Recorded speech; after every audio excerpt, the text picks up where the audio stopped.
Chapter 3640. Duan Xiaoxi jumped up from the couch and questioned coldly with a sullen expression. What happened? The accompanying eunuch, Xiao Kuzi, followed behind the fourth prince, who was taking large strides. Along the way, Xiao Kuzi hurriedly said, "This servant only heard that when they were hunting, a white bear suddenly broke into the camp and startled many of the imperial concubines.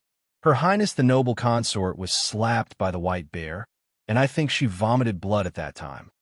The hunting grounds environment was vile, so the accompanying physician said that it would be better to return to the capital for treatment. We were delayed for several days on the road.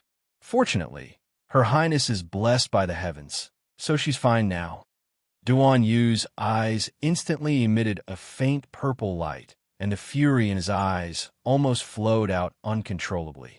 A white bear suddenly barged into such a large camp, and even directly barged into the noble consort's tent to heavily injure her.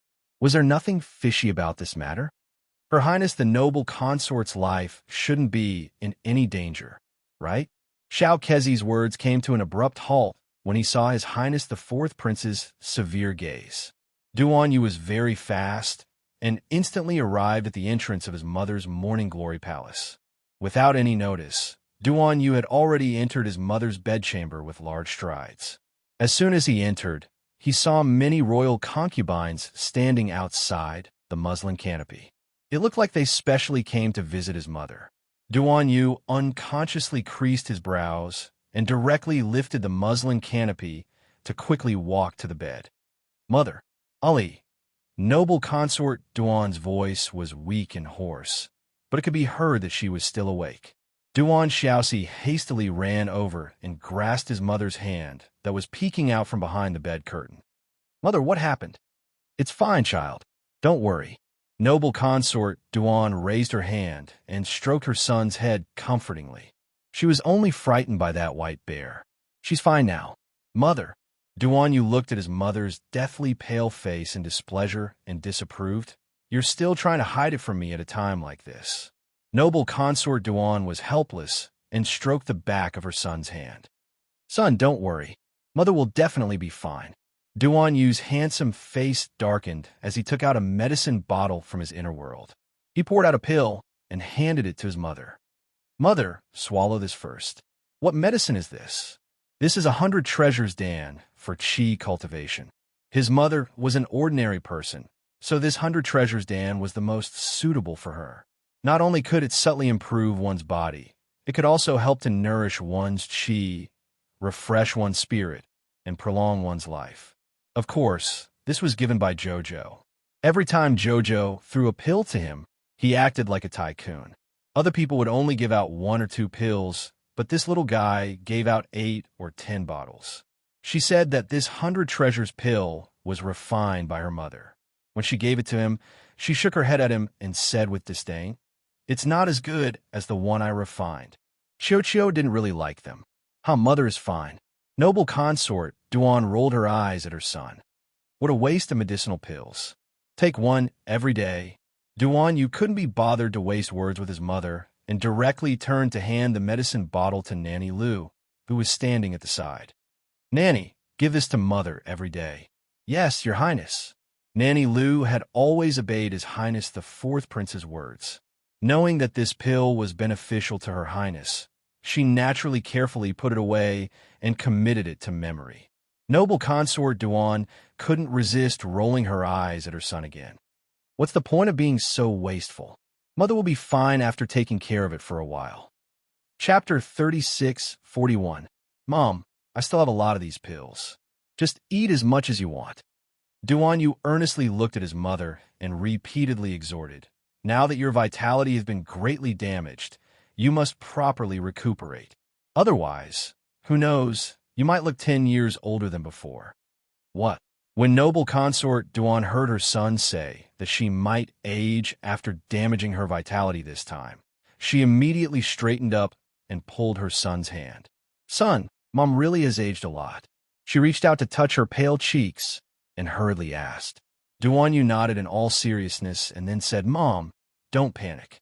I know a pill refiner friend who has a large amount of longevity pills and beautifying pills. Beautifying pills? Noble consort Duan quickly touched her face again. Are the beautifying effects very good? Yes, of course they are good. Duan, you nodded. When we return to the academy, I'll ask for one for you. Noble consort Duan nodded repeatedly. Okay.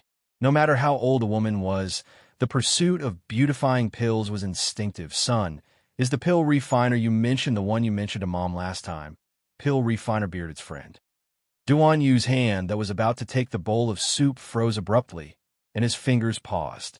After seeing Mother Lin's inquiring gaze, Fourth Duan calmly continued to carry the bowl of medicine over.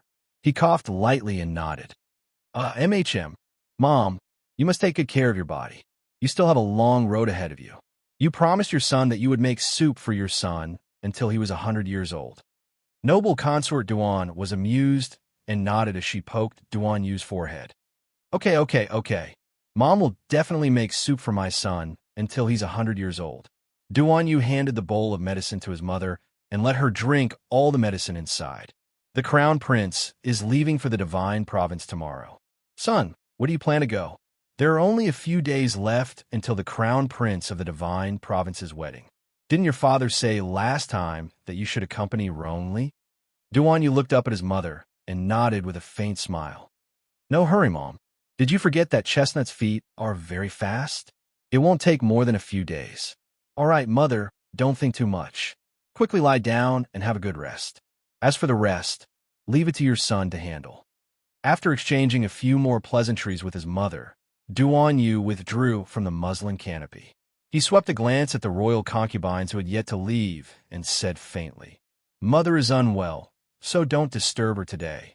Men, send the imperial concubines back to the palace. It was only after Duan Yu stepped out of Chaohua Palace that his expression abruptly chilled. Ronli is leaving tomorrow? Yes, Your Highness. A dark figure silently appeared behind him. Cripple one of his hands. A purple light flashed through Duan Yu's eyes. His pair of cold peach blossom eyes were filled with frost. Since Empress Lu dared to attack his mother again, he would make this woman's precious son lose a hand. He wanted to see how the Crown Prince would deal with himself without a hand. A savage glint appeared in Duan Yu's eyes. A hoarse laugh came from the depths of his consciousness. Kid, do you want this old man to help you? As long as this old man makes a move, it won't take any effort at all. Duan Yu grasped his left arm and felt his blood vessels throbbing violently. Chapter 3642. Here it came again. This old ghost wanted to use power to tempt him again. Unfortunately, he could easily resolve this kind of trivial matter by himself and didn't need his so-called help at all. Duan Yu's eyes were incomparably cold as he directly spat out a word at that old man. Scram. The aged voice instantly vanished from his mind. Duan Yu frowned as he quickly left noble consort Duan's bedchamber and headed for Taiji Palace. It's time to promote noble consort Qing's position. Duan Yu's aloof voice wandered through the silent air. As if he was talking to himself, several shadows swiftly left in the distance. Duan Yu strolled back to Taiji Palace's entrance by himself. His eyes abruptly chilled as he glanced behind him. A figure wearing a floral dress rushed out from the side and abruptly threw herself into Duan Yu's arms. Duan Yu's eyes were sharp and his legs were fast. He directly kicked this suicidal woman away.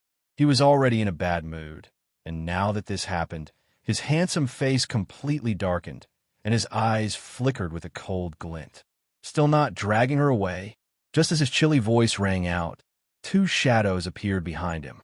Without another word, they grabbed that woman's arms and dragged her out of the flower path.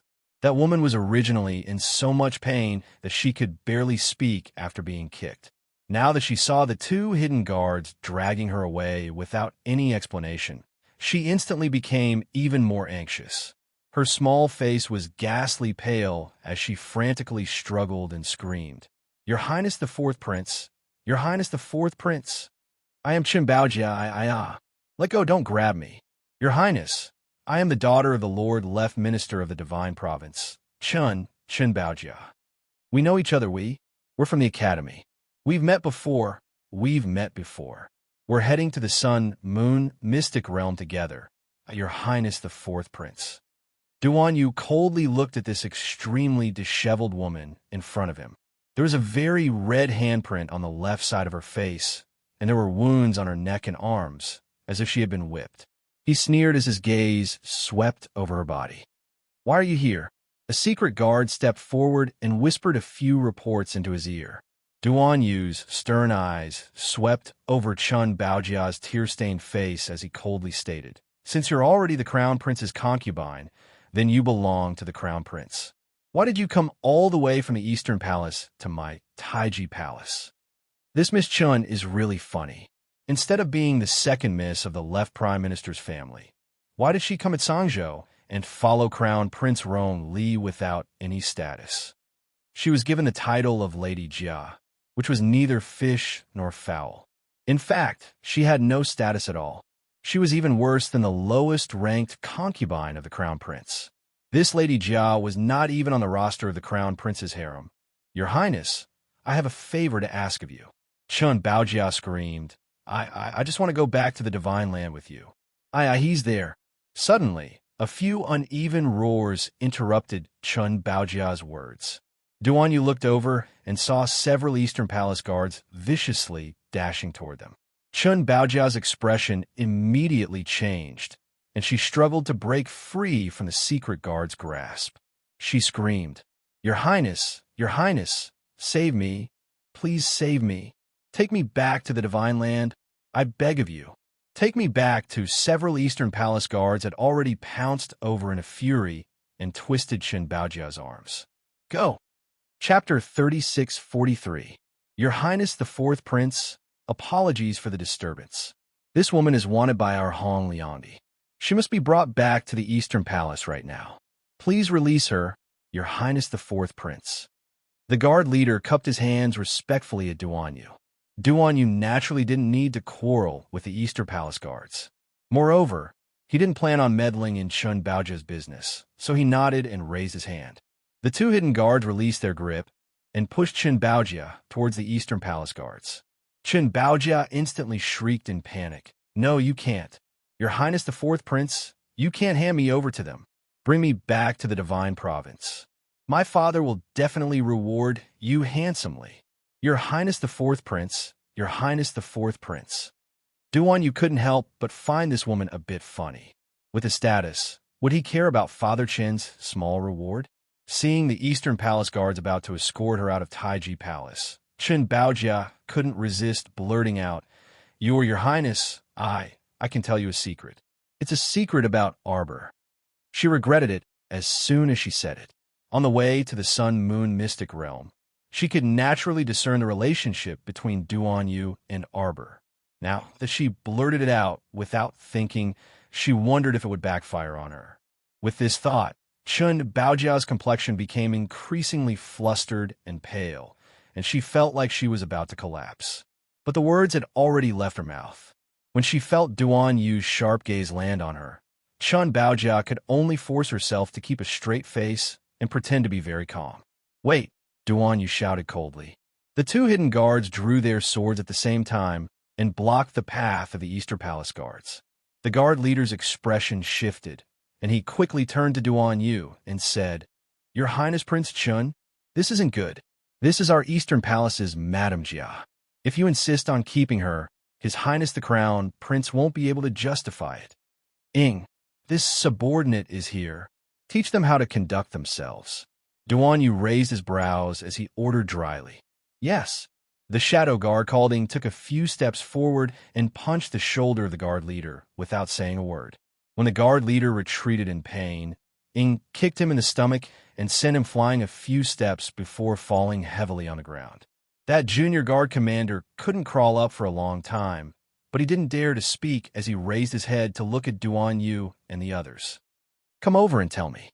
If this prince is interested, perhaps this prince can really save you." Duan Yu suddenly smiled at Chun Baojia and beckoned her over. Although the man in front of her was smiling and looked very handsome, Chun Baojia somehow felt an inexplicable sense of danger. She took a step back with a strong desire to survive, and then she tried to steady her voice and said, I I know that the Crown Prince's trip to Shinjo is not only to congratulate the Crown Prince of Shinjo on his wedding, but also secretly Lady Jia. The Eastern Palace guard shouted angrily. You've only offended Hong Liandi. If you also offend His Highness the Crown Prince, your life in the future. Heh. The guard leader's voice was very cold, and Qin Baojia's mind finally cleared up a bit. Indeed, if she offended Crown Prince Rongli, she really wouldn't be able to survive in the future. Duan Yu's gaze instantly turned icy. Ing nodded in understanding. Chapter 36:44. At the same time that a long sword left its scabbard, Shadow nimbly flew towards the guard leader. Before the guard could react, the blade of the sword had already struck his head. The guard leader cried out in alarm and activated his defensive spirit weapon to block at the critical moment. Unfortunately, Shadow's sword was astonishingly fast. As the sword descended, a vigorous sword intent directly split open that defensive barrier and cleaved the guard leader into two from the top down the middle. Blood splashed onto the ground. The other guards were all stunned by this scene. They dropped Chun Baojia in fright and retreated several steps. Chun Baojia was also so frightened that her entire body trembled like a sieve. After stuttering for a long time, she finally screamed, "Ah!" Without another word, Ing reached out and pulled her up. He lifted her up like a little chick to Duan Yu and flung her heavily. Chun Baojia fell to the ground with a face full of dirt and grime. She looked at the grinning Duan Yu in horror. He even dared to kill the Crown Prince's personal guard, so what else didn't he dare to do? Continue. The Crown Prince, he learned that Arbor has a portable spirit domain, Chun Baojia said with a shudder, so he planned to secretly cast a spell to capture Arbor. Him? Duan Yu almost laughed out loud. That idiot wanted to capture the Crown Princess of the Divine Province from the imperial capital of the Divine Province, Longyan City, and run all the way back to Zhangzhou? Did he really think that the million-strong army of the Divine Province was just for show? As for this Chun Baojia, she was also quite a laughable person. When the Sun Moon Temple was destroyed, everyone speculated that Chun Baojia already knew that Jojo had a spirit domain. And Mo Lian, that fool, even specially sent people to search for this Miss Chun and kill her to silence her. In the end, they couldn't find her after searching everywhere. Since she already ran away, couldn't she learn to be smart? She just had to walk right into a trap. This was truly an unintentional harvest. Duan Yu narrowed his eyes. He looked at Chun Baojia and asked gently, Miss Chun, other than Rong Li and these people, who else have you told about the portable domain? Chun Baojia inexplicably felt the terrible danger under this gentleness and subconsciously shook her head. I didn't say anything. Oh, then how did Rong Li know? Duan Yu sneered. Chun Baojia's face reddened. Bashu only knows about the Crown Prince. As for the others, I didn't tell a single one. Duan Yu nodded pensively before replying with a grin. Excellent.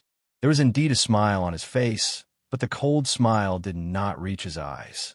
When he looked at Chun Baojia, he seemed very harmless, but it made Miss Chun feel fear from the bottom of her heart. Your Highness, this is a female slave of the East Palace. She didn't know the rules and came here to offend your Highness. He wondered if he could return it to the Eastern Palace. I will bring him back and teach him a lesson. Thank you, your Highness. The woman leading 6 to 7 maidservants strode over. She was dressed luxuriously in a pink robe. She was one of the 2 favored concubines in Rong Li's palace, Hong Liandi. Duan Yu shook his head. You can't return her. Take them all away. At the same time, several more hidden guards rushed out from behind Duan Yu. Without another word, they used their swords and sabers to block the Eastern Palace guards, forcing them to walk towards the Taiji Palace. Hong Liandi's face changed, and so did the look in her eyes. Her sharp eyes seemed to turn into a sword. Your Highness. Chapter 36:45. Duan Yu's expression remained unchanged as he chuckled nonchalantly. Could it be that Hong Liandi wants to end up like him? He glanced to the side, but how would Hong Liandi dare to look? She wasn't blind. When she rushed over with her men earlier, she already saw the Eastern Palace guard captain who had died a gruesome death at the entrance of Taiji Palace. This corpse was truly disgusting. Prince Chun actually dared to openly threaten the Eastern Palace's Liangdi? Hong Liangdi's expression shifted unpredictably. At that moment, her eyes contained a cold glint as she faintly looked at Duan Yu and said, "Your Highness Prince Chun really knows how to joke. You, Prince Chun, were already extremely arrogant and rude when you ordered the execution of the Eastern Palace guards. Now, you actually want to attack the Liangdi?" Hong Liangdi reckoned that this Prince Chun was merely scaring her. He might not really dare to attack her. Hence, with a cold expression, she angrily said, "What are you all waiting for? Bring Madame Jia back." She wasn't done teaching this bitch Chun Baojia a lesson yet. Moreover, this was the Eastern Palace's woman, so it wasn't Prince Chin's turn to teach her a lesson. She actually dared to escape on her own after locking her in the woodshed. She was truly gutsy. She was in Sangzhou, yet she kept putting on airs as the daughter of the left prime minister. It was simply laughable. Duan Yu sneered as he glanced indifferently at the group of hidden guards in black. Those guards instantly attacked at the same time and knocked down the maidservants and nannies who had run up to arrest her. Instantly, wails and screams were heard. Hong Liangdi's face turned livid when she saw that Duan Yu didn't give her any face and attacked her as soon as he said so. "Prince Chun, don't go too far." "How is he going too far?" Duan Yu calmly glanced at her. That expression was enough to show that he looked down on Hong Liangdi very much. A mere crown prince's Liangdi also dared to chirp in front of him. How amusing. "Damn bitch, when I return to the Divine Province, I'll definitely have my father settle accounts with you." Chun Baojia scrambled to hide behind Duan Yu and the others. Seeing that she was safe, she hid behind Duan Yu and incessantly hooted at Hong Liangdi on that side. Duan Yu turned to glance at her, thinking that this woman was also extremely hilarious. This Chun Baojia should be a retard, Duan Yu thought. Otherwise, why would she mistakenly think that he was helping her to escape from Hong Liangdi's coercion? "TSK, TSK. Duan Yu shook his head and looked up in Hong Liangdi's direction. He stated aloofly, "This prince will give you half a minute to scram. Otherwise, don't think of leaving. Stay here with them." Hong Liangdi's expression changed drastically, and she involuntarily took 2 steps back. She looked at Duan Yu with an uncertain expression for a long time before she abruptly turned around and shouted, "Let's go." Hong Liangdi did not dare to stay any longer and hurriedly left with a group of young and old maidservants. Hong Liangdi's face was full of anger. She hurried back to the palace to complain to Empress Lu. Meanwhile, Duan Yu turned to glance at Chun Baojia. That woman originally had a smug expression when she saw Hong Liangdi retreat in defeat, but when she saw Duan Yu looking at her, her heart involuntarily tightened. She rolled her eyes and hastily said, "Your Highness, on account of our friendship as classmates, you have to bring me back to the Divine Province no matter what, right?" Duan Yu actually smiled at her. Those peach blossom eyes that seemed to sparkle with starlight actually looked so gentle that they were about to overflow with water. Chapter 3646. "What are you doing? What are you doing?" Chun Baojia shrieked as she struggled with all her might under the drag of the 2 hidden guards. Ever since that bitch Hong Liangdi fed her a spirit-dispersing pill, her cultivation had been deteriorating for the past 10 days or so. Now, it had fallen below the 5th level of the spiritual realm. She was simply no match for these hidden guards. She was pressed against a stake, and her hands and feet were bound by metal hoops. Her neck was also choked by metal hoops, so she couldn't move at all. She could only struggle with her hands as she stared in horror at Duan Yu, who was slowly walking over. She repeatedly shouted, "Prince Chun, what are you doing? I've already said everything I need to say. How? How can you treat me like this?" Duan Yu glanced at her coolly. "Miss Chun, why did you think of coming to me for help?" "Because your Highness is going to the Divine Province this time. I only hope that your Highness can bring me along. I can't repay your great kindness." "Your Highness, I can repay you." "Your Highness, who cares about your repayment?" Duan Yu curled his lips rather mockingly. "You just said that Ronli wants to kidnap Jojo on this trip?" Yes. Chun Baojia nodded repeatedly and said, "I eavesdropped on this. You and I both know what kind of person Ronli is.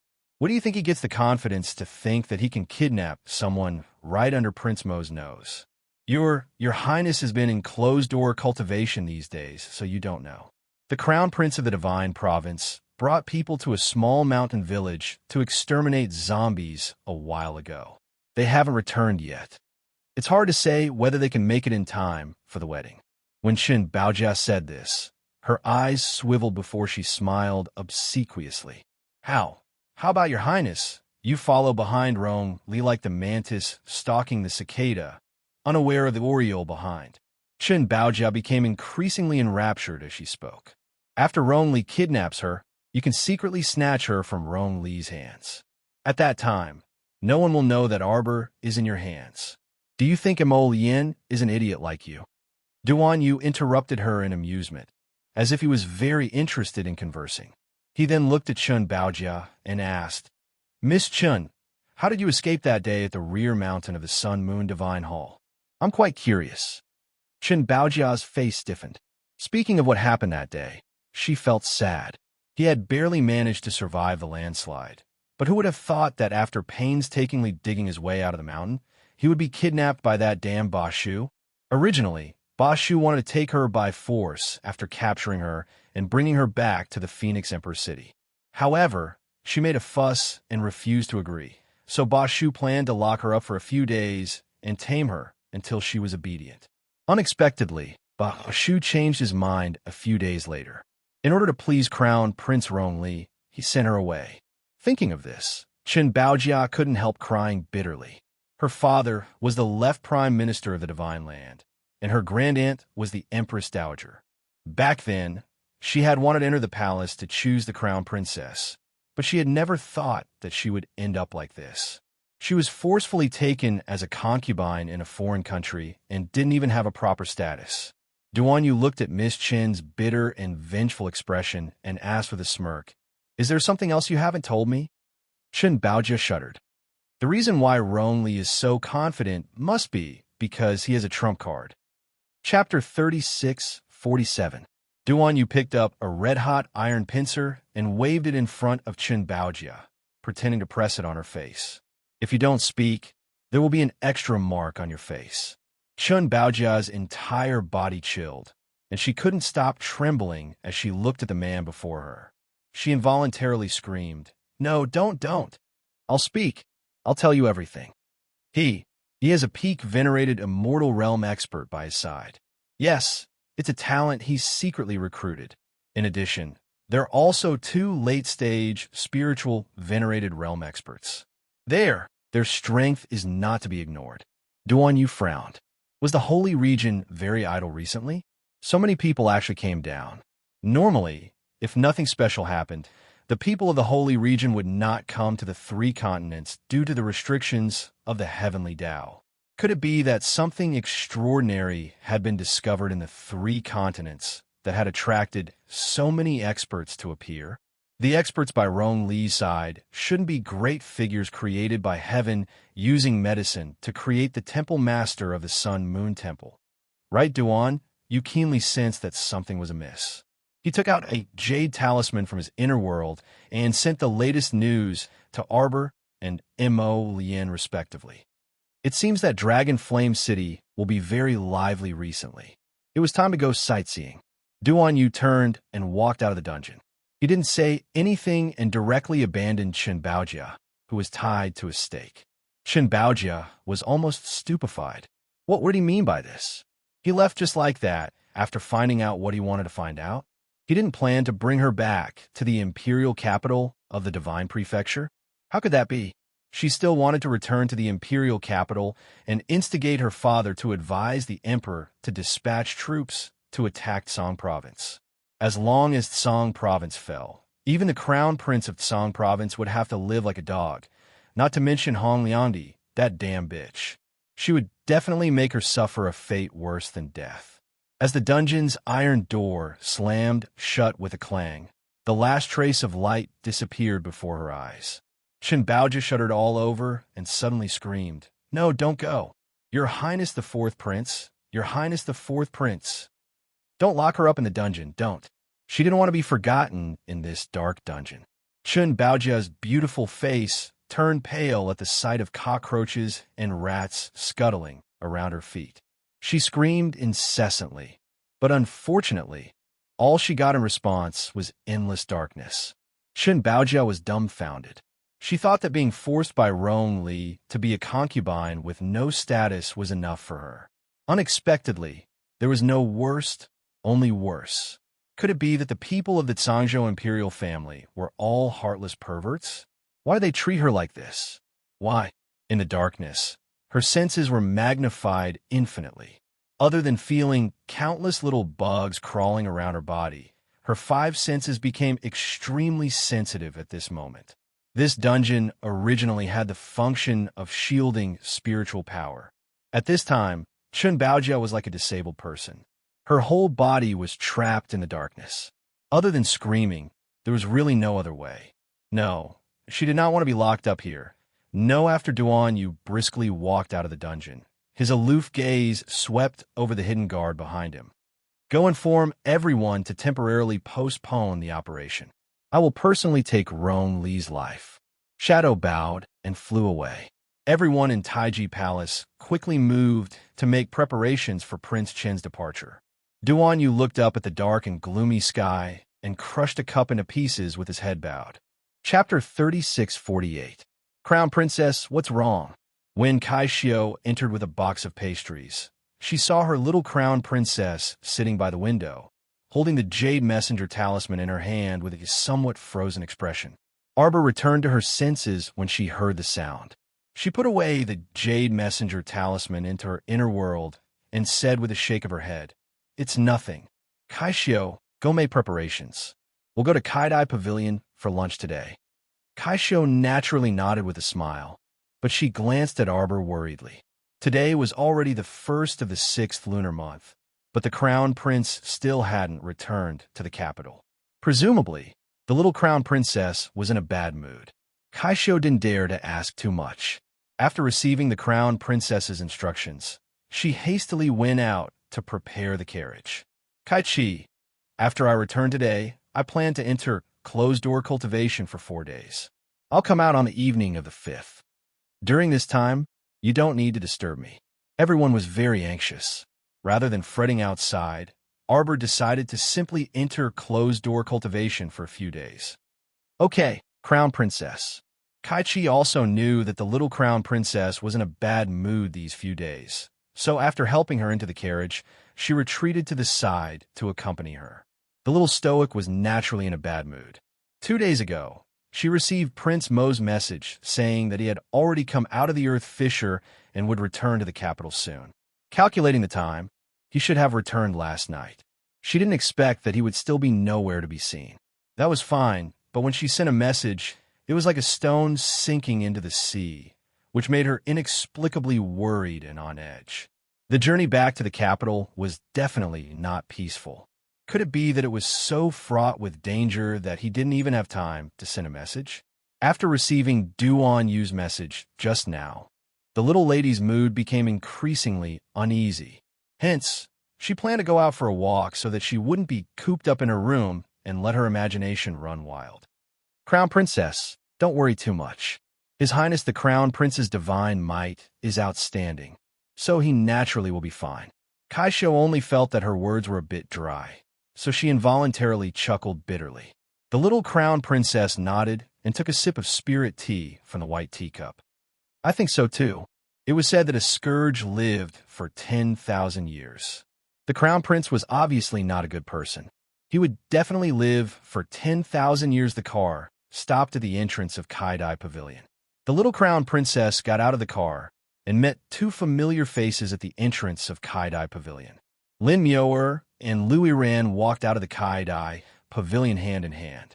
When they saw Arbor, their faces darkened. The little Crown Princess didn't look any better. Her clear eyes swept across the 2 people in front of her. Lu Yiran gritted her teeth, tugged at Lin Muir, and both of them went forward to greet her. Lu Yiran had already suffered at the hands of the little Crown Princess several times, so naturally, she did not dare to continue acting rashly in front of her. What? Are you going to shoot people for fun after eating your fill? Arbor's words were laced with sarcasm. He had no intention of giving face to the two women in front of him. Louis Rand's expression changed slightly. Then she smiled and said, "Crown Princess, you must be joking. Who has the leisure to joke with you?" Arbor glanced at them expressionlessly, then motioned for Kai Xiao and Kai Chi behind him to come forward and drive the two people away. Lord Jojo expressed his exhaustion that they could coincidentally meet two people he didn't like to see just by coming to his restaurant for a meal. Lin Muir's face had already turned green, and she was about to explode. However, her hand was pulled a few times by Lu Iran, and she finally stabilized her emotions. After parting at the Mu family's mountain gate, Lin Muir hated the little crown princess to the bone. Chapter 3649. Arbor did not bother with the two and directly went up to the second floor of the restaurant. Hearing the news, shopkeeper, who was beaming with joy and hurriedly personally prepared the dishes for the little crown princess. Crown Princess, the new dishes that have been released recently are also very popular. The ingredients in the warehouse are almost empty, and the fruits that are specially provided every day are sold out the moment they are released. Shopkeeper, who rambled on. The little crown princess nodded and took out a new storage talisman for Shopkeeper Who. The ingredients here can last for a year. You can deal with it yourself.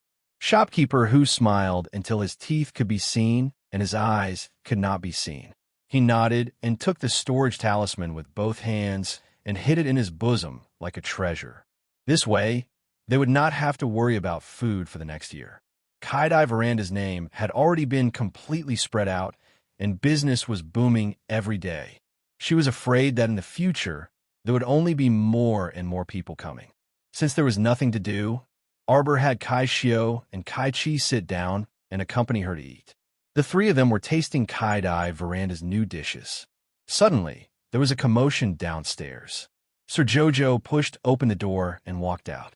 Standing on a railing, he looked down at the main hall and saw that the main hall was currently in a mess. There were 5 or 6 people fighting, knocking a table full of dishes to the ground. Soup, chairs, and benches all fell crookedly to the ground. Kai Xiao and Kai Chi also hurried out and looked downstairs at the same time. They could not help but cry out in surprise. "Ah, it's the Eternal Peace Duke Sayer. It really was that brat Mo Su. He was currently fighting fiercely with a few young masters." Arbor's 2 thin eyebrows wrinkled. Her pair of icy eyes contained endless coldness as she stared at the people downstairs. Shopkeeper, who was sweating profusely as he ran over to mediate the situation. He was almost swept by the wind from one of the youth's palms. His face was covered in dirt as he crashed into the counter and almost sprained his old waist. Arbor slowly walked down the stairs. Her charming little face was filled with coldness. Men, several purple forest guards, immediately appeared behind her and cupped their fists. "Crown Princess, throw those troublemakers out on the street." Bam, bam, bam. Several figures were tossed out of Kaidai Pavilion's front door. The panicked diners in the lobby finally quieted down. The passers-by on Changle Street were all shocked and hurriedly stopped to watch from afar. Arbor walked out of the gate of Kaidai Pavilion expressionlessly. The crown prince of the Eternal Peace Duke, who had just crawled up from the ground, caught sight of this little malefic star at first glance. Immediately, he stammered and his expression changed drastically. Grand crown princess. Ugh, what kind of ill-fated relationship is this? The Duke of Eternal Anne's vassal prince felt as if the whip wound on his back was starting to ache again when he saw the little stoic's expressionless face. Unbearable. I really want to cry, sob. If he had known that the crown princess was eating here, he would never have come. Mo Su. The little crown princess's gaze coldly locked onto his face. Because this crown princess impeached you the day before yesterday, you harbored a grudge and purposely came to my restaurant to cause trouble today. Is that correct? Mo Su's expression abruptly changed, and he frantically shook his head as he explained nervously. Grand crown princess, I didn't know that this restaurant is your property. Mo Su indeed didn't know that this Kaidai Pavilion was Arbor's private property. How long had it been since he entered the capital? Today, He only brought people to the imperial capital's famous restaurant for a meal on a whim. Chapter 3650. Misunderstanding. It's purely a misunderstanding. Mischievous hurriedly said, his eyes glaring fiercely at the youths who fought with him. The youths were all dressed in luxurious brocade robes, looking like young masters of aristocratic families. One of the blue-robed youths sized up the young crown princess and stepped forward with a fawning smile. He cupped his hands and said, "I am Lin Xuan from the Lin family. Greetings, crown princess." A purple forest guard stepped forward and whispered a few words into the young crown princess's ear. Arbor's gaze on Lin Xuan changed unpredictably, the ferocious aura on his body rising. "Were you the ones who fought with the crown prince of the Eternal Peace, Duke?" Arbor looked at them coldly. Another member of the Lin family from Fuzhou City. Just looking at them was annoying. The youths looked at each other in bewilderment before looking at the young crown prince consort who had a tense expression on her face in confusion.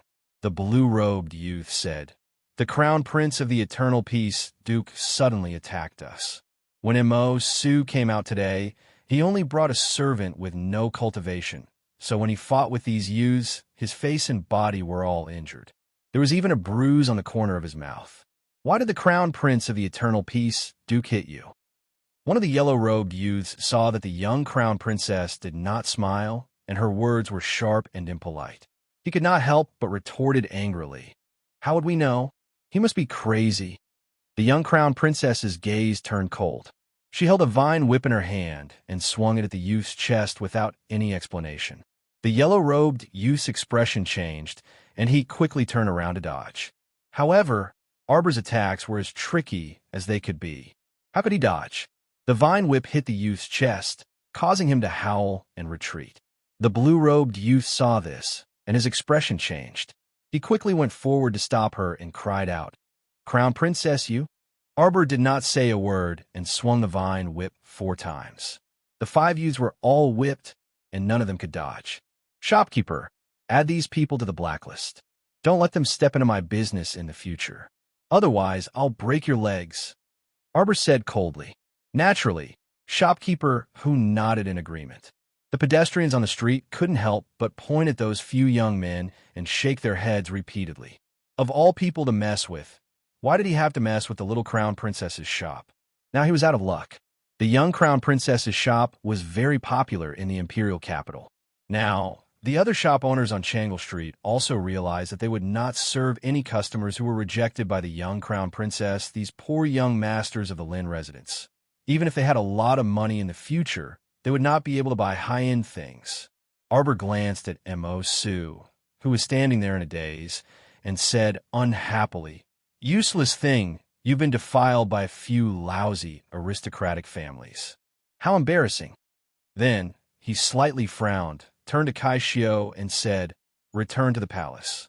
Mischievous was miserable, but he inexplicably felt that the young crown princess seemed to be standing up for him. He had only quarreled with the Lin family because he was implicated by Lin Yor last time. Unexpectedly, he ended up fighting at the young crown princess's shop, ignoring Mischievous' regret. The young crown princess hurried back to the palace and immediately went into seclusion. The moment she entered Paradise Planet, she called out, "Chio-Chio." "Master, Chio-Chio unexpectedly merged with Fragment Little 4 just now." Arbor. There was no warning at all. She immediately sat down cross-legged, and her internal star field was instantly shocked. Chapter 3651. Just now, when she was teaching those brats a lesson with the vine whip, she felt that her internal energy was somewhat disordered.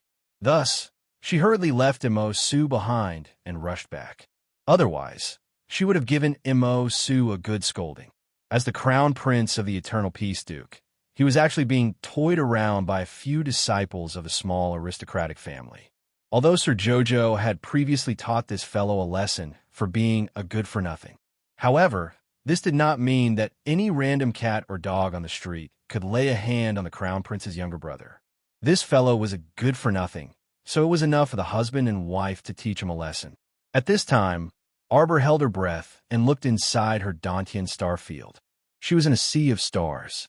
Of the 4 stars orbiting around the main star, besides Fish Orchid Star and Sha Ji Star, there was another new star that was slowly lighting up, emitting a green light. This green star looked extremely beautiful. It had a faint green luster and was as smooth as jade, as if it was a piece of high-quality ancient jade. Xiao Mu took a deep breath and seeped her divine, conscious inside. She was instantly pulled into a primeval forest brimming with vitality. In an instant, Arbor was completely submerged by the beautiful scenery in front of her. Ancient trees towered into the sky, covering the sky and the sun. Ancient vines were everywhere in the forest, intertwined with branches, murmuring streams, and dense forests.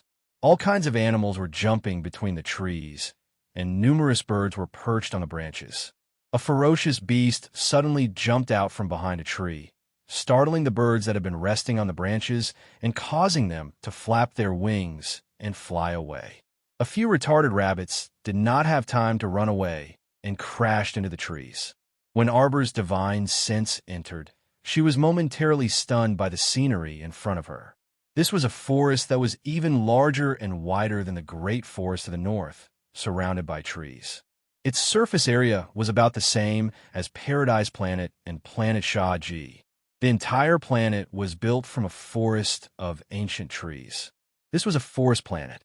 Arbor immediately gave it a name in her heart. Now, if she wanted to find medicinal herbs, she could directly go to the forest planet to pick them. In such a large primitive forest, there were naturally all kinds of plants and medicinal herbs. In the past, her 100-herb garden on Paradise Planet had been filled with rare and precious herbs. She had bought all of the ordinary medicinal herbs from pill shops and pharmacies. Now, as long as he wanted to, he could casually go to the forest planet and pick whatever he wanted. Just thinking about it made him feel that being an alchemist was truly a blessing. It would be even better if JoJo's rune was here. The little guy's mind flickered, and he withdrew the soul consciousness he had sent out. He continued to restrain his mind and shield his 5 senses.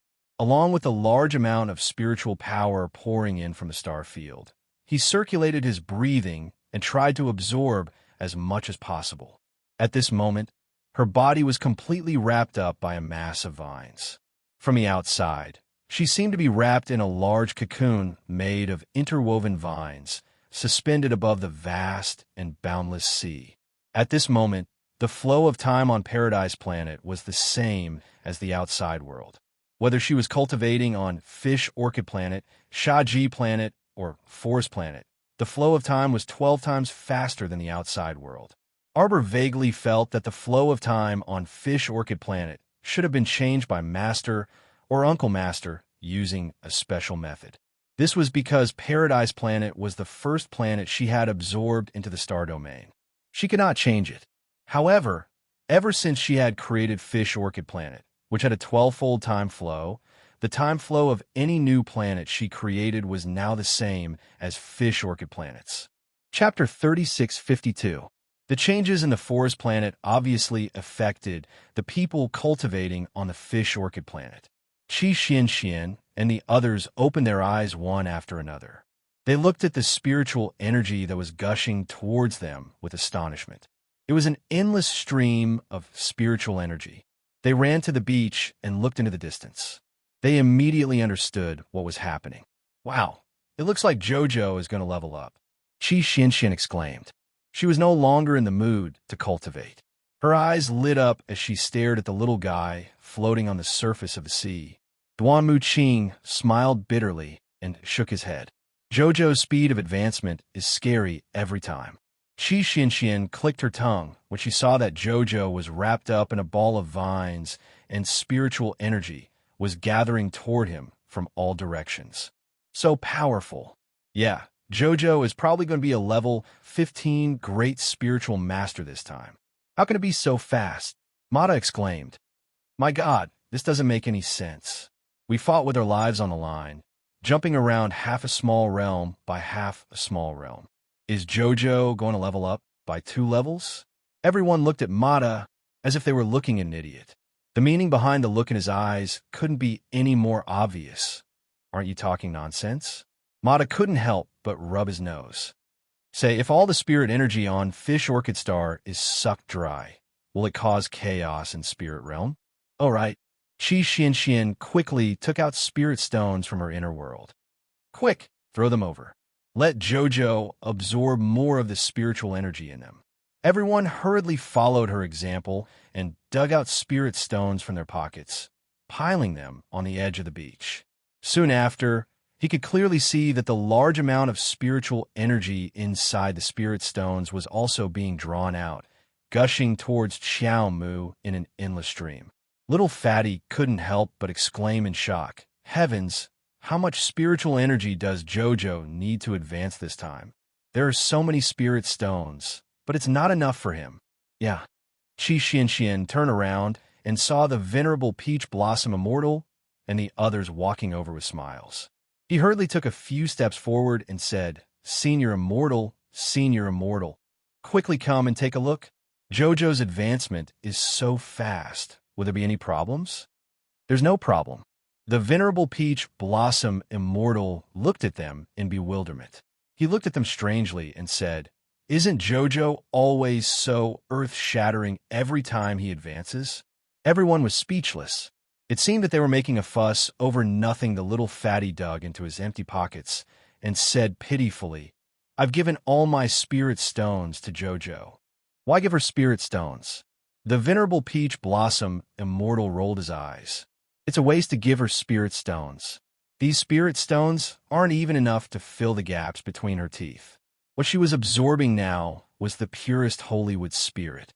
Once that fragment fuses with the holy wood, it will be enough for her to advance. But look this, and that. The entire fish orchid planet's spiritual energy will be sucked dry. When that happens, won't the spirit domain shatter? Qi Xianxian couldn't help but tremble as she spoke. If the spirit domain, which was flowing 12 times faster, were to shatter, it would be a huge loss. No, even if she had to fork out all her wealth, she had to guard such a good place for her Jojo. Ignorant. Little Tai Sui rolled his eyes. The venerable Peach Blossom Immortal smiled and said, I'll take you to a better place. Water baby. The little water droplet ran out from a corner and pouted its little mouth. Chapter 3653. Suddenly, a pair of huge, transparent palms appeared, and the little water child pushed everyone out of Fish Orchid Planet and into the newly opened Forest Planet.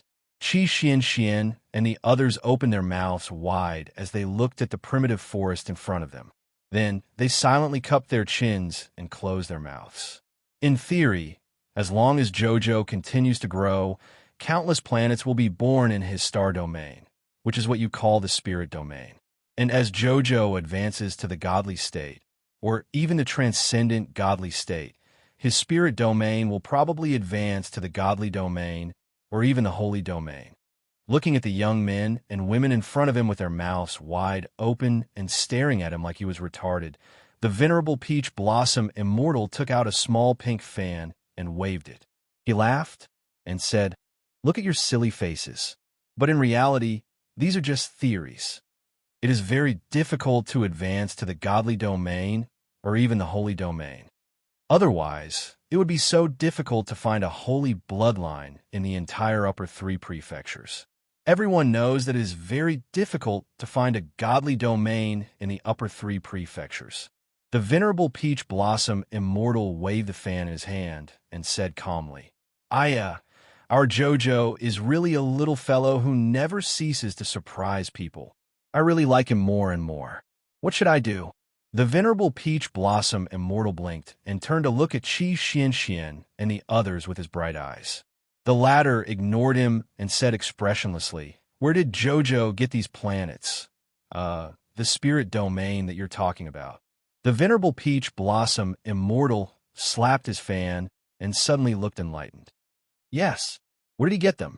It seems that every time Jojo advances, he will open a new spirit domain. How magical! Needless to say, Master must have picked them up when he was drifting in the void.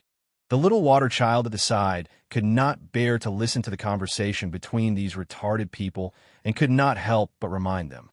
Oh, the few of them nodded blankly. Then, they felt that they had asked too much. Wasn't Xiqiao, that fellow, born to strike at others? What's the use of asking so many questions? Say, why is there such a huge difference between people?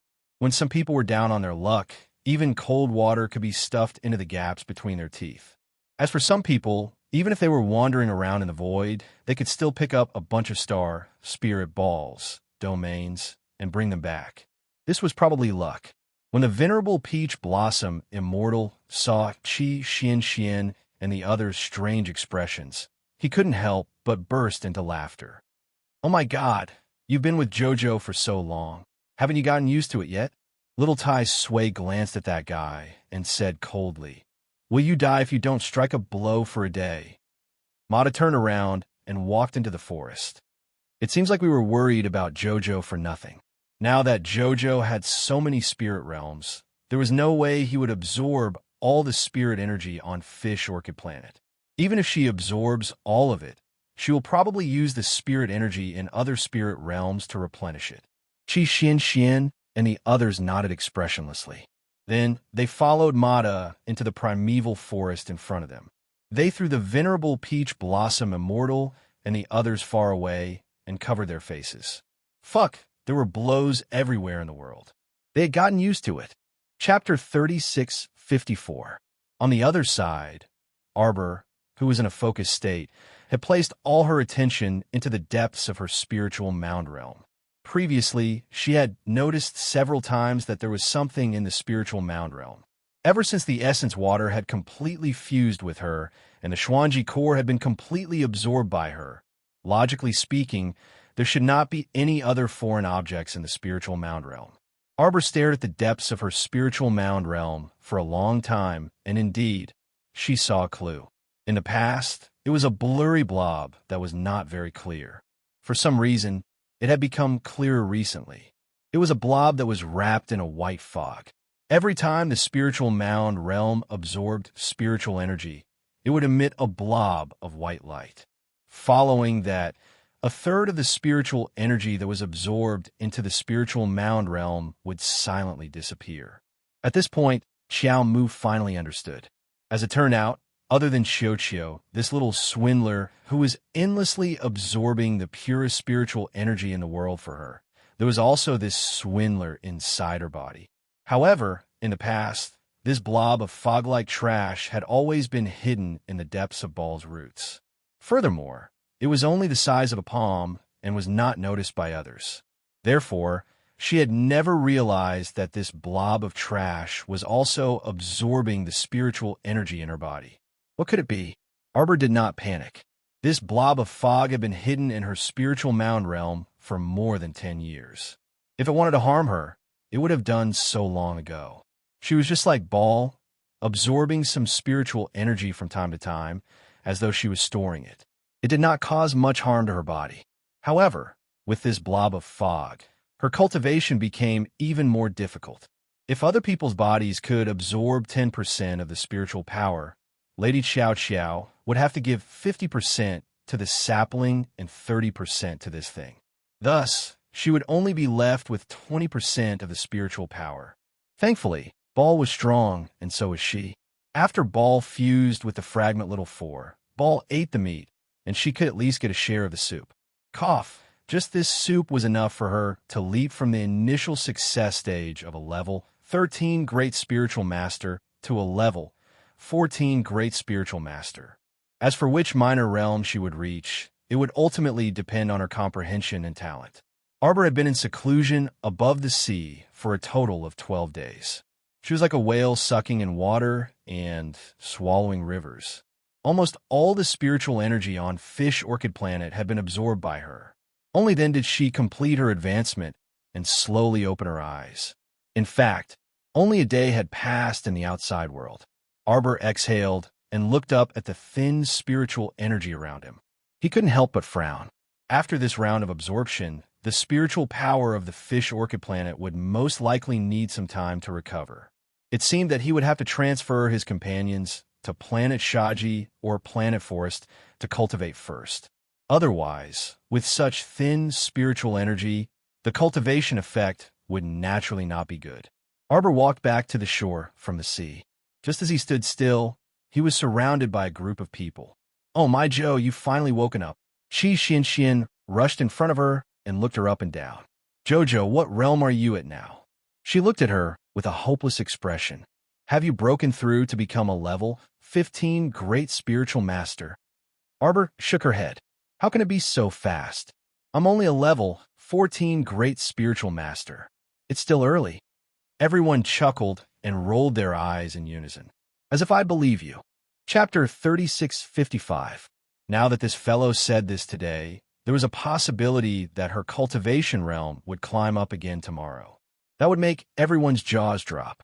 In any case, they were already used to being shocked, so their mood became especially numb as they watched. The little stoic suddenly pinched Qi Xuan's small face and said excitedly, I'll bring you guys to stroll around a place. A forest, Mata said expressionlessly from the side. We've already strolled around. As he spoke, he took out several brightly colored mushrooms from his inner world. Do you want to eat roasted mushrooms? Are you courting death? Everyone slapped away the mushrooms in his hand. Are they poisonous? Mata continued to expressionlessly say, They aren't.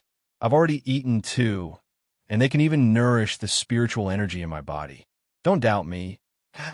They are just that miraculous. The little stoic pursed her small lips and coughed lightly. So you guys have already been to Forest Planet. All right then, I'm going to continue my closed-door cultivation on Planet Shaji. Go cultivate on Planet Shaji for the next few days so that I won't rob you of all your spiritual energy. There's plenty of food in this forest. You can hunt for whatever you want to eat. After instructing them, the little stoic turned around and flew to Planet Shaji to continue her closed-door cultivation. Everyone looked at each other in astonishment. The little fatty pinched Qi Xuan's chubby cheeks. Does it hurt? Bah, of course it hurts. Try pinching me. Qi Xianxian irritably slapped away that guy's hand and glared at him. Don't you guys find it strange? Lu Yu asked with a light cough. Didn't Jojo just come out of closed-door cultivation? Why was the little girl suddenly so determined? It was as if she had been provoked by something in her eyes. What was going on? I reckon it's because she's vexed, so she simply went into closed-door cultivation to put an end to her wild imagination. When she thought of how a certain person hadn't returned to the capital yet, Qi Xianxian couldn't help but shed a tear of sympathy for him. I don't think it's entirely because of this. Duan Muqing shook his head and turned to look in the direction that Arbor disappeared in. He said aloofly, Even someone as talented as Jojo is working so hard. Then everyone's expression turned solemn as they waved their hands and said, Let's go. Arbor had been in seclusion on Planet Shaji for a month. When he opened his eyes, he discovered that his realm had advanced a small step. Now, he had successfully entered the peak of level 14 Great Spiritual Master Realm.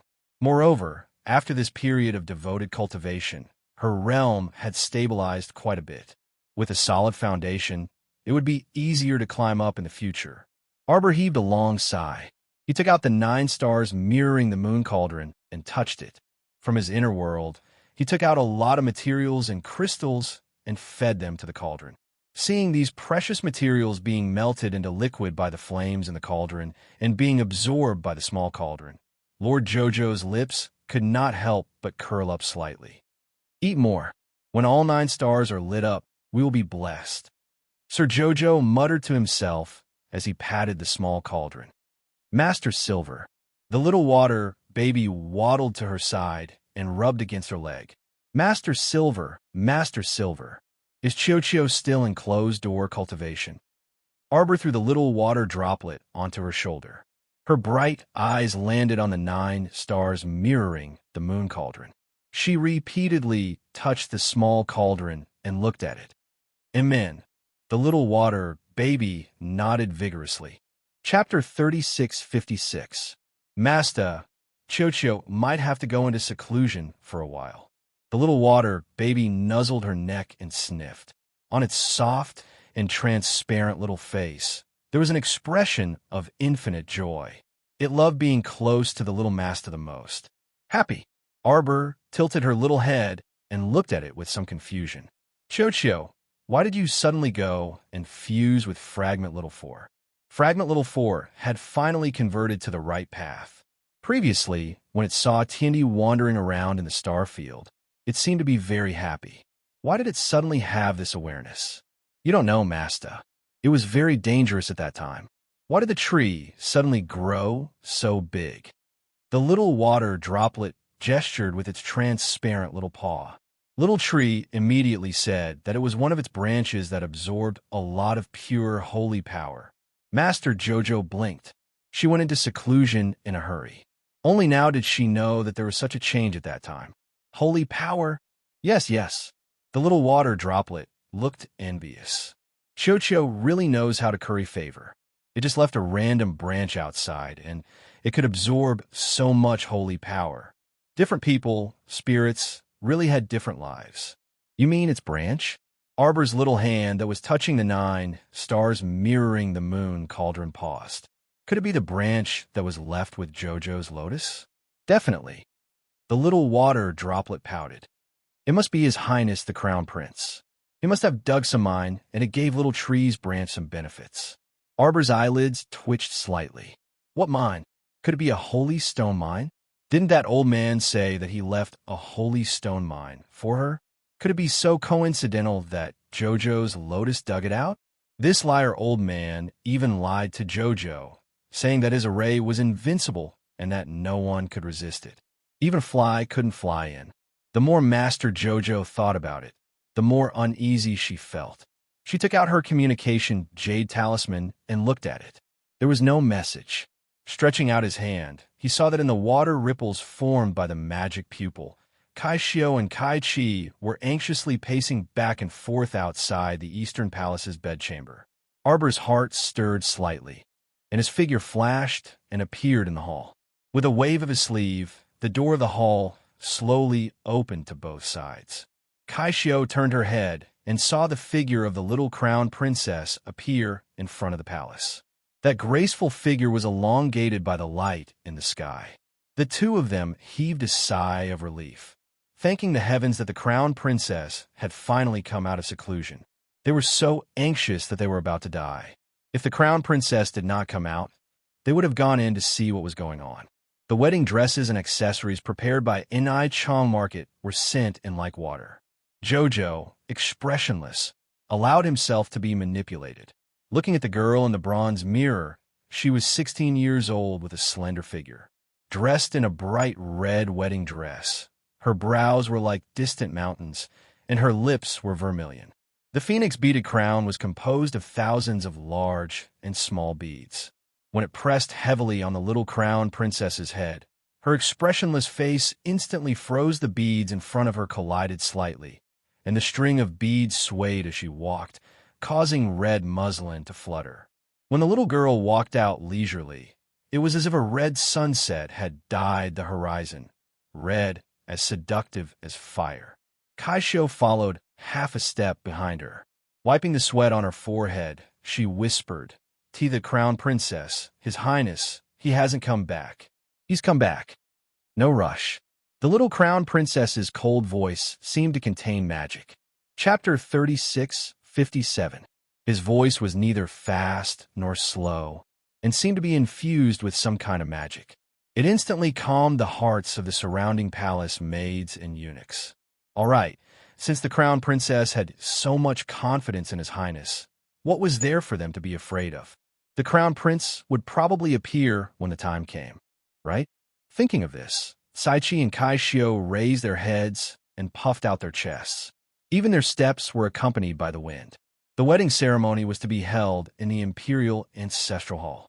Therefore, the group of people left the Eastern Palace and boarded the Phoenix sedan chair that had been prepared beforehand. The Phoenix sedan chair was indeed led by the blazing blood phoenix and was pulled by 16 flying magpies. There were thousands of ceremonial guards in front and behind, and tens of thousands of military officers. Hundreds of red-crowned cranes wrapped in red silk led the way and escorted the sedan chair. Looking up, the horizon seemed to have attracted a bright red neon light all the way to the Mo ancestral temple, Mount Tiansheng. Mount Tiansheng stretched for thousands of miles. For a moment, the mountaintop was filled with all kinds of birds and beasts. When the Phoenix sedan chair flew out of the imperial city from the Eastern Palace, it attracted the attention of many people. Some busybodies naturally ran along to see the commotion. However, at this time, both sides were filled with city guards. A main road was empty in the middle, and the pedestrians could only shrink to the sides. Sir Jojo sat expressionlessly in the sedan chair. His clear and cold eyes casually glanced before retracting his gaze. "Master, do you suspect that someone will come to the Imperial Ancestral Temple to cause trouble today?" Qing Wan transformed into a bird and stood on a large pearl at the side of the sedan chair. Her small eyes looked around vigilantly. Arbor nodded with an indifferent expression. "This is only my guess." For some reason, she felt that today's wedding ceremony would not be too peaceful. However, the person who was going to make a move had not appeared yet. She did not know what they were planning. Whoever dares to ruin Lord Xiao Xiao's wedding, he or she will die. Arbor lowered her eyes coldly. She did not have any concerns about not seeing blood on her wedding day.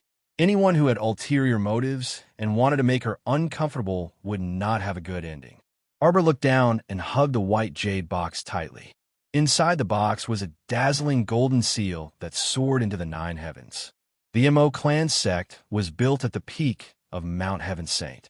From the peak to halfway up the mountain, there were guards of the palace of Moism standing guard all day long.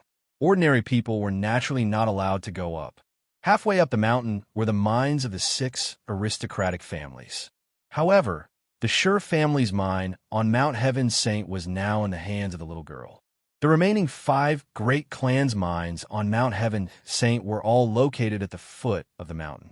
Although the 5 aristocratic families had the right to mine, Mount Heaven Saint was where the imperial family's ancestral hall was located. Therefore, every time they wanted to mine, they had to get the approval of the Ministry of Rights and the supervision of the imperial government. This was to prevent any of them from cheating the location of the dragon vein.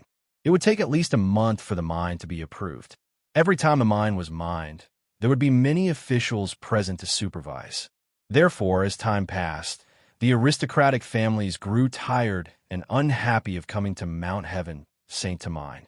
The main reason was that not only did they not find any useful ores in their 2 or 3 attempts, they also had to put in all sorts of effort and planning. In the end, it was all for naught. After a few attempts, the aristocratic families could no longer be bothered to think about the mines on Mount Heaven Saint. The cry of the Bloodfire Phoenix drew the little girl's attention. She looked straight ahead and saw red flowers blooming all over the mountain. Chapter 3658. The little crown princess's phoenix palanquin glided across the sky, and the mountain below was suddenly full of vitality. Wherever the thousands of people passed, the flowers and plants that were originally flattened by them once again drilled out from the ground, fluttering in the wind. The red flowers and green willows were splendid. Everyone clicked their tongues in wonder, only feeling that their eyes were not enough to see. Turning their heads to look between the mountain walls, there were originally only some climbing vines, but at this time, countless green leaves and flowers drilled out, covering the sky in an instant. It was as if at this moment, the heaven and earth were filled with flowers and grass, like colorful satin, fluttering in the wind, their fragrance spreading everywhere. This was really too magical. Kai Xiao and Kai Chi rode on their red-crowned cranes, and couldn't help but turn their heads to look, but felt that their vision was breathtaking. It was really too beautiful. Thousands of words couldn't describe the beautiful scene in front of them. "Little ball, are you awake?" Arbor's eyes slightly brightened, and he closed his eyes to concentrate, using his divine sense to look at the little tree in his Dantian star field. Looking at the thriving tree in front of him, Jojo felt very happy. It was no longer that half-bald, miserable, pitiful, hunched, and ugly appearance from before. At this time, the little tree's whole body was emerald green, sparkling and translucent, and the whole tree seemed to be coated with a layer of green liquid, shining so brightly that it was almost dazzling. Its trunk already needed 2 people to wrap their arms around it. Its leaves covered the branches, and every leaf was full of emerald green. It was simply beautiful to the point that people couldn't take their eyes off it. That emerald green appearance that was full of vitality was simply delightful. The little crown princess's expressionless face suddenly melted into a faint smile. Her little ball should have already entered the late stage of maturation. This kind of growth speed really made her feel proud of it. Look, on one of its branches, a fruit the size of a thumb was hanging. This was the second holy fruit that was slowly beginning to take shape.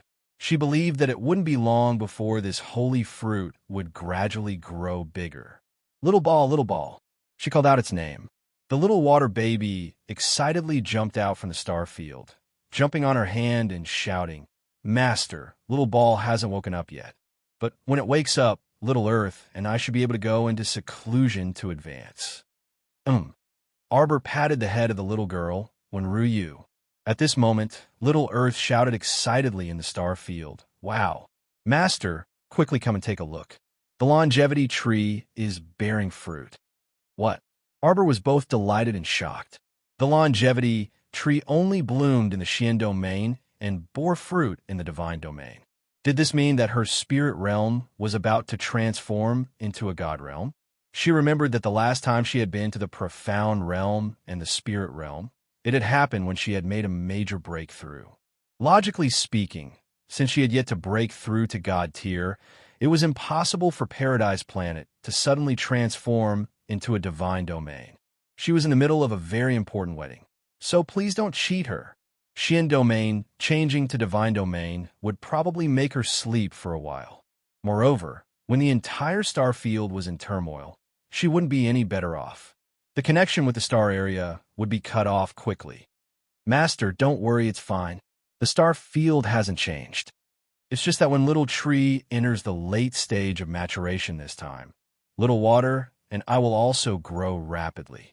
Little Earth said proudly, "Now, as long as little water and I nourish it, and with little tree's growth, the longevity tree will definitely bear fruit." Chapter 36:59. Yes. Master, don't panic. Everything will be fine.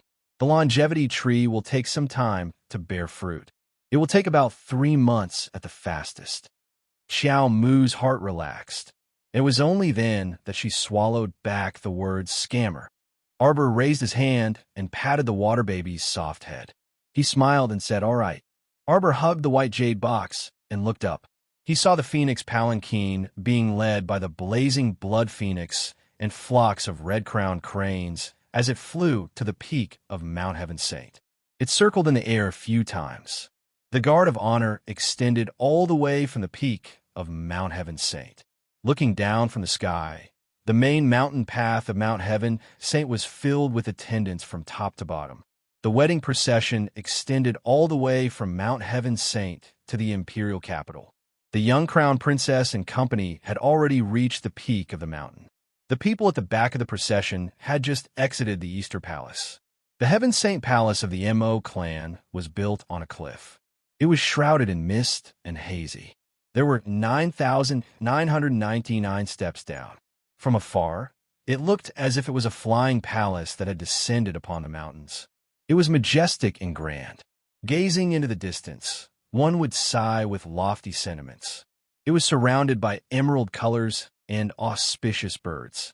Tens of thousands of magpies were lined up in a row, chirping beautifully. It was as if a long bridge had been built over the rainbow at the peak of the mountain. The members of the wedding procession felt that they had lived their lives in vain to be able to come here today and witness such a scene. In the future, when they talked about this with anyone, it would be a great topic of conversation. They had definitely seen such a grand scene. The young crown princess and her attendants stepped off the Magpie Bridge and landed on the first step. The 9,999 steps of the ancestral temple could only be walked by the emperor or the nobles. None of them were exempt. The young crown princess stood on the steps and looked up at the palace that was 10,000 steps away from her. She couldn't help but sigh as she looked at the heavy phoenix crown on her head. The road was so long. Walking alone made her feel melancholy at this moment. The bell on the mountain peak began to ring. The little crown princess lifted the red veil and dragged the wedding dress that was several meters long. Step by step, she walked up the stairs. Big liar. He had promised to come back on the 6th of June. Jojo, Sama had to walk such a long flight of stairs and perform such a complicated ceremony alone. Jojo, Sama has promised you. Even if you're alone, you have to complete the formalities and complete the tasks that you have to complete. Jojo, Sama has already walked 333 steps, and you still haven't returned. Jojo, Sama has already walked 999 steps, but you are still nowhere to be seen. Lady Chow Chow had already taken 1,300 steps. Jojo completed the 2,088 steps. It's okay. Even if he were to walk all 9,999 levels alone, he would still have to walking on a path to the end in this lifetime. She only had one path, and that was to live it with this fellow. Wah! The honor guard, standing on both sides of the long stairs, suddenly let out a cry of surprise. Arbor's heart skipped a beat, and she turned her head back. She saw that the sky seemed to be dyed red by a golden red color, and a gorgeous red color rose from the Magpie Bridge. Her eyes lit up in an instant as she stared fixedly in that direction. A long dragon's roar sounded in the space between heaven and earth. The figure standing on the golden dragon stood upright, and his long hair was slightly messy. His bright red robe instantly wiped out all the colors in the sky and earth. Chapter 3660. At this very moment, time seemed to have frozen and came to a standstill. The young crown princess held her breath. She turned a deaf ear to the screams and cheers around her. She also completely couldn't see other people or other colors. In her eyes, there was only that figure that seemed to be moving over like a ball of flames. These two faint red figures were reflected in her bright eyes. At this very moment, in this very instant, everything seemed to have turned into a puff of smoke and died out bit by bit. It was as if that person's moving figure was the only thing left in the entire sky and earth, in the 9 heavens and thousands of miles of clouds. Her line of sight followed his movements as he leaped down from the sky and landed directly on the first step of the long staircase. The young crown princess lifted her skirt and dashed down the steps without hesitation. As for him, he followed the long and wide bluestone steps and quickly ascended them. What kind of stunning visual enjoyment was this? At this moment, there were more than 10,000 people in the ceremonial procession, but at this very moment, it was so quiet that one could practically hear a pin drop. Everyone held their breaths as their gazes chased after those two balls of flames excitedly. Closer, closer, they were getting closer and closer. The young crown princess flew up and leaped.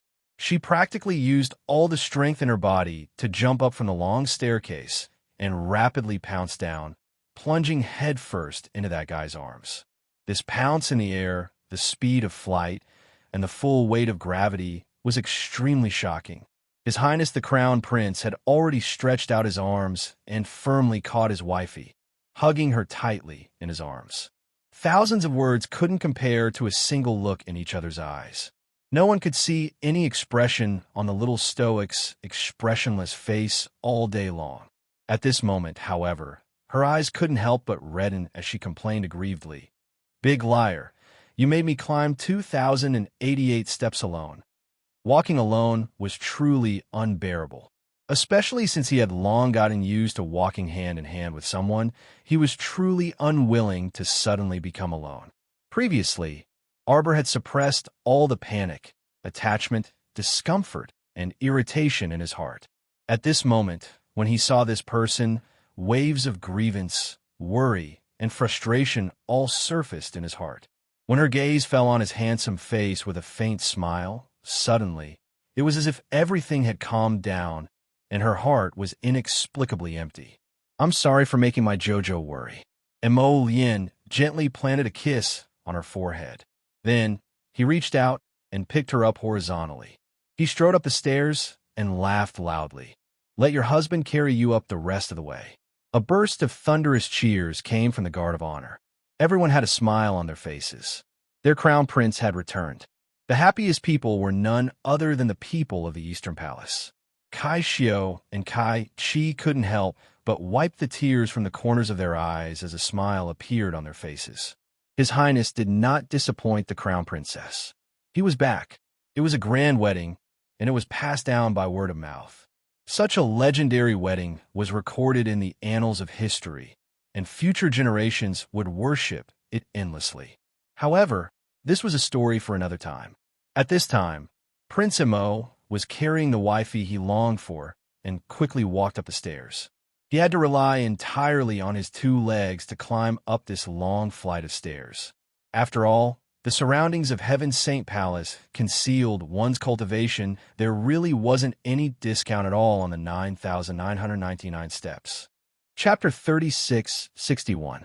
When they climbed to the 6,666 step, they could see many familiar faces of officials. It was really hard on these senior officials. They didn't even know how they managed to climb such a long step. No wonder a few of them looked like they had nothing left to live, for Sir Jojo lay on Prince Mo's shoulder and turned his head to look at the stunned officials. His little head twitched, and he actually reached out his paw to wave at them. "You've worked hard. Everyone know. His Highness the Crown Prince had returned." No wonder when they looked up, they saw the extraordinary splendor in the sky and cheers at the bottom of the steps. But why was the little crown princess carried up?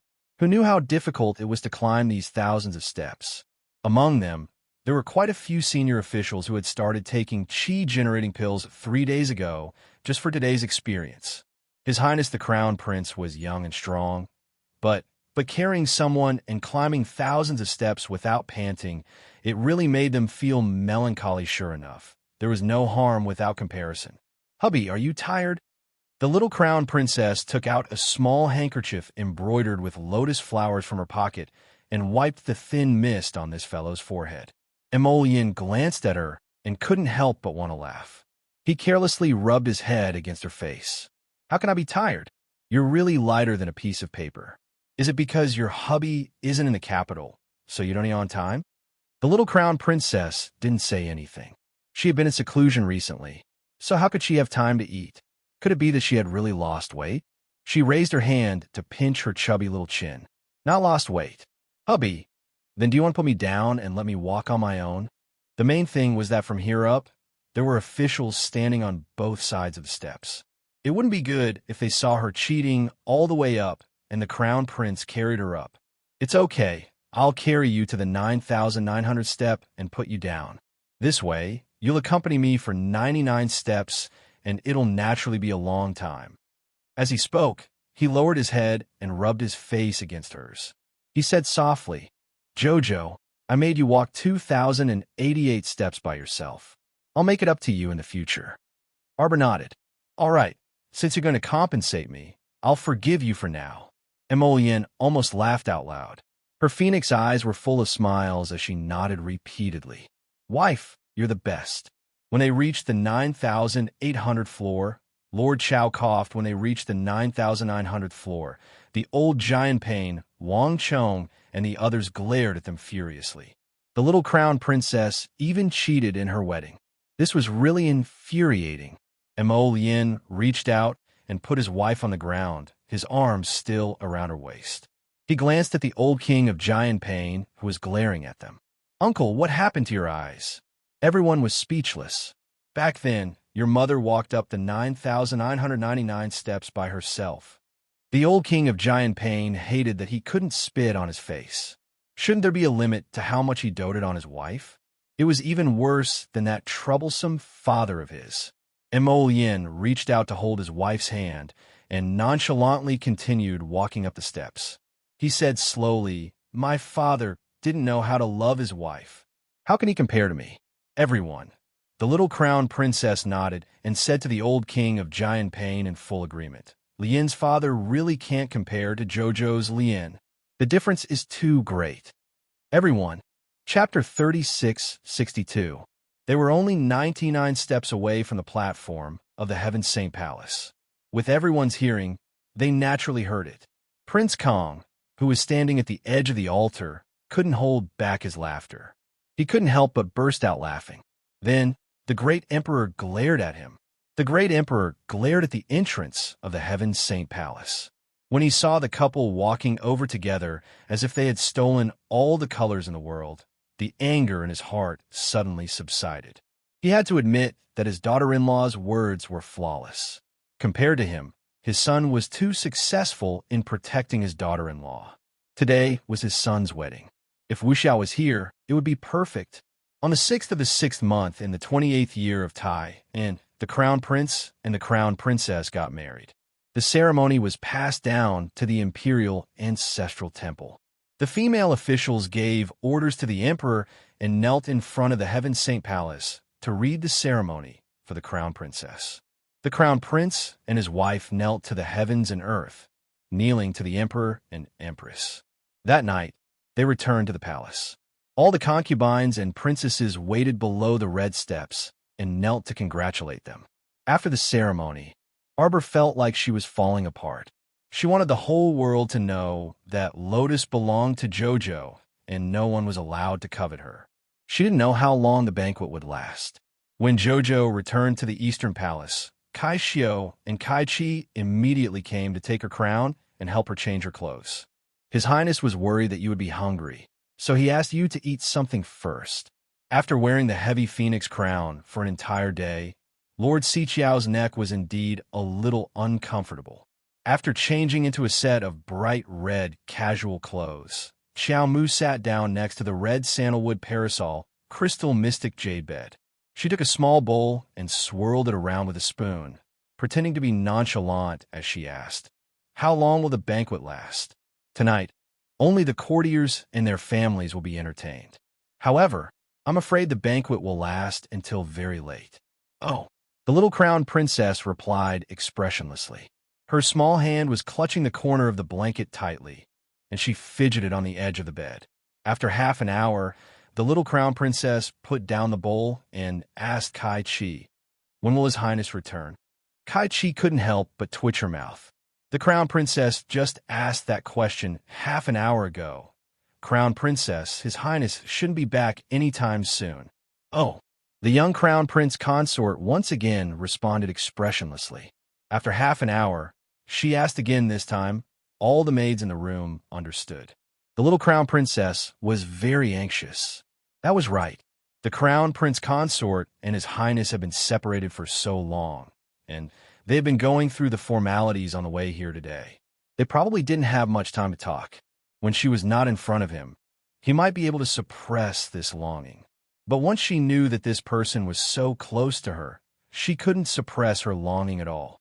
"Your Highness the Crown Prince. Your Highness the Crown Prince, Princes. All right, there's no need to be so courteous.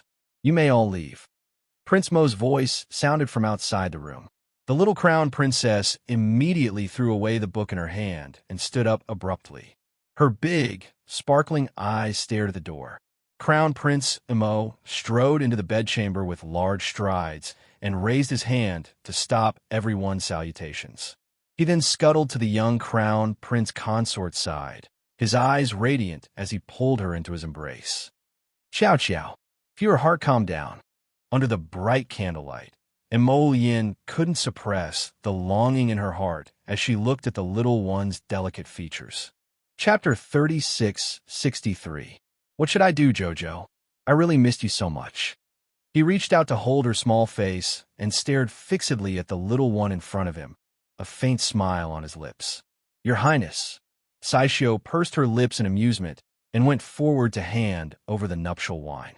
Mo Yin reached out to take it and walked into the depths of the beaded curtain while holding the little girl's hand. He waved his hand to dismiss everyone. Saishio and the others bowed and retreated out of the main hall in a single file. As the hall doors slowly closed, Prince Mo held his wifey's hand and walked to the bedside to sit down. The beaded curtain made a crisp, tinkling sound as it bumped against each other. A pair of red candles were nearly half lit, and a faint halo enveloped the hall. The two people gazed deeply at each other, and for a moment, their hearts were surging with emotions. Jojo, Mo Yin, reached out to lift her chin and leaned over to kiss her on the lips. His gentle voice rang softly in her ear. "My heart is content to have you for the rest of my life. Let's drink together. We will never leave each other for all eternity." Arbor gazed deeply at him and involuntarily nodded. The little stoic sipped the wine while secretly peeking at her dear husband. With this glance, Her small face couldn't help but blush inexplicably. The crown prince drained the wine in one gulp and quickly put down the cup. Afterwards, he flung off his crimson outer robe and leaned against the bedside with his slender figure. He gave her an affectionate smile and blinked his phoenix eyes. "Wifey, from this moment on, hubby can do whatever you want with me. I definitely won't have any complaints." This guy was truly too devilish. Sir Jojo's originally restless heart started to thump even more wildly at this moment. "Wait a moment." The little girl waved her hand at him and then turned around to sit on the small stool beside the bed, rummaging through her inner world with rapt attention. Prince Mo, who was waiting for his wifey to throw herself at him, was truly curious and couldn't help but sit up straight. He stretched his head over and rested it on his wifey's shoulder, breathing into her neck. "Wifey, what are you rummaging for? Your husband is already like this. Why don't you want to look at me? You're alone in your thoughts." The little crown princess suddenly turned her little head and her little mouth bumped into his chin. Prince's eyes lit up. He reached out and wrapped his arms around her slender waist. He rubbed his head against her neck. "Jojo, you kissed the wrong place. Let's do it again." Jojo, expressionless, pushed a small booklet in his face. "Mama gave it to me before the wedding. Do you want to take a look?" The crown prince received it with one hand with a puzzled expression. He flipped open a page and glanced at it. Sir Jojo stared at him intently. He blinked his phoenix eyes. Although there was no expression on his face, the tips of his ears had turned red. "Wife, do you think your husband still needs to read these?" The booklet instantly flew out of the beaded curtain. The hanging beads swayed under the red candlelight, undulating and rippling. His lips sealed hers like a storm. He reached out and tore off her red smock, flinging it out of the curtain with a flick of his wrist. Sir Jojo was a little confused.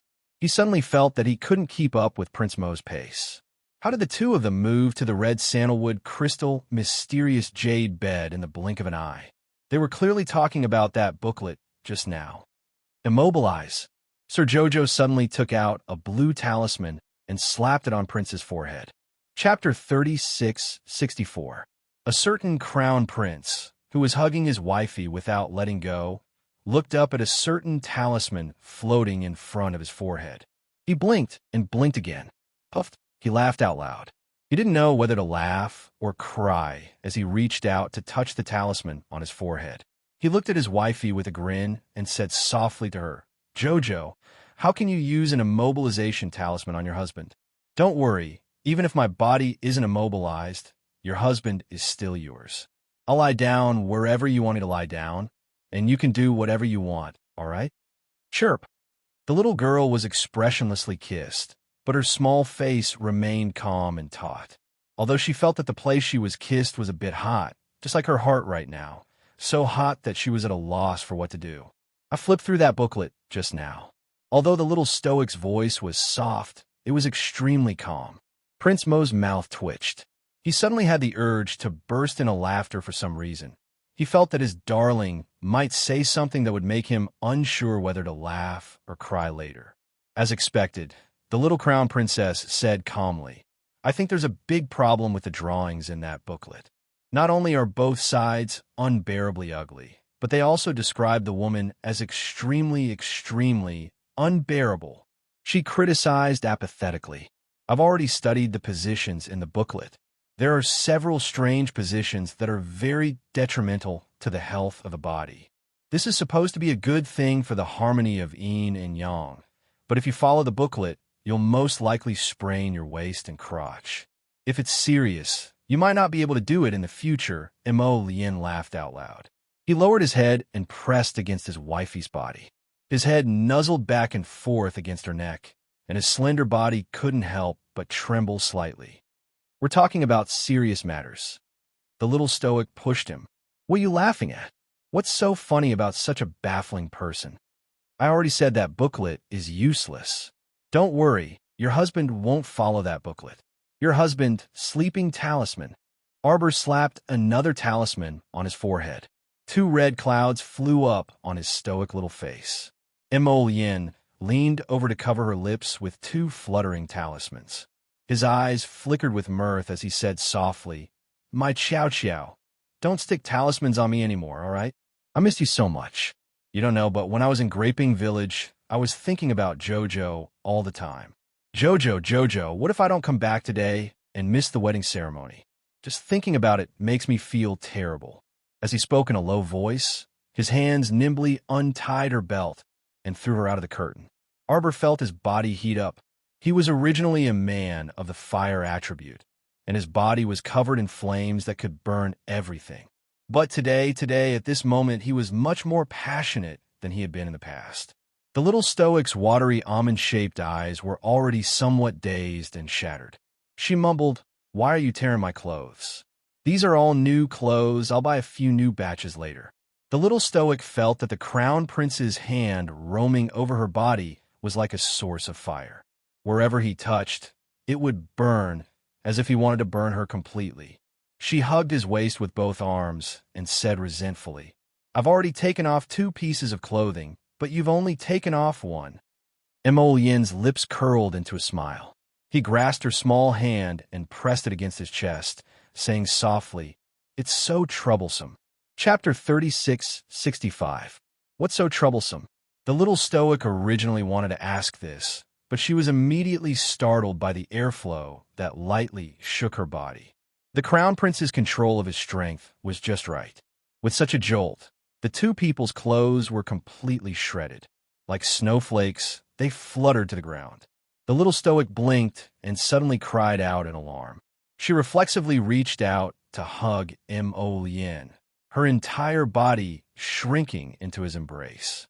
How could it be so easy to take off his clothes? In an instant, the 2 of them were naked. "Jojo, don't be afraid." He patted her gently on the back. "Your husband isn't scary." The little fellow wriggled in his arms and looked up at him.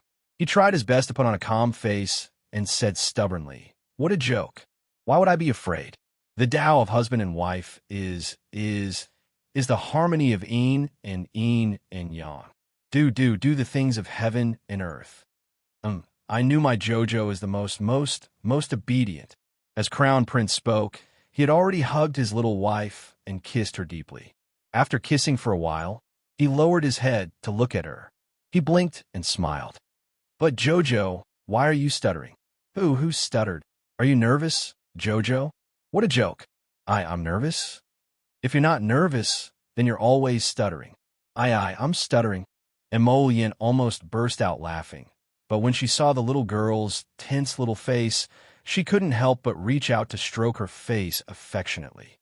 "Don't be afraid, Jojo. Your husband won't hurt you.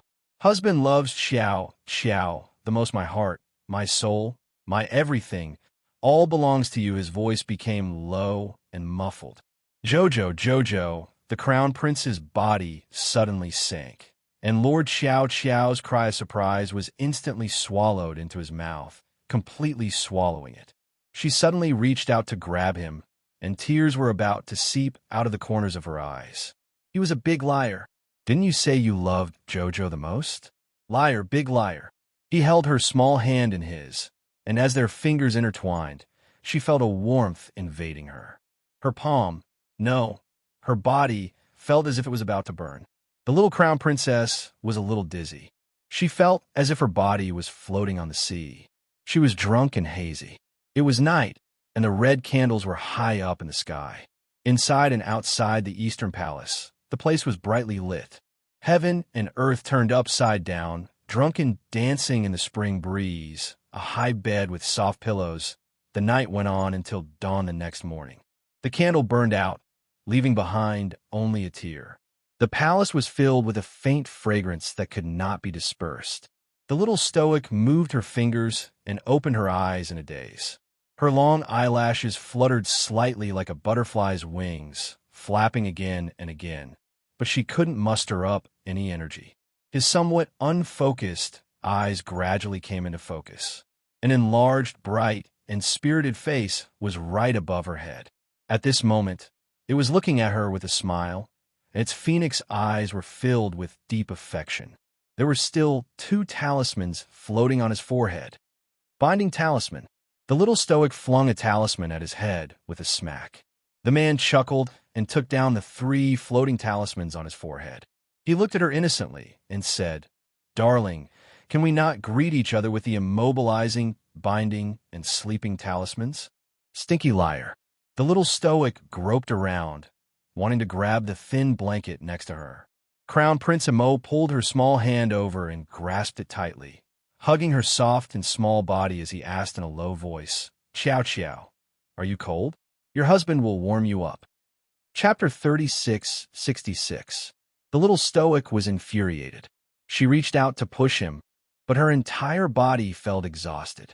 She felt like her bones were falling apart the moment she moved, and she didn't feel comfortable anywhere.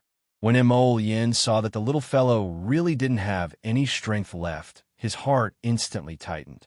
He picked her up and walked towards the warm pool in the inner room. "Jojo, don't worry. Hubby will help you bathe, and you'll feel better in a while." Sir Jojo looked at him expressionlessly. Suddenly, she opened her mouth and bit his chin. "Look at the situation now. Don't we still have to go to Yongren Palace today? If they went late, that elderly lady would definitely be nosy again. What's the rush?" Emo Yin carried her towards the pool and lowered his head to kiss her moist jade lips again and again. "Jojo, hubby will help you bathe and change your clothes. Be good." Sir Jojo pushed his face away and grumbled angrily. "I'm telling you, the medical scriptures say that there must be restraint in matters of yin and yang. Just like you did last night, like that. Humph, that won't do." Prince Emo turned around and looked at her innocently. "Wife, then let's be more intense tonight. I'll perform better. I'll make you think I can do it. Okay?" "What did you say?" Astonishment instantly colored Arbor's taut and expressionless face. Did this fool not understand the little emperor's words? She already begged for mercy like this last night. Hee hee. Humph. I'll tell Imperial Aunt, she shouted angrily. "Imperial Aunt promised me last time that if you bullied me, she would take care of you on my behalf." Emo Yin's face became even more innocent and serious. "I already begged you to stop running around. So why are you so disobedient? You just had to crawl around and pinch me. You're clearly the one bullying me. You always bully me for not knowing how to resist, relying on the fact that you're my treasure. My little emperor, your excellency, you only know how to bully me, torture me, and rub my heart." "What?"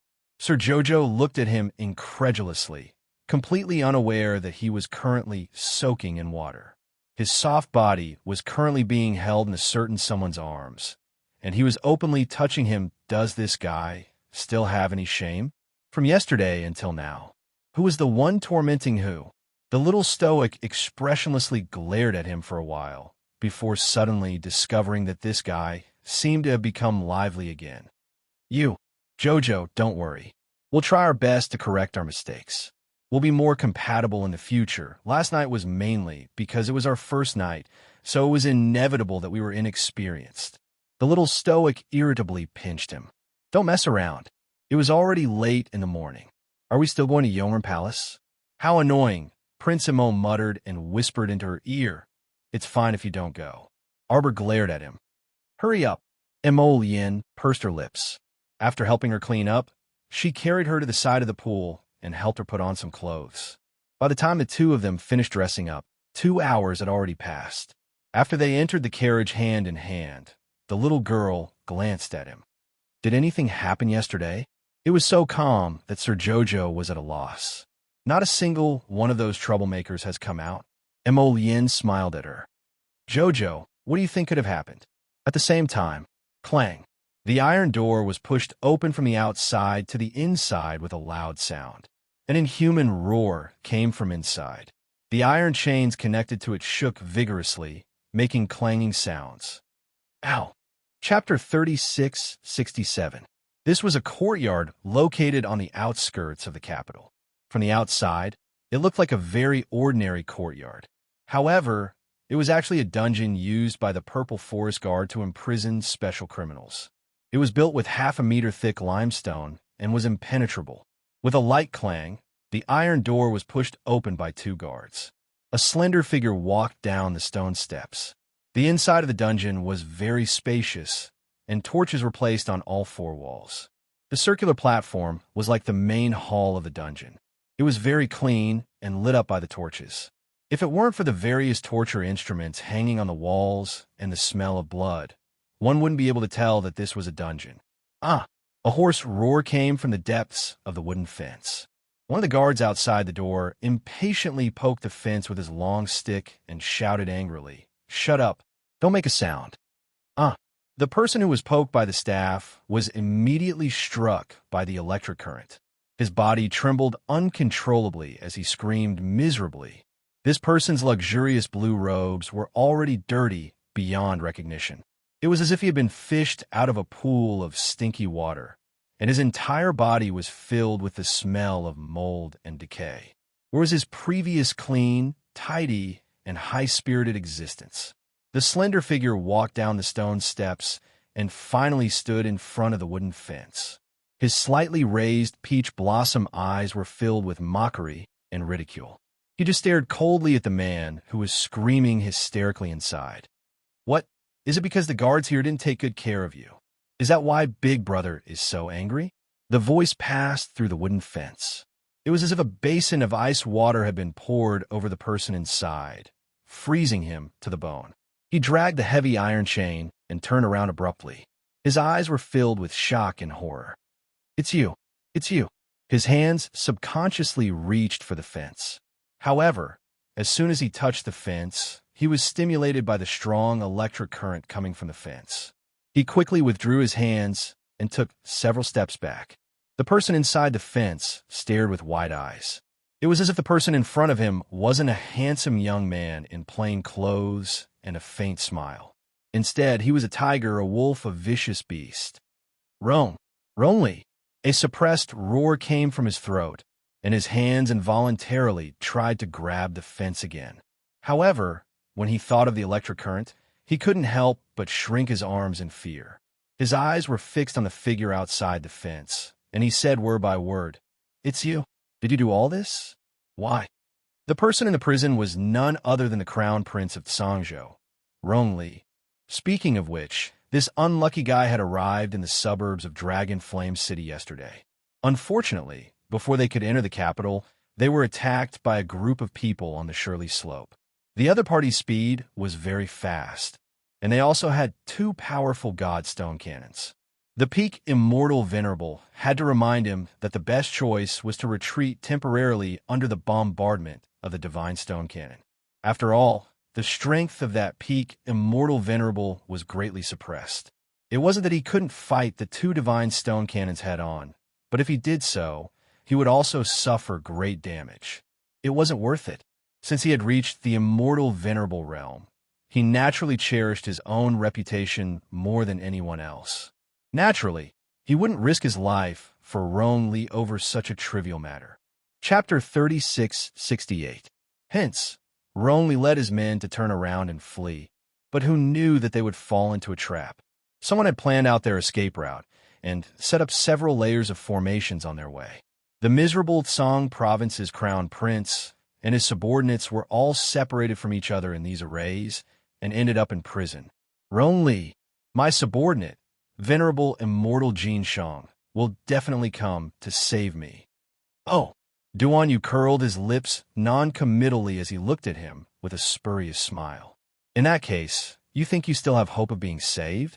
Rongli's body trembled slightly, but he stiffened his neck and stubbornly refused to admit his mistake. Of course, as long as Venerable Immortal Jin Shang finds, all of you will be finished. Tisk tsk. Duan Yu shook his head with a smile and looked at him with pity. Eldest brother, you're almost 40 years old, so how can you be so naive? It looks like Empress Lu has protected you too well. How can the current you be my match when you're cowardly and foolish? You. What do you want to do? Do you know where this is? Duan Yu's slender fingers passed through the layers of electric fences and abruptly grabbed Rong Li's collar, pressing him against the wooden fences. A mournful scream instantly echoed in the dungeon. Sai, look at you. You can't even endure this bit of hardship. Duan Yu's fingers caressed his collar and unhurriedly straightened it for him. he said with a grin. Your mother still thinks you're a genius, but she doesn't know that you've been an idiot from beginning to end. If you mother and son didn't come to provoke me, I would have left you be. But you're both so stupid. He abruptly grabbed Rong Li's messy hair and slapped his head heavily against the fence. Then I can only send you on your way first. Don't worry, you mother and son will be reunited in the underworld very soon. Ah! Rong Li clutched his face and flipped over on the ground. The electric currents all over his body struck him until he was on the brink of death, and his entire person was immersed in agony. This is a dungeon of the Purple Forest Guard in Dragonflame City. Duan Yu remained unruffled in the midst of chaos as he looked at Sangzhou's crown prince, who was lying on the ground like a dead dog. He said with a smile, Eldest brother, let me show you something fun. What are you doing? Ah. Rong Li, who was curled up on the ground, was filled with fear. He looked at the handsome man in front of him with a calm expression, as if he was looking at an evil spirit that had crawled up from hell. Duan Yu gently swiped his hand in front of his eyes. In an instant, Rong Li saw circles of water-like mirrors appear in front of him. A group of people appeared in the mirror image created by the demonic eye. They were surrounding a man in embroidered clothes as they walked out of the guest garden. When Rong Li's gaze fell on the man who was surrounded by several people like stars surrounding the moon, his entire person felt as if he had been struck by lightning, and he couldn't help but shudder. This person actually had the same face as him? Why? Rong Li roared angrily as he slammed himself against the wooden fence, ignoring the unbearable pain of the electric currents. His entire face was filled with astonishment as he pointed at the man in the demonic eye mirror image and shouted stutteringly, Rong Li, you despicable person, you actually found someone to impersonate me? Duan Yu couldn't resist chuckling as he looked at him apathetically. Why get angry? Chapter 36:69. You devil. Rong Li's entire body trembled. He was so furious that his heart and lungs were about to explode. He truly didn't expect that his younger brother, who came from the lower star domain, would have the ability to scheme against him like this. No, it couldn't be. Someone would definitely come to save him. Venerable Immortal Jinshang's cultivation was so high, so he would definitely discover something different about him. That Venerable Immortal Jinshang you speak of is currently an honored guest of the Divine Province. Duan Yu couldn't resist giving him another blow and said with a chuckle, He probably doesn't have the leisure to care about your life or death. Do you know why Venerable Immortal Jinshang came here? He came from the Holy Region, so it's naturally because there's something here that attracts him. For such a greedy person, as long as you can pay the price, Duan Yu smiled faintly and said, He can change masters anytime and anywhere. What do you want to do? Rong Li instantly panicked. As he looked at Duan Yu, who was coldly glaring at him, his entire body started trembling weakly. Don't panic. A silvery white flame suddenly ignited in Duan Yu's hand, and he smiled calmly at Rong Li. Don't worry, you won't feel anything. Don't kill me, fourth brother, don't kill me. Rong Li abruptly prostrated himself on the ground. He no longer cared about his dignity and only wanted to beg someone to spare his life. He kowtowed to Duan Yu from the other side of the fence and wept bitterly. Fourth brother, please spare me this once for royal father's sake. I won't dare to oppose you in the future. Fourth brother, spare me this time. To tell the truth, Rong Li still couldn't figure out why Duan Yu's temperament suddenly changed and why he captured him and attacked him so viciously. He only thought that his mother must have done something to noble consort Duan during the hunt and incurred his father's wrath. That was why he decided to kill him. When he thought of this, he couldn't help resenting his mother, Empress Lu. If she knew earlier that Duan Yu was a lunatic and not an easy person to get along with, why would she stupidly attack his mother time and time again? Wasn't this forcing him onto the path of insanity? Fourth brother. Rong Li, whose messy hair was draped over his face, rolled and crawled to the fence. He stretched out his hand and begged sincerely, Fourth brother, for the sake of Imperial Father, let me go this time. Don't worry, big big brother will definitely turn over a new leaf. Not only will he not go against you, but he will also help you. He will definitely help you. Duan Yu smiled at him. This kind of nonchalant smile inexplicably made Ronli panic and fear. The person in front of him was really too terrifying. If he had known that this day would come, he would not have encouraged his mother to provoke him and his mother. Now, Ronli was trembling with regret. He climbed onto the fence that was filled with electricity. Enduring the pain on his face, he shouted, fourth brother, let me go this time. I promise, I will never go against you again." Fear made one's heart tremble. The Ronli before him didn't seem to have the slightest intention of resisting Duan Yu. "Eldest brother, what should I say about you?" Duan Yu smiled faintly at him, his voice extremely slow and gentle. "You don't even know how to act." Duan Yu sighed and shook his head. Chapter 3670. "Look, you can't even suppress the ambition and resentment in your eyes." Duan Yu chuckled softly. Then, he reached into the wooden fence and gently patted Ron Li's head. Ron Li's teeth were chattering, and he couldn't even finish his sentence. What are you doing?" "I'm looking at what's in your head," Duan Yu said warmly, as though he wasn't talking about how to search his soul, but was merely discussing with Ron Li about today's nice weather. And no, don't. Fourth brother. Ron Li burst into tears and repeatedly begged for mercy. What do you want to know? Tell me. I will definitely tell you everything I know." "Oh." Duan Yu glanced at him. "Then why don't you tell me the purpose of your trip?" "Purpose? What purpose?" Duan Yu's expression was indifferent, and he exerted more force on Ron Li's head. Ron Li was so frightened that his entire body trembled. He repeatedly shouted, I'll talk. I asked Venerable Immortal Jin Shang and those two spirit venerables to capture the little stoic, the Crown Princess, and the Crown Princess." "You also revealed the matter of the spirit domain to Jin Shang?" Duan Yu asked with a grin. And no. Ron Li quickly shook his head. He wasn't stupid. If he revealed such an important matter to those three bigwigs, who knew if they would be tempted by the riches, at that time, he would be the one to seize the spirit domain. What would he, Ron Li, have to do then? "I've already dealt with Bashu, who knew about this matter." "You're quite ruthless." Bashu was his loyal lackey after all. He even offered that woman, Chun Baojia, to him and let him know about the matter of the spirit domain. Therefore, Ron Li acted without the slightest hesitation. "I've told you everything. Fourth brother, can you let me go now?" Duan Yu smiled at him. This smile inexplicably made Ron Li feel a trace of apprehension. "How can I be at ease without personally confirming it?" He curled his lips mockingly. "You're truly incomparably naive, eldest brother." Ron Li let out a long, mournful cry. In Duan Yu's hands, her eyes kept rolling back as she convulsed. Very quickly, Ron Li's body fell to the ground. He lay on his back on the ground, his limbs twitching. Duan Yu withdrew his hand and coldly glanced at the person on the ground before turning to walk out of the prison cell. "Find a random place and burn it."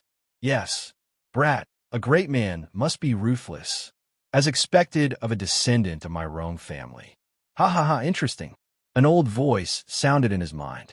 Duan Yu knitted his brows and coldly ordered, "Shut up, kid. Don't be ungrateful." A faint shadow appeared beside him and snorted. "If you are willing to cooperate with me, I believe that your cultivation will soar even faster in the future. I'm the only one who knows how to maximize the effectiveness of the bloodline." So long-winded. Scram!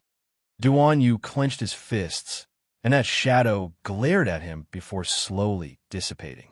He strode out of the dungeon. Just as he entered the court, he saw the shadow appear in front of him in a flash. "Your Highness, it's about time." Duan Yu nodded and walked out of the court. He solemnly said, "We'll act tonight." Chapter 3671. Inside Perpetual Benevolence Palace, Empress Dowager Chen's face was cold as she said, "Crown Princess, it's a good thing that the wedding ceremony went smoothly yesterday. Otherwise, the entire imperial family would have become a laughingstock." The woman sitting at the side with a smile on her face hurriedly tried to smooth things over. The crown prince also rushed back at the last moment. Nothing went wrong. Both of them are blessed. Grand Concubine Fang's words are reasonable. The emperor nodded. Since the matter has been resolved smoothly, Empress Dowager need not be too harsh. Empress Dowager Chen couldn't help but roll her eyes. She hadn't even started to be harsh, but the emperor was already telling her not to be harsh. The emperor's protectiveness was too vexing. Prince Imo looked down at his sleepy wife and turned to the emperor. Imperial father, it's quite tiring to entertain the envoys from various countries tonight. Your son will be going back first. The emperor glared at him and waved his hand. Go on. Hold on. The crown prince pulled the crown princess and turned to leave. Empress Dowager Chun was furious. Crown prince, where is Alchemist Dan now?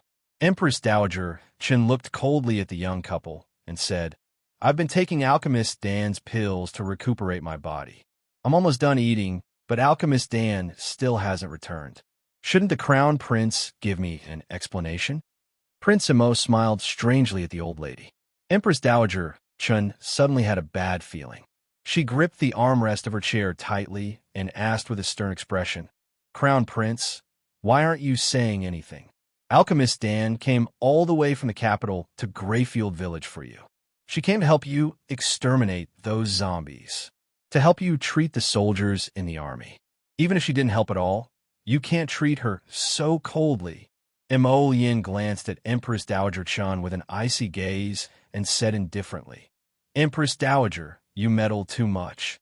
Alchemist Dan disobeyed military orders and came to the army without permission. What a meddlesome act. Mo Yin coldly said. This crown prince has already dealt with him according to military law. I hope that the Empress Dowager will not act smart in the future. What did you say? Empress Dowager Chin's sharp nails dug into the wood as her eyes widened. Alchemist Dan went all the way to Greyfield Village to help you. She's just a young girl. How would you be so cruel to her? Mo Yin looked at Empress Dowager Chun with a cold smile. Empress Dowager, this one advises you to be a good Empress Dowager. Don't do these little things. You won't be able to bear the consequences of angering me. After saying this, he didn't even look at Empress Dowager Chun, who was trembling with anger. He directly grabbed the little crown princess' hand and turned to walk out. Evil, evil creature. Evil creature. Empress Dowager Chun was so angry that she panted heavily. She turned to look at the emperor with a reproachful gaze. At this moment, the emperor had an awkward expression. He couldn't help but console her. Empress Dowager, little glutinous dumpling, has always been this reckless since he was young. You don't know this, but when he was in the lower star domain, he was even more excessive to his adoptive father's wife. So, this old one should thank him for not being excessive? Actually, the crown prince is the easiest to talk to. Mo Lusheng tried to smooth things over. As long as you understand this child's personality, you won't have any conflicts with him anymore. Chapter 3672. Empress Dowager Chun glared at the emperor in front of her. The emperor rubbed his nose and hurriedly said, It's actually very simple. As long as you don't provoke his wife, this child won't suddenly go berserk.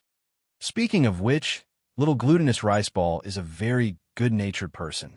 Mo Lusheng said with a smile, completely ignoring Empress Dowager Chen's glaring eyes.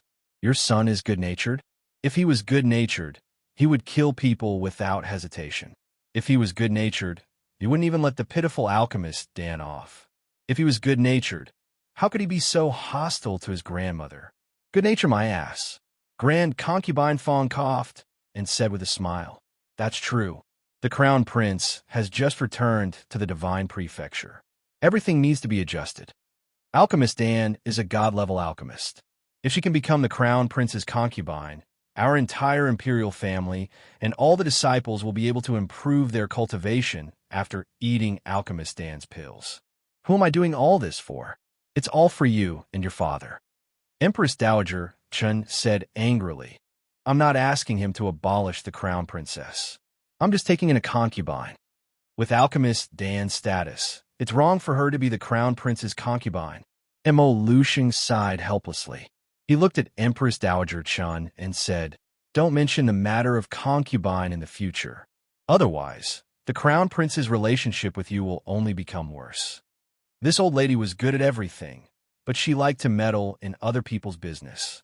However, the older generation's idea of spreading their children couldn't be helped. Just like how this old lady wanted to shove Princess Yin Yin to him time and time again, she also wanted to shove Shan Isu to Little Glutinous Rice Ball. Little Glutinous Rice Ball wasn't as peaceful as him. If this continued, the two of them would definitely fall out. Mo Lusheng said this for the sake of the Empress Dowager. After all, Little Glutinous Rice Ball's methods were enough to give him a headache just by looking at the piles of information. Such a willful and reckless son was most likely led astray by his adoptive father's family. The palace banquet at night was arranged in the Feiyue Pavilion. White jade and golden beads hung curtains. The ground was dug into a pool. Koi jumped in the pool, overflowing sparkling and translucent water droplets. It was already 10 o'clock in the evening. The pavilion was filled with fragrant underwear and fragrant hair, and people were toasting each other.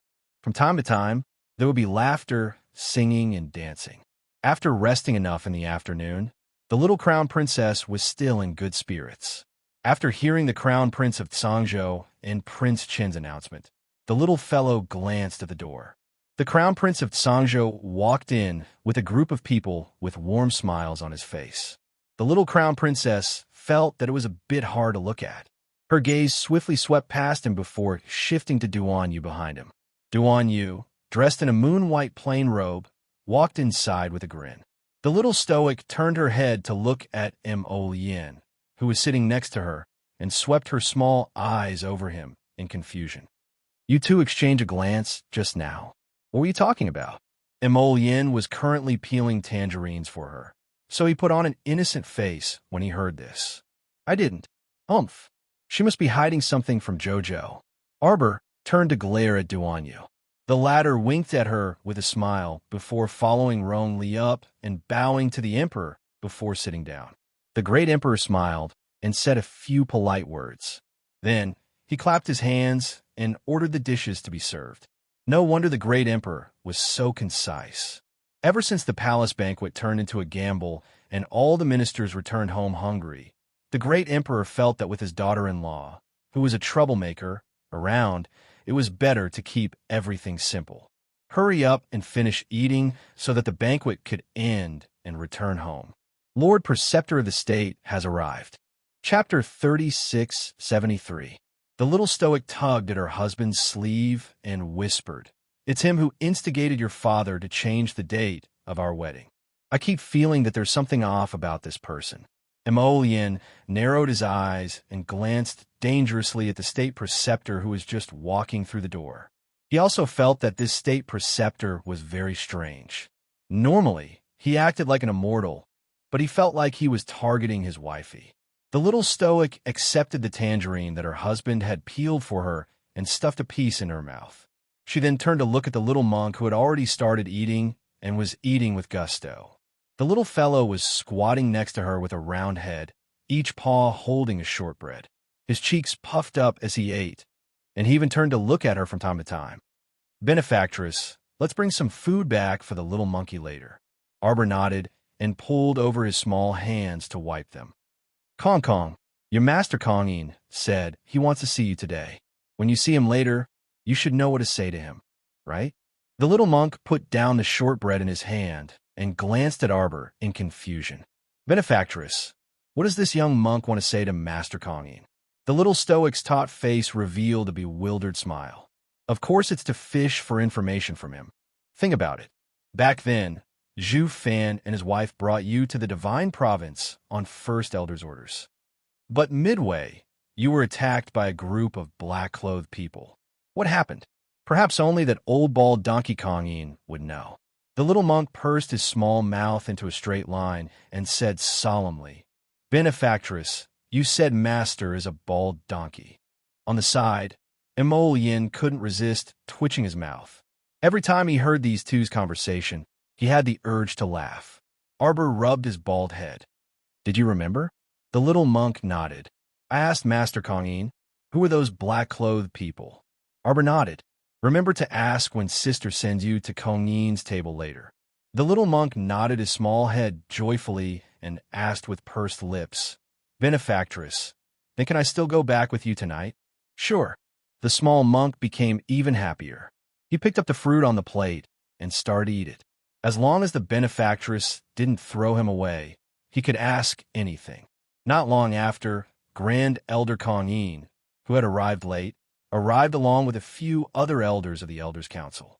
At this moment, the state preceptor had just taken his seat. He turned his head to look at Great Elder Kongin and the others. He smiled and nodded slightly. Kongin stroked his long beard and looked at the imperial tutor. He nodded his head slightly and smiled. The little stoic stood up and pulled the little monk up. Her actions silenced the people who were enjoying the song and dance in the pavilion. Pairs of eyes immediately looked in her direction. This young crown prince consort truly wasn't an easy person to get along with. Thinking of how the young crown prince consort had caused them to not even be able to drink a mouthful of hot soup at the banquet last time, the officials couldn't help but want to cry for themselves. The dancers who were rapidly spinning in the hall all retreated a few steps and lowered their heads to make a path. The little stoic ignored the others and brought the little monk to the seat next to Great Elder Kongin. Great Elder Kongin immediately revealed a benevolent smile. "Jojo, it's truly been a long time since we last met. Recently, this old monk has been busy preaching scriptures and discussing Tao, so I haven't spoken to you for a long time." Chapter 3674. The little stoic harumphed and stuffed the little monk next to him before returning to her seat. The old monk and the little monk exchanged glances. The little monk asked crisply, "Master, benefactress wanted me to ask you, who exactly attacked me in north-facing Great Forest last time?" The old monk looked at him solemnly and said, Kong, it's not time for you to know about this yet. That's right. Did you encounter any trouble while staying by Jojo's side recently?" The little monk immediately nodded and said in a childish voice, "Benefactress herself is a little trouble." Colleen probably won't reveal the truth to the little monk. When Mo Yin saw her walk back, she chuckled and grasped her small paw. Besides, who would go and inquire about information so openly? The little fellow's curiosity was already written all over her face. There must be something strange about Kong's background. Arbor harumphed and said, "The old monk knows but doesn't say anything. It truly makes one feel conflicted." Mo Yin couldn't help but laugh and pinched her small hand. "The old monk will definitely let Kong continue to follow you for a while." The little stoic immediately threw the smiling head Elder Kongin across from her with a disdainful look. He wanted her to help look after Kong, but didn't tell her anything. As expected, this old man had a good plan. Seeing the little crown princess sit down and continue eating, everyone's suspenseful hearts finally eased back into their stomachs. It turned out that the crown princess only walked out to say a few words to head Elder Kongin. Everyone couldn't help but blush. Why did they feel like nothing good happened whenever the little crown princess stood up, just as they were pondering? They saw a plump eunuch running in with quick steps from outside the pavilion. His forehead was even stained with sweat as he reported breathlessly, Your Majesty, the third city lord of the City of Shadows has come to visit." Mo Lusheng raised his brows, but before he could speak, a hearty laugh entered everyone's ears. Duan Yu turned to look and saw a black-clothed, middle-aged man wearing a thick cloak walking in with a big grin. Behind him were two young attendants and a woman with a black veil over her face who was walking gracefully. The woman's entire body was wrapped in a long black dress, and her face was covered with a black veil. The ornament on her head was actually a black dachira flower. As soon as he walked into the pavilion, he naturally attracted the attention of many people. This woman's attire was too out of place in this place of music and dancing. He did not fit in with the people around him. Moreover, the third city lord of the City of Shadows was wearing a cloak. It was already June. How could he wear such a thick cloak? Perhaps there was some hidden illness in his body. Mo Lusheng coldly looked at these uninvited guests. His gaze fell on the third city lord for a long time before he suddenly laughed. "Third city lord, why have you suddenly come to visit?" Everyone below started whispering to each other. "Phantom City, was one of the four great cities that transcended the three provinces. Their third city lord suddenly came to visit the emperor today. Why did he come so abruptly? He probably came with ill intentions and didn't come with good intentions. Ing bent down slightly and whispered into Duan Yu's ear. The latter nodded. Detain him first. As for the rest, wait until the banquet is over. Ing nodded and took a step back. Taking advantage of the fact that everyone's attention was on the group of people from Phantom City, he swiftly left the pavilion.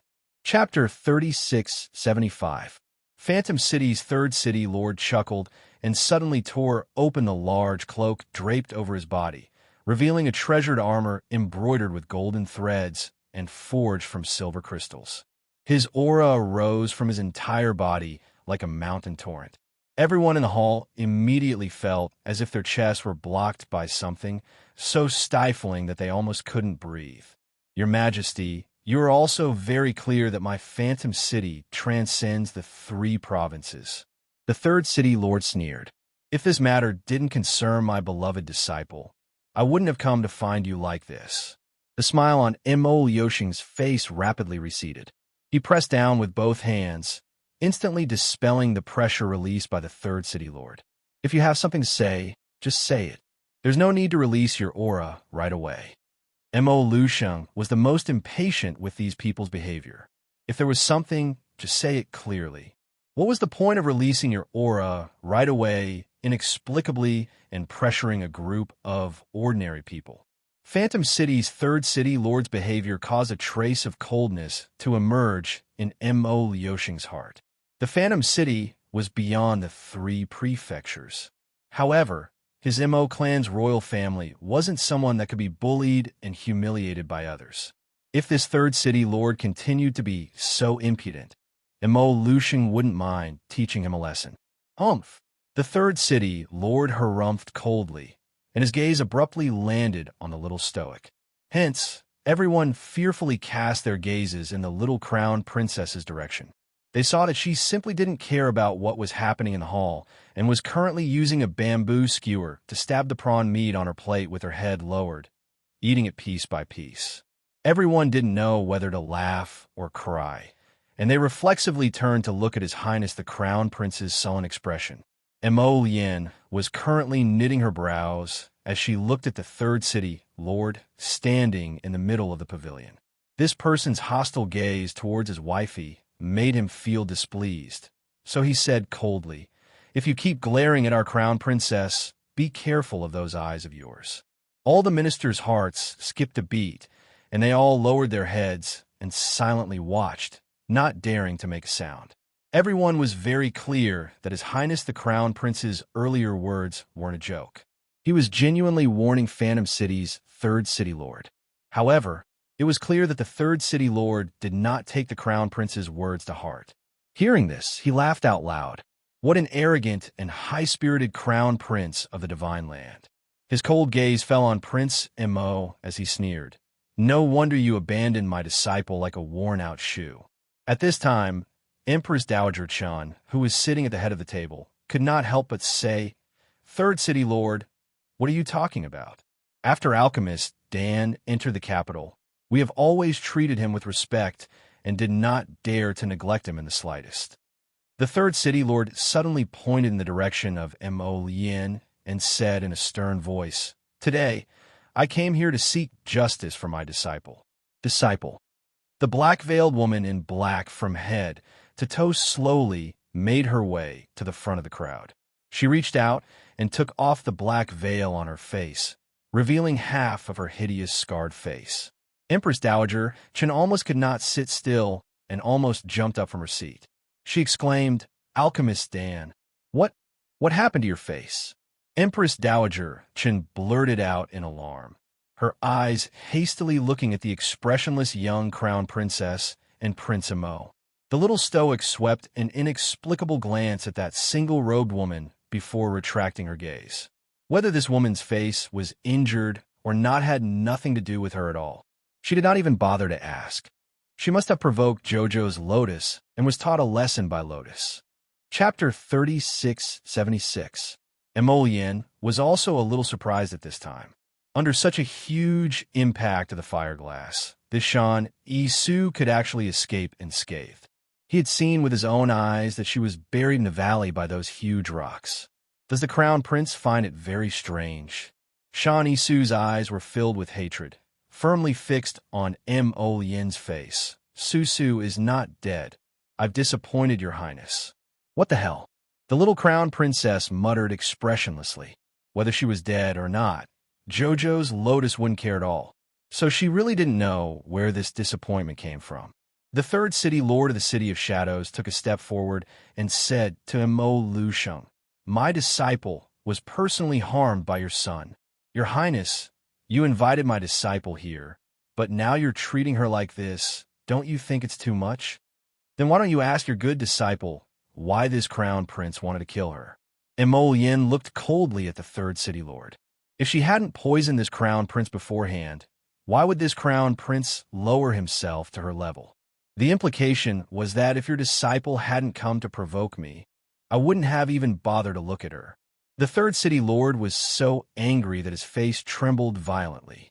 He cupped his hands and shouted at Mo Lusheng, "Your country's crown prince treated the people of the City of Shadows like this. Shouldn't he give corresponding compensation?"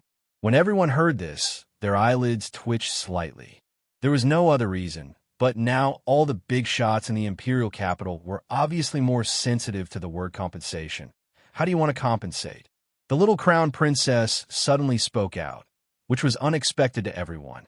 Her calm attitude couldn't help but make people take a few more glances at her. This didn't feel like the crown princess's usual character. The third city lord arrogantly raised his chin. The crown prince must marry my Shan Isu with a great gift, and confer her as a second wife. Suddenly, there was an uproar. Everyone looked at the third city lord with an expression as if they had seen a ghost. There was no such thing as the crown prince having an equal wife in the divine land.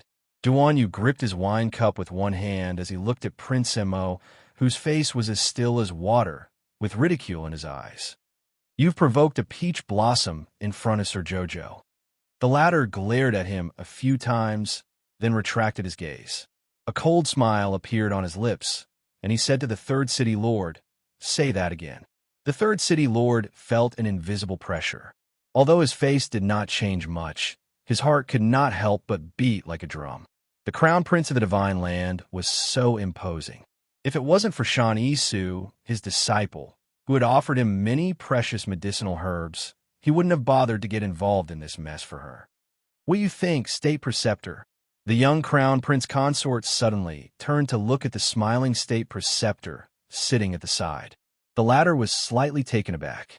All the elders in the pavilion were also shocked by this little crown princess who did not play by the rules. The crown princess didn't make fun of anyone today? Could it be that after marrying the crown prince, she had toned down her temper? Thinking about it, it didn't seem likely. Everyone shook their heads as they looked in the Grand Tutor's direction. Sir Grand Tutor smiled faintly and raised his cup at everyone. Naturally, there can only be one crown princess. The position of the crown prince's concubine is fine. You can't. An elder in the hall immediately objected. This woman's face is disfigured, so how could she be promoted to the crown prince's concubine? Sir Grand Tutor said indifferently, since she calls herself a divine physician, she naturally can save her face. Chapter 3677. Why don't we set a limit of 1 month? If Alchemist Dan can cure her face within this month, then what's wrong with the crown prince taking her in as a concubine? The young crown princess's eyes instantly emitted a ferocious glint. Without another word, she raised her hand and threw an icicle arrow in Lord State Preceptor's direction. Seeing this, the crown prince raised his finger and lit a fire behind his wifey, directly throwing a black fireball in Lord State Preceptor's direction. Bang! Bang! After 2 loud noises, the State Preceptor dodged expressionlessly. The place where he was originally sitting was pierced by a sharp icicle, and the chair was blown up by the fireball. Everyone, the State Preceptor looked at the couple innocently. "What are you doing?" Duan Yu couldn't resist twitching his mouth as he sized up the State Preceptor. This guy also seemed to be a bit shameless. Who would have thought that he would pretend to be innocent despite his graceful and divine appearance? The young crown princess sneered at him. Don't think that as husband and wife don't dare to beat you up just because you're the state preceptor. Speak. Who exactly are you for opposing me time and time again? The state preceptor's expression became even more innocent. I'm the state preceptor of the divine province with an inheritance. Ask His Majesty if you don't believe me.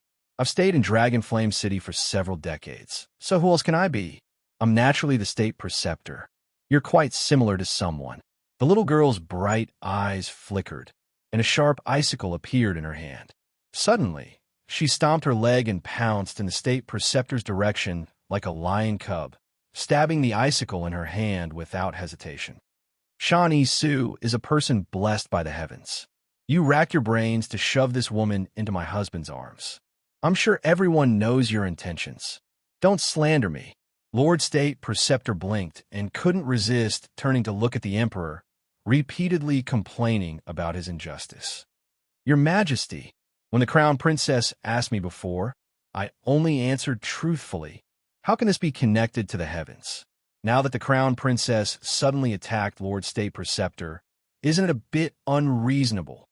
Empress Dowager Qin's old face was already pale. She was so angry that she gripped the armrest and said, "Presumptuous, truly presumptuous. Kill him." The young Crown Princess ordered coldly. In the blink of an eye, a giant white squirrel with 5 tails pressed down on the imperial tutor. The holy beast's aura instantly enveloped the entire pavilion, causing everyone's expression to change.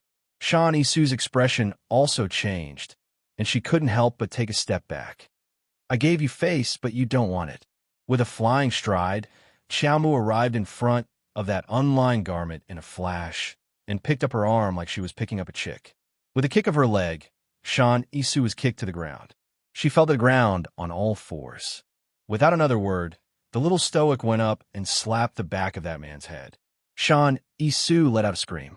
She twitched on the ground and spat out a mouthful of blood. It was evident how ruthless and merciless this young crown princess was. She made Alchemist Shan bleed with a single slap. Empress Dowager Qin's eyes instantly widened, and she abruptly stood up. She pointed in the young crown princess's direction and shouted shakily, "Impudent, truly presumptuous. Why aren't you stopping?" The Grand Crown Princess actually beat up Alchemist Shan in court like a shrew in the marketplace. The elderly lady felt her entire body tremble from anger. Chapter 3678. The little stoic turned a deaf ear to elderly lady's berating. She pursed her lips and kicked that alchemist Dan to death in displeasure, a hint of coldness hanging on her tranquil face. She had never seen such a shameless thing. She actually dared to openly reach out to snatch Jojo's lotus? Did she want to die? Or did she want to die? Stop, stop, quickly stop. Seeing that his disciple was beaten to the brink of death by the little crown princess, the third city lord hastily berated loudly. The third city lord's aura shook, and a wisp of sacred energy swiftly attacked the little stoic. Emo Yin's eyes revealed a cold glint, and he had already pulled his wifey into his arms in a flash. With a raise of his hand, the surging sacred energy counterattacked the third city lord. The third city lord was instantly shocked, and treacherous waves surfaced in his eyes. He simply didn't expect that the crown prince of the divine province had already entered the transcendent god realm at such a young age. It was already too late to evade, and what was even more frightening was that another wisp of sacred energy secretly attacked him from behind. A pincer attack from the front and back instantly shook his mind. He spat out a mouthful of blood, and his complexion immediately wilted. The third city lord got off to a bad start, and his eyes were as wide as an ox's as he glared fiercely at the two people who attacked him at the same time. Duan Yu remained calm and unruffled in the midst of chaos as he looked at him, and said while shaking his head, "Pitiful and lamentable people must have something hateful about them." On the other side, the white squirrel Chirpy and Lord State Preceptor had also decided the victor. Don't be fooled by the little white squirrel's round body. It was nimble, and the sapling's vines supported it from time to time. Even though Lord State Preceptor was nimble, he was still pushed back by the two of them. In the end, the little white squirrel's tail whipped the State Preceptor's back, causing him to rapidly retreat several steps. When he turned around, everyone couldn't help but be inwardly shocked when they saw blood trickling down from the corner of his mouth. Everyone stopped. Seeing that the situation was out of control, the Emperor berated and abruptly stood up. Simply insolent. Queen Dowager Chun was so angry that her chest heaved up and down, and her face was ashen. Your Majesty, the Crown Princess is truly too. Imperial Father, I was the one who did it. Prince Mo's cold voice interrupted Empress Dowager Chin's harsh words. When this woman chased me all the way to Grey Ping Village, this prince was already very impatient with her. I didn't expect to fail in killing her and let her escape. Now that she's walking right into the trap, that's perfect. Man, come. Mo Yin coldly called out. Several agile purple forest guards immediately rushed behind him and cupped their fists in greeting.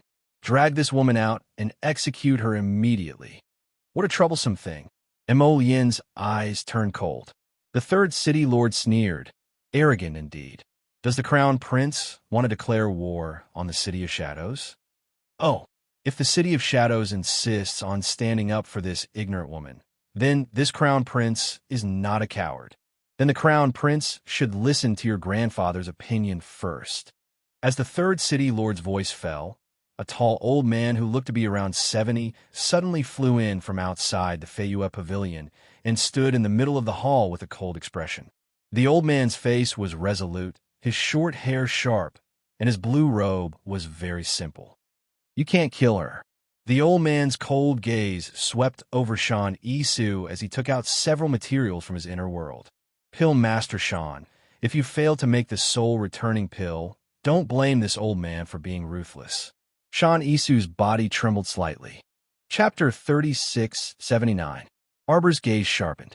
Just as he was about to take a step forward, Mo Yin pulled him back to her side. Grandfather, you have to think clearly. There's only one set of these ingredients. If it's wasted, it'll be a waste. Mo Yin said coldly. The success rate of Shan Isu's soul-returning pill is currently less than 10%. You're asking her to refine the pill on the spot. Isn't that a joke? Mo Yin glanced at the pale Shan Isu. That bloodshed vermilion fruit was given to Jojo by Jojo when Imperial Father was testing him. Otherwise, where would they find the bloodshed vermilion fruit? If I want to kill someone, even gods and Buddhas can't stop me, Arbor said coldly. This Shan Isu had already stepped on her bottom line. If she couldn't get rid of her with her own hands, where would she put her face? She had already brought her master to snatch her husband. If she didn't fight back, wouldn't she be a coward? Naturally, this matter couldn't be settled peacefully. Even Lotus's grandfather couldn't stop her determination to kill Shan Isu. At this moment, Shan Isu also calmed down. She was beaten black and blue by the little crown princess, and her eyes were narrowed into a line. She turned to look at the little crown princess and smiled coldly. Then, she turned to look at Mo Yin's grandfather. City Lord Bai, there's no problem if you want me to refine the soul-returning pill. It's just that there's a small problem with your ingredients. Elder Bai Sheng frowned and looked coldly at Shan Isu. What's the problem? Phoenixwood ghost grass, snowfield flower, and bloodshed vermilion fruit. Everything is here. What other problem can there be? Following the elder's announcement, gasps could be heard in the hall. Everyone knew what these 4 types of medicinal herbs represented. Phoenix wood, snowfield flower, and ghost grass were all ingredients that were infinitely close to divine level. As for the bloodshed vermilion fruit, it was a type of divine spirit fruit. It was unbelievable that Old Master Bai had really collected all the ingredients needed for the soul-returning pill all these years. Everyone looked at the few jade boxes in front of the old man, and their gazes immediately became fervent. The soul-returning pill was an item that could reverse yin and yang. It was rumored that it was a panacea that could truly revive the dead. Of course there's a problem, and a very big one at that. Shan Isu took a deep breath and took a step forward. He bent down and took out one of the jade boxes and opened it, allowing everyone to see the half of the pitch-black phoenix wood inside. The entire body of the phoenix wood was ink black, and the broken branches were faintly tinged with light green. It looked like moldy spots the phoenix wood needed to concoct the soul-returning pill must be the heart of 1,000-year-old phoenix wood. This is only 100-year-old phoenix wood, Sean E. Sue said indifferently. Its medicinal value is not enough to refine the soul-returning pill. Everyone was stunned, and then they looked up at Old Master Bai, whose face was as dark as water. Obviously, Old Master Bai was in a bad mood when he heard this bad news. But don't worry, Old Master. Since we're only missing the phoenix wood, we'll be able to find it in a month or two. Sean E. Sue smiled faintly, and the scars on his face looked somewhat hideous. Old Master, you can give me some manpower. I'll lead them to the Phoenix Forest in the Divine Continent to search for the Phoenix Clan's habitat. In time, they'll definitely help you find the truly useful 1,000-year-old phoenix wood. You won't live to see that day. Chapter 3680. Arbor's cold voice abruptly spread throughout the entire pavilion. Everyone's hearts, which had been ignited by the 4 god tier and above medicinal herbs, inexplicably cooled down in an instant. Elder Bai's eyes were slightly angry. He turned to look at his granddaughter-in-law, his pair of bright, old eyes revealing traces of light. She must stay alive to find the phoenix wood. Before the end of this year, she must concoct the soul-returning pill that a Xian needs. Arbor sneered coldly. Her? Huh. What kind of attitude is that? Elder Bai was instantly angered by Sir Jojo's arrogance. If I say she can't, then she can't, Arbor said coldly. If I say I want to deal with someone from Tianyun, then I must deal with her. It's useless for anyone to stop me. Bastard, Elder Bai roared angrily. Take this person down, Arbor said coldly in a low voice. Instantly, countless figures approached Sean E. Sue, whose expression had changed abruptly. Who dares to make a move? Third City Lord was anxious. He couldn't help but turn to Elder Bai and shout, Old City Lord, are you just going to watch a god-tier alchemist fall in front of you like this? Bai Sheng's face was ashen. He suddenly leaped to Sean E. Sue's side and pressed his palm on her left shoulder. A strong burst of holy power burst out from his body, instantly flinging away a dozen purple forest guards who had swarmed over. Emolian secretly cried out in his heart. He didn't even have time to give Elder Bai a look, and Elder Bai had made such an impulsive move. Sure enough, when he lowered his head, he saw that his little wife's expression was incomparably ugly. Before he could react, he saw the little fellow rush over. With a flick of her hand, hundreds of forced binding talismans were thrown over. He shouted angrily, The person who dares to stop me in this world hasn't been born yet. Today, whoever dares to stop me from killing her will be my, Arbor's, mortal enemy. If you want to come, then come at me together. In the blink of an eye, hundreds of flickering talisman arrays smashed down at the same time, tightly trapping Elder Bai and Shawnee Sue in place.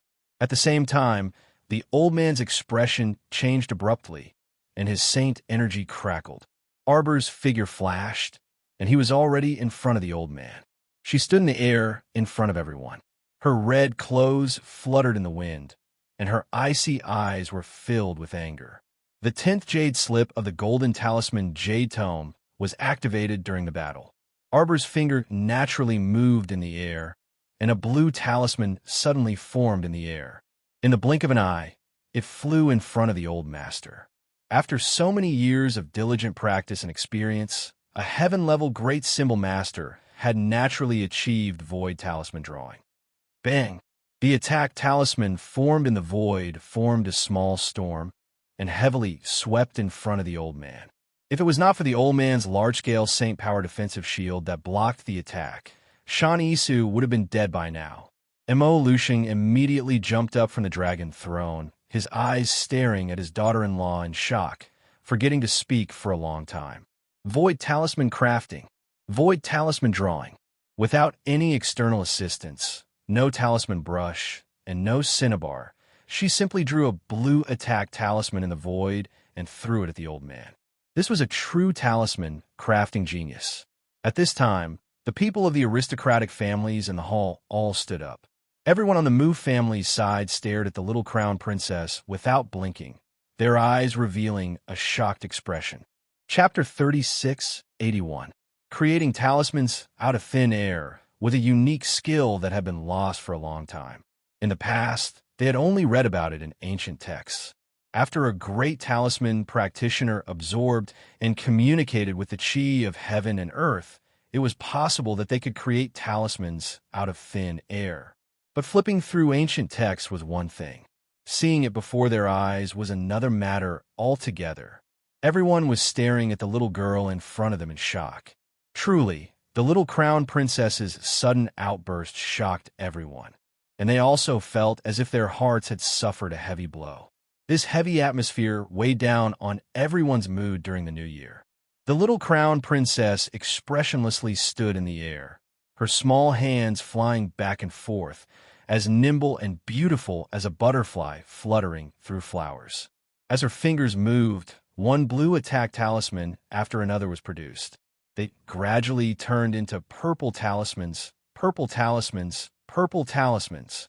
Everyone's eyeballs were about to fall out of their sockets. They looked at the little crown princess, who was still exerting her strength, in bewilderment. They only felt that their eyes were not enough to see, and their hearts seemed to have been struck again. They revealed a hopeless expression. Was this the difference between a genius and a mediocre person? From creating talismans out of thin air to directly creating blue talismans out of thin air, then suddenly turning them into purple talismans. This process probably couldn't be described with a quarter of an hour. Patriarch Mu somersaulted and nearly fell to the ground. If it weren't for Mu Jingrue and Mu Jingyuan swiftly supporting him, the old patriarch would probably have already fallen to the ground. At this very moment, Arbor's surroundings had already been enveloped by a huge talisman energy vortex. She stood in the middle and coldly stared at Old Master by in front of her, as well as Shan Isu, who was being protected by him. Shan Isu didn't know why, but she felt a sudden chill invade her heart. She didn't expect that a mere little girl could make her feel a trace of shudder and fear with just her aura pressure. She didn't want to admit it, but the truth didn't allow her to quibble. If you don't die today, how will I have the face to continue living in this world? Arbor coldly finished this sentence and raised her hand. Everyone saw a dazzling golden light radiate before their eyes, and it was as if it had stolen all the colors in the world in that instant. Mo Yin was greatly shocked. Just as she was about to run up, Duan Yu grabbed her arm. "You brat, if you don't want to add fuel to the fire, then stand here and watch." Duan Yu glanced at him and patted his back. He looked at him sympathetically. "It's better for your grandfather to suffer a bit than to suffer Jojo's disdain in the future."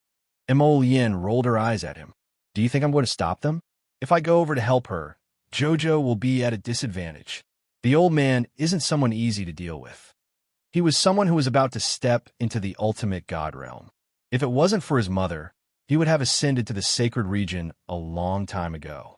Duan Yu withdrew his claws and said with a nod, "All right then, you go and lure your family's patriarch away.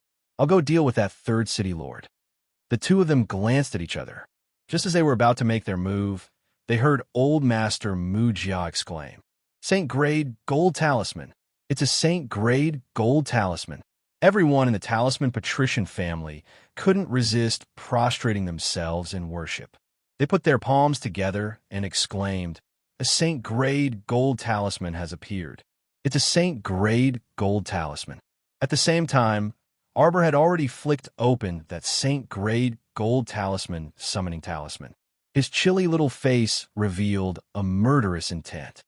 "Eat her." Chapter 3682. As soon as she finished speaking, everyone suddenly felt as if the temperature around them had dropped below freezing point. The temperature that was supposed to be warm in June now felt as if winter had descended. Not only was it extremely gloomy and cold, but that chill also drilled into their bones, freezing them so much that they couldn't help but tremble and stomp. The venerable Peach Blossom Immortal and Little Tai Sui took advantage of the chaos to appear beside Mo Lien and Duan Yu. Because this abruptly chilling atmosphere instantly descended, completely covering the scent of the opening of the spirit domain.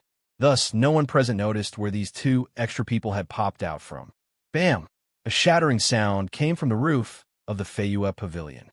The ground trembled along with the tremors, causing everyone to feel dizzy. They couldn't even tell which direction they were in. Run, run. It was unknown which old lord risked his life to yell these words. All the fools immersed in the crisis instantly seemed to have received a unified command and hastily sprinted out of the Feyua Pavilion. However, due to the earth quaking and mountains swaying, they ran crookedly and truly couldn't move very quickly. When they rushed to the entrance of the Feyua Pavilion, their path was suddenly blocked by a pile of bricks and stones. The tiles and rubble at the entrance crackled as they fell. The two unlucky fellows running at the front were smashed in the face by the bricks and stones, and their heads bled as they screamed in fear.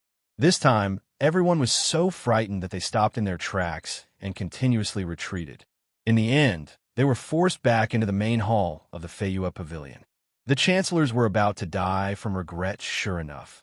Starting a fight at the slightest disagreement was truly something that the little crown princess was capable of. Didn't they say to finish eating early and leave early? Great. They only had enough time to eat 2 mouthfuls of hot soup and savor 3 pieces of meat before the banquet was freaking disrupted again. No one was to blame except for that damned third city lord of the City of Shadows. Why did you bring a woman to disgust the little crown princess for no reason? If this woman didn't appear, everyone would still be enjoying themselves. Little Tai Sui sniffed, and a serious look appeared on its delicate little face. I seem to smell the scent of a primordial beast. The venerable peach blossom immortal couldn't resist rolling his eyes. It's already here. Saint-clothed Sue let out a scream, and then her voice suddenly stopped. There was no other reason. The void was torn open, revealing a mass of black mist. A sharp claw stretched out from within. It looked like a dragon, but it was not a dragon. It looked like a phoenix, but it was not a phoenix. Its claws and fangs were extremely sharp, and it tore through the old man's Saint Energy shield in an instant. Its claws landed on Sean Isu's body, and it clawed with force. Saint-clothed Sue let out a frightened scream. Then he felt a chill on his left shoulder. A large piece of skin and bone was torn off by the claw, and blood and flesh were thrown to the ground.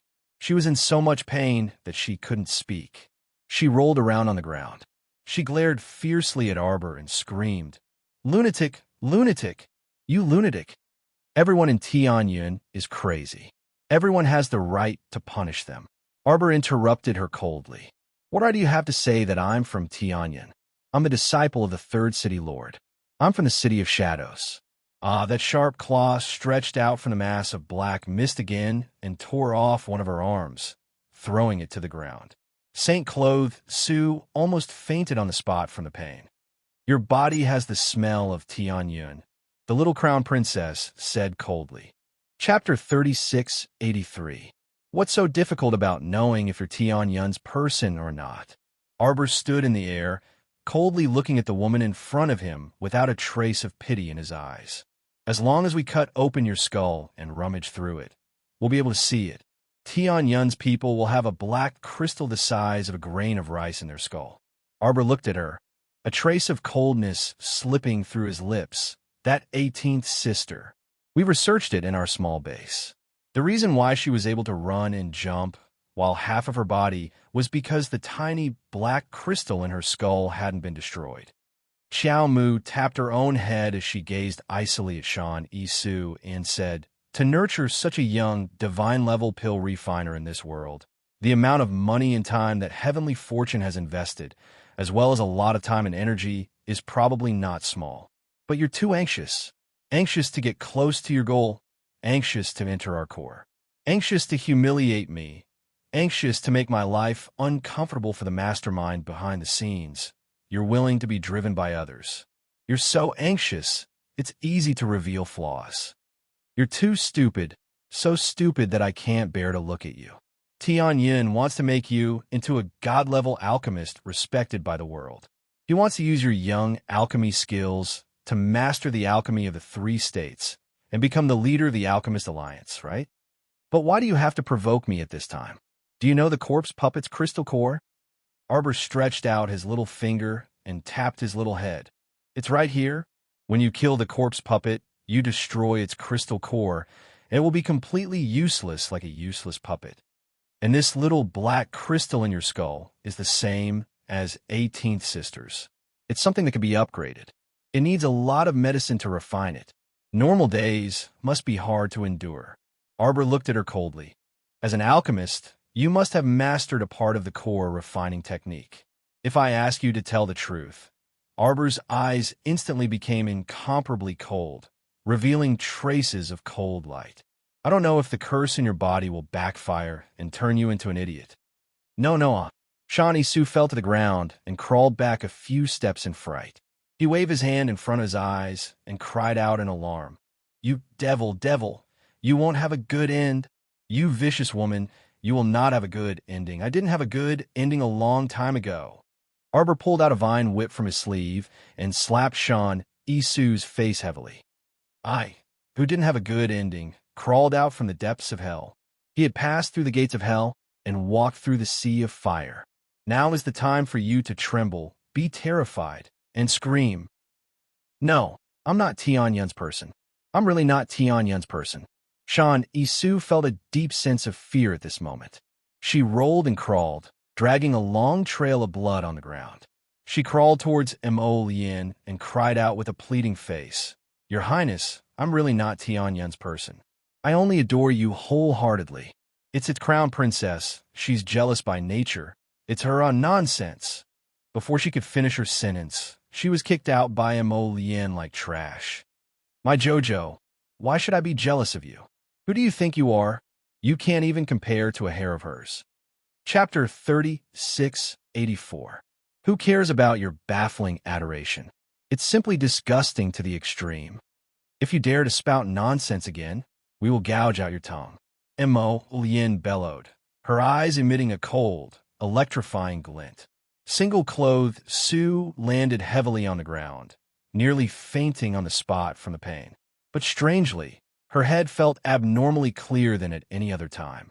She felt 10 levels of pain all over her body, as if her entire body was suffering from the pain of 1,000 cuts. This inhumane torture actually didn't make her faint from the pain. Based on her intuition as a pill alchemist, she could clearly understand one thing now. The little crown princess in front of her had tampered with her body. Single-clothed, Sue shakily took out a medicine bottle from her sleeve. Just as she was about to open the bottle and take out a pill, her wrist was struck by a palm wind. Duanyu walked up a few steps and kicked with the tip of his foot, scooping up that bottle and pouring out to look at the pill. Mo Lien reached out to take it and threw it into the bottle before tossing it to Tong behind her. Send it to Beiwang Valley. Sending it to Beiwang Valley meant sending it to Mr. Su Shuetao at the small base. Research was still ongoing. One day, they would be able to completely grasp the medicinal trick of heavenly fate that tempered the human body and find a way to crack it. Single-clothed, Sue wept bitterly as she pounded the ground with all her might. She reached out to grab in the third city lord's direction. My master. However, the third city lord was somewhat strained at this time. He was being forced to retreat step by the little white squirrel, Chio, who was pestering him. How could he spare a hand to support her? Just as Bai Sheng was about to move, Mo Lien reached out to stop him. Grandfather, you still want to fight with the primordial ferocious beast? That primordial ferocious beast didn't even show its face earlier. It only revealed a claw from the black fog, and it tore open grandfather's defensive barrier. One could imagine how powerful its overall strength was. Jojo didn't use force on him because he was Lien's grandfather. If he really angered this little fellow, it would probably be disastrous. Bai Sheng's face darkened, and he angrily said to his grandson, It doesn't matter if she's from Tianyun or not. She can save your mother. She can't. Mo Lien sighed helplessly. Grandfather, you're experienced and knowledgeable, so you should be very clear about this. The success rate of a god-level alchemist concocting the soul-returning pill was less than 10%. You must know that as well. Even if it's only 5%, I still have to try. Your mother can't afford to delay any longer. Bai Sheng was fuming with rage as he blurted out. Mo Yoxing's expression instantly changed. Mo Yin couldn't help but take a step forward and grab her grandfather's hand. What did you say? Wasn't his mother safe and sound in the ice? What did he mean by he couldn't afford to drag it out? Ordinary nutrient solutions are completely useless to your mother. Elder Bai seemed to have aged a lot in an instant, and his entire person became dispirited. Even if there's only a 5% success rate, there's still a 5% chance. Do you understand, little Mo? Your father was afraid that you would be worried, so he never told you. Your mother's situation has now reached a critical juncture of life and death. I have a way, Arbor said coldly. Elder Bai was stunned, and then he abruptly turned to look at the little girl.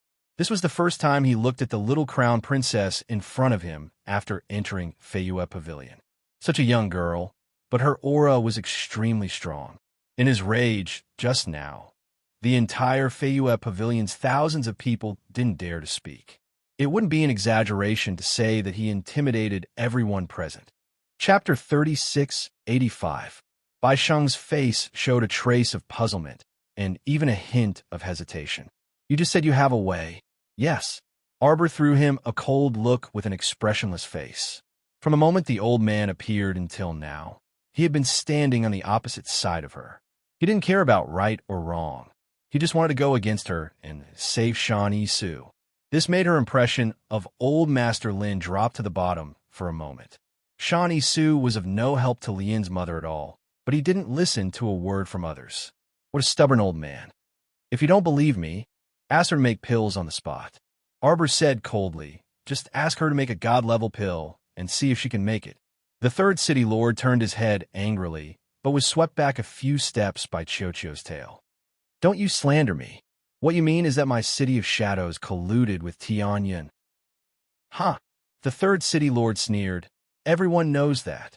My city of shadows transcends the 3 states and has never fought for fame and fortune. We have always lived our own idle lives. Why should we work for Tianyin? Shut up. The little crown princess turned her head and shouted angrily. Don't you understand human language? It's her who wants to put the shit on her head. How much do you know about this disciple? How much do you know? The third city lord's old face tightened. For a moment, he couldn't answer her question and looked embarrassed. Arbor waved his little hand and threw more than a dozen herbs in front of Shan Yisu. Make it on the spot. If you can make it within an hour, I will spare your dog life. Shan Yisu struggled to move her body. At this time, she had a broken arm and a flower on her head. Her whole body was covered in blood, and she looked quite miserable. Her eyes were full of hatred as she stared at the little crown princess in front of her. If her eyes could kill, she would probably swallow her into her stomach and chew her into pieces. Are you kidding me? Third City Lord couldn't help but complain for his disciple. There's so many medicinal herbs here. What kind of god-level medicinal pills do you want to make? And it needs to be completed within 2 hours? As everyone knew, witch alchemists didn't have to spend a lot of time and effort to refine a pill.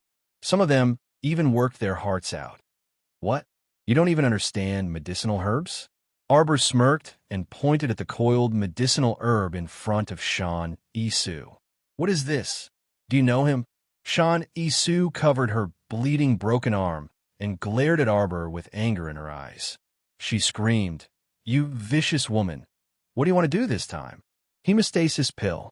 Arbor tilted his little head at her, his eyes coldly falling on her. A divine tier hemostasis pill. You've never concocted one before, divine great alchemist. She glanced at her mockingly. Shan Yisu was stunned. Her eyes shrunk as she looked at the materials on the ground. Xiaomu had tossed those materials on the ground like trash since they were small. There were grass, flowers, leaves, roots, and even soil. It was a mess. She looked at it and felt that it was extremely messy. A divine great alchemist can't even differentiate the medicinal herbs used to make a divine tier hemostasis pill. Arbor sneered and shook her head. This is really an eye-opener. Chapter 3686. Looking at the strange looks that other people were giving her, Shan Yisu's face instantly paled. She knew that at this time, she had to show some persuasiveness. Otherwise, Other people would think that she was a fraud through and through. You, what do you know? Sean Isu bit her lips hard, her eyes spitting fire. I never make low-level Dan like blood-stopping Dan. Low-level? Arbor crooked her finger at her. Look clearly. She raised her little hand, and everyone felt a flash of light in front of their eyes. When they looked again, they saw a transparent glass cauldron floating above her little hand. The cauldron was completely surrounded by a glass-colored flame. This glass-colored cauldron fire looked very pure and beautiful. When it came out, all the fire attribute Shioja felt their bodies tighten.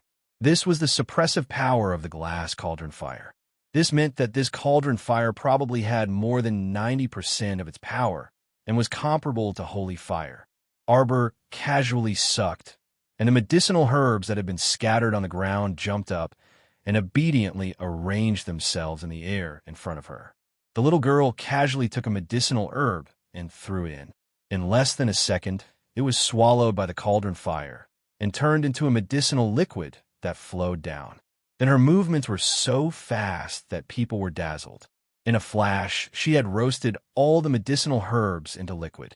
She drew several seals on the cauldron with one hand. She murmured to herself, I found that when making Dan, seal masters can add purification seals to increase the quality of the medicinal liquid. In the past, I could only make purple vein Dan. Now, I can often make black vein Dan. Top-grade black vein Dan. Sean Isu's face showed a twisted expression. What are you bragging about? However, before she could finish her sentence, the medicinal liquid in the other person's hands had already begun to condense into a pill.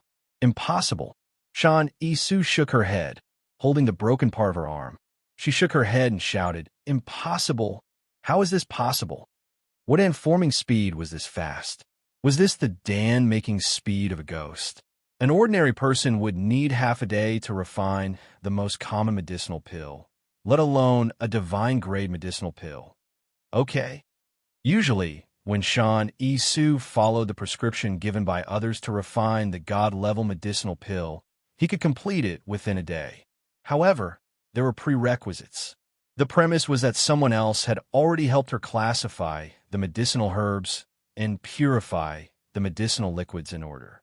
She only needed to combine them and use the cauldron fire to condense the elixir. Would a divine-grade alchemist like her still need to do those most basic tasks?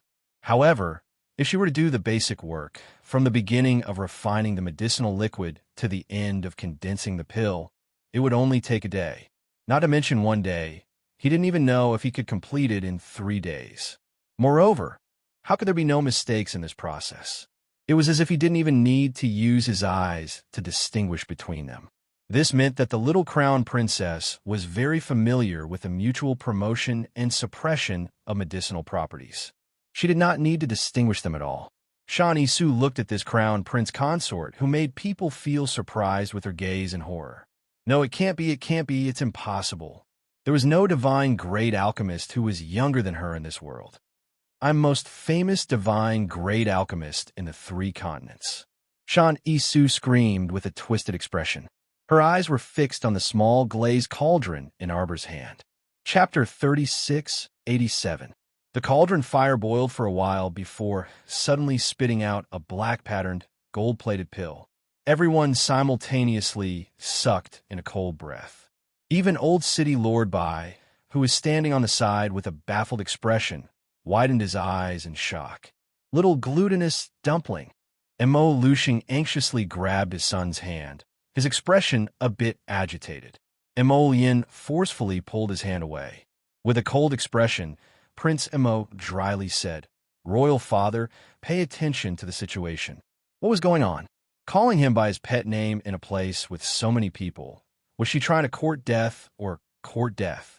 On the side, Duan Yu's eyes clearly brightened, and he glanced at Mo Yin with a mocking expression, his face full of realization. Oh, so little glutinous dumpling is your pet name. Mo Yin instantly glared at him in annoyance, but her father pulled her hand back when she turned around. Little glutinous dumpling. Why didn't you tell father earlier that your wife's pill refinement skills were so brilliant? I did. Mo Yin was baffled, and he glanced at the agitated Mo Lu Sheng, saying, "Didn't I say before that my wife is an Earth-grade alchemist?" But from the looks of it, his wifey's pill refinement level should have increased by quite a bit. She should have entered the ranks of heaven-grade alchemists now. "You didn't say she was this impressive before." Mo Lu Sheng glared at his son in dissatisfaction. Mo Yin lowered his head in contemplation. His daughter-in-law indeed hadn't displayed her brilliant pill refinement skills in front of others before, so it was no wonder that these people were so shocked that their jaws were about to fall off. Thinking that this was his wifey, Mo Yin felt a bit pleased on the inside. This was his wifey, haha. No one should think of fighting with him over her. What was his was his. Royal father, Jojo's pill refinement is very arduous. Mo Lu Sheng wanted to spit at his son's face. Arduous, arduous my ass. Under the watchful eyes of the crowd, the little crown princess refined a black-veined pill. From refining the medicinal liquid to forming the pill, it took less than a quarter of an hour. Was this considered hard work? Arbor reached out and grabbed the black-patterned gold-plated medicinal pill that jumped out and jumped into her palm. She turned to look at one of the two young men behind the third city lord. The two of them had been subdued by the purple forest guards at the start of the fight, and they were currently being held captive by several purple forest guards. They struggled with all their might and glared angrily at him. Xiao Mu gazed at them coldly. Her gaze was so frigid that it was as if she was looking at two corpses. However, it frightened the two youths who were struggling nonstop into immediately stopping their movements, and they couldn't stop trembling all over. Arbor waved his hand. The two purple forest guards understood and escorted one of the young men forward. Under Arbor's signal, one of the purple forest guards pulled out a dagger from his waist and viciously pinched the young man's arm, leaving behind a gaping wound. The young man's face turned pale with fright, and his body couldn't help but sway a bit. But very quickly, a black-patterned hemostatic pill was flicked into his mouth. Everyone instantly saw the bowl-sized wound on the young man's arm heel at a speed visible to the naked eye. The bleeding immediately stopped. In a mere half a minute, the wound had disappeared without a trace. If it weren't for the 1 or 2 drops of blood dripping down the arm, everyone would have thought that their eyes were playing tricks on them. Heavens! Was this the effect of a god-tier hemostatic pill? The speed at which it stopped bleeding was probably heaven-defying. Everyone's thoughts suddenly became active, and they looked eagerly at the little crown princess. Chapter 3688. Especially that minister from the Ministry of War, his eyes were so wide that they almost popped out. If the army could master this kind of hemostatic pill, needless to say, when the entire army fought the enemy on the battlefield, it would definitely increase their chances of victory. With such a hemostatic pill in their hands, why would they worry about not being able to win the battle? Mo Yin saw that her father was glaring at her like this, and quickly said, "Jojo isn't someone who can make a god-level pill with such an effect every time. Jojo was only a heaven-grade pill refiner, and she was lucky to be able to make a god-level pill." That was what His Highness the Crown Prince meant. Mo Lu Sheng turned his head to look at his daughter-in-law, his eyes containing a trace of expectation, almost burning like the scorching sun. And at this time, Shawnee Sue, who was originally lying on the ground like a dead dog, crazily got up, wanting to pounce on Arbor in front of her. She let out a sharp whistle and sternly shouted, "Impossible! Impossible! How can you be such a young, god-level pill refiner? You must be lying. You're hiding something on your body. Hiding something? It's a divine tool, right? A divine tool to help you condense the pill quickly. Right? You vicious woman. You can't possibly be a god-level pill refiner." "I'm indeed not a god-level pill refiner," Arbor coldly interrupted her and indifferently said, "I'm just a heaven-grade pill refiner. Occasionally, I can make 1 or 2 black-vein god-level pills." She glanced at her pitifully and pursed her lips. "But this is already pretty good, isn't it? Compared to you, a god-level pill refiner with a false appearance. I'm a person who started from the basics of distinguishing medicinal herbs and spent a lot of effort to learn how to distinguish herbs, smell herbs, refine herbs, and concoct herbs. I should be better than you, just a little bit." Arbor gestured with two little fingers and indifferently said, I only dare to say that I know a little about the Tao of medicine. You're really strong. Half a bucket of water dares to pretend to be a god-level pill refiner in front of me. How did you become a god-level pill refiner? Don't you know in your heart? Stop pretending. You don't look like one at all. Pooh! Shawnee Sue actually spat out a mouthful of blood. Everyone looked at her strangely.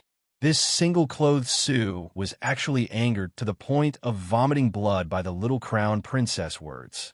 Oh my God! How much anger must he have in his heart to be this angry? Arbor stared coldly at the wriggling woman on the ground. There was no pity in his eyes. You can only blame yourself for reaching out so far and trying to lay your hands on Jojo's run. Jojo's lotus was not something that any cat or dog could touch. The little crown princess condensed an icicle in her hand and threw it at Sean Isu's face without saying a word. You can't kill me. Single-clothed, Sue was lying on the ground. She raised her head as she gasped for breath. At this moment, the icicle was only an inch away from her eyes. It was as if he took another step closer, he would be able to pierce through her eye. You can't kill me, Arbor. Single-clothed, Sue struggled to crawl half a step on the ground. She raised her head and looked at her coldly. I have a way to protect Her Majesty the Empress's life. That, even if you don't concoct a god-level pill. It can guarantee Her Majesty the Empress's life for half a year. Upon hearing this, Old City Lord Bai hastily stepped forward and stood next to the little crown princess. Just as he was about to speak, Emo Lien raised her hand to stop him. The little stoic looked coldly at that single-clothed Sue. Chapter 3689. The little stoic stared at her for a good while before curling her lips at her with an odd expression. Have you heard of the longevity fruit? Sand-clothed Sue's eyes abruptly widened as she stared fixedly at the icicle in the little crown princess's hand. It instantly expanded and pierced through her forehead with a whoosh. That icicle pierced through her forehead with a crisp ding, directly ejecting a black crystal the size of a fingernail from the back of her head.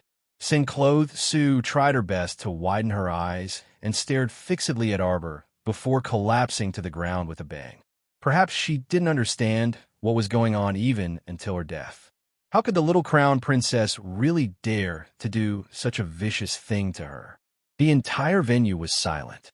Everyone stared dazedly at the collapsed sand-clothed Sue before simultaneously shifting their gazes to the black crystal on the ground. Earlier, the crown princess seemed to have said that the people of heavenly fate all had something like a black crystal in their heads. Was it this thing? What was the difference between this and a corpse puppet core? Everyone curiously sized up the fingernail-sized black crystal on the ground and furtively peeked at the expressionless little crown princess. Everyone has seen it, right? Huifeng squatted down and picked up the tiny black crystal on the ground, placing it in front of everyone as he said aloofly, "This is enough to prove that this divine rank alchemist publicly acknowledged in the 3 provinces is actually a member of Heavenly Fate." Heavenly Fate. They have now become everyone's public enemy in the 3 provinces. Huifeng clenched his fists and said to everyone, "From the looks of it now, the people of Heavenly Fate have already infiltrated every family clan and patrician family since a long time ago. They might even be right beside you and me. His Highness the Crown Prince and the Crown Princess mean that after we leave today, every family and clan should strictly investigate the backgrounds of their own family members. Anyone with an unknown background or who seems suspicious must be put under control first." The family heads looked at each other in dismay before finally electing Mu Tsong to speak. Patriarch Mu was still in shock and hadn't recovered his wits yet, so he asked weakly, But don't tell me we have to cut open their heads one by one." This method was indeed a little cruel. Huifeng said indifferently, "You can hand over all the suspects to the Crimson Forest Guard. We have a special way to deal with them. There's no need to dissect their brains." Patriarch Mu and the others nodded dubiously. And now, the banquet had come to an end. Whether it was the great emperor or the courtiers, this meal was so miserable that none of them were in the mood to continue. After the banquet ended in a hurry, The great emperor hurriedly summoned the crown prince and the crown princess to the Extreme Time Palace's imperial study. Seeing the young couple enter the room hand in hand, the emperor couldn't help but get up to welcome them. He asked anxiously, "Jojo, you said you have a way to help your mother? Is this true?" Arbor knew that this person was anxious, so he didn't hide it. He nodded and said, "Yes." The eyes of his grandfather, Bai Sheng, who was standing at the side and had not stepped forward, brightened when he heard this. It was just that he had helped Pill Master Dan deal with the little girl's enemy, so he knew that the little girl wouldn't have a good impression of him for the time being. Thus, he didn't dare to step forward and incur her disdain. "Why you can H save her now?" Mo Lusheng asked cautiously. Chapter 3690.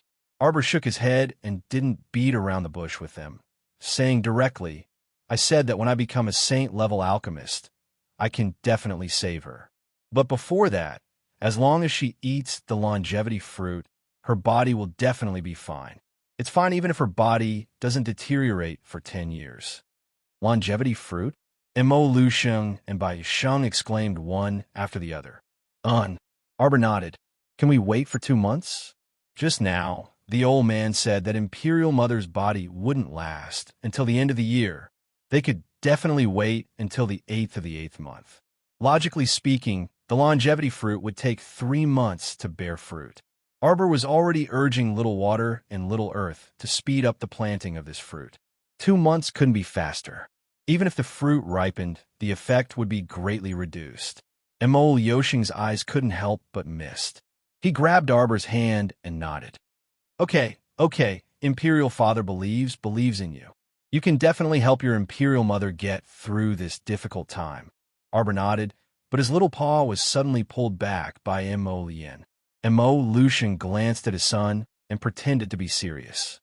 All right, it's getting late. Go back and have a good rest. Old Master Bai opened his mouth and watched the young couple walk out of the door.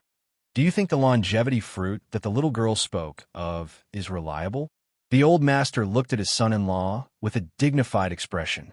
He was embarrassed to yell at the young couple, so he didn't pay much attention to his son-in-law. He would say whatever he wanted. Mo Lucian nodded. According to my understanding of the little girl in this period of time, this little girl usually doesn't boast. If she says the longevity fruit is feasible, then it's definitely feasible. Old Master Bai nodded. All right. He also hoped that this granddaughter-in-law really had the longevity fruit in her hands and not deliberately used it to deceive them in order to deal with that Shawnee Sioux. Mo Lucian glanced at the old master and coughed lightly. Don't worry. According to my understanding of this little girl, she won't easily promise something she isn't sure of. Looks like you have a high opinion of her. Old Master Bai looked deeply at his son-in-law. In the future, Old Master will have more contact with the little girl. Naturally, he will know. If Old Master insists on going down the path of death, even your son-in-law won't be able to help you. Mo Lucian secretly face-bombed. He knew very well that his son had already been instigated by his daughter-in-law and was completely useless. Between his wife and his grandfather, that guy would definitely stand by his wife's side. Humph. Elder Bai angrily raised his hand and patted the dust off his body. Just now, he had been forced into a fluster by that little girl's talismans. Now that he thought about it, it was really fucking embarrassing. This girl is not only an alchemist, but also a great talisman master. Now that he thought about it, he still felt a little shocked. Mo Lucian nodded. Yes, his talent is not bad. The old man curled his lips, flicked his sleeves, and walked out of the door. In the end, she said in an indignant voice, it's just that her temper is too bad. Mo Lucian, didn't you also not say anything when you came up and directly made a move to protect that Shawnee Sioux? Don't say who has a bad temper. Aren't we all straightforward and lousy? Huh. Achoo. Lord Jojo reached out to rub his little nose and looked back at the deep night. Someone must be talking bad about me. Chapter 3691. How could that be? Mo Lien hugged his wifey in amusement and rubbed her small face. I'll beat up whoever dares to speak ill of my wifey. Sir Jojo blinked. What if it's your grandfather talking about me? Mo Lien chuckled and said without hesitation, beat him up then. Let him cause a ruckus in there. He doesn't know how good Jojo is. The little fellow pursed her lips and said seriously with a taut face, "Your grandfather must be talking about me right now. He has a terrible temper." "How could that be?" Mo Yin couldn't resist laughing and tucked a strand of her hair behind her head. He then cupped her small face and looked at her intently. "My Jojo's temper isn't bad." The little fellow nodded and said in full agreement, "You're right. I'm usually too lazy to argue with people and don't want to get angry. That Shan Isu was truly too much. If she didn't kill her and allowed her to annoy her every day, how could that be okay? Moreover, this already proved that Shan Isu was a person of destiny, so she deserved to die. All right?" Lien, the little fellow squeezed toward him and hugged his waist. She asked softly, "Now that we have time, you should honestly confess yesterday's matter." I'll confess everything." Prince Amon nodded repeatedly and sold out Duanyu without any integrity. "Hey, it was Duanyu who sent me a message. That Rong Li from Tsangzhou has a hole in his head. He actually brought people to capture you. Originally, this matter was vexing enough. Who knows how many people were hoping for our wedding to go awry. Prince Imo huffed, so I contacted Duanyu in advance. He who strikes first gains the advantage." When Prince Imo said this, he truly didn't feel that he was too ruthless. Thinking about it now, he still felt some lingering fear. If Rong Li really spread the news that Jojo had a portable spirit domain, the trouble in the future would be even greater. Arbor's big, bright eyes stared straight at the man beside him. "So you set up a trap and let Rong Li walk right into it?" Arbor couldn't help but blink curiously. Duanyu's message was vague. "So how did Rong Li know that I carried the spirit domain with me? Do you still remember Qin Baojia who escaped? Qin Baojia went to Tsangzhou? Qin Baojia was kidnapped by Ba Shu from the academy." Arbor was enlightened. "No wonder I couldn't find this woman. The Qin family still insisted that I was the one who hid her. It's really strange. Qin Baojia reported me to Rong Li, and Rong Li came to arrest me." Arbor understood the course of events and said with a nod, "So you and Duanyu attacked him first. But he looked perfectly fine when he attended the banquet just now." Mo Lien smiled faintly.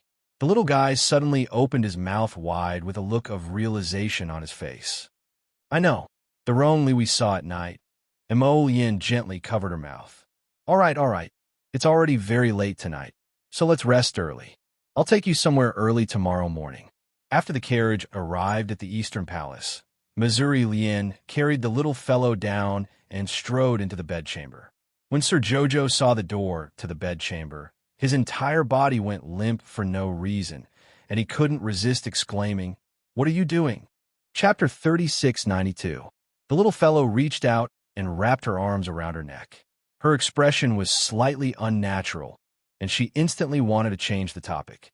"So you're saying that you and Duanyu planned this beforehand? What do you mean by premeditated? You make it sound like we're bad guys." Mo Yin frowned in dissatisfaction. "This is called strategizing. Victory is decided from 1,000 miles away. If it weren't for the fact that he had to resolve Rong Li's matter as soon as possible, and that there were several people who secretly wished for nothing more than his misfortune, how could he have rushed to Heaven's Saint Palace so late and caused his Jojo to suffer a bit of grievance? Don't think he couldn't find out which families were the culprits. Humph, when he settled down and freed himself, these people shouldn't even think about having an easy time in the future." "Hubby, put me down." The little stoic said seriously, "I made an appointment with Rotten Peach Blossom today to enter seclusion in Paradise Planet for a while." Mo Yin's eyes instantly narrowed dangerously as he looked down at his wifey. One moment it's Duanyu, the next it's Rotten Peach Blossom. "Wifey, you've been calling out another man's name today." Sir Jojo looked at her husband in bewilderment and closed her eyes, pretending to faint. "Dizzy, hubby, I'm going to sleep." Hubby's laughter was a bit scary. "What to do?" "It's fine, you sleep. Wifey, I'll carry you to take a bath first." The little fellow's face instantly turned bitter, and the word embarrassed was written all over her face. "Hubby, it hurts." Mo Yin retracted his hand and cupped her small face. He looked at her seriously and said, "It's right that it hurts. Because our movements last night weren't very standard, This kind of situation requires more practice in order to make long-term progress. We'll slowly torment each other for a while, and we'll definitely be able to enter the realm of being one with the heavens. Why do you make it sound like they were practicing martial arts? What kind of fallacious reasoning was this? Hubby always had a belly full of bizarre reasoning, so how could she break it? This time, the little stoic also couldn't keep up the act and open her eyes. Under the moonlight, those eyes seemed to be covered with a layer of mist. The dense moisture caused Mo Lian's heart to ripple endlessly. His fingers couldn't help but caress her small face, gently caressing it. It was so soft that it seemed like it could overflow with water. His gaze was glued to hers, as if they were going to be entangled for a long time. At this moment, their breaths were intertwined, and the heat from their bodies seemed to follow the air, completely evaporating and dispersing. The stars were shining brightly tonight. This feeling, this scene, and this heart lingered and melted into one. Jojo. He gently planted a kiss on her forehead and said in a low and hoarse voice, "Remember to block that star field." Reaching out, Mo Lian lifted the bead curtain that was constantly colliding under the starlight and quickly carried her into the pool. Along with the sound of water that was neither fast nor slow, a soft moan that was mixed with heavy breathing blended into the night. The next morning, Mr. Jojo struggled to get out of bed with a sullen expression on his face. He was picked up by a refreshed man beside him. "Jojo." Prince Mo rubbed against her face and said with a grin, "Today's weather is really good. Look, the sun came out so early. Hubby will take you to a good place to stroll around. I guarantee you'll like it." "Where are we going?" The little fellow pulled a long face and glared at him in a huff. "Hiking in the suburbs." The man stretched out his head and pecked her on the cheek. Chapter 3693. Although that guy had carried her away to soak her in a medicinal bath, she hadn't even moved her pinky. The guy had served her the entire time. However, Sir Jojo, who was slumped in the carriage, still felt sore all over. Every part of his body didn't belong to him. Get lost. When the little fellow saw him approach, she immediately narrowed her eyes vigilantly and swept a disdainful gaze at him. Mo Lian blinked and inched closer to her. He happily hugged his wifey as he shook his head repeatedly and said, "I'll roll. I'll roll to your side. Roll here and there. Roll here and there. I won't go anywhere else." Arbor couldn't help but want to laugh. She secretly suppressed the urge to laugh and maintained her stoic expression as she snorted. Mo Lian pulled her little hand over with a grin and kissed it hard on the lips. "Jojo, hubby hasn't seen you for a month. Don't you miss me?" She did before, but seeing how noisy this person was now, she didn't miss him at all. "Hubby missed you so much. I even brought you many gifts that you'll like." The little fellow didn't even bother to bat her eyelids. She leaned against the thick carpet and stared at him with her dark eyes. Prince Mo was overjoyed and simply reached out to carry this little one onto his lap. Without waiting for her to roll her eyes in protest, he swiped his hand and took out a black Lingji mushroom of excellent quality from his inner world. The little girl instantly forgot to struggle. Her large eyes sparkled as she stared at the Lingji mushroom. Her little hand involuntarily touched it. "I found this in the underground valley after the array disk in Grey Ping village collapsed." Mo Lian hugged her and tilted his head to rub against her neck. "Isn't it very good? It should be a God-rank medicinal ingredient." The little girl nodded vigorously. It was a God-rank medicinal ingredient, and the quality was quite good. It was really very good. This kind of black Lingji mushroom could also be planted in Paradise Planet's Hunter Herb Garden in the past, and it could also propagate very well. However, it had a better place to go now. In Forest Planet, with the blessing of time, this black Lingji mushroom should be able to grow into a patch in no time. A hint of joy appeared on the little girl's face. Mo Lian was so good at reading people's body language. Noticing that his wife was happy, he immediately took advantage of the situation and turned the little fellow's small face to face him with a serious expression. Jojo returned the favor. The little fellow stared blankly for a moment, his eyes wide open as he stared at him. Crown Prince Mo instantly revealed a pitiful, "My heart hurts so much. My heart is broken.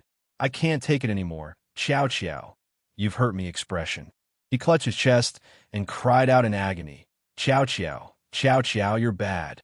In the past, whenever you gave me a gift, I would consciously give you a gift in return. Now that it's my turn to give you a gift, why aren't you giving me a gift in return? Really? Sir Jojo had a confused look on his face.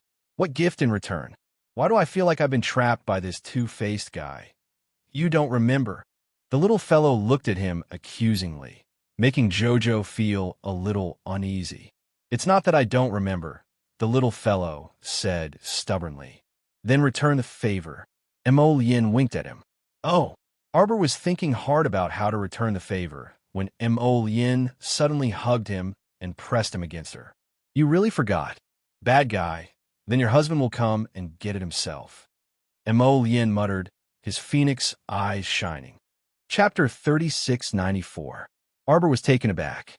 Just as his lips were about to touch hers, she finally remembered this fellow's so-called return gift seemed to be an indecent kiss. When she was still a child, this fellow used this method to trick her into thinking that she was young and ignorant. God knows how many kisses he had cheated from her. Sir Jojo wanted to push his face away, but her small hand was immediately wrapped in his palm. Jojo, I still have a gift for you. This fellow was so mean he took out one gift after another, then asked for a return gift. Arbor didn't know whether to laugh or cry as he looked at the pile of herbs by his legs. Along the way, the two of them spent their time returning gifts back and forth.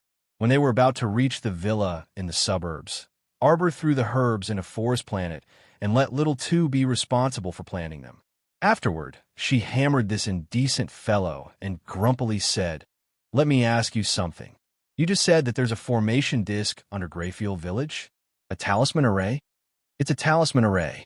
Emolian thought of the Holy Stone's location, and her phoenix eyes narrowed.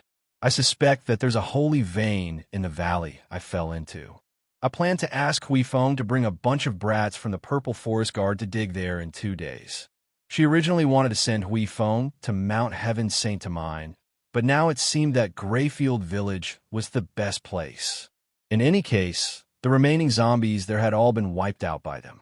Even if there were a few that slipped through the net, they wouldn't be a problem at all. Now that the problem of safety was resolved, the matter of the holy vein had to be settled as soon as possible. Knowing that there was such a large holy vein, but not touching it didn't fit Mo Lien's personality. Our dear Hui Feng, who was far away in Greyfield Village, couldn't help but sneeze and look up at the sky in confusion. Holy vein? It sounded a bit familiar. Sir Jojo blinked. You mean that you found a holy vein in the talisman array under Greyfield Village? Mo Lien nodded. Yes, I reckon that the holy vein is quite large. So the branch of the ball that was left by your side absorbed a large amount of holy stone, right? Mo Lien was stunned. She lowered her head and looked at Jojo from head to toe. Did it affect you? Arbor shook his head. It affected Little Tree. He went into seclusion and hasn't woken up yet. Oh, Mo Lien nodded. Then it shouldn't be a problem. After I shattered the formation disc in Grey Plain Village, I came out and met up with Hui Feng and the others. After that, in order to save time, Little Seven and I returned to Dragonflame City.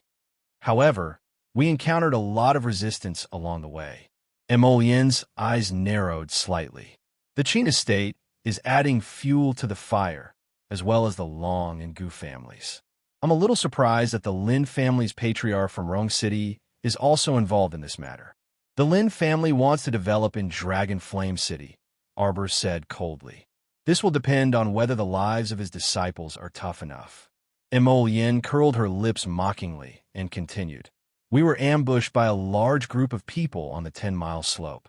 In order to replenish my holy power, I took out the holy stones. Ballsvine, thinking of that scene, Emolien didn't know whether to laugh or cry. The thing was like a mouse that had fallen into a rice bowl. When it saw the holy stones, it desperately crawled over and stuck to them. In the end, it absorbed less than 3 holy stones on its own. The remaining dozens of holy stones all went into the vine's stomach. It made everyone speechless. Chapter 3695. This really is a sentient tree, Mo Lien ridiculed. It only has a vine branch. yet knows how to snatch food from others. Arbor's eyes curved. Lian, while you were at Graping Village, I also did a lot of things. The little fellow was in the mood to talk for once. She recounted to Mo Lian everything that happened in the Mu family's Chuyang pavilion without stopping. Then she blinked and said to him, I think that the sacred vein you found in Graping Village should have been left to me by Patriarch Chaoyang. Didn't you say that there were layers of talisman arrays left behind by a heaven-level talisman master outside? It should have been done by Patriarch Chaoyang. Mo Lian thought carefully and couldn't help but nod with a smile. It really is very possible. Then do you want to go? Mo Lian rubbed his wife's head. If you want to go, let's go together. Arbor pondered for a few seconds and made a sound of agreement. She nodded. Of course I have to go, but I heard that the Academy's Tianyuan ranking is about to open. I want to find time to go back to the sect. Eldest senior sister has been awake for a few days. I should send her back first and reunite with second martial uncle and the others. The carriage suddenly shook and a cry of surprise came from outside. They had already reached the south of the city and the carriage was heading towards the capital's suburbs. The carriage abruptly came to a stop after a sudden movement. Mo Lian grasped the little fellow's hand and hugged her. Her voice faintly traveled out through the curtain. What is it?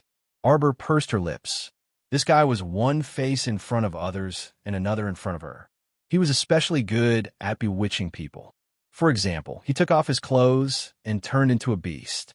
Put on clothes. Humph. He was well dressed, but he couldn't change the nature of a bad guy. Reporting to your highness, the road ahead is blocked. Change the road. Mo Lian ordered coldly. Your highness. The coachman hurriedly said, the outside is blocked by the crowd, and we can't turn into the left side road. Mo Lian lifted the curtain of the carriage with one hand and glanced outside. Sure enough, there was a sea of people in front of them. Even the crossroads were full of people. The two of them got off the carriage hand in hand. When they turned around, the road behind them was also blocked by the crowd and carriages. They were in a dilemma. What's up ahead? The little stoic asked curiously. I don't know. Why is the road suddenly so congested? Complaints could be heard from a crowd. A woman standing next to their carriage stealthily glanced at Xiao Mu and Mo Lian, and she was secretly speechless. Suddenly, she felt a chill on the back of her feet. The woman looked down and hurriedly took a few steps back. She cried out, Oh my, where did such cold water come from? At this moment, the little stoic was currently standing on a stool. When she lowered her head to look, sure enough, she saw a layer of water flowing over from the direction of the city gates, mixed with a multitude of miscellaneous roars. Move aside, move aside, move aside, all of you move aside. Wow, aren't these people from the Long family? What are they doing? What are they transporting with so many carriages? This bunch of grandsons blocked the road ahead and behind. Everyone was grumbling, and the little stoic also jumped off the stool. However, before her feet touched the ground, she felt her small body being picked up by Prince, and the ground is very wet. Mo Lian looked down and disdainfully lifted her feet. The surface of his brocade boots was already wet from the water. Chapter 3696. Arbor lowered her head and looked in the direction of the Long family's carriages. Sure enough, she saw the Long family's dozens of guards, cursing and shoving the passers-by, trying their best to pull the carriages over. The main reason was that they had more than a dozen carriages. If they passed one by one, it wouldn't be blocked. But they had to line up, squeezing in front and back, taking up the entire road. The passers-by complained incessantly. The carriages on the other side and the pedestrians' carriages behind them couldn't pass at all. In addition, the Long family's carriage was like dragging a large coffin. The carriage was nailed all around with nails. Not even a small window was opened. But there were rows of thin holes on the carriage walls, as if to let people breathe. Water flowed out from the holes. More than a dozen carriages were of the same design. Over time, the water flowing out from the holes gradually made the entire street wet. Arbor's eyes gradually narrowed. Her heart felt inexplicably heavy, as if her breathing was being suppressed. Looking at the carriage's design, her heart overflowed with a trace of a bad premonition. At this time, the Long family was negotiating with the carriages blocking the road in front, asking them to quickly move to the sides. The carriages and pedestrians were squeezed together. Everywhere, there were pedestrians shouting and crying. It was so noisy that it gave people a headache. "Get out of the way! Get out of the way! Get out of the way!" The Long family guard leading the group held a whip and rode his horse to Mo Lien and Arbor's side. Then he was startled. He saw the symbol of a black clan dragon on the carriage's emblem. The Long family guard leader was so frightened that he almost rolled off his horse. This was the Mo royal family's emblem. This kind of emblem, other than the emperor, only the crown prince could be used as a symbol of identity. He didn't dare to be rash. He quickly flipped off his horse and rushed forward to pay his respects. "Greetings, greetings to your highness. The Long family is so imposing," Mo Lien coldly said. "The entire street in the South City is owned by your Long family." No, it's a misunderstanding." The Long family's guard leader hurriedly shook his head and said with a smile, "It's this commoner and the other's fault. It's just that there were too many goods this time, which was why we were in the way. Don't worry, your highness. I'll move the carriage over." The Long family's guard didn't dare to ask the crown prince's carriage to let them pass. He yelled at the guards behind him, telling them to quickly turn the carriage around and make way for the crown prince's carriage. Arbor looked coldly at this person's behavior and suddenly said, "Open the carriage." The guard leader couldn't help but stare blankly for a moment before quickly shaking his head. No, Crown Princess, these dozen carriages of goods are extremely important. They're all seafood and can't be exposed to the light. They've all been sealed by the Water Spirit Master's barrier. Once it's opened, it'll leak. Then I'll give it to the guests. That way, it won't be too fresh. Seafood? Arbor's eyes coldly stared at the people in front of her. She waved her hand and said, "Open it." A group of purple forest guards immediately rushed forward, unsheathing the swords at their waists and slashing down at the carriage. Bang! Crack! The carriage was split into two halves. The pieces fell to the ground. Large amounts of clear water gushed out of the carriage and rushed towards the crowd. Caught off guard, everyone revealed a dumbfounded expression one after another. Chapter 3697. The people who were implicated all wiped their faces and wiped away the water droplets in their eyes and ears before spitting out several mouthfuls of saliva in succession. "Mama, are these the legendary merfolk?" A child's clear and melodious voice came from the side, and it carried a trace of curiosity as it rushed into Arbor's ears. This voice made Arbor return to her senses. At this time, Mo Lien had already moved to her side and grasped her small hand. She asked with a somewhat anxious expression, "Jojo, what's wrong?" Arbor shook her head, and her icy gaze landed on the ground in front of her. 3 young women were washed out of the carriage along with a large amount of clear water. To be precise, it should be 3 merfolk women. They wore simple chest wraps on their upper bodies, but their lower bodies revealed fishtails that were covered in scars. At this moment, they were huddled together with ghastly pale faces, and their palm-sized pale faces clearly revealed traces of terror and nervousness.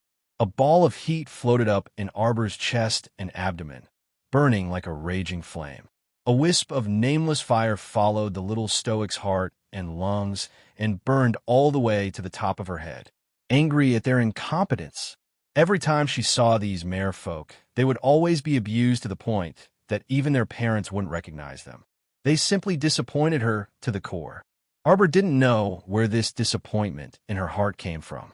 Right now, she only felt that her chest was choked by a ball of air, so choked that she wanted to go crazy. She wanted to slaughter people and beat up this bunch of weaklings in front of her. "Get up! Get up!" The little fellow struggled free of Mo Lien's hand and angrily pounced to one of the merfolk women's side. She grabbed her arm and pulled the curled-up person up. "Get up!" She flung her heavily, causing that trembling merfolk girl to crash heavily into another person behind her. "I told you to get up. Did you hear me?" At this time, Arbor didn't care that her shoes were wet. She stepped on the water and walked up to that girl with a clatter. She glared at her and said, "Stand up. Stand up by yourself." The 3 mermaids were simply scared silly by this fiendish little stoic, but they tactfully straightened their bodies while trembling. It was just that their lower bodies were fishtails, and at this moment, only their upper bodies were raised. However, their fishtails were very flexible and sturdy. Even if they were walking on flat ground, it was not much different from their legs. They swam very quickly as if they were walking on flat ground. The little stoic threw out a sword from her inner world. With a clang, she threw it in front of Mermaid and shouted sternly, "Pick it up!" The three girls stared at her with wide, frightened eyes, and then looked at one another. "I told you to take it!" The little stoic roared angrily. In an instant, the entire southern city street that was bustling with noise instantly quieted down. "Kill him! Kill them!" Arbor pointed at one of the Long family disciples and shouted. It frightened the Long family disciples who were originally standing to the side into taking a few steps back one after another. One of the three mermaids instantly burst into tears. How had she dared to pick up the sword on the ground? She trembled and retreated 2 steps back. A trace of fury burst out of Arbor's eyes. He rushed up and stretched out his leg to kick that cowardly thing, but the sharp-eyed and nimble Lien hugged him from behind. "Jojo, Jojo! Trash, trash!" Arbor shouted angrily. Chapter 3698. No one can save you. No one can save you. In his rage, Arbor kicked the broken carriage on the ground. Look at what you become. From your body to your soul, you're all weaklings, cowards. They didn't even have the courage to pick up their swords to fight back, let alone talk about the future. Emolien hurriedly reached out and pulled her over, gently patting her back as she said gently, "All right, Jojo, all right, don't be angry. Don't be angry, Jojo, be good." Emolien saw that she was very agitated and hurriedly raised her hand to rub the back of her head, whispering, "Why are you angry with them?" Truly a bunch of mud that couldn't be helped up to the wall, making his Chow Chow so angry, simply hateful. Emolien looked up, and her cold gaze shot towards the people of the Long family. Seeing this, all the members of the Long family took a few steps back with a strong desire to survive. A hint of vigilance appeared on their faces. What a joke! If they were really remembered by this master, it wouldn't be a good thing. What happened? A cold rebuke came from behind the crowd. As the people around them squeezed to the sides, a small path was formed in the middle. The woman in the lead was dressed in a pea-green robe, and under her faint crescent-shaped eyebrows, her smile was quite sweet. Arbor glanced over and immediately recognized that this was the Long family's eldest young miss, Long Min, who had gone through the Sun-Moon mystery realm with them. When Long Min saw Chiao Mu, he was also slightly startled. Afterwards, he walked up with a smile and cupped his fists in greeting, saying, "Your Highness the Crown Prince Consort, apologies. Did some insensible juniors in the clan disturb you too?"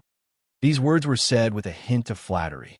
After all, Long Min had seen Arbor's cultivation on the way here. If it wasn't necessary, she really didn't want to be enemies with this group of people. Going against the royal family was already a very unwise move. "Sister, why are you so polite to them?" A rude roar came from behind. Long Min turned her head to look, and her brows could not help but furrow slightly. She saw her younger brother, Long Chong, with more than a dozen manservants, roaring as they ran over. Without saying a word, they put on an appearance of wanting to fight. "What are you doing?" Long Min shouted angrily, a trace of annoyance in her eyes. This younger brother of hers was usually spoiled by his mother until he was out of control. He didn't have any other skills, but his ability to cause trouble was top-notch. They dared to be so rude to the Crown Prince and the Crown Princess. Did they really think that the Long family could do whatever they wanted in Dragonflame City? After all, the two people in front of him were at the top of the Divine Prefecture. Putting aside their own strength, just the elite forces under them were not something that a mere Long family could resist. Long Chong glared at Xiao Mu indignantly with his bull-like eyes as he hooted, "The Crown Prince Consort can't be so unreasonable, right? What kind of logic is that to casually split open someone's carriage and check their goods?" "Goods?" Arbor's gaze instantly sharpened, and like an arrowhead, he shot unwaveringly at Long Chong opposite him. When Long Chong saw this, he reflexively took a step back. When he realized this almost reflexive action of his entire face suddenly flushed red. He actually retreated in fright from the little stoic's gaze. This was truly an extremely cowardly action.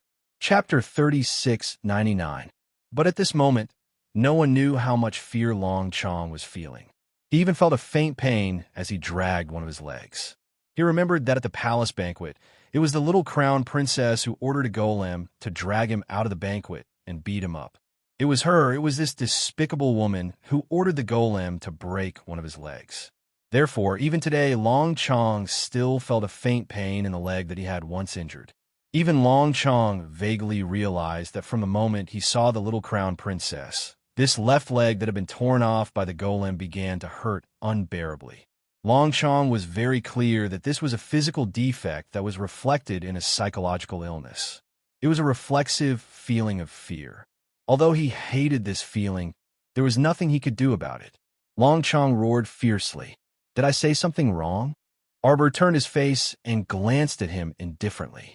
Long Chong shouted angrily, "All Long family members, listen to my orders and bring the carriage back to the Long family." Mo Lien said indifferently, "Open the other carriages."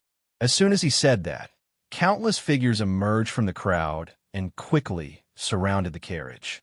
Along with a series of pung pung and pa chi, sounds suddenly sounded. The remaining dozen or so carriages were all split open by the Purple Forest Guards.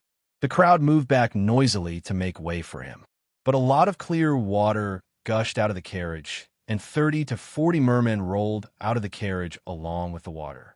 Arbor glanced at them and saw that most of these mermen were young women, and there were a few elderly and children.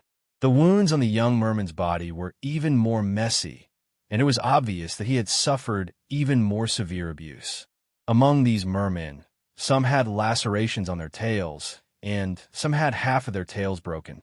All of them appeared to be in a sorry state, and their faces were extremely pale. Now that they were suddenly able to see the light again, it was obvious that they were somewhat panic-stricken.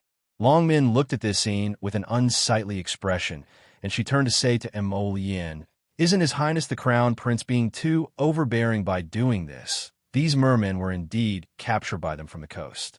Since they were the prey that they had caught, they should belong to the Long family. Now that the Crown Prince and the Crown Princess had interfered, it was naturally overboard. "Although the Long family is weak, we can't allow your highness to bully us like this. This is the prey that the Long family obtained. It makes sense no matter what you say." Long Min said coldly and bowed in the direction of the imperial city. "Even if we meet the emperor in the Golden Palace, tie her up." "Yes." At the young Crown Prince Consort's order, the Purple Forest Guards immediately surged forward without any hesitation. 2 Purple Forest Guards jumped in front of Long Chong's arms behind her back. 2 long swords were placed on the neck of the clamoring Long Chong. Long Min's expression changed abruptly. She struggled against her arms and shouted, "The laws of the 3 states don't explicitly state that we can't hunt mermen." "Slap her mouth." The young Crown Prince Consort interrupted Long Min's words with a stern shout. Without another word, a Purple Forest Guard stepped forward and slapped Long Min's left cheek. Chapter 3700. Long Min was immediately slapped to the face, and a series of illusionary booms sounded in her ears. It was obvious how fast and ruthless this slap was. "Sister." Long Chong had a long sword pressed against his neck, and he shouted angrily, "Is there any law in Dragon Flame City? Can you dispose of human lives at will just because you hold a position of power? Human lives?" Arbor could not help but snort coldly. He struggled free from Mo Lien's embrace and pounced forward to kick Long Chong in the chest. He kicked twice fiercely and roared angrily. "Do you have any law in your eyes? Human lives? You little beast, you have no ruler, no family, and no country. If you did, would you capture your own family members? Would you do this to them?" Arbor scolded angrily as he went berserk and kicked Long Chong in the chest 17 to 18 times. He kicked Long Chong until he spat out a mouthful of blood. "Long Chong." Long Min's expression changed as she roared angrily. At this moment, The crowd of onlookers could not help but mutter softly. So, the Long family is really a branch of the merfolk race? I really didn't expect them to be so vicious. They actually captured their own family members. I heard that the little crown princess's mother, Long Chuyun, is a member of the Long family in the Sea of Forgetfulness. The Long family is the royal bloodline of the merfolk. In the Sea of Forgetfulness, Long is a common surname. All mermaids and mermen are subjects of the royal bloodline. TSK, I didn't expect this branch family to be so vicious. They can even do this to the people of their own family. That's right. Listen to what they said. It's as if these merfolk are goods that can be slaughtered and eaten at will. No wonder the little crown princess is so angry. Bah, those who can treat their own family members like this are really not good people. Crown princess. Longmin twisted her arms that were held behind her back and shouted angrily, "Don't go too far, crown princess. Our aristocratic families and the royal family have always minded our own business. Don't even think about provoking a dispute between us. The fact that the Long family brought so many mermen into the capital is a malicious act." Emolian coldly interrupted Longmin's words. She raised her hand and said calmly, "Now, you're even slandering the crown princess. That's an even bigger crime. Men, capture everyone from the Long family. This crown prince wants to have a good chat with the Long family's head. How did he teach his children to be so disrespectful to the crown princess?" Longmin's entire body quivered, and she hurriedly lowered her head in submission. She said in a small voice. Longmin's words were too extreme, but I asked Crown Prince to see that Longmin is anxious for her younger brother. That's why, Your Highness, the Long family has no ill intentions. These mermen were actually captured by Patriarch Lin and my father. Mermen have mermaid pearls in their bodies, Your Highness. As long as we get the pearls, we will definitely offer them to His Majesty. We definitely won't dare to keep them for ourselves. Xiao Mu's two small fists tightly clenched together, and her large eyes brimming with hatred and fury glared in Longmin's direction with her pitch-black, round eyes. "Bastard!" Jojo. Mo Lien suddenly moved to the little fellow's side and hurriedly reached out to pull her into his embrace. He lowered his head with a frown. His slender fingers pried open her tightly curled little hands and stroked the red marks that her fingernails had left on her palm. Chapter 3701. Jojo, don't hurt yourself because of some dead people. Emolian looked down at her in displeasure. If you're this angry, I'll give the order to exterminate the Long family. It's not worth making you this angry over such a small matter. Sir Jojo only felt an unbearable stuffiness in his chest. At the same time, his chest seemed to be burning hot, making his blood boil. Not every mermaid has a mermaid pearl. Hundreds of thousands of mermaids might not even have a single mermaid pearl. I know. Emolian looked down at the little girl whose eyes were red and said helplessly in a low voice, "But not everyone is as smart as my Jojo. There are so many idiots in this world. Aren't they all used to set off my Jojo's incomparable intelligence?" Sir Jojo blinked his large eyes and sniffed his little nose. He punched him neither lightly nor heavily. "I'm so angry. Angry that these mermaids were tortured so miserably each time. She had already handed them knives and given them a chance, but they didn't dare to retaliate. All right. My Jojo, what's there to be angry about?" Emolian turned to look in Long Min's direction, and his eyes, which were as gentle as spring, gradually faded away. A cold voice sounded faintly. "Just make him disappear." Long Min seemed to understand something. Looking at the Crown Prince's eyes, his entire body trembled. "Pass down this Crown Prince's order." The Long family brought a large group of outsiders into the capital without permission. They didn't obtain the Emperor's permission and didn't go through any formalities. They hid it from the capital magistrate and conspired against the law. In order to prevent them from being deceitful, all of them are now in prison and under strict supervision. Order the Ministry of Justice and the capital magistrate to investigate this case. We must investigate the truth. Yes. A large group of purple forest guards rushed over from all directions. Hundreds of long swords and thousands of long swords surrounded the Long family members present. How could the Long family resist when they saw the large group of people surrounding them? They raised their hands in surrender and looked at the surrounding soldiers with pale faces. "Where are these people?" Mo Yin nodded and pointed in the direction of the merman. The little crown princess had a stoic expression on her face as she said in a fit of pique, "I don't want to care." The crown prince didn't know whether to laugh or cry. With his intelligence, he knew that his wife was just angry at the moment.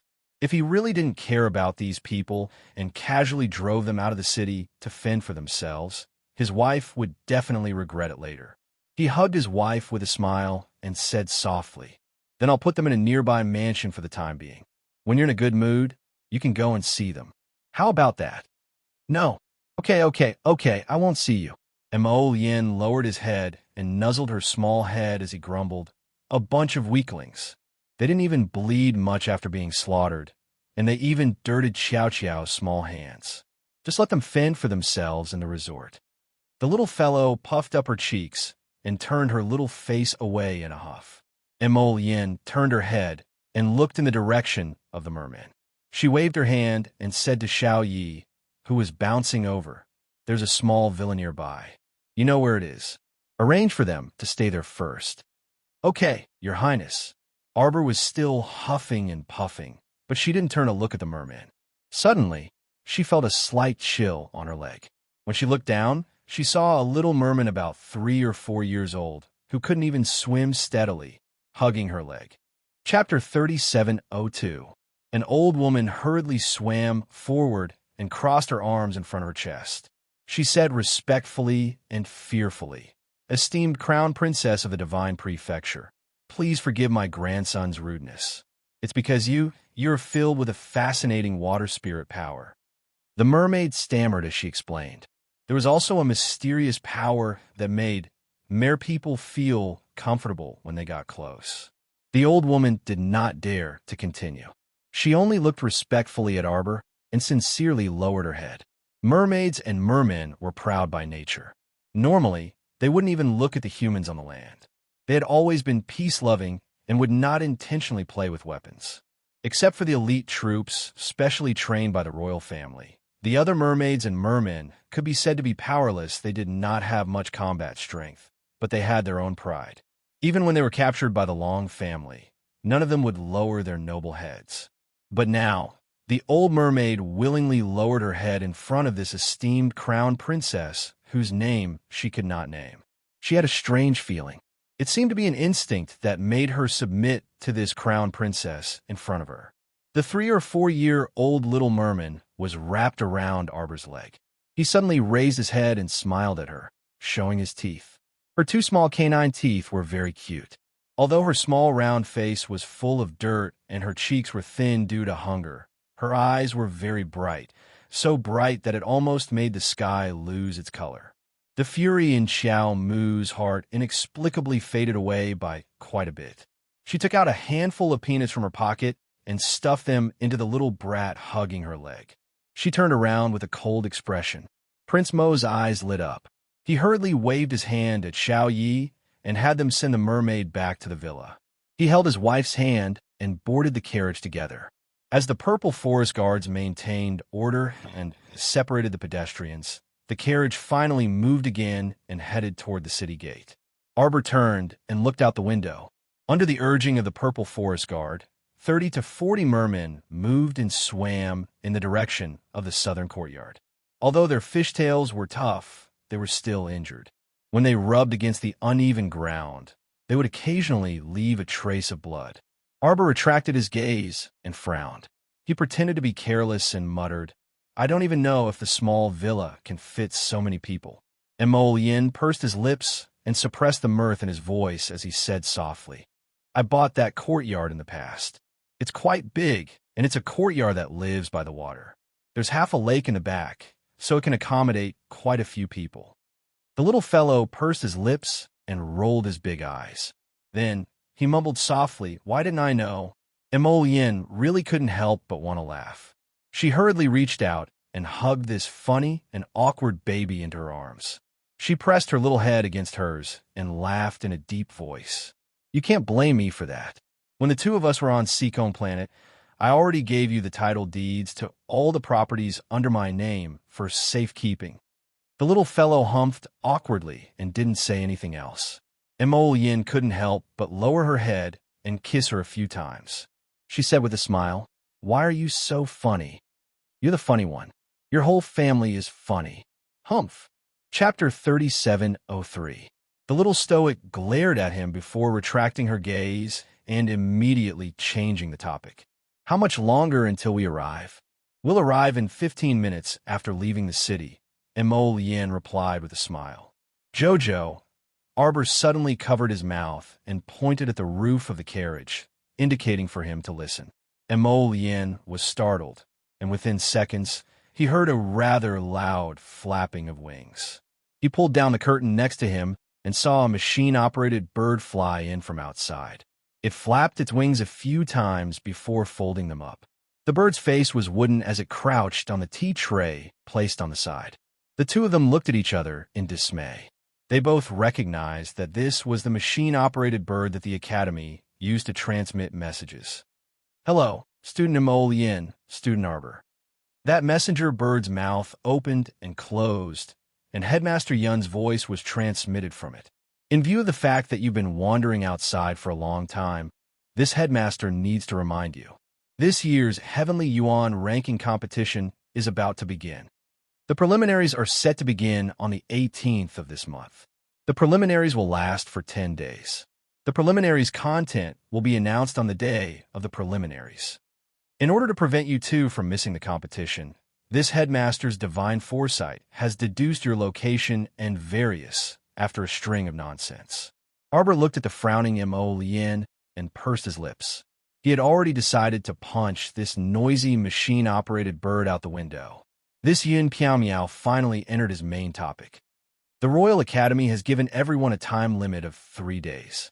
You two must immediately return to the Academy within 3 days. Otherwise, your names will be removed. In addition, Emo Yin, Duan Yu, Ming Yasi, and some other people's contribution points are already in the negatives. Arbor, your contribution points are almost reaching 0. The Royal Academy's rule is that people with 0 contribution points must go to the Great Forest alone and stay there for a month. Of course, people with negative contribution points must scram even more. Headmaster Yun's roar came from that machine-operated bird's stomach. The little stoic and Prince Emo silently looked at each other again, and both pursed their lips. As the dean, was it really okay for him to be so agitated? Dean Yin calmed his breathing and said in a deep voice, 3 days. I want to see all of you back in 3 days. The Academy hasn't been very peaceful recently. You should know what's going on. My ethereal peak has welcomed 3 waves of people blessed by the heavens. It's all because of you two. Immediately, return within 3 days. The mechanical bird stopped abruptly. Sir Jojo exchanged glances with Prince Emo and snorted disdainfully. How immoral. Wasn't it just because he attracted some enemies? Wasn't it because he was strong enough? If they were ordinary people, Jojo wouldn't have bothered to cause trouble for them. If Principal Yin could hear Jojo's thoughts at this moment, he would definitely spit on her face and say to her, Thank your ancestors for 18 generations. I reckon that the Academy isn't too peaceful these days. Emo Yin coughed lightly and said, Otherwise, the principal wouldn't be so agitated. Forget it. Since the Heavenly Yuan ranking competition is about to start, let's set off the day after tomorrow. Arbor rolled his eyes. The day after tomorrow? MHM. Jojo has a transportation talisman matrix. We can make it in time. Emo Yin nodded with a grin. We can also make a trip back to the sect on the way. After returning to the Academy, we'll be separated from Jojo. Emo Yin hugged her pitifully. Chapter 3704. We've only been married for 2 days, so let hubby spend more time with Jojo. You. The little crown princess's face inexplicably flushed red, and she punched him hard. Scram. I did scram. Emo Yin blinked and said with a grin, Didn't I scram here? Arbor couldn't resist chuckling and rolled his eyes at him in exasperation. The carriage rocked to a stop. Emol Yin lifted the curtain and pulled Arbor out of the carriage before walking toward the court ahead. This court in the suburbs appeared to be unguarded, but in reality, there were hidden guards everywhere. There were no obstructions on the way in, and there was no one at all. The two had just stepped into the courtyard when they heard a displeased voice with a smile. "Dawdling, did the journey take this long? Look how long I've been waiting for you two."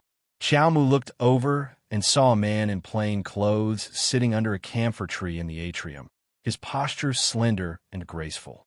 He held a cup in one hand as he gazed at them with a beaming smile. Ripples rippled in his peach blossom eyes. Prince Emo immediately blocked his wife's line of sight. Sir Jojo poked his head out from behind him and continued to glance at Duan Yu, who was in the courtyard. "What's there to see? Naturally, it's because I'm good-looking." Duan Yu appeared in front of them in a flash and ran to Arbor's side. "Jojo, long time no see. Shouldn't you give me a hug first?" "Hug my ass."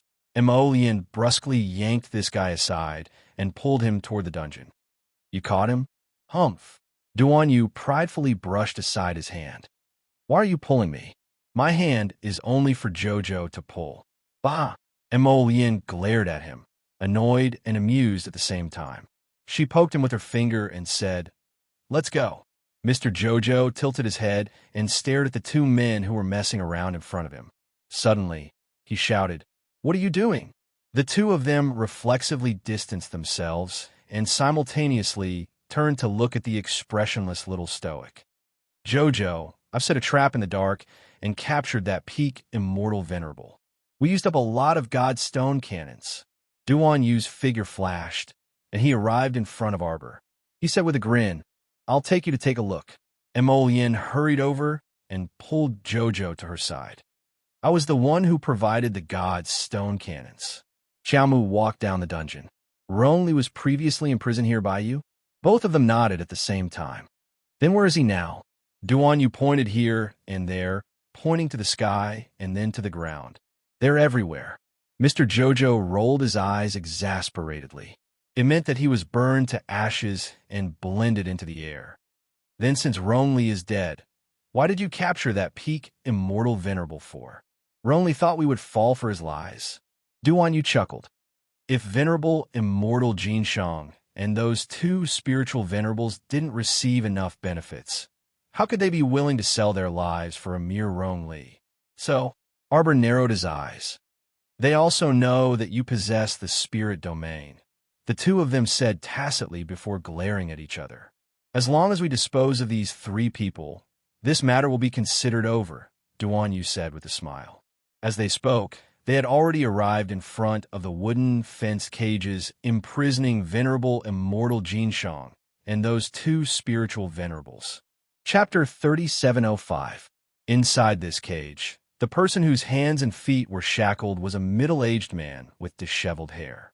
Seeing the three people approaching, that man fiercely struggled against the iron cuffs on his hands and hissed, "Despicable and shameless people." This venerable immortal really didn't expect that a transcendent god realm could be so shameless. These two transcendent god realm cultivators didn't play by the rules at all. First, they put on a hypocritical face and pretended to be friendly with them, even treating them as honored guests. Then, they poisoned them and used godly cannons to deal with them, mobilizing thousands of people to encircle and annihilate the three of them. Merely the experts at the God rank realm numbered over 1,000, let alone those spirit realm cultivators that covered the heavens and the earth like ants. As the saying went, even ants could freaking bite an elephant to death. It was precisely these three who were unlucky. This venerable immortal Jinshang originally planned to use this opportunity to carry out Plan B and secretly kidnap the little girl, but who knew humans were truly shameless and two-faced people. Sir Jojo's small face was taut as he looked at the middle-aged man who was roaring thunderously inside. "What did you two do to anger him to this extent? Do you still need to ask?" A light voice landed next to Arbor. The venerable Peach Blossom Immortal and little Tai Sui popped out of the star domain again and looked with amusement at the middle-aged man who suddenly looked up and glared at them. These two fellows are so wicked. They clearly knew that this person was secretly plotting to capture you, but they didn't do anything and even courteously invited them to eat, drink, and stay in the best residence. The venerable Peach Blossom Immortal quickly pulled Sir Jojo's small hand to his side and said earnestly, "Jojo, you can't win against these two-faced fellows. Remember not to get too close to them in the future. They really were too wicked."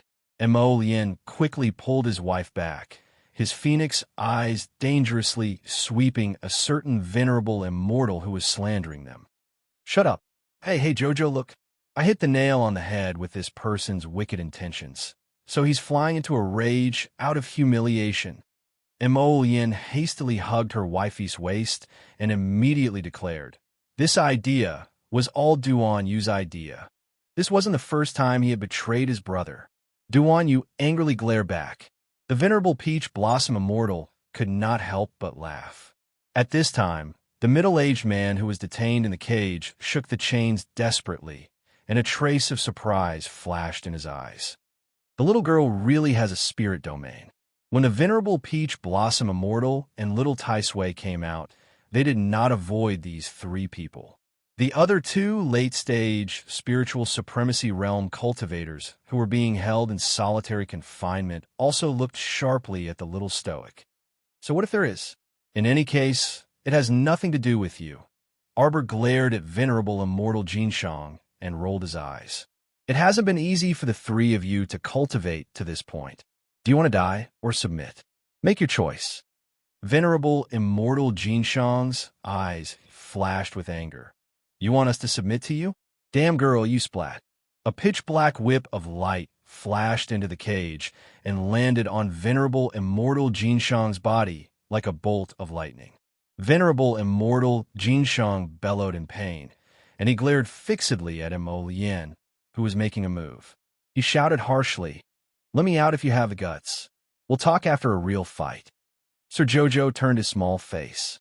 Sure enough, he saw that the other fellows behind him were rolling their eyes, as if they were cut from the same cloth. Isn't your synchronized expressions a little too comical? Chapter 3706. Especially the venerable Peach Blossom Immortal and little Tai Sui. Weren't the two of them looking down on Duan Yu and Mo Lien's despicable methods earlier? Why were they rolling their eyes at the same time now, completely disagreeing with venerable immortal Jinshang's idea of fighting with real swords and spears? Shameless fellows, to think that you're all transcendent realm experts. You actually did such a despicable and shameless thing. If we were in the holy domain, I would definitely teach you a lesson. All is fair in war. Duan Yu aloofly interrupted venerable immortal Jinshang's clamor. That Ron Li was very funny, actually deceiving him. How many people did he tell about the spirit domain? Wouldn't everything be revealed after a soul search? Truly a naive person. Since they knew that Jinshang and the other two late-stage spiritual venerable realm experts knew about the portable spirit domain, then they naturally had to control them as quickly as possible. Therefore, the best way was to bide his time and treat him as an honored guest. It was also because venerable immortal Jinshang and the other two fellows were too careless. Moreover, they saw that Duan Yu and Mo Lien's cultivation levels weren't low, so they didn't dare to fall out with them on the spot. Hence, they wanted to secretly play dirty tricks. Who knew? Let the three of us go. We'll fight. So annoying. Little Tai Sui impatiently interrupted venerable immortal Jinshang. Hurry and hand over a strand of your soul. If they wanted to control a transcendent realm expert, they could only make them hand over a strand of their soul. There was no other way. However, this was also a very damaging method to their pride. When venerable immortal Jinshang and the other two late-stage spiritual venerable realm experts heard this, they instantly trembled in anger, their eyes bulging. Don't even think about it. Arbor turned around and disdainfully said, "Then kill them." So annoying. She also didn't want several inconsiderate subordinates by her side. She also had to guard against any tricks they might play in the future. The four men looked at each other. Bewildered, the little girl was truly aloof enough. These were three transcendent realm experts, and they were finally captured alive. Didn't she feel reluctant to kill them just like that? What's the use? Arbor said coldly. You're not on my side, and you want to capture me, take my spirit realm, and keep me for the new year? The venerable Peach Blossom Immortal nodded. Jojo is right. Let's kill him. Then he turned and ran in the direction of Arbor, waving his hand. I'll leave it to you. Mo Yin and Duan Yu looked at each other before raising their hands at the same time. The two spiritual supremacies in the cage hurriedly cried out, No, don't. Don't kill me. At this moment, they were really panicking. It was really not easy to cultivate to this level. But now, he was going to lose his life for no reason. Since that was the case, he might as well submit. I'm willing to give you a wisp of my soul, the two spiritual venerables said hurriedly. You guys. Venerable Immortal Jin Shang suddenly turned his head to look at his companions in the cage. As his hands moved, the sound of chains being pulled could be heard. Little Tai Sui quickly turned around and called out, Lass, these two fellows agreed. Sir Jojo pattered back and pinched Little Tai Sui's small face in passing. Why are you pretending to be old? Every time she saw this 8- or 9-year-old boy call her lass with a sullen face, she had the urge to beat him up. Little Tai Sui puffed up his bun face and looked at this rebellious little thing in displeasure. Chapter 3707. The little stoic took out an oath from her pocket and tossed it in front of the two. Sign this oath too while you're at it. Although soul remembrance was important, with the heavenly Tao oath's binding power, Sir Jojo would be more at ease with this double guarantee. After all, they weren't on their side, so they had to be on guard. Zhao Sheng Liang Yi, you really want to submit to someone? Venerable Immortal Jin Shang looked at his two companions in astonishment. Back then, when they came down from the holy region, they were so high-spirited. They didn't expect to suffer such a huge setback when they returned to the tiny divine continent. The two spiritual supremacies were extremely intelligent people. Since they had already made up their minds, they wouldn't hesitate at all. They took the oath and pen with one hand and signed it. At least there was still hope if they were alive, but there was nothing if they were dead. Venerable Immortal Jin Shang was silent for a while before lowering his head dejectedly. His head drooped almost to his chest, and he appeared extremely dejected. Arbor glanced at him through the wooden fence and then waved his hand, letting the two spiritual supremacies out. He knew her biggest secret, yet he couldn't submit to her. There was no helping it. Every man for himself. Before she was completely strong, she couldn't take any risks. Kindness couldn't save the world. Deal with them. Mo Yin held his wife's small hand and turned to walk out. Venerable Immortal Jin Shang suddenly looked up with a struggling and exhausted expression. He nodded slowly and heavily. I'm willing to submit. The young couple narrowed their eyes at the same time and glanced sideways at the figures behind the fence. After Venerable Immortal Jin Shang, Zhao Sheng, and Liang Yi left the cage with Arbor's group, they went to the courtyard's living room and sat down. Arbor glanced at the three people and asked, Now, can you tell me what you originally wanted to do when you came to the Divine Continent from the Holy Region? Venerable Immortal Jin Shang's expression was slightly bitter, and he said with a wry smile, To tell you the truth, some time ago, someone spread the news that there's a mineral vein in the Divine Continent. We all came for this. So other than the three of you, there are actually other transcendent realm experts here. Honored Immortal Jin Shang and the other two nodded. Yes. What about these people? They're not on the same side as us. We are all moving separately and will not interfere with each other. Venerable Immortal Jin Shang said, Because of the existence of the restrictions of the heavenly Tao, our strength has been suppressed quite a bit. Jin Shang Venerable Immortal suddenly lifted his head and looked at Mo Lien, the Venerable Peach Blossom Immortal, and the others in confusion. How did all of you? The cultivation of these four people should be above the celestial venerable realm. Jin Shang even felt that with his current cultivation, he couldn't tell how strong two of the young men were. This made him feel a little shocked, and his mind was also in a whirl. As a transcendent god, he was not restricted by the heavenly Tao. This kind of thing was really unbelievable. But the truth was right in front of his eyes, and he had no choice but to admit it. It seemed that these young men were all very strange. It was not an injustice for the three of them to fall into their hands.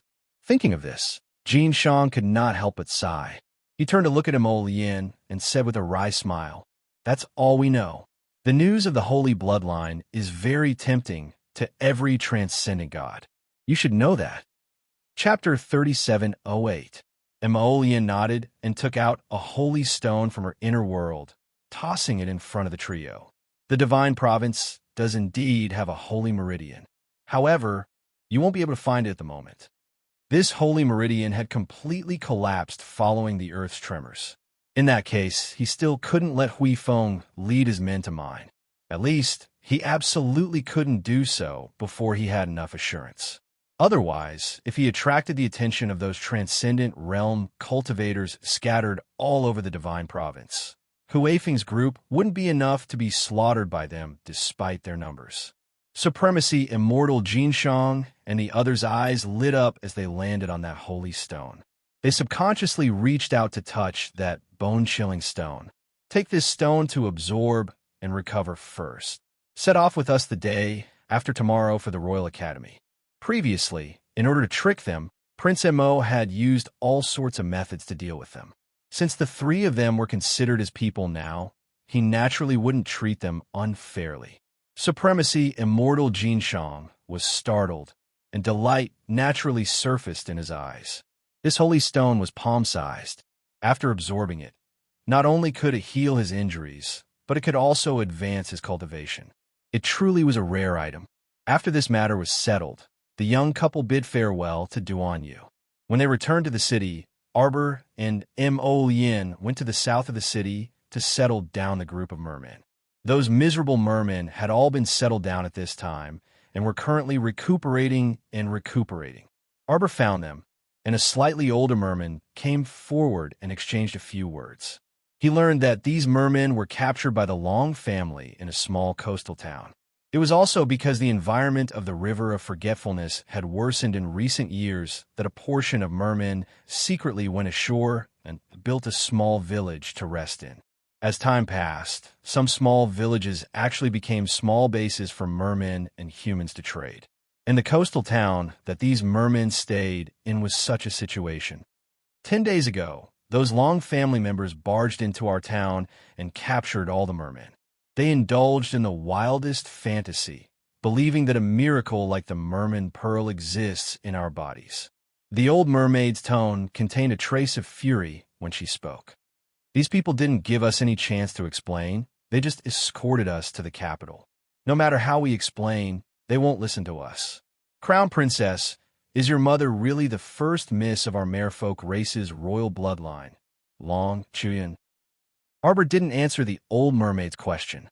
He just looked at her and said, "What do you plan to do now?" The old woman looked at her awkwardly. "I hope you don't blame those young ladies. It's not that they're weak. It's just that they don't know how to fight with others. Our merfolk race has always been a peace-loving race. We have never been good at fighting with others." Arbor looked at her coldly. When someone puts a knife to your neck, do you just obediently close your eyes? Arbor stood up and said indifferently, "If you want to leave and go to a safe sea, you can inform the guards, and I will let them escort you there. This is the greatest help I can think of right now." The old mermaid opened her mouth and looked at the back of the young crown princess coldly as she left. For a moment, she felt a sense of loss. Chapter 3709. The crown princess and His Highness the Crown Prince left for the academy early this morning. Upon receiving this news, Mu Jingxing of the Mu family's second branch was rather excited. Wouldn't the matter of the family head be left unsettled? The person in question had already returned to the academy, and who knew how many months it would be before she returned. Since that was the case, the Mu family couldn't be without a family head. The old man was bound to nominate another person to temporarily take over the family's affairs. And the person to take over the family's affairs would definitely be him, Mu Jingxing. Mu Jingxing was the one who knew the most about the family's affairs. The eldest son, Mu Jingfeng, was now in a half-dead state, and he was the only one who could continue to contribute in the family. However, it didn't take long for old Master Mu's order to come down. Before the new family head, Arbor, returned home, the third son, Mu Jingyuan, was ordered to temporarily take over the family's affairs, and the elders would assist him from the side. When Mu Jingxing heard this news, he was so angry that he smashed his own study into smithereens. The entire second branch was shrouded in an oppressive atmosphere for several days. Of course, Arbor didn't know that old Master Mu insisted on leaving him such a big mess to take over. She used the transportation array to teleport several times, and then flew back to Red Cloud's Peak with Mo Lien on the Golden Dragon. At the same time, Yu Xiu led a group of purple forest guards, holding the Crown Prince's order, and surrounded the Long family from top to bottom. However, when they kicked open the Long family's door and entered, they found that the entire Long family was empty. It was as if they suddenly and mysteriously disappeared, from top to bottom. Not even a single servant was left. That night, a group of mysterious deity realm cultivators entered the prison of Long Yin City's Ministry of Justice and rescued the two brothers, Long Min and Long Chong, from the prison. When the Crown Prince received this news, he was already in the Imperial Academy. He didn't care too much. The three continents were only so big, and the Long family that disappeared had to find a place to stay. The Divine Continent could no longer accommodate them. Song Province, Ming Province, could there be a place for them to hide? Eldest senior sister is back. Eldest senior sister is back. Little Canon Fong Su's voice reverberated throughout the entire Red Cloud's Peak. A crowd of holy water sect sisters clustered around their excited second Ant Master, Yang Shirong, and ran out. The large group of people surrounded Su Shanshan and Arbor in the center. After a period of recuperation and cultivation, Su Shanshan's complexion had improved a lot. That day, after using the Soul Gathering Bell to retrieve eldest senior sister's soul, Arbor tried to use a secret method to help eldest senior sister directly reach the God realm when he was nursing her body. However, it was a pity that she was still half a step behind. Now, eldest senior sister had comprehended 80% of the spiritual water power, but she was still stuck at the half-step divine realm. After using the secret technique, eldest senior sister did not need to go through the 5 spirits reincarnation tribulation anymore. In other words, as long as she stayed at the holy water sect at Rosy Cloud's Peak and carefully entered seclusion for a year, she would definitely be able to naturally break through the threshold of the deity realm one day. Arbor exchanged a few words with his senior and junior sisters and left behind many pills to raise their cultivation. Afterwards, he rushed back to the Imperial Academy with Mo Lien. According to Yin Piaomiao, that swindler, if they didn't hurry back to the Imperial Academy by today, she would erase their names. Fortunately, she had many sets of transportation talisman matrices in her possession. Even if the talisman energy was exhausted, she could just switch to another set and continue the transportation. In the evening, the two finally arrived at Wind Thunder City. Chapter 3710. When the two of them arrived at the entrance of Wind Thunder City, they found a secluded place and released Master Immortal Jinshang and the 2 spiritual paragons from the storage talisman. They let the 3 of them and Mo Lien set up a defensive barrier to block the aura of the opening of the spirit region. Arbor then summoned Qi Xianxian, Duanmu Qing, and the rest of the 7 of them out of the star region.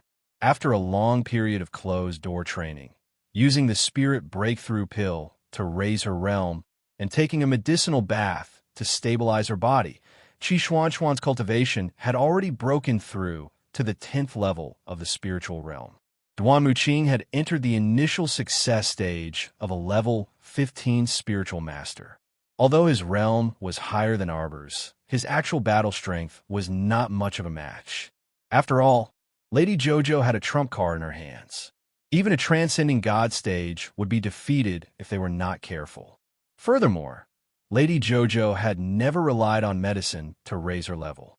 When she broke through, she did not even take the spirit breakthrough pill. Of course, this was also closely related to the sacred wood source, sacred water, and sacred earth in her body. She did not need to take any spirit breakthrough pill and could easily break through the bottleneck of her realm. She never felt like she was stuck in the first half of her realm. When the 8 of them stepped into the Wind Thunder City, they saw a swarm of people running towards the Academy Street. Quick, quick! Place your bets in the last 3 minutes. Place your bets. Place your bets. Qi Xianxian grabbed an uncle who was running forward. Hey, uncle. What are you doing? Hey, little girl. Did you just come to Wind Thunder City? The people from Tianhua Academy are here to challenge the Royal College again. Hee, the daughter of Tianhua Academy's vice principal, is really a beauty. The uncle revealed a mesmerized expression, causing Qi Xianxian to hurriedly retract her hand and throw him a few steps back. Do you want to go over and take a look? Let's go back to Misty Peak first and report to Principal Yun. Arbor rolled his eyes and said, otherwise, he will deduct our contribution points for today. Yes, my contribution points are almost gone. Actually, when we went to the Sun Moon Mystery Realm this time, didn't we agree that our days would not be deducted? Why are you deducting our contribution points now? Maybe the dean's brain went haywire. Little Fatty concluded, and everyone looked at him. Seeing that everyone was looking at him, Little Fatty couldn't help but smile foolishly at them. Isn't that the case? The group of people entered the inner city and asked Honored Immortal Jinshong and the other 2 to find a place to stay. The rest of them headed towards the Misty Peak. While they were still at the bottom of the floating peak, they heard Yun Piaomiao's voice faintly float down. Come up. Without a word, everyone rushed up to Ethereal Peak and saw the dean sitting alone in the courtyard, sipping tea in a relaxed manner. Seeing everyone enter, Yun Piaomiao stood up with a smile and said, everyone, welcome home. The little fatty could not help but mutter softly, this smiling fox, whoever believes him will be unlucky. Qi Xianxian represented her teammates and took a step forward. She placed her hand across her chest and bowed to Principal Yun. She immediately asked, Principal, what's up with our contribution points? Why are they all deducted? Yun Piaomiao held the teacup calmly and nodded at her. It's very simple, because you have been outside for too long. The Academy will automatically take a portion of your contribution points and convert them into holidays. Chapter 37:11. So now, other than Arbor, all of you have negative contribution points, Yin Piaomiao said calmly as he sipped his tea. Logically speaking, you should immediately head to the Great Forest in the north-facing forest for a month of individual training, Headmaster Yin said calmly. However, in view of the fact that the Tianyuan ranking competition is starting in 7 to 8 days, this headmaster will make an exception and give you all a chance to turn over a new leaf. Headmaster Yin sipped his tea and said, recently, people from Tianhua Academy came to our school to cause trouble. You must have heard about this, right? The little stoic, Amo, Yin, Duanmu Qing, and the others all shook their heads at the same time in tacit understanding, indicating that they were completely unaware of this matter. Headmaster Yun's expression stiffened. He coughed lightly and said, you don't even know about such an important matter. People from Tianhua Academy set up an arena on Academy Street and challenged our Royal Academy's Divine Prefecture branch. Many students have already gone to accept the challenge. You guys, as outstanding students of our Royal Academy's Divine Prefecture branch, you should take the lead and set an example. This Tianhua Academy is an academy within the Underworld region. They came specifically to challenge your Divine Prefecture branch students. Headmaster, you summon us back in such a hurry because no one can stop the Huatian Academy from kicking down the door, right? Xiao Mu interrupted him and voiced the suspicions in everyone's hearts. Nonsense. Headmaster Yin coughed and stood up. He paced back and forth in front of them with his hands behind his back. Our Royal Academy has produced many outstanding students. Who knows how many elite students there are among the seniors? How can we not handle the situation? Everyone replied with an "oh." What oh? Headmaster Yun turned around and glared at the little stoic and the others. Hey, in any case, I won't let you fight in the arena competition with Tianhua Academy students for free. As long as you win a match, you'll receive 1,000 contribution points. If you participate in a team battle, you'll receive 5,000 contribution points. How about it? This headmaster is very kind to you, right? The little fatty, Qi Xian Xian, and the others said in unison, "This Tianhua Academy must be very troublesome for the headmaster." Little Noodles nodded his head in agreement. Based on his understanding of this stingy dean, it was impossible for him to be so generous. The reason why he was so generous must be because he had a request in mind. While Principal Yun was fuming with rage and glaring, he heard the little stoic say crisply, 2,000. 2,000 contribution points for every victory. 10,000 for group battles. I won't do it for less. You, Dean Yun really wanted to punch her in the face. Why don't you just go and snatch it? Since we can't come to an agreement, then forget it. Arbor turned around and led his team members to leave. Dean Yun gritted his teeth. We'll do as you say. Fuck, if not for the fact that the people from Tianhua Academy were all new students, he would not have had to stop the seniors from coming out to battle just to save his face. Also, how about we reduce the deduction of contribution points by half? The little stoic shuffled next to Headmaster Yun and used her small elbow to nudge Yun Piaomiao's sleeve. All of you scram. Dean Yun's roar reverberated down from ethereal peak and shook the entire inner city. The hearts of the students who were cultivating in the academy trembled for no reason. Chapter 37:12. When the little stoic and her companions returned to Donglin Court, Duan Yu was already sitting under the pear tree in the middle of the hall with a grin. He had brewed a pot of spirit tea and had been waiting for them for a long time. Everyone was feeling thirsty. When they saw the dozen or so small teacups on the table, they all picked them up and poured tea for themselves before pouring it into their mouths. It was 10 o'clock at night. The setting sun slowly shed its gorgeous robes and changed into a dark outer garment. A night breeze brushed past their faces, and the young men and women under the pear tree couldn't resist chattering after drinking their tea. Why is Dean Yin so angry? Duan Yu was curious and looked directly at his Jojo. His intuition told him that it was most likely the little stoic's credit that the dean was so angry. Oh, Jojo is so annoying. Qi Xian Xian was full of admiration as she chattered. Jojo negotiated with Dean Yun and had him reduce the contribution points deducted from us during his holiday by half. Qi Xian Xian drew a circle with her finger, indicating that everyone present would have their contribution points reduced by half. The dean told you to scram in the end. Duan Yu exclaimed with a wink. That's right. The little fatty smiled honestly. That's why we scrammed down. Everyone. Lu Yu twitched her mouth and kicked the fatty. No one will think you're mute if you don't speak. Let's go and prepare some ingredients. We'll eat roast beef tonight. That's right. Tianhua Academy came from Ming Province and specifically said that they want to have 100 matches with the Divine Province branch. Do you know about this? The little stoic nodded. The dean promised us that we can earn 2,000 contribution points for every match we win. We can win 10,000 contribution points if we win the team battle. Duan Yu looked dumbfoundedly at Lien, who was beside Jojo. When he saw the latter throw him a imagine-it-yourself look, he couldn't help but cough silently. This is also the result of Jojo's negotiation with Dean Yin. The little stoic's expressionless face was taut as she turned to walk towards her room in her court. She grumbled as she walked, so stingy. He's already so old, but he's still so calculative with a child. What's wrong with reducing contribution points by half?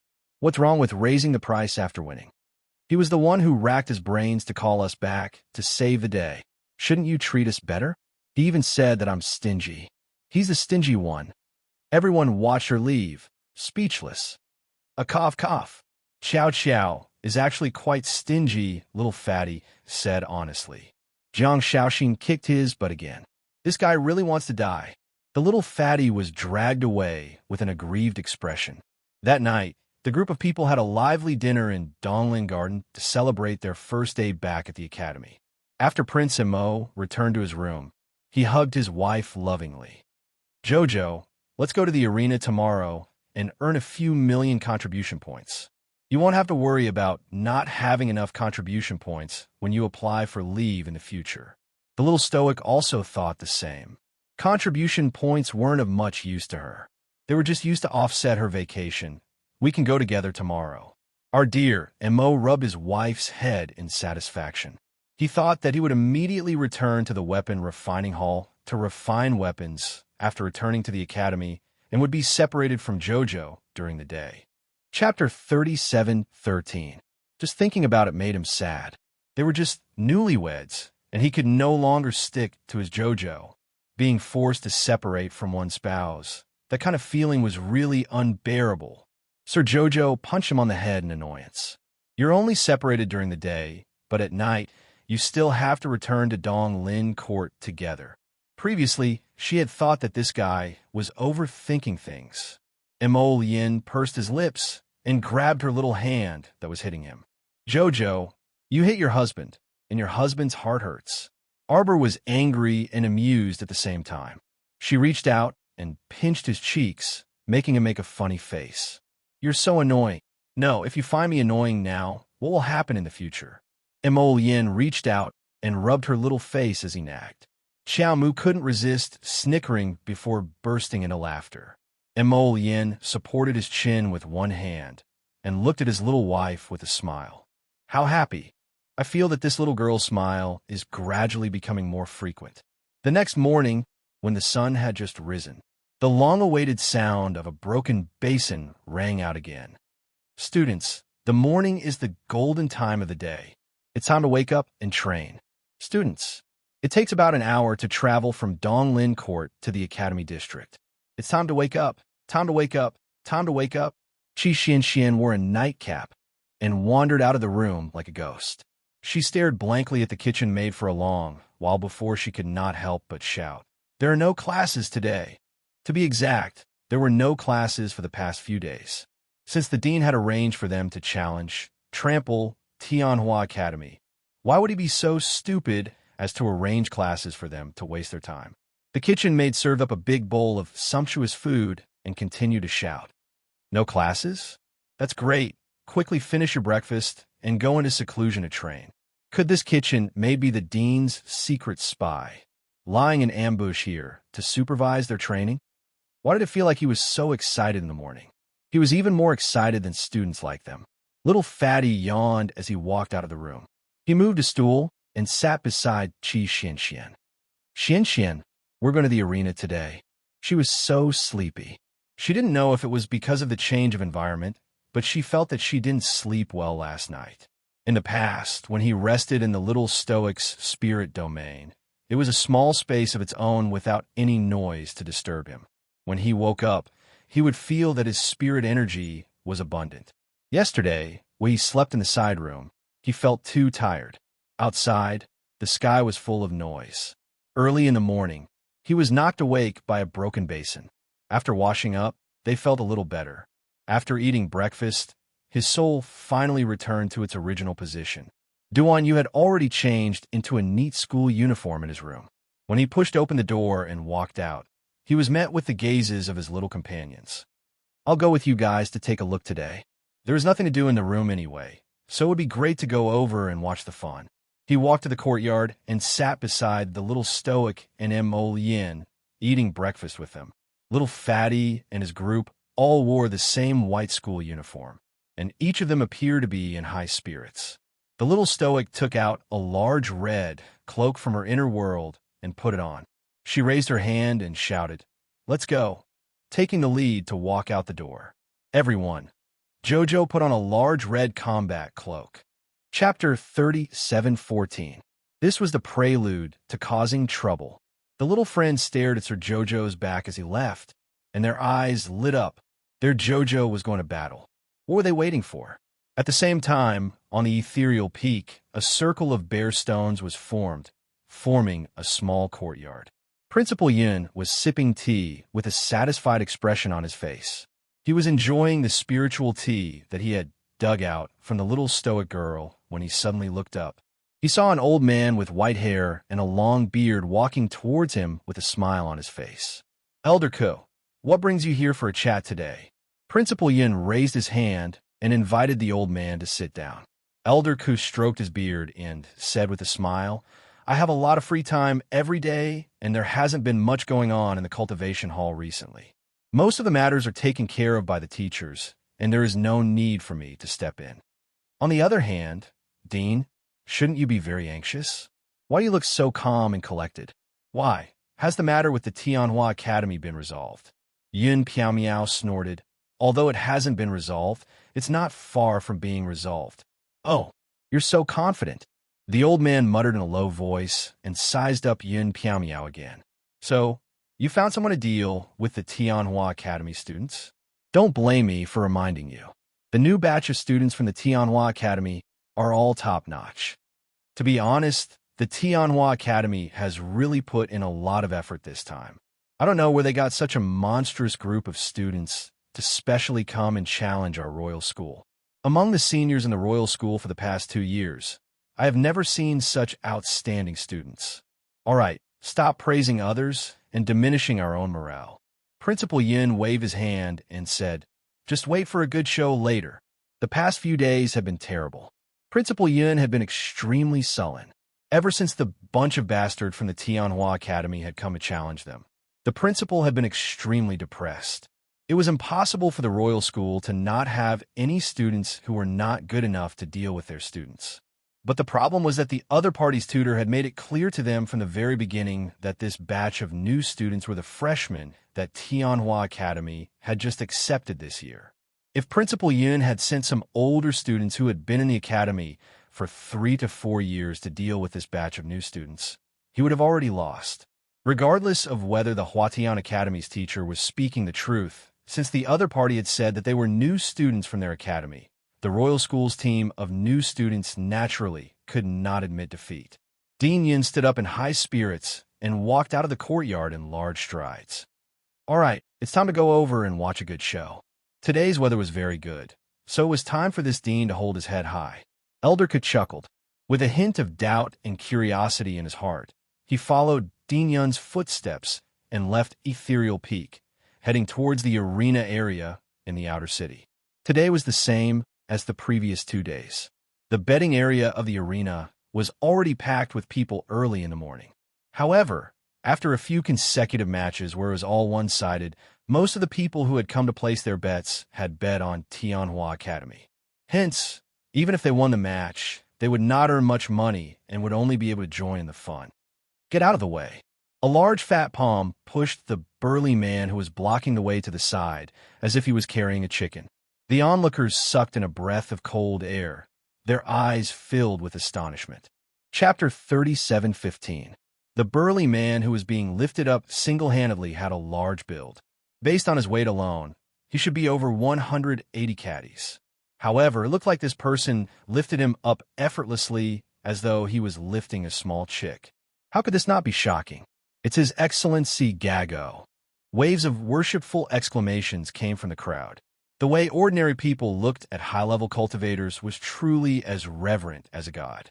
With reverence on their faces, they subconsciously retreated to the sides, leaving a path in the middle that could allow 3 people to walk side by side. The man who was respectfully addressed as His Excellency Gago looked to be in the prime of his life. His muscular body was bulging with muscles. When he stood in the crowd, he was like a small hill that was several times wider and thicker than ordinary people. This Vice Captain Gago came together with a beautiful woman. This beautiful woman with a snake-like figure was Tianhua Academy's captain, Nie Yaorao. Her seductive figure was delicate and boneless. The two of them had the highest cultivation levels among Tianhua Academy's new students. Nie Yaorao was a level 15 great spiritual master who possessed a 9th level with spirit. Meanwhile, Gago was a level 15 great spiritual master who possessed a 9th level spiritual fire. These two people's cultivation levels could be said to have reached the peak of the spiritual realm. They were definitely among the top figures among the new students. Who will the Royal Academy send out to accept the challenge today? Following the captain and vice captain were 15 Tianhua Academy students. The one who spoke was a youth with a head of glossy black hair and a disdainful gaze. Most of their cultivations were level 10 great spiritual masters and above.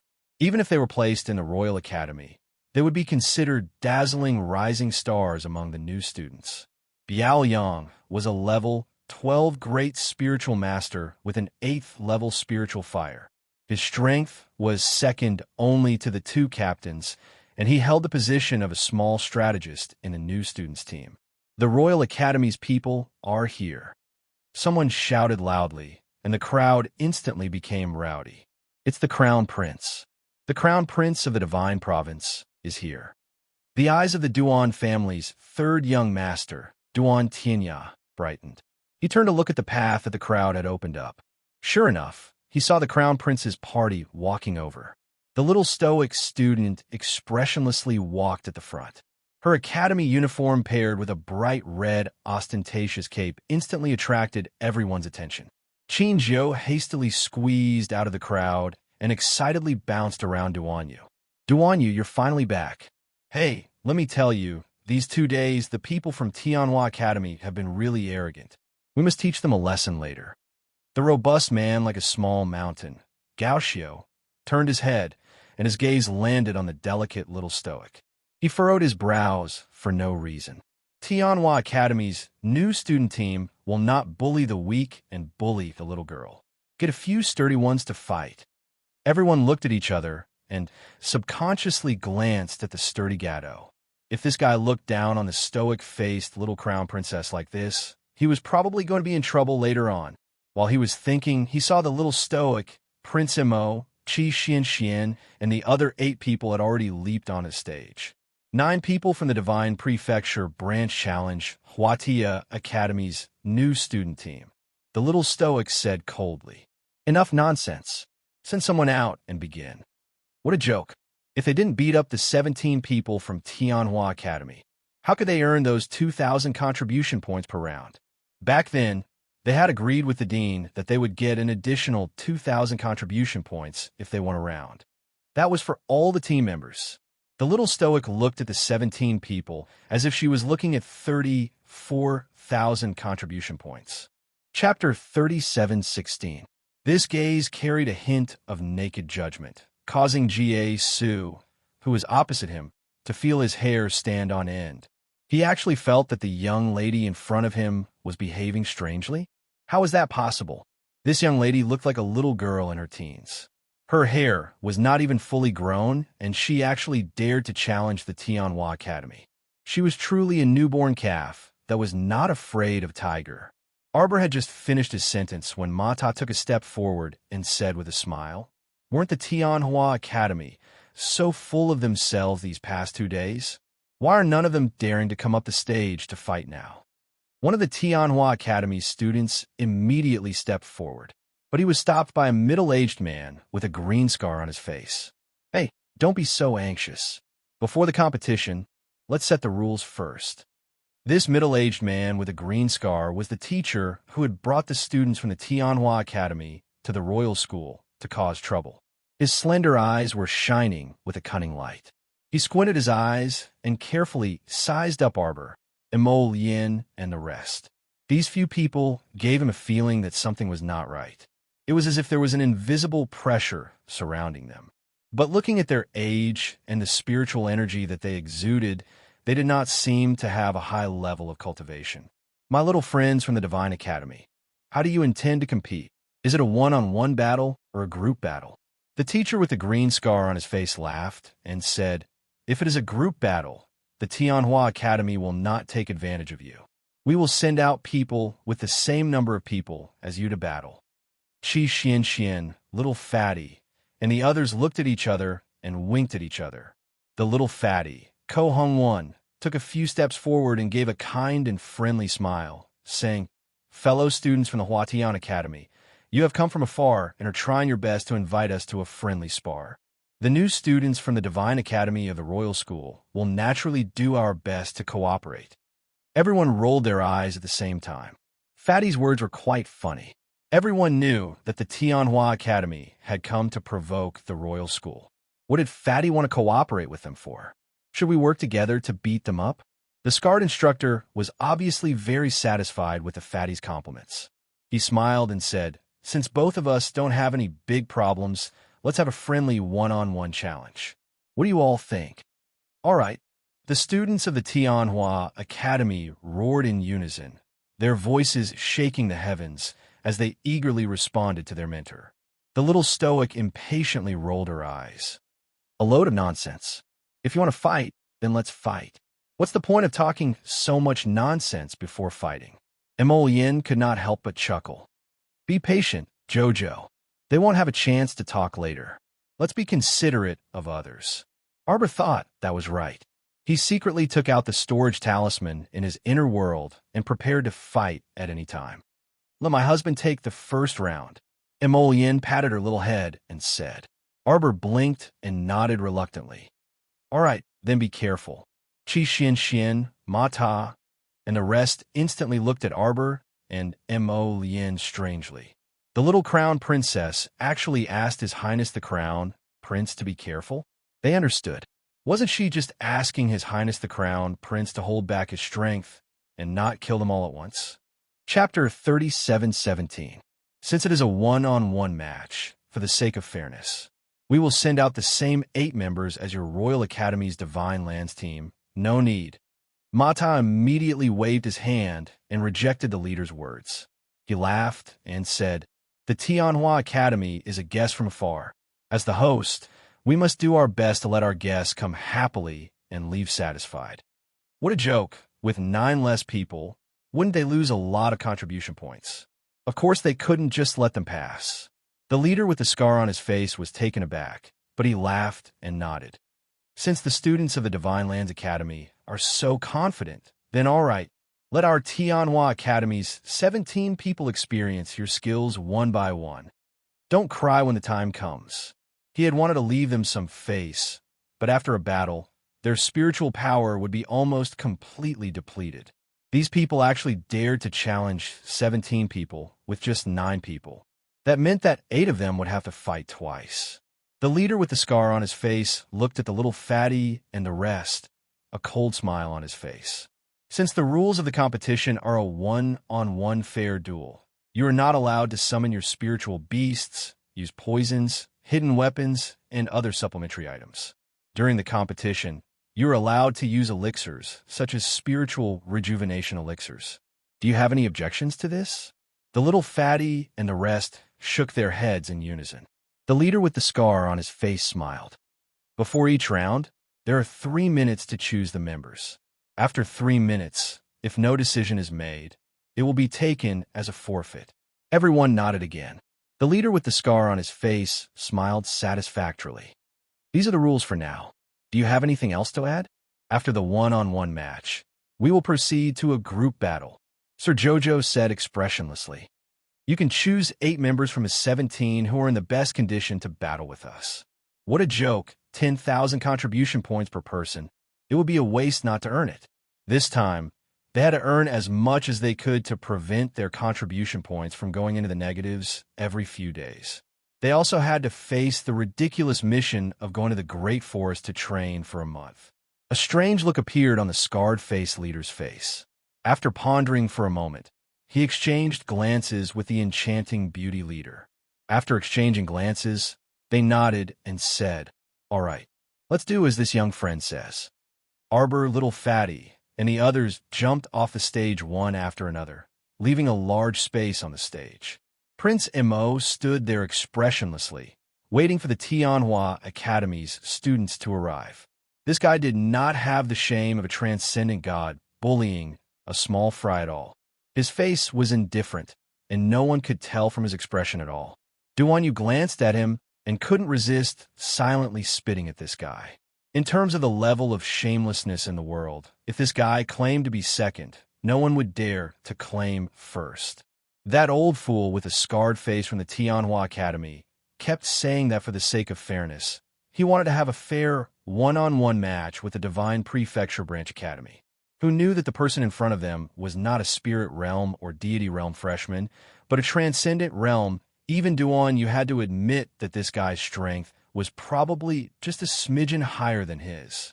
If he was not mistaken, this guy's true strength was about to break through to the late Hierarch realm. Chapter 37:18. This guy's cultivation speed was truly very strange and abnormal. Previously at the Red River Canyon, he was probably only at the late stage of the venerable immortal realm, possibly not even at the peak stage. That was why they were somewhat helpless against the temple master of the Temple of the Gods at that time. However, they didn't expect that this guy's cultivation would soar by leaps and bounds in just a few short months. This was definitely related to the Mo Lien seal in his body. It was just that this guy usually hid it rather well and didn't say anything. Although Duan, you didn't say anything, he already sensed that this guy's Mo Lien seal might be the type that would become stronger in the later stages of undoing it. Once the seal was undone, his cultivation would increase even more rapidly in the later stages. However, this would also cause his cultivation to be unstable and his cultivation to be false. This guy would probably have to enter seclusion for a while to stabilize his cultivation. At this time, a female member of the Huatian Academy had already leaped onto the stage. Her gaze was somewhat blatantly sizing up Mo Lien, and her eyes revealed some interest. The man in front of her was very outstanding, so she really couldn't bear to be ruthless. This female member smiled coquettishly at Prince Mo, and there seemed to be a faint glow blossoming from the corners of her eyes. "Little big brother, you have to be careful. This little sister also doesn't want to hurt you." The woman threw Prince Mo a tender and sweet look. However, what annoyed her was that this young man in front of her didn't even look at her out of the corner of his eye. He just stood there nonchalantly, and his entire body was full of openings. It was as if the moment she made a move, the other party would immediately collapse. This woman's brows creased slightly, and she immediately summoned a tasseled feather fan from her inner world. Raising her body, she pounced towards Prince Mo at a speed comparable to a streak of light. This punk was so arrogant, so she would let him suffer a little so that he wouldn't always be so condescending. The feather fan in the woman's hand instantly transformed into a sharp blade, aiming straight for Mo Lien's chest. With a slash of this spirit weapon, the woman was confident that she could leave a mark on the man in front of her mark. The woman who attacked suddenly widened her eyes in midair. There was no other reason. The man who was standing upright slightly raised his hand and waved his sleeve. Her body flew out uncontrollably, and the feather fan in her hand flew out of her hand and landed in the man's hand. Everyone below the stage couldn't help but gasp. Under Prince Mo's gentle pinch, the feather fan turned into a pile of scrap metal and fell to the ground with a rustling sound. To be able to crush a spirit weapon with just one hand, what kind of cultivation was this? Everyone looked at the man in the ring with fear in their eyes. To be honest, this was the first time they had seen the Crown Prince display his true strength in front of others. Normally, there would be no chance for the Crown Prince to do this. Whoever dared to cause trouble in front of His Highness had already been dealt with by the Shadow Guards, moreover, in the Academy. Other than those in Dragonflame City, who were more familiar with the Crown Prince, a portion of people only knew that the Crown Prince was brilliant in weapon refinement, but they didn't know that his cultivation had also reached an unparalleled level. With a wave of his sleeve, he sent that female member flying out like trash. At this moment, everyone's gaze was focused on the flustered female member with a flushed face. Chapter 37:19. The pitiful woman was smashed into the arena with her body, creating a human-shaped crater. After a long time, the woman finally crawled out of the crater. Her face was a mix of green and black, white and yellow, and was extremely beautiful. Damn it, I didn't even manage to touch the corner of the other party's clothes before I was directly swatted away like a fly, facing such a delicate and beautiful woman. This man actually dared to do such a cruel thing. What unromantic guy. That female team member supported her waist and groaned as she climbed up from the ground. Her pair of seductive eyes were red as she opened her mouth. "This little brother, you're too ruthless." Prince Mo still did not even look at her. From a moment this woman went up on stage and used her lousy seduction techniques on him, Mo Lien had already thought of how to deal with her.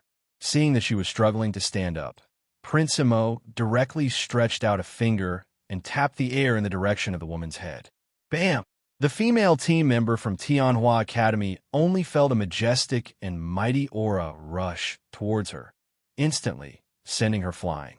The woman once again fell into the human-shaped pit that she had formed earlier. She was a little dumbfounded after being smashed. For a long time, she didn't realize that she had been sent flying again. Furthermore, she had been sent flying with just a lift of a finger. What did this mean? This meant that she could not even withstand a lift of a finger from the opponent. The faces of the teachers and students from Tianhua Academy all changed as they looked sharply at the young man in the middle of the arena. From the start to the end, this person did not even take half a step. He only waved his sleeves and lifted his finger.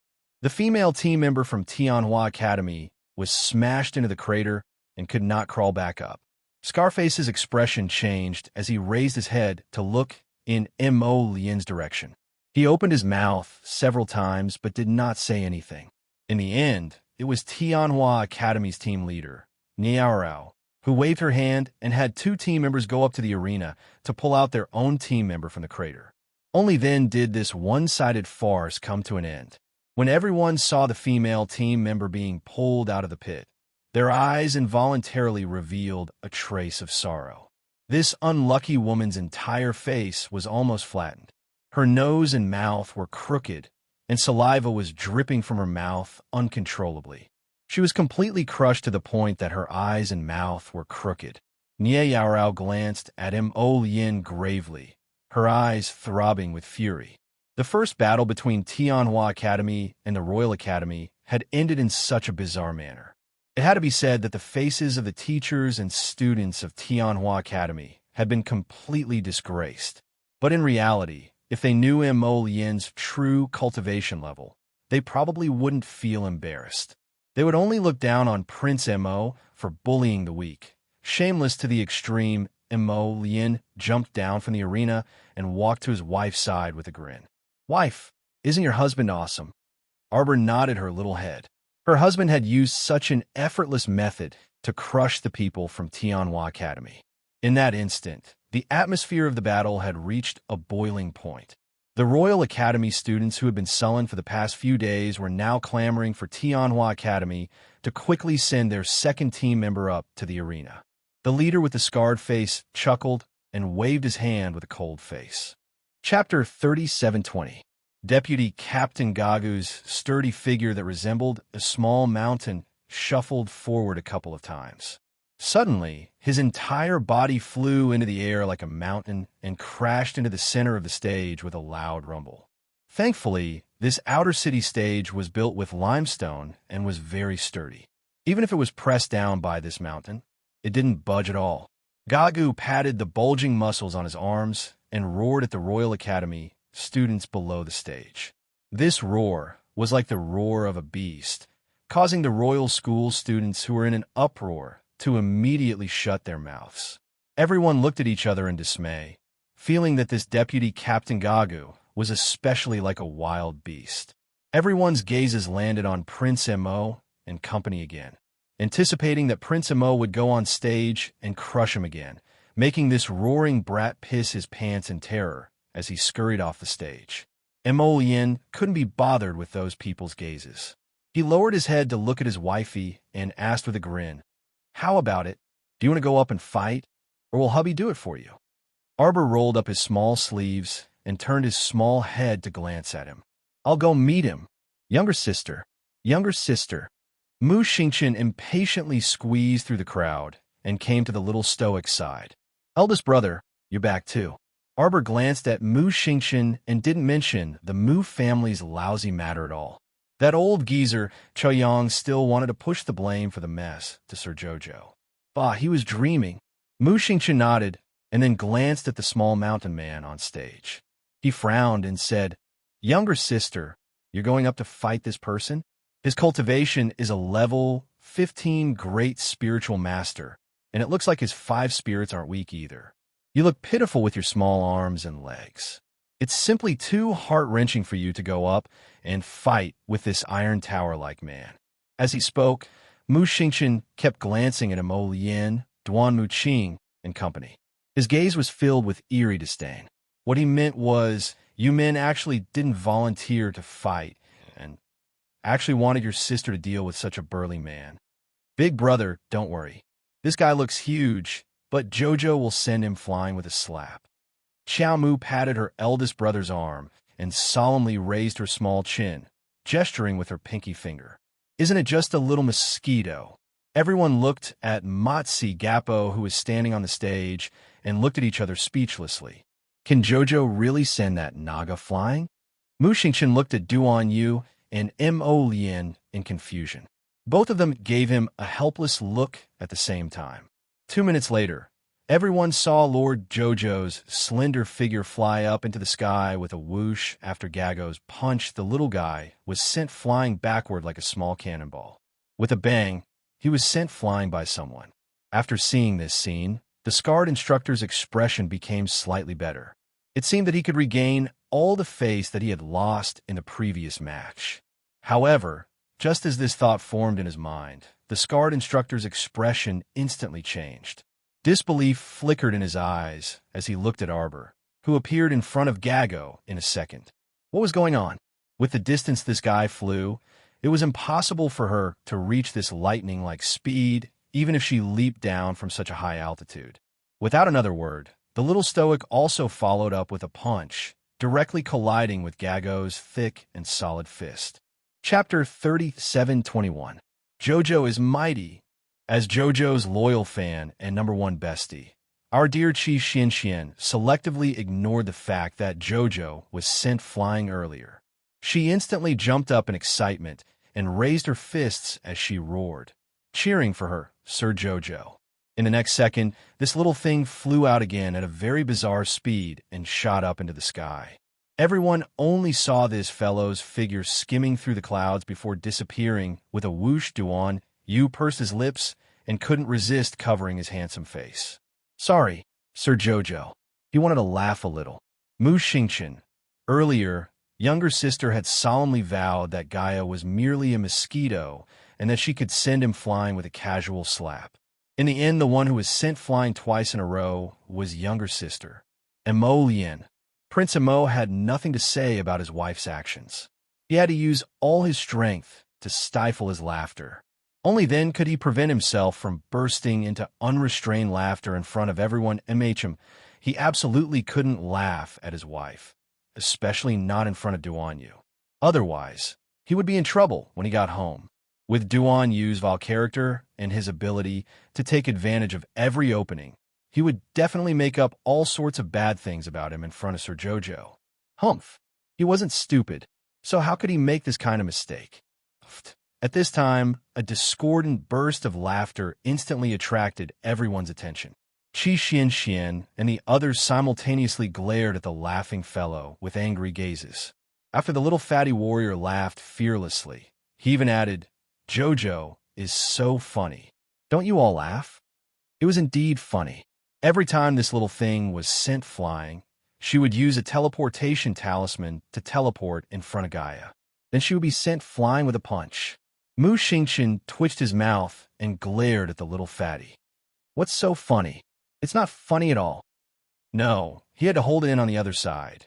After Sir Jojo was sent flying 3 times in a row, Gaia's expression also changed in shock. Wasn't this little girl a little too abnormal? With his speed and gravity, even if someone weaker than him wasn't seriously injured, they would at least spit out 2 mouthfuls of blood.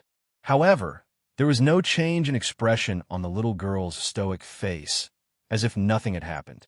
He had clearly seen her being punched into the air by him time and time again. So why was she able to appear in front of him in the blink of an eye with such a strange and abnormal speed? He didn't know that someone had used the teleportation talisman several times in a row. Every time, he would teleport in front of him at the speed of light to receive the next strike. This was because Lord Jojo was a little excited to find that every time their fists collided and she was sent flying, the spiritual energy in her body would surge violently. When outsiders couldn't see it, the bones inside her body were cracking.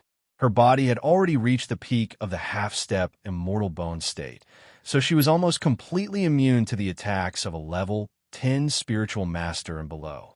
Now, she was transforming into the immortal bone state.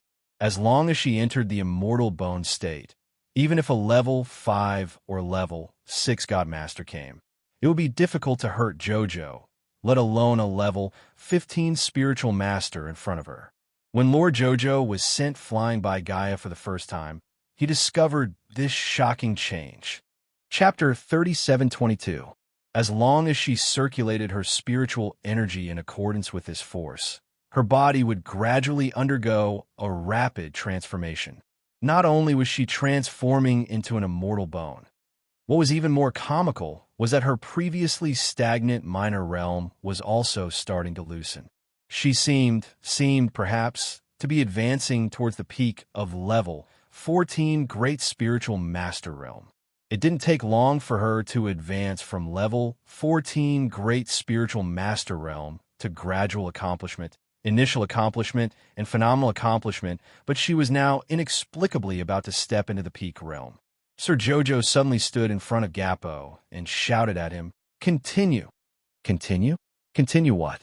Everyone couldn't resist glaring at this oddball in front of them. Continue to be beaten? Continue to ascend? How much did he deserve a beating? Gappo's complexion was also terrible to the extreme. He continuously punched out 3 times, and each punch consumed a large amount of spiritual energy. It wasn't like he was just punching for fun. Big sister, this was going to consume spiritual energy, all right? After 3 punches, he felt that he didn't have enough energy to continue, so he could only pause on the spot and pant slightly. His body was like a small hill, and his bulging muscles were exposed. At this moment, it seemed as if they were drenched by the rain, as beads of sweat seeped out. The little stoic started to get impatient after waiting for 3 seconds. Why wasn't this guy attacking? Hurry and continue to punch. Her immortal bone transformation was only a few steps away. According to her conjecture, she would definitely advance if she punched him 3 more times. Roar! Gappo bellowed angrily, his tiger-like eyes glaring as he concentrated his energy into his danton. He tightly clenched his fists that were the size of copper alms bowls, and he suddenly roared, "Take this!" Everyone watched as his bulging body rose from the ground, and the bulging muscles on his arms bulged. His 2 punches directly struck out, forming a blazing hurricane. As if a storm had descended, the world spun, and it crashed toward the little stoic. "Jojo!" Chi Xianxian cried out in alarm, and her eyes instantly widened. She wanted to rush onto the stage with a step. The little fatty was sharp-eyed and deft, and he hastily pulled her back. "Little great aunt, don't mess things up." He kept feeling that Sir Jojo was probably holding back and brewing some big move. Otherwise, how could he be beaten to the sky time and time again? Little fatty clearly felt that he had guessed the truth, especially when he saw Mo Lian, Mu Xingqian, and the others beside him. They were calm and did not look like they were going to rush forward to help. He was even more certain that he had guessed correctly. With His Highness the Crown Prince's protectiveness of the young Crown Princess, if the little stoic was truly in danger, how could the Crown Prince sit idly by? On the other side, Jojo was instantly enveloped by the fiery dragon-like hurricane. His entire body was shrunk in a ball of fire. After being hammered by Gatto, he was once again sent flying into the sky. Her slender body was so small and pitiful in front of Gatto, who was as strong as a mountain. The onlookers couldn't bear to look and cover their eyes. Someone even let out a long sigh. During the freshman's opening ceremony, the Crown Princess beat the barbarian tribe like a dog. Sure enough, it's because her spiritual beast is powerful. That's right. Several people nodded and discussed in low voices. Back then, the Crown Princess was truly frightening. She relied on a giant sand scorpion king to beat the crap out of that barbarian tribe student. But now, putting aside the spiritual beast's might, the young Crown Princess was at her wits' end against this iron tower of a man. Gatto also breathed a sigh of relief. At least, this little lady didn't appear in front of him like a ghost again. Chapter 37:23. To be honest, every time she appeared beside him like a ghost, he felt a lot of pressure. Earlier, he had used 100% of his strength to envelop her with 9 layers of spirit fire and flung her away. From the looks of it, he should be the winner of this match. Guy had turned to look below the stage and said to his scarred mentor, "Mentor, you should be able to announce the results of the match." The scarred mentor nodded in satisfaction and said with a beaming smile, I announced that in the second round of the one-on-one finals between the Royal Academy and Tianhua Academy, my Gaia from Tianhua Academy wins. Did you win? A voice suddenly sounded behind Gaia. Everyone was shocked. Gaia also hurriedly sucked in a breath and turned around to see the little stoic who had suddenly appeared behind him. How did you? Gaia looked at the little girl in front of him in shock and looked up at the sky. A golden sun was faintly discernible above the blue sky. He had clearly sent her flying, all right? Why did this girl appear beside him without a sound every time? You used a teleportation talisman. The scarred mentor belatedly exclaimed. You used a talisman. What a joke. Mu Xingqian coldly interrupted the mentor and said, We are from a talisman patrician family. Could it be that we can't even use talismans? You are a young lady from the Mu clan of the Divine Province? The scarred mentor exclaimed in shock. What? This Tianhua Academy mentor? You aren't going to say that our Jojo used a talisman to cheat, right? Qi Xinxian harumphed and preemptively said, I'm telling you, the previous series of rules were all set by you guys. At that time, you didn't say that talismans couldn't be used. You only said that poison couldn't be used, right? The Scar Mentor was only slightly shocked and didn't mean to say that Arbor used a talisman against the rules. Now that he was reprimanded by Qi Xinxian, he couldn't help but smile wryly and shake his head. I didn't mean it that way. Since we have already agreed on the rules, there is naturally no reason to change them now. The mentor coughed awkwardly. Tianhua Academy still cared about their reputation and couldn't go back on their word under the noses of the outer court students. Arbor glanced at the black-faced Gatto, raised his small fist, and said expressionlessly, It's my turn. You were very happy when you punched this Lord Xiao into the sky, right? Now, I'll let you take 3 punches from Jojo-sama. As soon as Arbor's words fell, a small fist immediately smashed towards Garbo's chest. Previously, every time he was sent flying, he could feel the spiritual energy in his meridians circulating vigorously. That was why he was given the opportunity to hit her. Humph. Now it was time to get back at them. Arbor's fist landed and spirit force surged out. This caused G.A. Su, who was already a bit exhausted, to be shocked. He subconsciously crossed his arms in front of his chest and welcomed the little girl's heavy blow. Bang! After a muffled sound, Gahu felt his entire body tremble slightly. His body was pushed by a fierce force, and his feet brushed against the ground of the arena as he moved backwards. In the eyes of outsiders, this scene was simply a bit comical. It was as if they were looking at a small, sturdy mountain that was suddenly pushed back several meters with a punch. Gaha's body was so strong, but he actually moved back a distance of more than 3 meters from the little stoic's punch. Chapter 37:24. And it wasn't over yet. After the little stoic punched him, she flew forward again with a trace of excitement on her face. She gathered spiritual energy in her left hand, clenched her fingers into a fist, and punched Geru's chest again. Boom, boom, boom. After 5 fierce punches, Geru, who only had the strength to defend himself, was pushed to the edge of the stage by the little stoic's repeated punches. The audience was already dead silent, and everyone stared dumbly at this scene. Huh! The stoic face was truly formidable. Looking at her hammering Gakuo, it was as if she was looking at a small ant pushing up a large mountain. This kind of visual contrast really made people curse in their hearts. In the blink of an eye, the little girl suddenly leaped into the air and flew behind Geru, punching him toward the center of the stage. Originally, if the little girl punched him again, Geru would fall off the stage and lose without a doubt. Unexpectedly, the little girl punched him to the other side of the stage. This stage was very large, with a distance of more than 50 meters from the left side to the right side. This way, Geru would have to suffer more than a dozen punches from the little stoic. The spectators couldn't help but shed tears of sympathy for Geru. Just how much did the little girl dislike him that she would treat him like a doll and beat him here and there on the stage? With this in mind, everyone looked at Geru with sympathetic gazes. Yet at this moment, everyone suddenly discovered a strong light burst out from the little girl's body, connecting heaven and earth, practically blotting out the sun. The spiritual energy in the surroundings converged from all directions. This spiritual energy of heaven and earth was extremely pure and seemed to emit an endless power. It wrapped around Arbor and encircled her entire body. The entire venue sunk into a dead silence. Even the little Stoic's teammates couldn't resist opening their mouths, but they immediately shut their mouths in silence.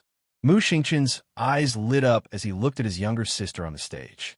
He really didn't expect that his younger sister would advance just by purely competing with someone in spiritual energy, because it was only a small realm advancement. Arbor advanced very quickly this time. Moreover, she was already prepared beforehand and followed the method of advancing quickly. As for stabilizing her realm, it wouldn't be too late to do it later. A quarter of an hour later, Xiao Mu slowly walked out from a spiritual energy vortex. Her clear eyes gazed coldly at Geru. Although the latter was a bit surprised, he still steadied his emotions and stared at her with a complicated gaze. I only lost because I underestimated my opponent. Geru stubbornly finished this sentence. Suddenly, he discovered that countless green vines had sprung out around him and surrounded him at an extremely terrifying speed. The vines suddenly hugged together, and dozens of vines that were as thick as the mouth of a bull instantly hugged Ga-2 in the center. Gato was taken aback. He couldn't help but roar. Countless flames rose around his body. He wanted to use the power of fire spirit to tear the vines around his body into ashes. However, it didn't have the slightest effect. His fire spirit actually didn't have the slightest effect on the vines around him. Geru abruptly turned his head, and his eyes widened to the size of copper bells. He shouted almost hysterically, What did you do?" Ignorant and ill-informed. Arbor coldly swept that man a glance with a hint of mockery in her expression. Chapter 3725. Gato, you've lost. Hurry and admit defeat. Captain Ye Yaorao said indifferently as she twisted her body slightly. As an outsider, she clearly knew that Gato had lost completely. Don't underestimate the little girl's slender arms and legs. Her wood spiritual energy was actually able to restrain Gato's 9th level spiritual fire. What did this mean? This meant that the little girl's wood spiritual energy was clearly higher than the 9th level. What would spiritual energy higher than the 9th level be? When she thought of this, Nyarao couldn't help but look apprehensively at the stupefied little crown princess, and her gaze involuntarily flickered. She took a step forward, twisted her waist, and curtsied. Crown princess, your wood spiritual energy is very powerful. I want to compete with you in the next round. Are you willing? Nie Yarao asked this to seek Arbor's opinion. After all, under normal circumstances, Arbor could reject her challenge. After all, he had just gone through a battle and logically should rest for a while. There was no reason to accept your challenge of a tag team battle, right? However, Arbor glanced at this female captain and suddenly nodded. Come, she agreed. This time, even the beautiful captain couldn't help but be somewhat puzzled. Could it be that this little crown princess was so conceited about her own strength that she thought she could win consecutive battles and crush the entire Tian Academy? In reality, Nie Yaorao was really overthinking things. The little stoic didn't think that much at all. The little stoic was willing to accept the challenge because she could tell that this Tian Academy female captain also had a fresh and refined wood spiritual energy on her. The wood spiritual energy that this female captain possessed probably wasn't of a low level. The little stoic was a bit interested in the wood spiritual energy in this female captain's body and wanted to compete with her. That was all. Nie Yarao gazed deeply at Arbor before flying onto the stage. Meanwhile, the blue-scarred instructor's expression was already extremely unsightly. He reached out to say something to Nie Yaorao, but he didn't manage to do so in time. Nie Yaorao had already entered the stage, so the blue-scarred instructor could only silently close his mouth and frown slightly. Crown Princess, be careful, Nie Yaorao muttered in a low voice, and the wood spirit in her hand rose sharply. Countless vines instantly drilled out from under her feet and coiled around her as they rushed towards Arbor. Arbor's eyes lit up. This guy's control of the wood spirit was very skillful. If it wasn't for him, he would have had a good chance of winning. With a thought, Nia Yaorao's figure rapidly moved, and she quickly closed in on her. She pulled on the vines with one hand and shot in front of Arbor in a matter of minutes. Her fist was wrapped in dense wood spirit intent, and she punched directly in front of Arbor. While Nia Yao was still in midair, a powerful force swooped down, bringing with it the sound of the wind. Arbor raised his head to look at her. A thin layer of transparent, watercolored spirit armor instantly covered her entire body. A full-body spiritual armor was formed in 0.01 seconds. This caused an uproar below the ring. Scary. This is a full-body spiritual armor? Seeing Nia Rao's attack being effortlessly blocked by Qiao Mu's full-body spiritual armor, everyone was flabbergasted at once. The blue-scarred instructor instantly jumped up and yelled with all his might, "Yao Rao. She has wood and water dual attributes." Nia Yaorao clearly already knew. Why did the instructor need to remind her? Chapter 37:26. When Nia Yaorao saw Arbor generate a watercolored, transparent, full-body spiritual armor in an instant, she knew that the little girl's water spiritual power was probably not low. Her expression instantly turned grave, and tiny beads of sweat seeped out of her forehead. Since joining Tianhua Academy, this was the first time she felt pressured by an opponent to the point that she almost couldn't breathe. Moreover, the opponent was such a young little girl. Nia Yaorao took a deep breath and abruptly clenched her fist, summoning a flying sword from her inner world. Wrapped in with spiritual power, it shot straight towards Arbor. However, it was blocked by Arbor's startled swan in an instant. Everyone's eyes flickered as they saw the tiny, startled swan fighting inextricably with Nia Yaorao's flying sword in midair. Furthermore, startled swan was extremely ferocious and clearly understood its master's intentions. It practically didn't need to be controlled, and with a thought, it would bore out from a tricky angle and directly attack Nia Yaorao's flying sword. Clang, clang, clang, clang, clang. Following the collision of the two short blades, a crisp sound rang out. Arbor abruptly moved again.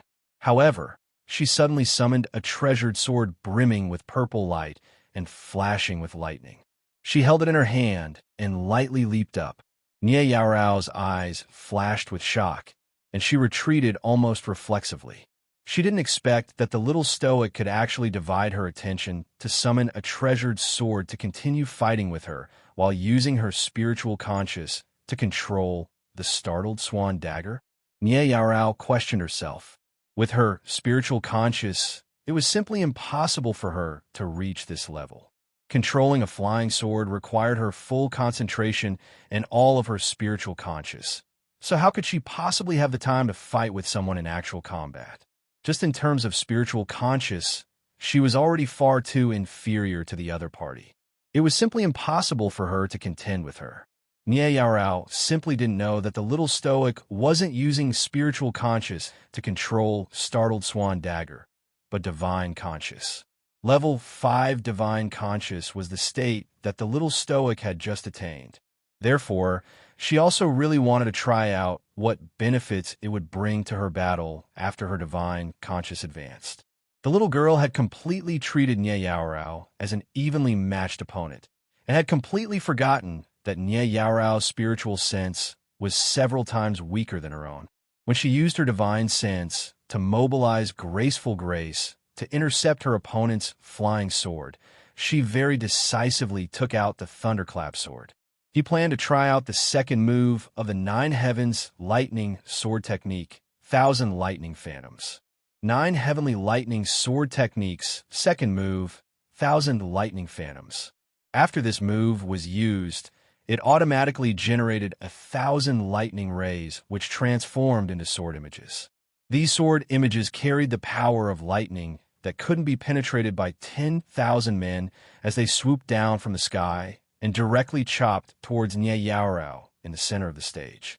The scarred instructor below the arena jumped up on the spot and shouted, "Please show mercy." At this moment, Nia Yaorao also sensed great danger approaching. Her entire body instantly tightened, and a layer of wood spirit defensive cover wrapped around her body. However, the might of the Nine Heavens lightning sword technique was simply too great. On top of that, the Thunderclap sword was a sacred artifact. Effortlessly breaking through Nye Yaorao's defenses was practically completed in an instant. When this sword strike landed on Nye Yaorao's body, not to mention a mere level 15 great spiritual cultivator like her, even if there were 3 to 5 level 6 or level 7 divine cultivators, they probably wouldn't be able to withstand this strike. Nye Yaorao was finished.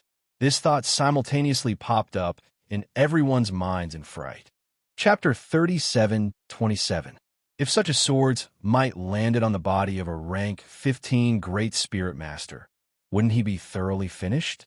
Just as everyone looked regretfully at Nye Yaorao, thinking that she was about to turn into ashes, the 1,000 lightning bolts suspended in the air suddenly paused.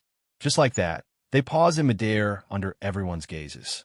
Nye Yaorao reflexively stretched out her hands to block in front of her. At this moment, when he raised his head slightly, he saw that the dense, illusory sword lights were right in front of him. It was as if they had been frozen, and they were all hanging outside his defensive barrier.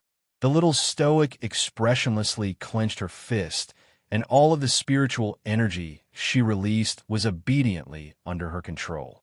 This scene would be extremely shocking to anyone who saw it. Nye Yaorao never knew that sword moves and spiritual energy could actually be stopped after they were released. And in the blink of an eye, under Sir Jojo's forceful clench, these 1,000 sword shadows actually turned into faint starlight fragments and abruptly disappeared into the air. Whoosh! At this moment, the crowd below the arena erupted into a series of roars at almost the same time. Heavens, what did I see just now? The crown princess pushed aside the sword intense she released. Jojo's sword art is truly too impressive, Qi Xianxian muttered to herself. It's more than impressive. The little fellow's grasp of the sword art has simply reached the point of perfection, and she can release and withdraw it as she pleases. Duan Yu praised with a faint smile. The comprehension of the sword art was ever-changing in the blink of an eye. Sir Jojo could actually make the 1,000 sword shadows, which were so powerful, stop in midair and even make them vanish like bubbles in an instant. This kind of control over the sword and spiritual energy among all the people present, probably only those of the transcendent god realm and above dared to claim that they had such godlike control. The cheers inside and outside the stage didn't dissipate for a long time. Everyone's breathing quickened and their complexions flushed. They felt an indescribable sense of satisfaction. Watching the little lady fight truly made people feel too contented. From the little lady's attack to the end of the battle, it was actually merely a matter of 15 minutes. It was over. The battle was completely over. Nye Yaorao slightly opened her eyes and slowly put down her hands that were blocking in front of her eyes. The woman's pupils shrank as she looked at the ground around her. Although the thousands of sword shadows did not penetrate her body and extinguish her soul remembrance, she was still able to control her soul.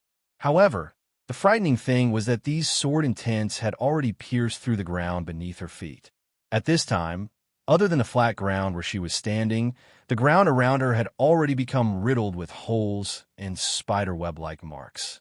If this sword really came down, Nye Yaorao didn't dare to imagine.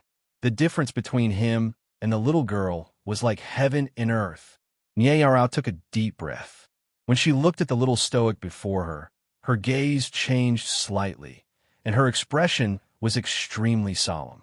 At this time, the little stoic had already landed lightly on the ground. She put away the startled swan dagger that had suddenly returned to her hand after a long cry in the air.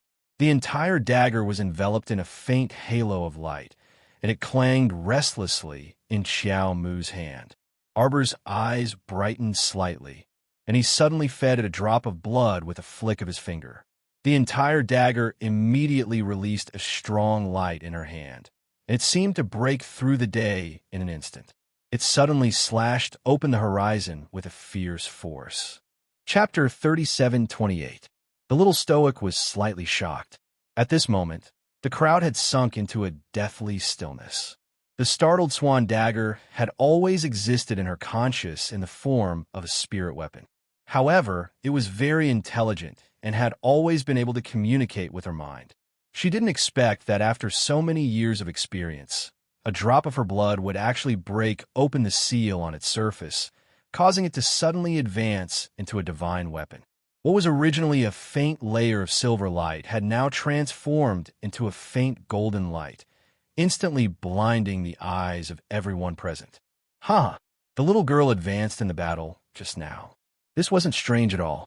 What was strange was that the spirit weapon the little girl summoned from her conscious also advanced along with the little girl's advancement in this instant. Right, this was the logic, right? Arbor stood in the center of the arena with an indifferent expression. Suddenly, a giant veil of light emerged from her body. The spectators felt that they might have gone crazy, right? Otherwise, why would the little girl look like she was about to advance again? Xiao Xiao has advanced. Qi Xian Xian, who was expressionless, suddenly said. Little Fatty turned around and glanced at her. He felt like laughing. He felt that when Xian Xian said this, her expression was very similar to Jojo's stoic face. That kind of lifeless expression made the little Fatty think that Xuan Xuan's current mood definitely wasn't as tranquil as she appeared on the surface. MHM. Lu Yu swallowed her saliva. Jojo advanced twice in a day. She's very impressive. I think she's already at the level of a monster. Qi Xian expressionlessly rolled her eyes. Although spirit energy gathered from all directions, it was very obvious that it was running out of energy. It couldn't be helped. When she advanced to peak level 14 great spiritualists, the little girl had absorbed a lot of spirit energy into her body. Now, it was clearly insufficient. In order to break through the level 15 great spiritualist barrier, she couldn't immediately return to Paradise Planet to advance under everyone's watchful eyes. Arbor could only take out the large pile of spirit stones stored in her inner world. She simply sat cross-legged on the spot and spat out spirit stones one by one. Every time the spiritual energy from the spirit stone entered her body, the spirit stone would shatter into powder in her hands. Thus, the group of people directly saw that the large pile of spirit stones that was originally piled up at the little girl's feet was rapidly being destroyed at a speed visible to the naked eye.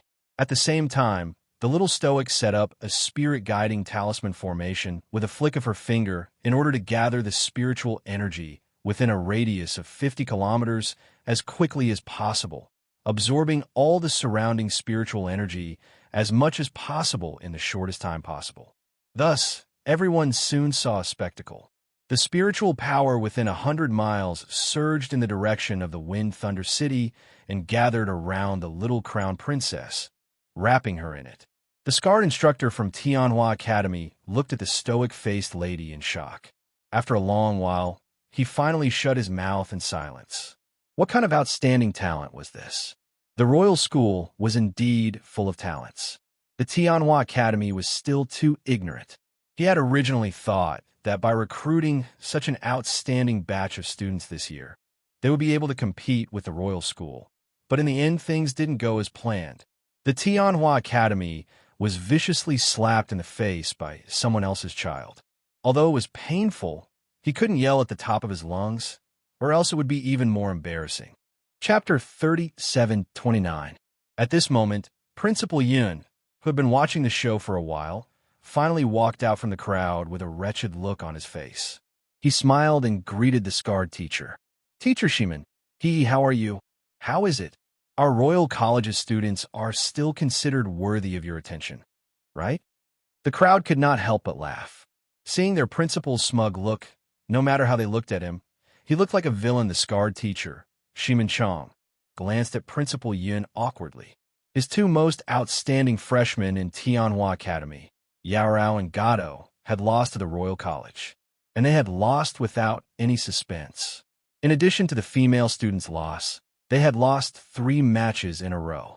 With such strength, challenging the Royal College, it was no wonder that the sly old principal would smile thoughtfully. The strength of the Royal College's students is really not to be underestimated. Teacher Shiman smiled stiffly and said, Ximenchang and the entire Tianhua Academy are sincerely convinced. Sigh, it's just a spar between students. Principal Yun chuckled as he waved his hand, putting on a face as holy as an expert's. The Tianhua Academy can be considered one of the top academies in the underworld region. It is very normal to have thoughts of moving forward. Yes, of course, with Tianhua Academy's current strength, it is not possible to use our Royal College as a stepping stone and step on our academy. Principal Yin smiled. Even Elder Ku, who was standing beside him, could not help but want to roll his eyes. The principal's villainous look was a little painful to the eyes. It was probably because the principal had been too aggrieved and uncomfortable these few days. Now that he finally had a chance to hold his head high, he quickly grabbed hold of Ximenchang and ruthlessly ridiculed him. Ahem, ahem. Elder Ku coughed dryly and reminded the principal. Principal, Teacher Ximen is a guest from afar. Ahem, let's be a little more courteous to him. Elder Ku lowered his voice when he said the last sentence, and Yun Piao heard it. Soon after, she let out an "oh" sound and said with a chuckle, How about this, Instructor Ximen? Everyone must be tired from the competition these few days. Why don't you all follow us back to the academy and have good rest? No. Unexpectedly, as soon as he said this, he was immediately opposed by the little fatty. Qi Xianxian immediately nodded her head as well. She looked as if she had a common enemy. Of course not. The competition isn't over yet. Didn't we agree that there will be 9 matches plus the team battle? Not a single match less. What a joke. 1 less match would cost 2,000 contribution points. The corners of Dean Yun's eyes twitched, and then he pretended to look regretful. He raised his hand and patted Ximenchang's shoulder. I'm sorry, Instructor Ximen. The students are very focused on this inter-school competition.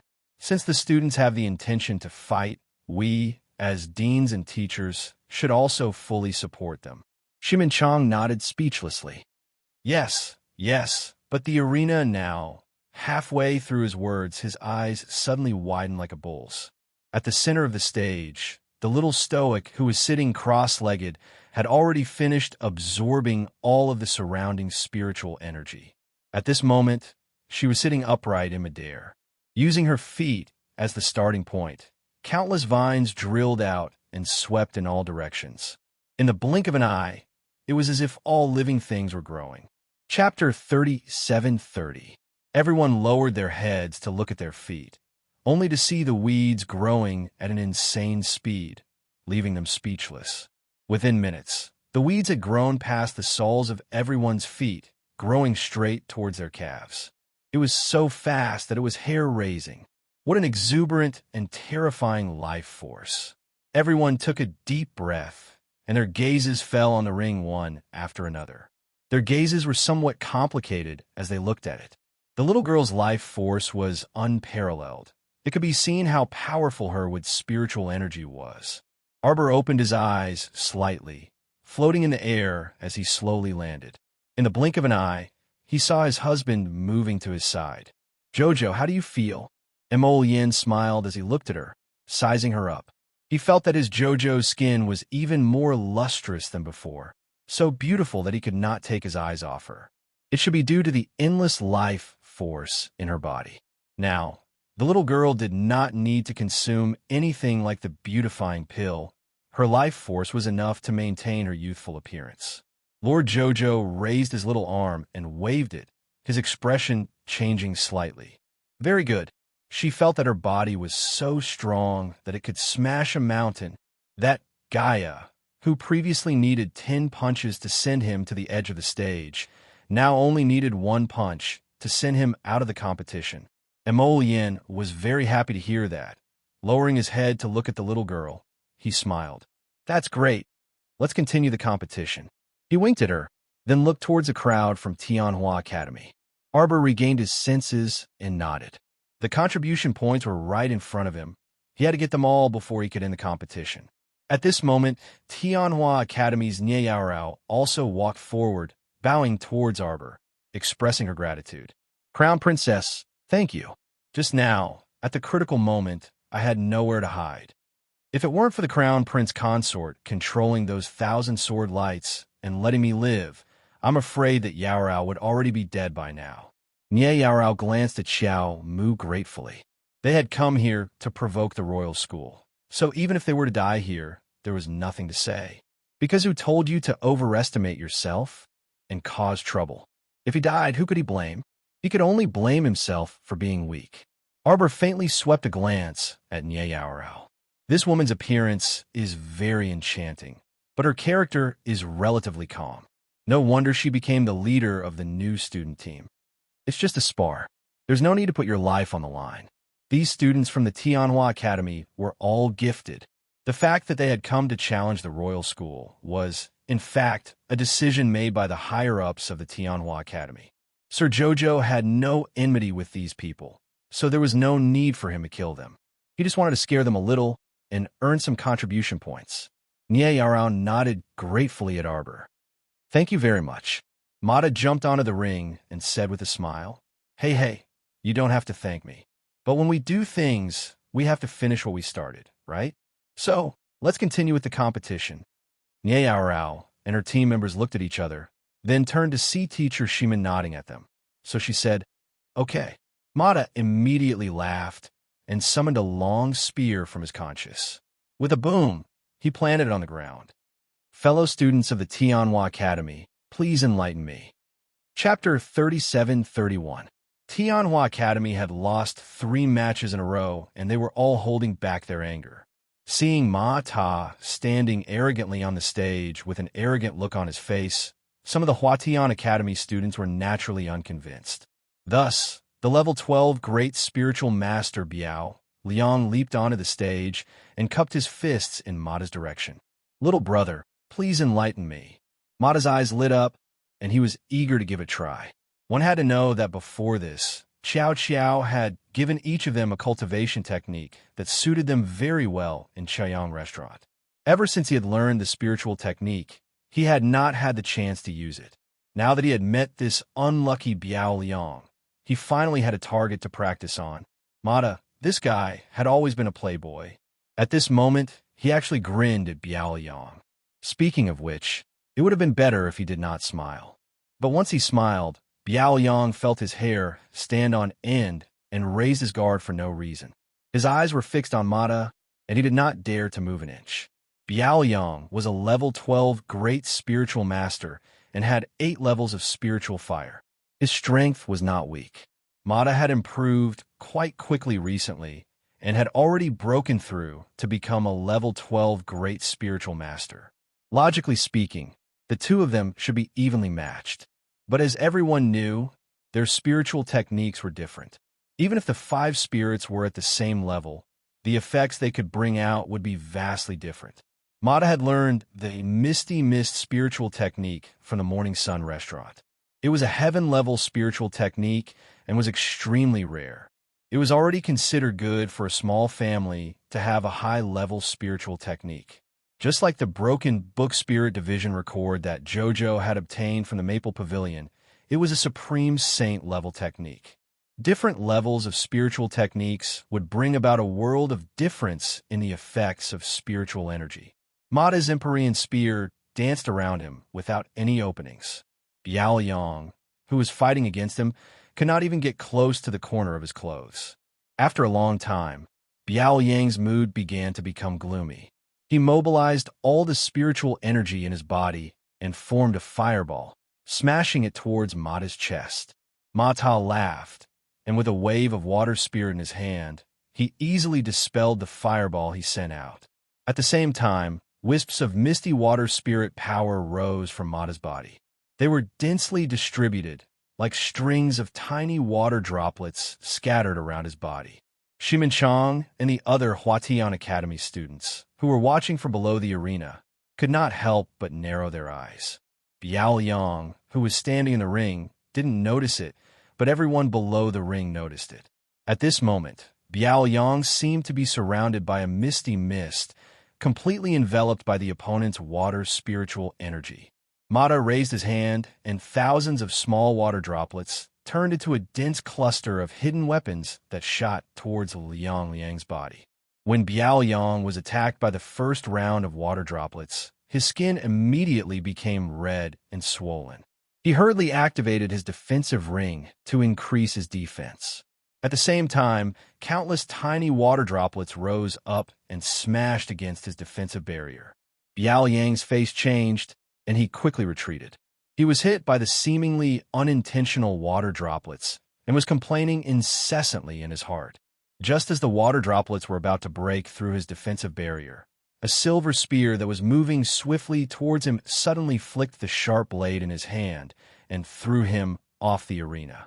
Chapter 37-32. Biao Yang admit defeat. Biao Yang was not a sore loser. He felt that if he continued to fight with his opponent, his body would be pierced by the water droplets. Hence, he immediately shouted loudly and admitted defeat. Ma Ta chuckled and cupped his hands in Biao Yang's direction. "Brother, thank you for letting me win." He had also benefited from Sir Jojo. If he had not learned excellent spiritual techniques in the past month, he would not have won so easily. Lady Xiao glanced at the two people fighting on the stage, then turned her head to the smiling Principal Yun and said, 8,000 contribution points. Principal Yun's lips twitched. The members beside the little stoic could not help but facepalm. Xiao, huh? You're being too straightforward. This is not good. It's easy to make people laugh in the following matches. The Huatian Academy students lost more and more confidence. They were originally proud prodigies. Before they stepped out of the underworld state, they thought that they were the cream of the crop among the youths at their age. In the end, they suffered defeat after defeat in the Royal Academy and lost so many matches. No one had the confidence to continue. When the little fatty entered the arena and cupped his hands in the direction of the Huatian Academy students with a smile. In the Huatian Academy, no one wanted to enter the arena to continue fighting. If this went on, they would lose whatever little confidence they had left. The demons from the Royal Academy had left an indelible and terrifying mark in their hearts. The little stoic turned around and sneered. "What? You can't afford to lose. If your heart is not firm enough, then what's the difference between you and a salted fish? In the future, we will become an inner demon in your training. As long as you think of how powerful we are, you will be so scared that you won't be able to close your eyes and your mind will be filled with our tall figures." Ma Ta and the others. Jojo was too sharp-tongued. Although what he said could possibly become the truth, it was too strange for him to tear apart their brutalized hearts and say it directly. The woman who had previously fought with Mo Yin and was then beaten to a pulp by Prince Mo with a single finger couldn't help but shriek. "You! Who are you calling a salted fish trash? I'm talking about you guys." The little stoic's small face was cold as she said indifferently, "It doesn't matter if your body is crippled. You'll still have a chance to fight after you get up. If his was crippled, then he would really be crippled. Are you all trash?" "No." The group of Tianhua Academy students stared angrily at the stoic face in front of them, then continued the previously agreed upon battle. The little stoic's apathetic gaze swept past their faces. "Don't let other people look down on you." A student from the Tianhua Academy who had backed off earlier gritted his teeth and jumped onto the stage with all his might. "I'll fight. That's more like it." Sir Jojo glanced at them expressionlessly. "Wife, you're so nice." Crown Prince Mo grasped his wifey's paw with a grin, his eyes brimming with adoration. "You even encourage them, making them pull themselves together again and strive to improve themselves." It had to be known that if it weren't for Jojo's provocation earlier, these trash would have already been mentally defeated by this group of genius little monsters in front of them. Once an inner demon really formed, it wouldn't be beneficial to their cultivation in the future. Chapter 37-33. Moreover, after the mental demon's influence expanded, it might even cause the spiritual ruin realm to shatter, leading to the terrifying consequences of destroying one's cultivation for life. This was naturally something that Arbor did not wish to see. They had no enmity with the Huatian Academy group, and it was only a sparring match. There was no need to harm them to that extent. Lady Jojo expressionlessly glanced at her husband and harumphed. She proudly turned her head away. "Who's encouraging them? I just can't bear to part with those contribution points." After saying that, she turned to look at Dean Yun and grumpily shouted, "Did you remember it all? 30,000 contribution points. If it was possible, Yin Piao Miao really wanted to slap this imp to death. This fellow's words really made one's teeth ache. It was extremely uncomfortable. What's with that look? Arbor cast a sidelong glance at Dean Yun and suspiciously peered at him. You can't be trying to trick us, right? We can't be short of contribution points. Dean Yun instantly blew his beard and glared. He resisted the urge to slap the imp and squeezed out each word through gritted teeth. Don't worry, you won't be short of a single contribution point. Not me, it's us. The little fellow pointed at the people around her. You guys. Dean Yun was so angry that he wanted to send this little brat flying with a kick. Arbor looked at him strangely. You can't be thinking of kicking me, right? This time, Mu Xingchen really could not hold it in anymore, because he had been holding it in for quite a while. He really could not hold back his laughter. At the same time, he was completely convinced by Prince Mo and Duan Little Four. These two obviously had a chance. Their eyes were about to go crazy from laughing, but on the surface, they could still pretend to be so indifferent and calm. This skill was definitely not something that could be achieved in a short period of time. Eldest brother, you're laughing at me. Lady Jojo immediately turned her head, and her gaze landed on her eldest brother. Dean Yun immediately rolled his eyes at the back of her head. Please, you're so funny. How long can you hold it in and not laugh out loud? Eldest brother, how can you laugh at Jojo? Mo Yin immediately began to dutifully condemn Mu Xingchen. At the side, Duan Yu also quickly coughed and said, Eldest brother, you really shouldn't have done that. This is not funny at all. Mu Xingchen, Duan Little Four, don't think that I can't hear the laughter in your voice when you cough to cover your laughter. Mu Xingchen pursed his lips and quickly said, Xiao Xiao, big brother didn't smile just now. Everyone, Mu Xingchen, you're too funny. Where did he learn this habit of lying through his teeth? Amidst the laughter and laughter, the 17 battles of the Huatian Academy's 17 participants finally came to an end. The Royal Academies was the final victory. What was different from before was that although the 17 people from the Tianhua Academy had lost 17 matches in a row, they had fought until the end. The group battle ended with the Tianhua Academy admitting defeat. Qi Xianxian and the rest saw that the Tianhua Academy students were indeed exhausted and did not force them to continue with the group battle. Spiritual, they to you, and that is spiritual to spiritual. How could they compete with Qi Xianxian and the rest when their spiritual elixir could recover 10% of their spiritual in one go? Forget it. Let them off whenever possible. Anyway, the contribution points were already in their hands. Everything else did not matter. Arbor turned to look at Dean Yun. Hurry up, we'll return to Winter Forest Court first. Hurry up my ass. What a worrisome little girl. Chapter 37-34. Principal Yun fumed with rage as he watched her turn around and leave with Mo Yin's group. What else could this fellow ask him to hurry up? Wasn't it just to hurry up and transfer the contribution points to his account? Dean Yun rolled his eyes disdainfully at the little stoic's departing figure. Elder Ke chuckled and said, Dean, this batch of children is rather outstanding. Fortunately, you're used to planning ahead and recruiting talents from all over the 3 continents. That's how you were able to escape by a fluke this time. Dean Yun chuckled at Elder Ke. Fluke? Which eye of yours sees fluke? The little stoic's team had a crushing victory, all right? Fluke, your whole family is fluke. Elder Ke rubbed his nose resentfully. He turned around and smiled at the group of students. Everyone, go back to your studies. Do whatever you need to do. Everyone had watched more than 10 very exciting battles, and their minds were still excited at the moment. Thus, they left in groups, still talking about the previous battles and the beautiful and colorful scenes of the competition of spiritual techniques. Arbor's group returned to Winter Forest Court. After eating a simple meal, they returned to their rooms to rest.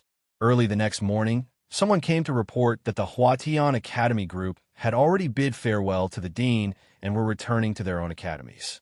When Arbor heard this news, she felt a little regretful.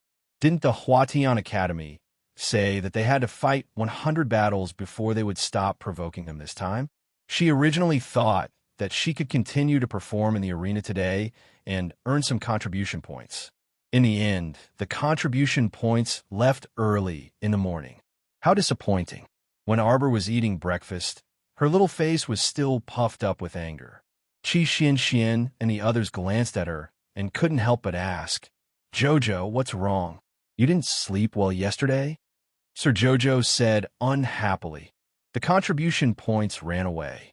Qi Xian stuffed a bun into her mouth and opened her mouth in a daze. She said vaguely, "Contribution points?" Mu Xingqian couldn't help but burst into laughter.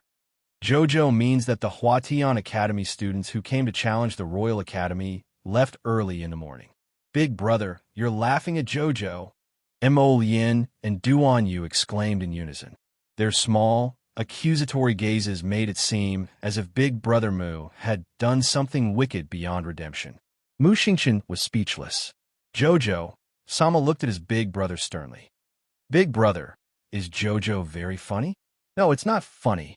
As Mu Xingqian said this, he grumpily glared at Mo Lien and Duan Yu. The two boys were clearly laughing like crazy in their eyes, but in their hearts, they kept saying, "Jojo is so funny." However, their expressions were extremely serious. They were simply two perverts with a sharp contrast for the next 2 days. We will cultivate well in the court. I heard that the preliminaries of the Heavenly Yuan ranking contest will be held on the 18th. There are only 2 days left. Mu Xingqian skillfully changed the topic and said with a smile, "Let's conserve our energy and store up our energy. When the time comes, we'll be in an especially good mental state to deal with this abnormal preliminaries." "Big brother, is the preliminaries of the Heavenly Yuan ranking very difficult?" Sir Jojo blinked. "I heard that the Academy also has a team competition for the Earth Yuan ranking. Could it be that it doesn't require preliminaries?" Mu Xingqian swept a strange glance over the curious crowd. "The Earth Yuan ranking contest doesn't require preliminaries, because those who participate in the Earth Yuan ranking contest must be within the top 500 of the Heavenly Yuan ranking." Chapter 37-35. Xiao Mu and the others nodded upon hearing this. The prerequisite for participating in the Earth Yuan ranking competition was to be in the top 500 of the Heaven Yuan ranking. If that was the case, then there was no need to participate in the Earth Yuan ranking competition. "Big brother Xingqian, does that mean the Heaven Yuan ranking competition this time is very important?" Little Fatty asked with a smile. Mu Xingqian nodded. "It's very important. The dean didn't make it clear when he sent us the last time. We don't know what the competition is about." Qi Xian frowned slightly. "Do you know what it is? What do you think it will be? Will it be a one-on-one elimination competition, or will it cause some trouble?" "Don't worry." A voice came from the door. Everyone looked up and saw the third young master of the Duan clan, Duan Tianya, walking in with a smile. "It will definitely cause some trouble." Third young master Duan gave everyone an affirmative answer. Qi Xian and the rest.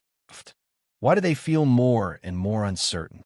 What did he mean by "it will definitely cause some trouble"? Couldn't the academy treat their students well? Why do they have to torture them to death? Why do I feel so uneasy? Qi Xian muttered to herself. Third young master Duan, you're an old member of the academy.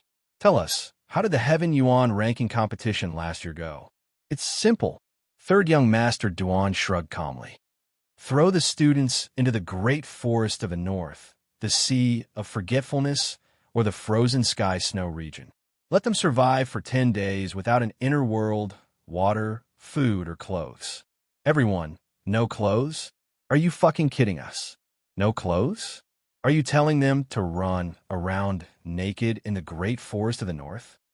Qi Xian and Little Fatty looked at each other. They crossed their arms over their chests and stared at each other silently. They couldn't imagine running around naked in front of their teammates. Duan Tian, you couldn't help but laugh. Why are your thoughts so funny?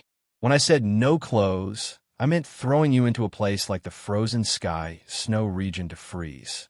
Without an inner world, you can't take thick clothes. Oh, Qi Xian and Little Fatty sighed at the same time and nodded at the same time. So that's how it is. Isn't that just setting them up? The Little Fatty's face was bitter as he hurriedly clutched his stomach and said, I can't not eat. If I don't eat for a day, I might starve to death. Duan Tinya. Can't your Anung be more promising? You're a level 12 great spiritual master, yet you say you'll starve to death if you don't eat for a day. Why do I feel like you're asking for a beating? All right, stop competing. Mata sat up straight and looked at the indifferent Duan Tinya with a pair of sparkling eyes. Third young Master Duan, can you tell us more about last year's preliminaries? Hearing this, everyone nodded in unison. Then we can't bring anything? 10 days without eating or drinking is barely enough. But it's impossible to meditate without sleeping, right? That's right. Third young Master Duan, how did you do it? You can't even bring a spoonful of soup with you? Duan Tiana looked at the group of strange children and couldn't help but roll his eyes. You want to bring soup? You can only bring a small bag with you. All the items you bring cannot exceed 3 liters. Chapter 37-36. What? Everyone's little faces immediately turned bitter. Sir Jojo frowned as he sized up Duan Tianya. Where did you go last year? The frozen snow region. Duan Tianya rolled his eyes. He felt incomparably desolate when he recalled his miserable state of being frozen like a dog that year. Oh, right, I forgot to tell you guys. When we throw you there, we'll seal your cultivation and turn you into ants like normal people. What? This time, everyone, including Jojo, simultaneously revealed dumbfounded expressions. Was the Royal Academy such a scam? Not only did they throw people into a world of ice and snow, but they also freaking sealed their cultivation? Their inner worlds were sealed, but they weren't allowed to bring any food or water. Their small bags couldn't weigh more than 3 liters, and they weren't even allowed to bring an extra piece of clothing in them. Duan Tianya cheerfully nodded at them. Every time he introduced the preliminaries to his juniors, he could hear howls and cries from the audience. But don't worry, as long as you concoct the antidote, you can recover your cultivation. If you cultivate properly, you can even break free from the restriction on your spiritual conscious and successfully open your inner world. Everyone chuckled. They didn't need to think with their buts to know that it wouldn't be simple. According to the Royal Academy's nature of scamming students, this step would definitely be very complicated, and the path would definitely be very bumpy. Duan Tina patted Mata and Lu Yu's shoulders to encourage them. Don't worry. We'll use special crystals to scan your entire bodies before we leave. Even if you have a storage talisman or storage bracelet on you, it will still be confiscated. Why did they freaking feel more and more uneasy? Everyone looked at each other in dismay and simultaneously felt like their vision was gloomy. The preliminaries will definitely maintain fairness and impartiality. It will definitely make everyone feel very hopeless. Duan Tianya said with a smile. Everyone suddenly had the urge to beat the person in front of them to death. Jojo, we're in the same team. Duan Yu, Qi Xian, and the others all said in unison. What a joke. If he couldn't even bring a storage talisman with him, he would have to follow Jojo to prevent himself from starving to death. Jojo had a portable spirit domain, so there was nothing to be afraid of. Xiao Mu's gaze was unfathomable as she glanced at everyone. Her heart was beating like a drum. She did not know whether she should tell them that she felt that if Headmaster Yun decided to scam her, he might seal away her spiritual domain as well. Impossible, impossible. The little girl comforted herself silently. Third brother Duan, what do you think the dean will arrange for us to go this time? Qi Xuanxuan's entire body trembled. She felt that the next 10 days would not be easy for her. Duan Tianya looked at everyone with a strange gaze and said faintly, no one knows what kind of crazy things will happen to the dean's head that day. Everyone burst out in laughter, and then their faces turned bitter. But don't worry. Fine. Third brother, don't say that word anymore. It makes me anxious. Mata waved his hand at him with a wry smile. From the moment they entered until now, student Duan Tianya had said, don't worry, several times, but the content of his words were the complete opposite of don't worry. The dean definitely won't let us have an easy time. Chapter 37-37. 5 days later, in front of the garden auditorium in the East Living area of the Royal College, more than 13,000 students were standing there, looking like they had nothing left to live for. All of the students lined up in a row, each of them wearing the same uniform. However, some of the clothes were new, and some were old. Many of the senior students were wearing clothes that looked quite old. Dean Yun stood in front of the pool, in front of the garden auditorium, with a smile on his face. He was giving an impassioned speech. Dear students, the Heaven Yuan ranking competition that you have all been waiting for is finally going to start today, June 18th. A war without gunpowder has begun. For our honor, for the honor of our country and our family, everyone must strive hard and strive to improve. Everyone let out an O sound, which attracted Arbor's attention.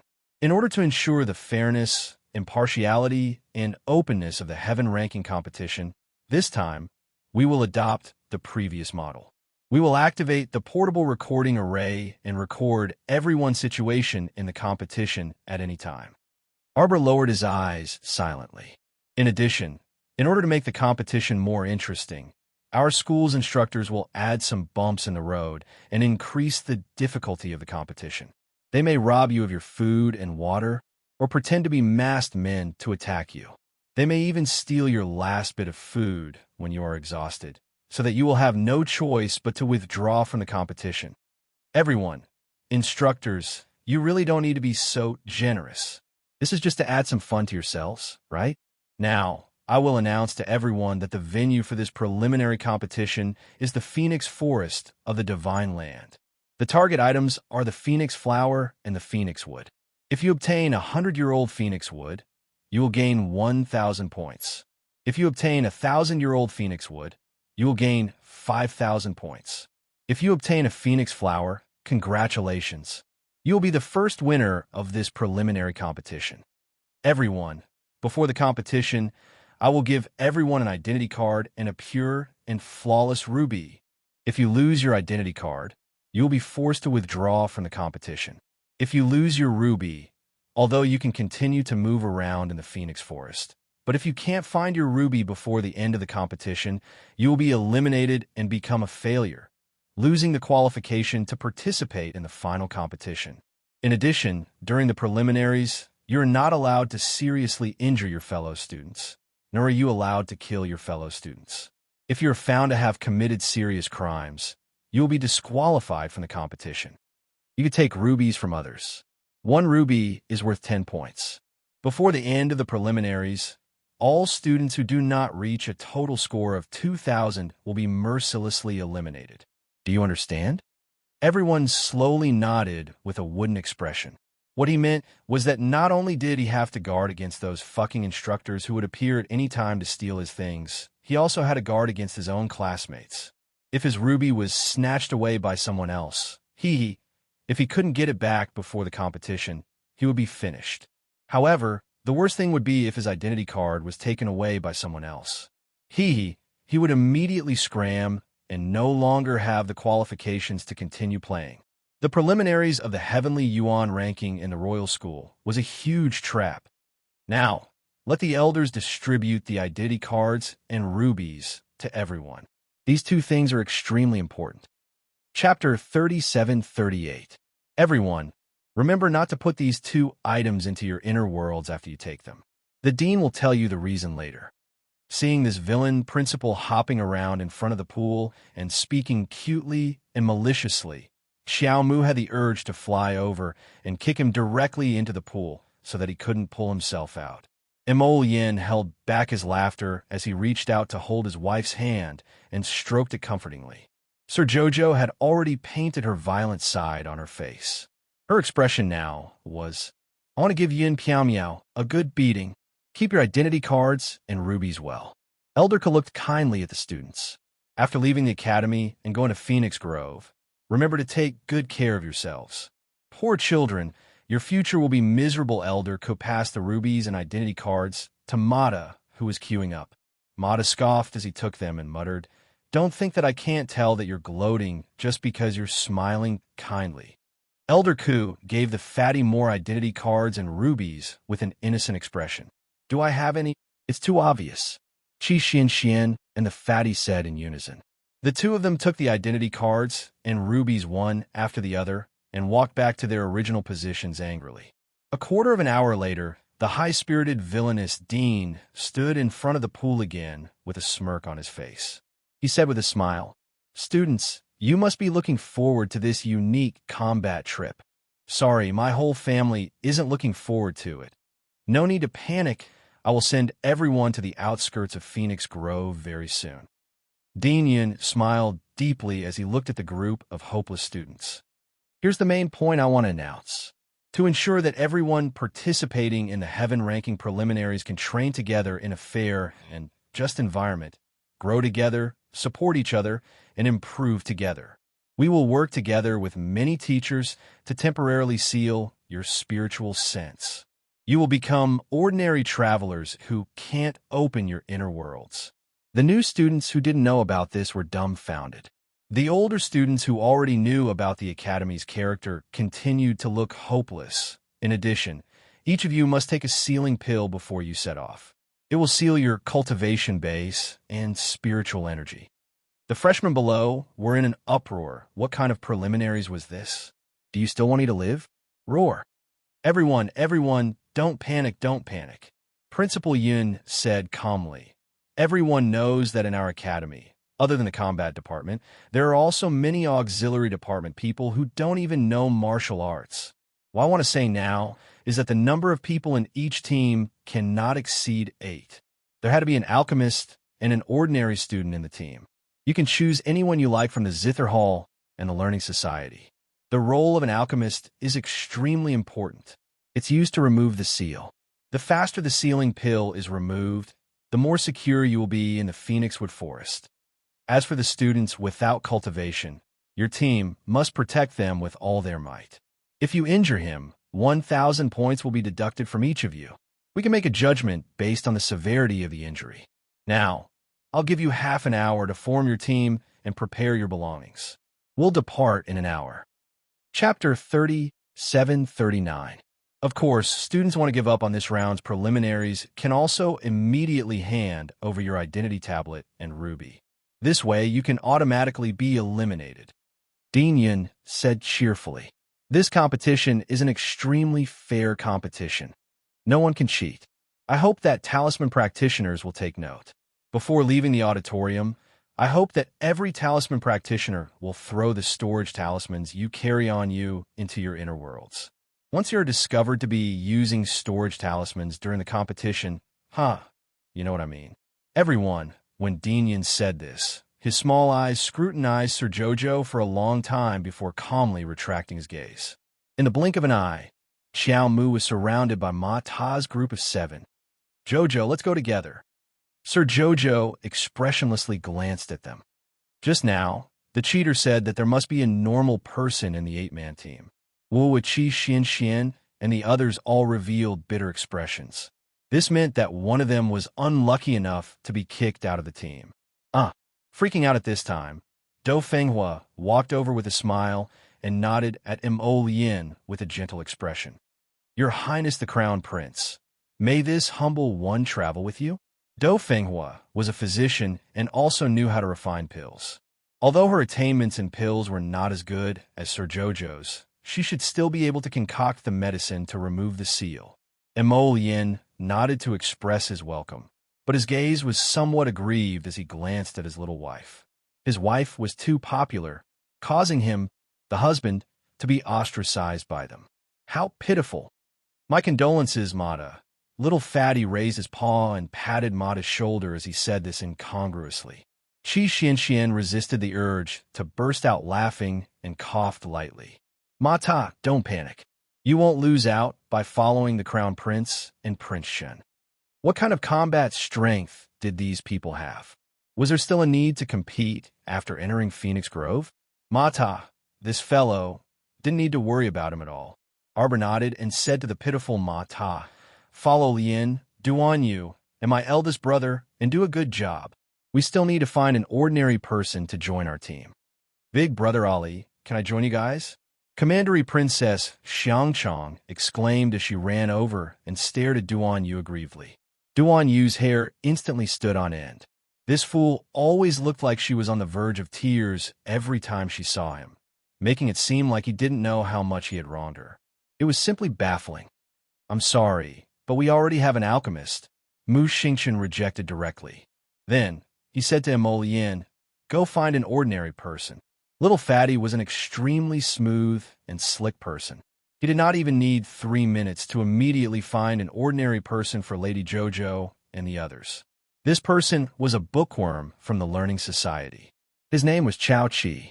Arbor asked him 3 times and unexpectedly found out by accident that this Chao Chi was actually the eldest nephew of the governor, Chao Jieto. You then? The little crown princess made the final decision. She raised her hand and punched Chao Chi's shoulder. As a result, Chao Chi staggered and almost fell to the ground from the young crown prince consort's punch. The little fatty speechlessly reached out to support him. Are you all right? Chao Chi shook his head with an awkward smile and curiously sneaked a glance at the little crown princess. Of course, he had heard of this crown princess before. Chapter 3740. All right, an hour is up. Everyone should be ready, right? As soon as Principal Yun finished speaking, the crowd, which had originally dispersed, hurriedly lined up in a line again.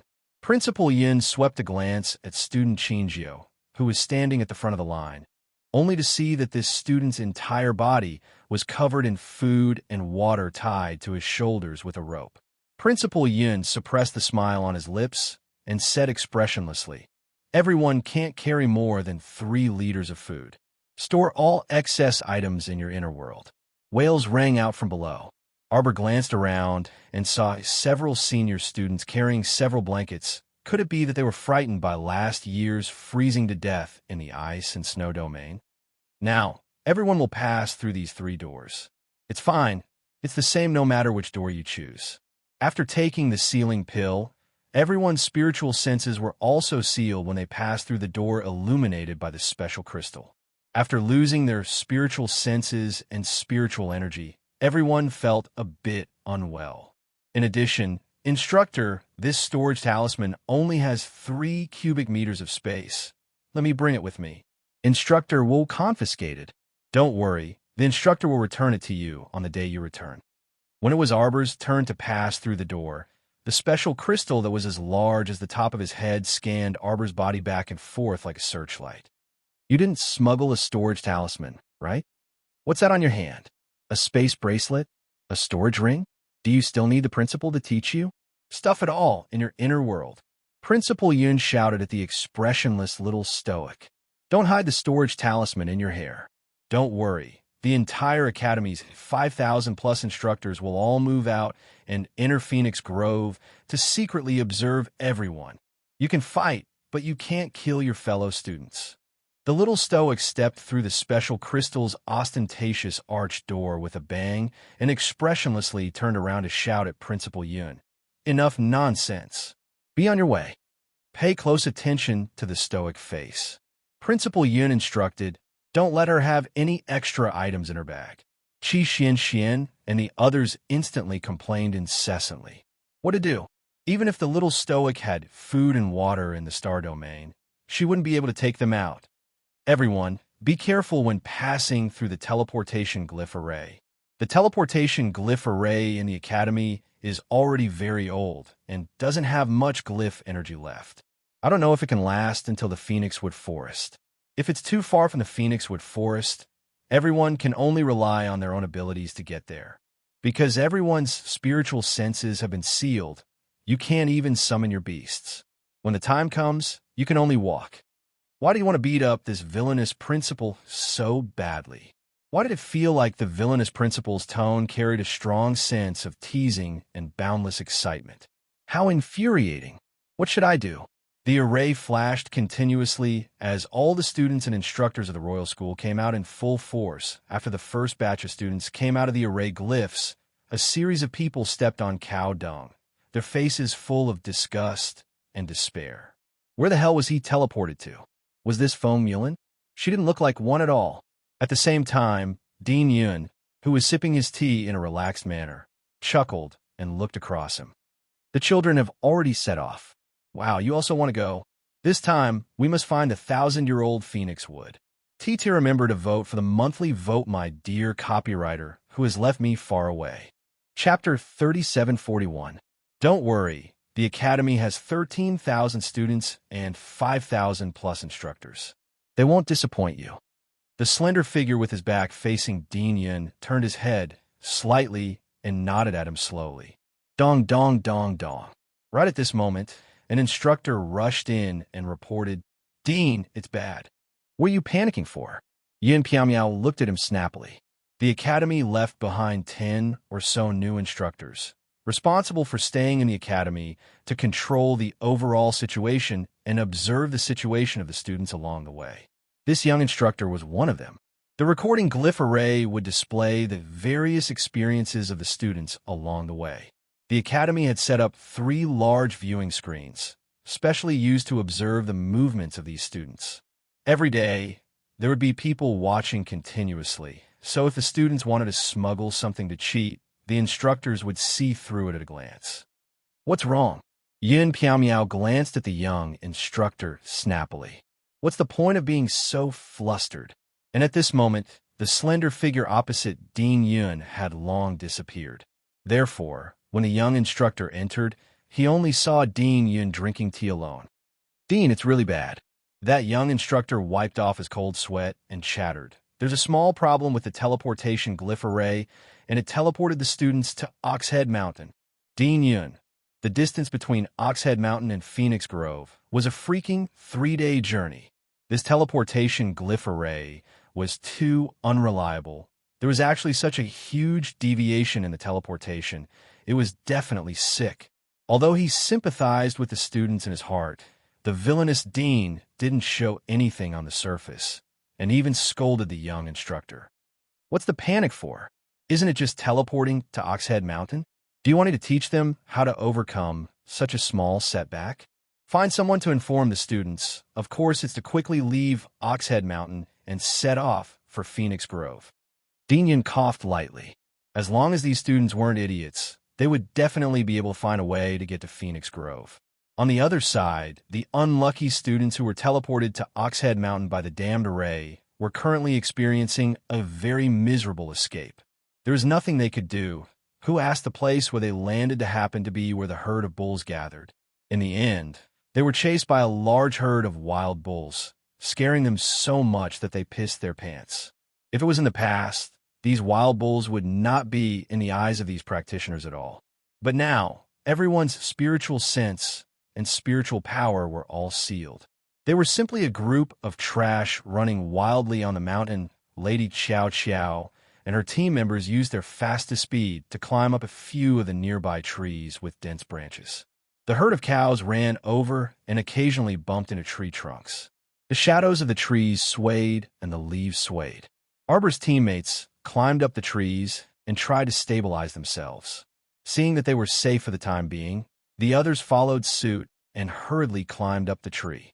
For a time, it was truly a situation where everyone was stepping on everyone else. The group of idiots was in a mess. The little fatty hung on a branch and saw countless hands tugging at his trousers, wanting to climb up the tree as well. He hurriedly kicked his fat legs and shouted, Don't pull. My pants are about to be ripped off by you bunch of bastards." This bunch of bastards of all things, why did they have to pull my pants? He really wanted to slap their faces. Jojo expressionlessly turned her head to look. Chapter 3742. A student from the academy was sent flying by an old bull's head, and his limbs were stretched out as he was flung away. Sir Jojo, after this bunch of weaklings lost their cultivation and spiritual energy, each and every one of them became peerless cripples. Even their brains seemed to have suffered a lot of damage. When such a large herd of bulls charged over, of course they would scatter and run.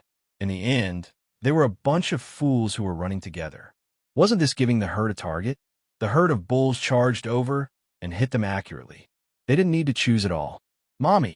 The students were crying for their mommy and daddy when they turned around and saw the little stoic pulling out a shiny black crossbow from her bag. She then released an arrow behind them. With a bang, a ferocious bull that was galloping over was sent flying. With a moo sound, that dumb bull was instantly sent flying by the crossbow arrow and ruthlessly smashed into another wild bull that was charging over. Instantly, a chain reaction was set off, and the dozen or so charging wild bulls crashed into each other and smashed into a pile. Arbor jumped down from the lush tree and lightly tapped his feet on the ground.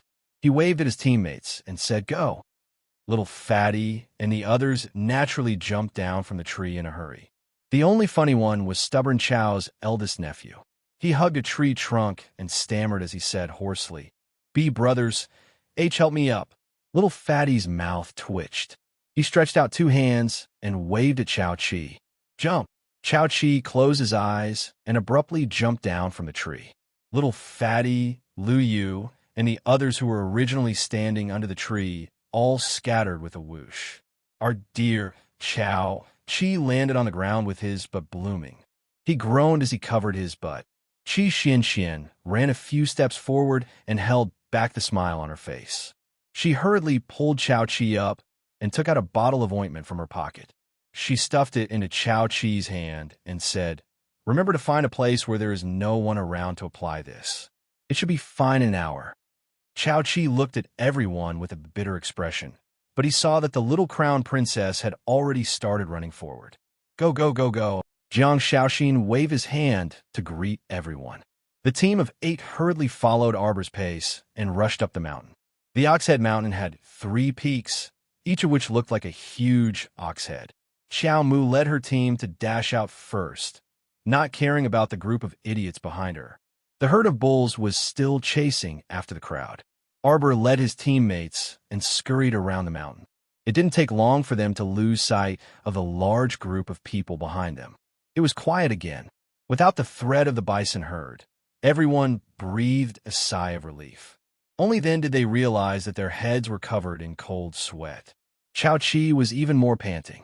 He sat down on the ground and wished he could lie down with his arms and legs spread out. This experience really isn't for a human to do. Arbor glanced at him and rolled his eyes. "Does anyone know where this is?" "This, looking at the terrain, it should be the Oxhead Mountain without a doubt." Chao Chi wiped the sweat off his head and sat up straight. "The distance between the Oxhead Mountain and the Phoenixwood Forest is about 3 days on foot. But I remember that there is a small post house at the foot of the Oxhead Mountain. We can find the way down a mountain earlier and rent a carriage to get there." Chao Chi patted his bulging pocket. "I brought money." Everyone rolled their eyes at him speechlessly. This guy didn't bring a pile of money when he went out, right? Chapter 3743. With money, we can buy things anytime. Chao Chi explained to them, "I've done my research. There are a total of 3 small fortifications in Phoenixwood Forest. When the time comes, we can go there to replenish our supplies. As long as we don't carry more than 3 liters, we can replenish our supplies at any time." "All right, Bookworm Chao." Chi Xian raised her hand and slapped him hard, grinning as she said, "So you've done your research? How about it? Which way is the fastest way to get down the mountain to the relay station?" Chao Chi said, "I know a shortcut to the bottom of the mountain. We have to hurry. That small relay station may not have many carriages if it's rented by others. I'm afraid we'll have to run there on our own 2 legs." Everyone nodded in unison. Don't joke, they were all ordinary people now. If they ran for 3 days and 3 nights to reach Phoenixwood Forest, even if they didn't die, they would be half dead. Chao Chi glanced at them. "The preliminary round lasts for 10 days. The countdown starts now." Chao Chi took out his identity token. Everyone leaned over to take a look, only to see a big red number 119 on the back of the token. "What does that mean?" Chi Xian was confused. "Chao Chi, it means 10 days, 2 hours have already passed." "Everyone, this was a fucking countdown. Excellent. Then let's hurry." Little Fatty shouted with a face full of urgency. "If we waste too much time here, we won't have time to earn points in Phoenixwood Forest."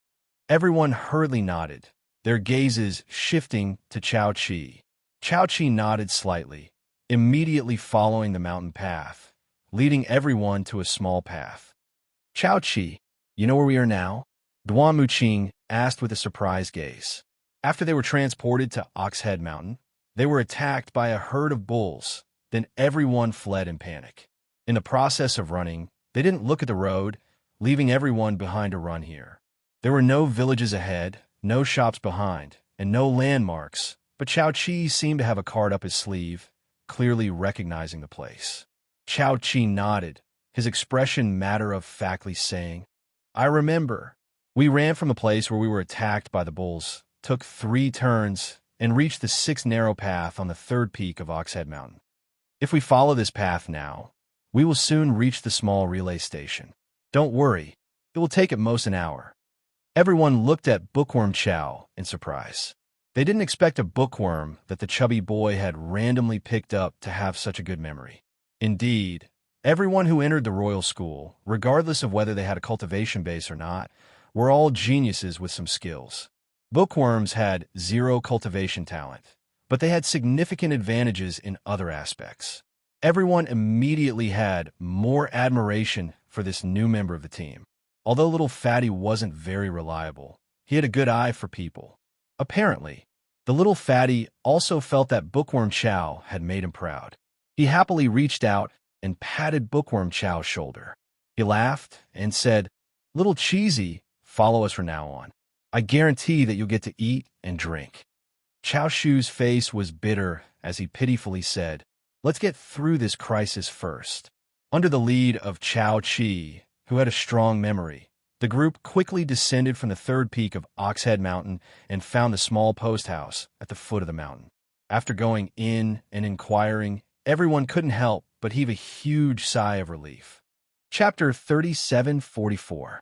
There were a total of 3 horse carriages in this small relay station. One had already been lent out in the morning, and the other had been driven out 2 days ago by someone from the relay station. Chow Chi and the rest were just about to borrow the last horse carriage. Thank goodness. Thank goodness they had arrived earlier, or else they would have been dog-tired. After discussing with the steward of the relay station, they borrowed the horse carriage along with the coachman for a total of 300 spirit coins. Chow Chi counted the spirit coins in the pouch and handed it over to the smiling steward. Little Fatty was the first to jump onto the carriage, rolling around in it. "Oh my, I can finally rest my legs." After running for such a long time, he was almost at his physical limit. Among the group, only Sir Jojo's breathing was steady, and his expression did not change at all. Even Duan Muqing's forehead was sweating, and his face was flushed red. The coachman smiled and invited everyone to board the carriage. He raised his whip and was about to lash it. Suddenly, a sharp voice rang out. "Wait, we will buy this horse carriage." The coachman's hand paused, and Arbor ordered, "Ignore it, let's go." "Yes, Mississippi," the coachman nodded, and with a lash of the whip, the horse carriage began to move. "Hey, the carriage in front. What's going on?" After a few shouts, 2 to 3 spirit stallions galloped and caught up. The leader was a tall and thin girl. She frowned and coldly glanced at the coachman and grabbed his arm. "I told you to stop, didn't you hear me?" Bang! There was a sudden movement of air. A man beside her shouted, "Be careful, Junior Lin." Lin Jenner was slightly shocked and hurriedly retracted her hand, only to see a black gold arrow shoot out from the carriage, aiming for her left hand. This black gold arrow almost cut off her finger. If she had not retracted her hand quickly, she would have been in big trouble. Arbor's cold voice came from the carriage. "Don't stop. Damn it."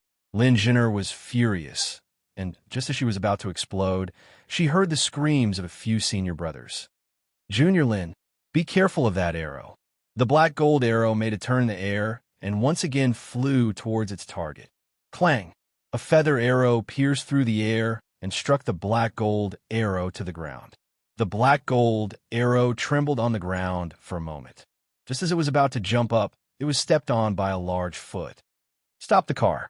Arbor's cold voice sounded. Duan Muqing quickly reached out to hold her little hand and shook his head at her. "Jojo." Right now, they were all useless trash. Hey, the black gold arrow was hers and had been with her for many years. She would never allow her things to fall into the hands of others. The little girl lifted the curtain and came out of the carriage with a cold expression on her pretty face. Her eyes were cold as she looked straight at the people on the other side. Among the 4 people, there were 3 men and 1 woman. They were all riding horses, and behind them was a broken carriage. From the looks of it, their carriage was broken, and they wanted to change at a small relay station but they did not expect Arbor and the others to cut them off first. They were unwilling to give up, so they tried to stop them. Lingener looked at Arbor from head to toe and sneered. "We want this carriage, and leave the coachman behind. We'll pay you 10 times the amount of spirit coins you paid for it."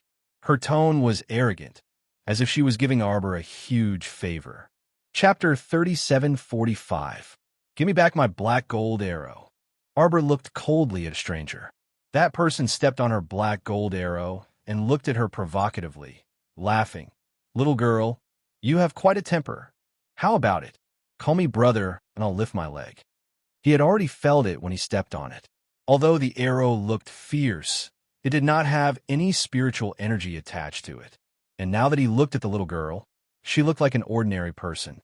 Without any cultivation, he could crush this group of weak ants with a single finger.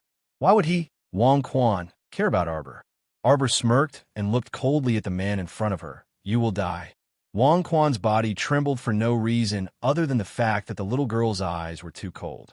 When she looked at him, he felt as if all the blood in his body had been frozen. "Senior, why are you wasting your breath on this girl?" Lin Jinner shouted. "A few useless people without any cultivation dare to speak to us cultivators like this? You're seeking your own death."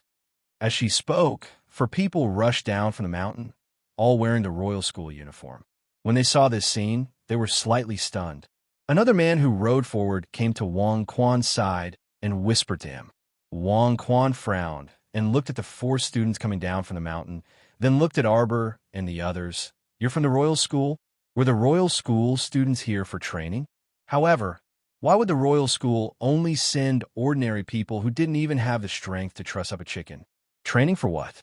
Training for what? Seeking death?" Thinking of this, Wang Quan could not help but laugh mockingly. He crossed his arms and taunted Arbor. "How about it, little girl? Have you thought it through? You won't lose out by calling me brother." Lin Jinner spat at him and said, "Senior, we still have important things to do. Don't waste time. Come here."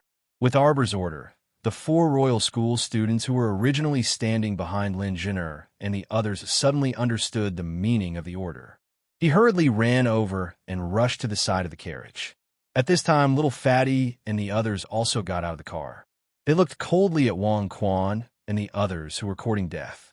"Are you looking down on people without cultivation?" Arbor looked at them coldly and said indifferently, "Without cultivation, I can still beat you like dogs." As soon as she finished speaking, Lin Jinner's eyes suddenly shrank. She suddenly realized that the soil and rocks in front of them were strangely rising from the ground and smashing towards them one by one. Bang! Bang! Bang! Bang! Lin Jinner, Wang Quan, and the other 2 men cried out in shock as they threw out their palms and punched out at the rocks flying towards them. After piercing through a dozen rocks, Wang Quan was already forced to move his feet.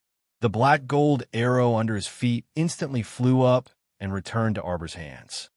"Go to hell," Arbor shouted coldly and threw out a round spiritual energy ball. The level 15 spiritual energy ball exploded among the 4 of them.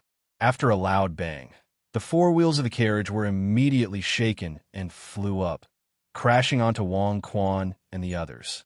Wang Quan, who bore the brunt of the impact, was immediately shaken by the spiritual energy and spat out a mouthful of blood. His entire body fell to the ground in defeat. All of a sudden, he felt his hair stand on end. Chapter 37:46. Senior brother. Lin Jinner screamed as a black gold arrow flew towards her senior brother's chest. Puff! Blood spurted out of his chest as he was pierced through and flew out from his back. Wang Quan's eyes widened in shock as he fell to the ground with a bang. "You overestimate yourself." Arbor's black hair flew in the wind as he looked coldly at Wang Quan like a demon from hell. Then, he jumped onto the carriage and said coldly to the coachman, "Let's go." The coachman did not dare to delay, as he quickly whipped the horse and drove the carriage away. Luckily, the carriage was spacious enough to accommodate the 8 people from Arbor and the other 4 students from the royal school.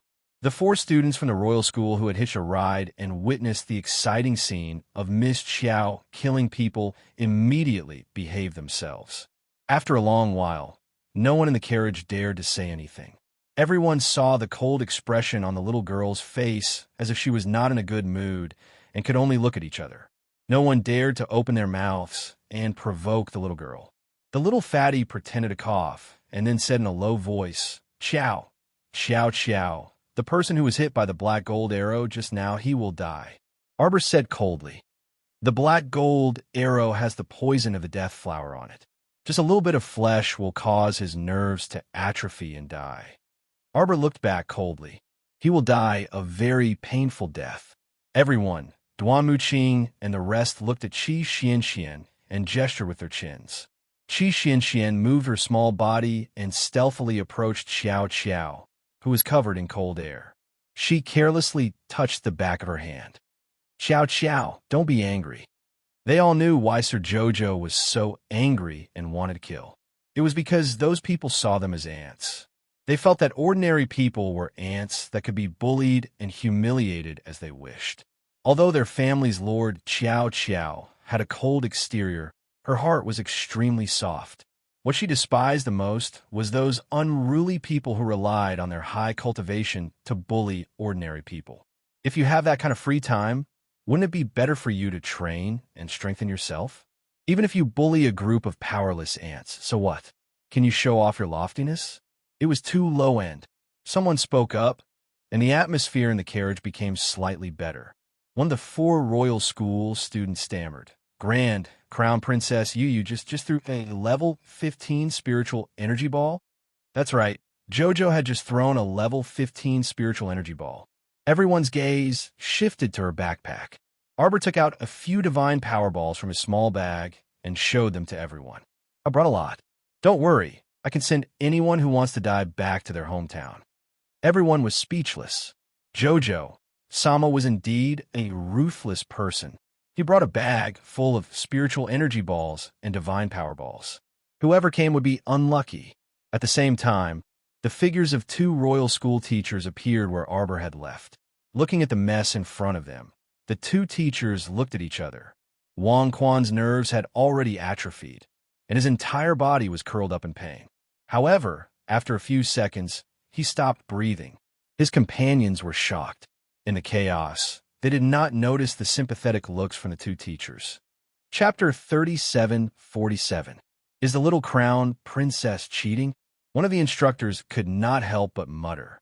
The dean didn't say that she couldn't bring spirit energy balls or godly energy balls.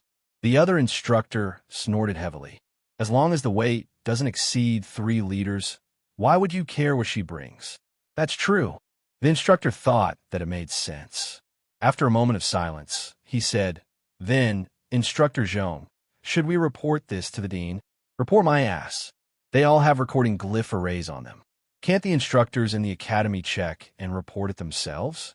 They had been wandering around aimlessly outside the academy. It was already very tiring for them, all right? This Instructor Zhong was obviously a hot-tempered person. Whenever there was a disagreement, he would lash out at his partner. The other instructor nodded. Then he could not help but say, "But I feel that the way the little crown princess attacked him just now was a little strange. Wasn't her spiritual power sealed? But when the earth and rocks tumbled just now, the ground trembled along with it.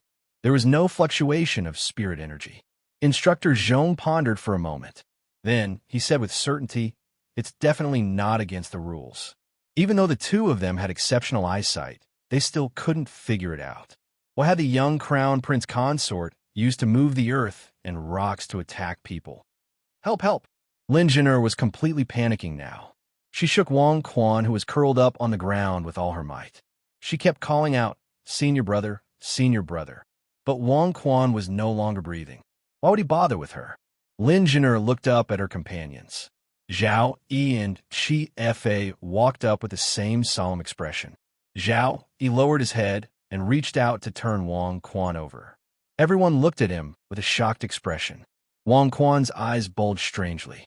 His entire body was twisted into a fried dough twist. He seemed to have suffered a great deal of pain. The way he died was very tragic. Lin Jin'er screamed and stumbled back a dozen steps. Her eyes were burning with hatred. She shouted, "It's her. It's that woman who killed senior brother Wang Quan." Immediately report this to the sect and ask them to send more people over. We must avenge senior brother Wang Quan. Junior sister Lin, don't act rashly. The fact that she was able to kill junior brother Wang in such a short period of time means that she is definitely not an ordinary person. So what if he's different from ordinary people? Lin Jinner shouted in exasperation. Don't tell me you're not going to take revenge? Are you all scared out of your wits? She was a cripple without any spiritual energy. He only managed to escape by throwing a level 15 spiritual energy ball at us. If it weren't for the fact that we were completely defenseless against her, how could she have succeeded? Lin Jinner said angrily, I don't care. Send a message to the sect right now and ask them to send more people over. That woman and that group of people, I won't let any of them off. Oh, there's a smell of blood. Someone died here. A slow voice came down from the mountain path. Lin Jinner and the others were stunned when they heard this and turned their heads to look. 8 men dressed in a uniform of the Royal Academy were slowly walking down the mountain path. The 3 men in the lead were tall and handsome. At a glance, they looked like handsome men who had walked out of a painting. Lin Jinner's shifty eyes looked at their faces. She grinned and was about to step forward. Among them, a young and handsome man suddenly flashed and came to the edge of the pit created by the explosion of the level 15 spiritual energy ball. Chapter 3748. Zhao Yi. There's something wrong with this situation. Chi Fa creased his brows and whispered to his companion. Zhao Yi. The Imperial Academy is renowned throughout the 3 provinces. Why are the Imperial Academy students we encountered today all people without spiritual energy cultivation? Zhao Yi wasn't a fool and had already noticed a clue. A glint flashed across his eyes.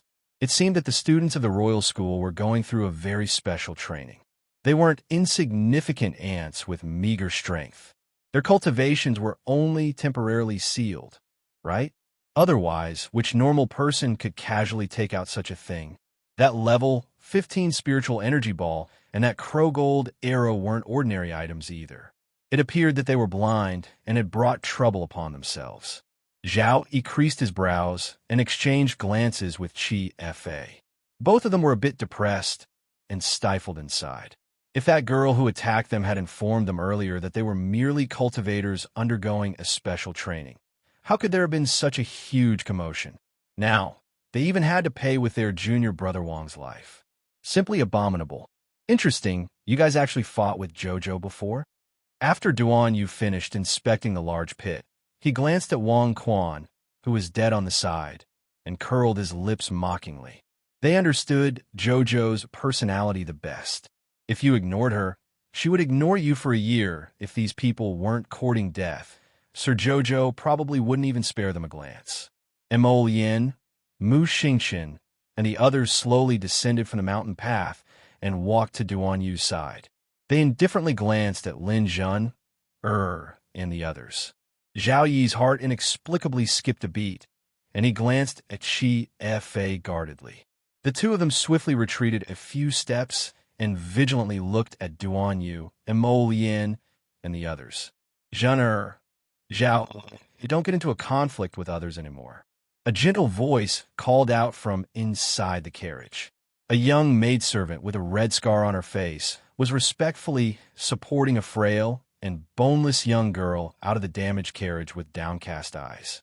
That young girl was about 15 or 16 years old.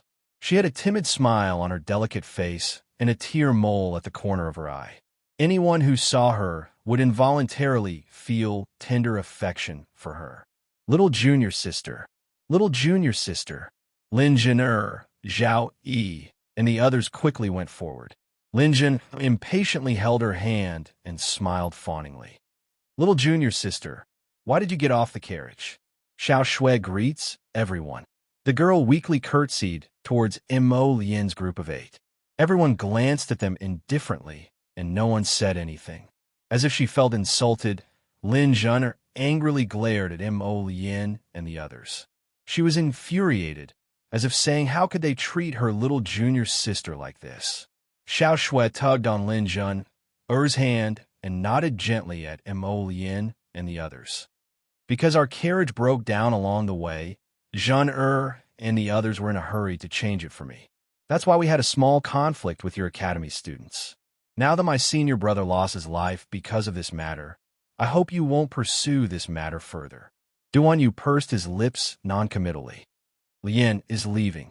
Mo Lien glanced at the corpse on the ground and naturally didn't say anything. She turned around and left with Duan Yu. Lin Jun couldn't help but tremble in anger when she saw their perfunctory attitude and extreme disrespect for her little junior sister. Chapter 3749. Just as she was about to berate them, junior sister Xiao Shui forcefully tugged at the corner of her clothes. Senior sister Lin, you can't. Don't quarrel and fight with others because of me. Proper business is more important. When Xiao Shui's gentle voice entered Lin Zhen'er and the others' ears, it successfully soothed the flames of fury in their hearts. Preposterous. Lin Zhen'er harumphed. Those men were all people who didn't know what was good for them. So what if it was the Imperial Academy? Could the Imperial Academy be nobler than their sex? Don't let me meet them again. Lin Zhen'er snorted. Next time, I won't let them off so easily.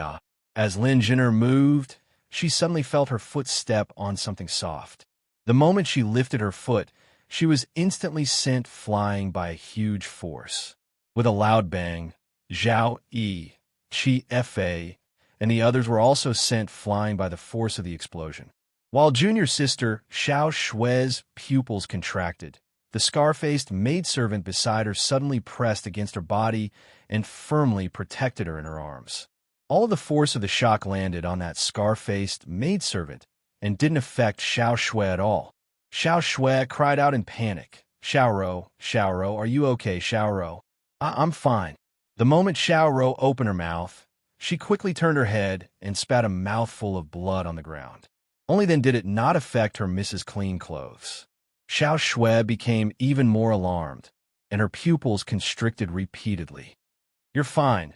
4th Mississippi. Xiao Ro hastily comforted this delicate and lovely 4th Miss and helped her up from the ground. On the other side, Mo Lien and the others, who were already far away, stopped in their tracks.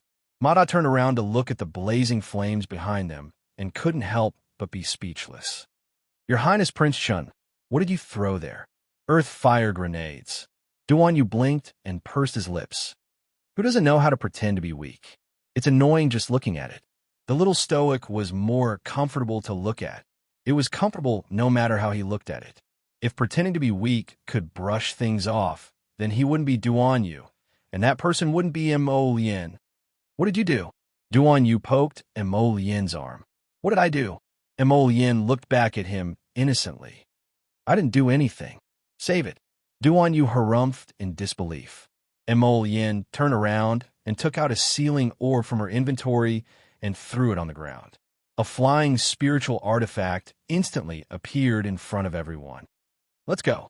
Everyone's spirits were roused, and they hurriedly dove into the air transportation spiritual tool.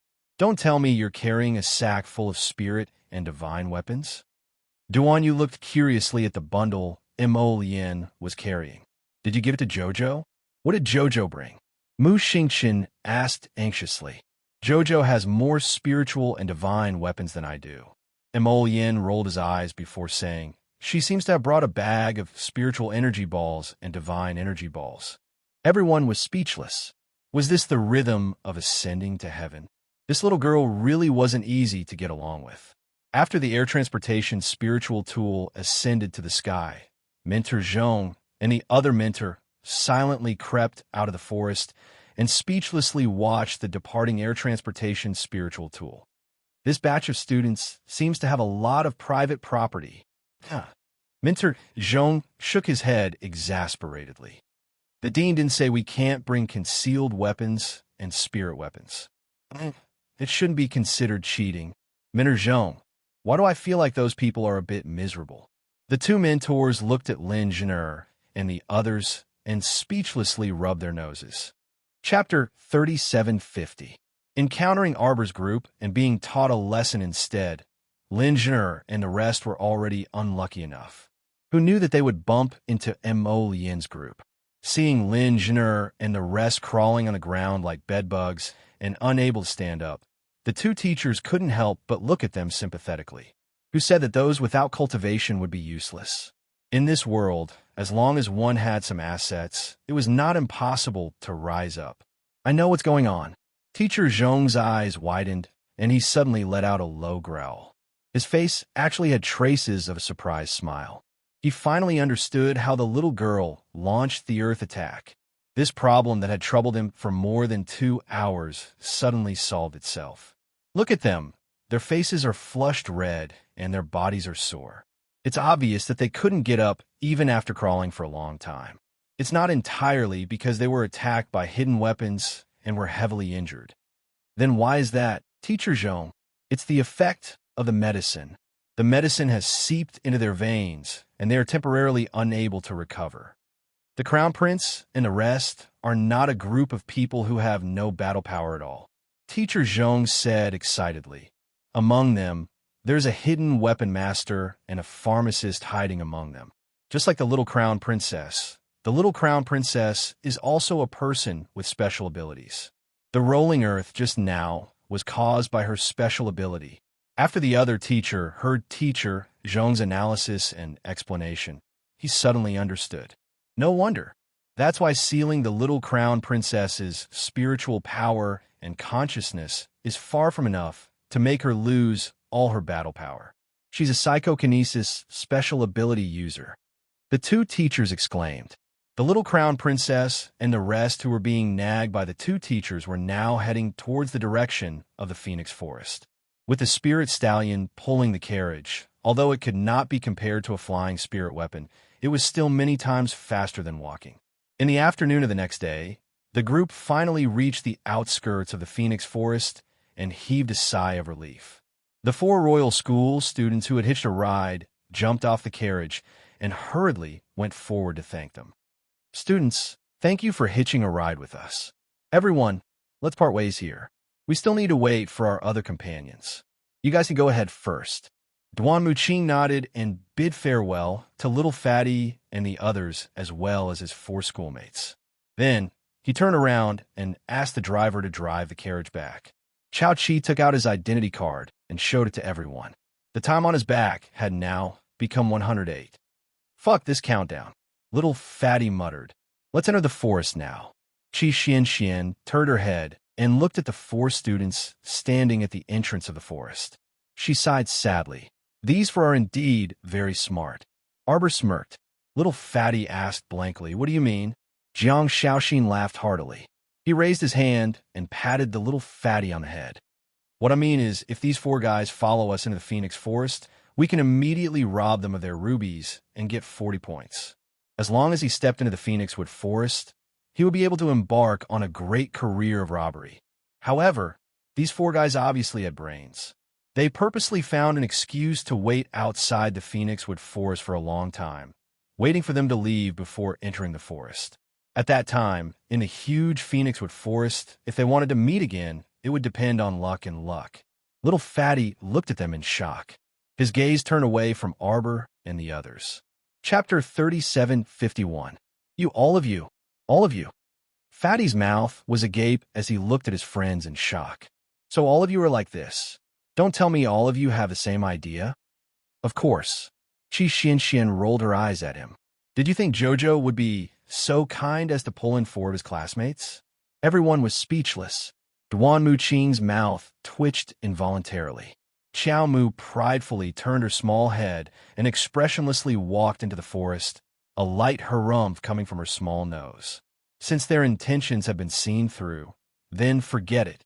Seeing that they were all smart people, he would let them live for a few more days. Qi Xian giggled and quickly caught up to Qiao Mu's pace. Qiao, don't be angry. After we enter the forest later, we'll find a place to wait. If we see people coming, we'll knock them out and then snatch their rubies. As she spoke, Qi Xian opened her small mouth, revealing 2 sparkling, small front teeth. She looked a little wretched. Arbor glanced at her. Let's find the herbs to make the antidote for the sealing pill. There were ready-made herbs on Planet Forest that could be used. However, this was a special time. If she randomly took out a few herbs, the teachers in front of the viewing screen would definitely notice. If they judged that she was cheating, then it would be game over. When everyone entered the Phoenix Forest, their bodies suddenly tensed up and they instinctively dodged in all directions. Fatty kicked Chow Shu Dai, who was caught off guard behind a tree. At the same time, there were a few arrows stuck in the bushes where they originally stood. "Brothers, let's go." Following a shout, 8 agile and vigorous male students leaped out from their hiding spots in the underbrush and flew toward Xiao Mu and the others. They did not expect to be ambushed by their schoolmates the moment they entered the forest. Qi Xianxian could not help but roll her eyes. This bunch of idiots, were they really stupid? They could have provoked anyone, but they actually dared to provoke their Jojo. Just wait and see, hand over your ruby. Nerd Chow was so scared that he crawled from behind the tree to the chubby boy's side. He covered his pocket with his hand and said, "What should I do? We've been surrounded." Lu Yu poked his head out from behind the tree and asked loudly, "Brother, what team are you from? Tell me your name if you have the guts." "Huh, do you think we're afraid of you? Our team will never change our name. We're a team of heroes." The corners of everyone's mouths twitched. "What heroic team? I'll beat you into a pulp." Arbor expressionlessly took out a small round bamboo tube from his pocket and threw it over. After a pop sound, a thick smoke suddenly came out of the bamboo tube. Lu Yu and the others were already prepared. When the bamboo tubes were thrown out, they covered their mouths and noses. As a result, the 8 members of the heroic team were immediately choked by the thick smoke and coughed violently. After a few bangs, none of the 8 members of the heroic team were spared, and they all fell to the ground. Fatty was the first to roll out from behind the tree while covering his mouth and nose. He stomped on a male student under his feet twice. "How dare you rob our Seacone Planet Battle team? How dare you show off your heroic team? I'll beat you into a pulp. You cheated." The members of the heroic team laid on the ground with bitter resentment. Their bodies and legs were all stepped on, and everyone's faces instantly turned green. "Cheated my ass." Fatty raised his fist and slapped the back of the heroic team's captain's head. Chapter 3752. You have hidden weapons on you. Using hidden weapons on you. What's wrong with hidden weapons? When did the dean say that hidden weapons are not allowed? Little Fatty grumpily searched the bodies of the students. He quickly searched the 8 people's bodies for rubies and grinned at them proudly. 80 points. I'll spare your lives, and I won't give up your identity tokens." The 8 of them from Team Hero looked sorrowful. What kind of good intentions could this grandson have? If they didn't lose their identity tokens, they would continue to wander around the Phoenixwood Forest and search for their rubies. Sir Jojo expressionlessly walked forward and glanced at the 8 pitiful people on the ground. The 8 students suddenly stared with wide eyes and exclaimed, "Crown Princess? Damn, how could it be the Crown Princess?" Just now, they only noticed that a team wearing the academy uniform had entered and didn't even see who it was before they attacked. If they knew it was this little fiend, they wouldn't have been able to escape in time. Why would they seek their own deaths by coming forward? Woo, woo, woo, woo. Arbor collected the bows and arrows scattered on the ground and threw them to Little Fatty and the rest. The group of people left the group of unlucky fellows behind and were about to continue walking into the Phoenixwood Forest. Little Fatty's head was filled with black lines as he carried the fainted Chow Chi out from behind the tree. This bookworm fainted. Arbor walked to Chow Shu's side and took out a small bottle and swept it under his nose. Chow Shu slowly woke up. What happened to me? Did I faint from the fog just now?" Everyone rolled their eyes in unison. "That fog will only make people unable to move. It won't cause them to faint." Arbor expressionlessly said, "You just knocked into the tree and fainted." Chow Shu suddenly touched his head and cried out, "No wonder there's a big bump here. Let's go pick the herbs first." Arbor's mouth twitched and turned to walk into the depths of the forest. He had to remove the ceiling pill on his body first, so that he could scan people faster, wasn't it? "Hey, fellow students, don't go. Hey!" The 8 members of the heroic team lay on the ground and cried out pitifully. Arbor looked back at them and took out a piece of powder from his fingertips. "It will automatically unravel in half an hour." Chow Shu Dai excitedly followed behind the group, chattering nonstop. "The Crown Princess is so powerful. Even if she doesn't have any cultivation, she can still use medicine to knock people down. That's right. Don't you know whose Jojo it is?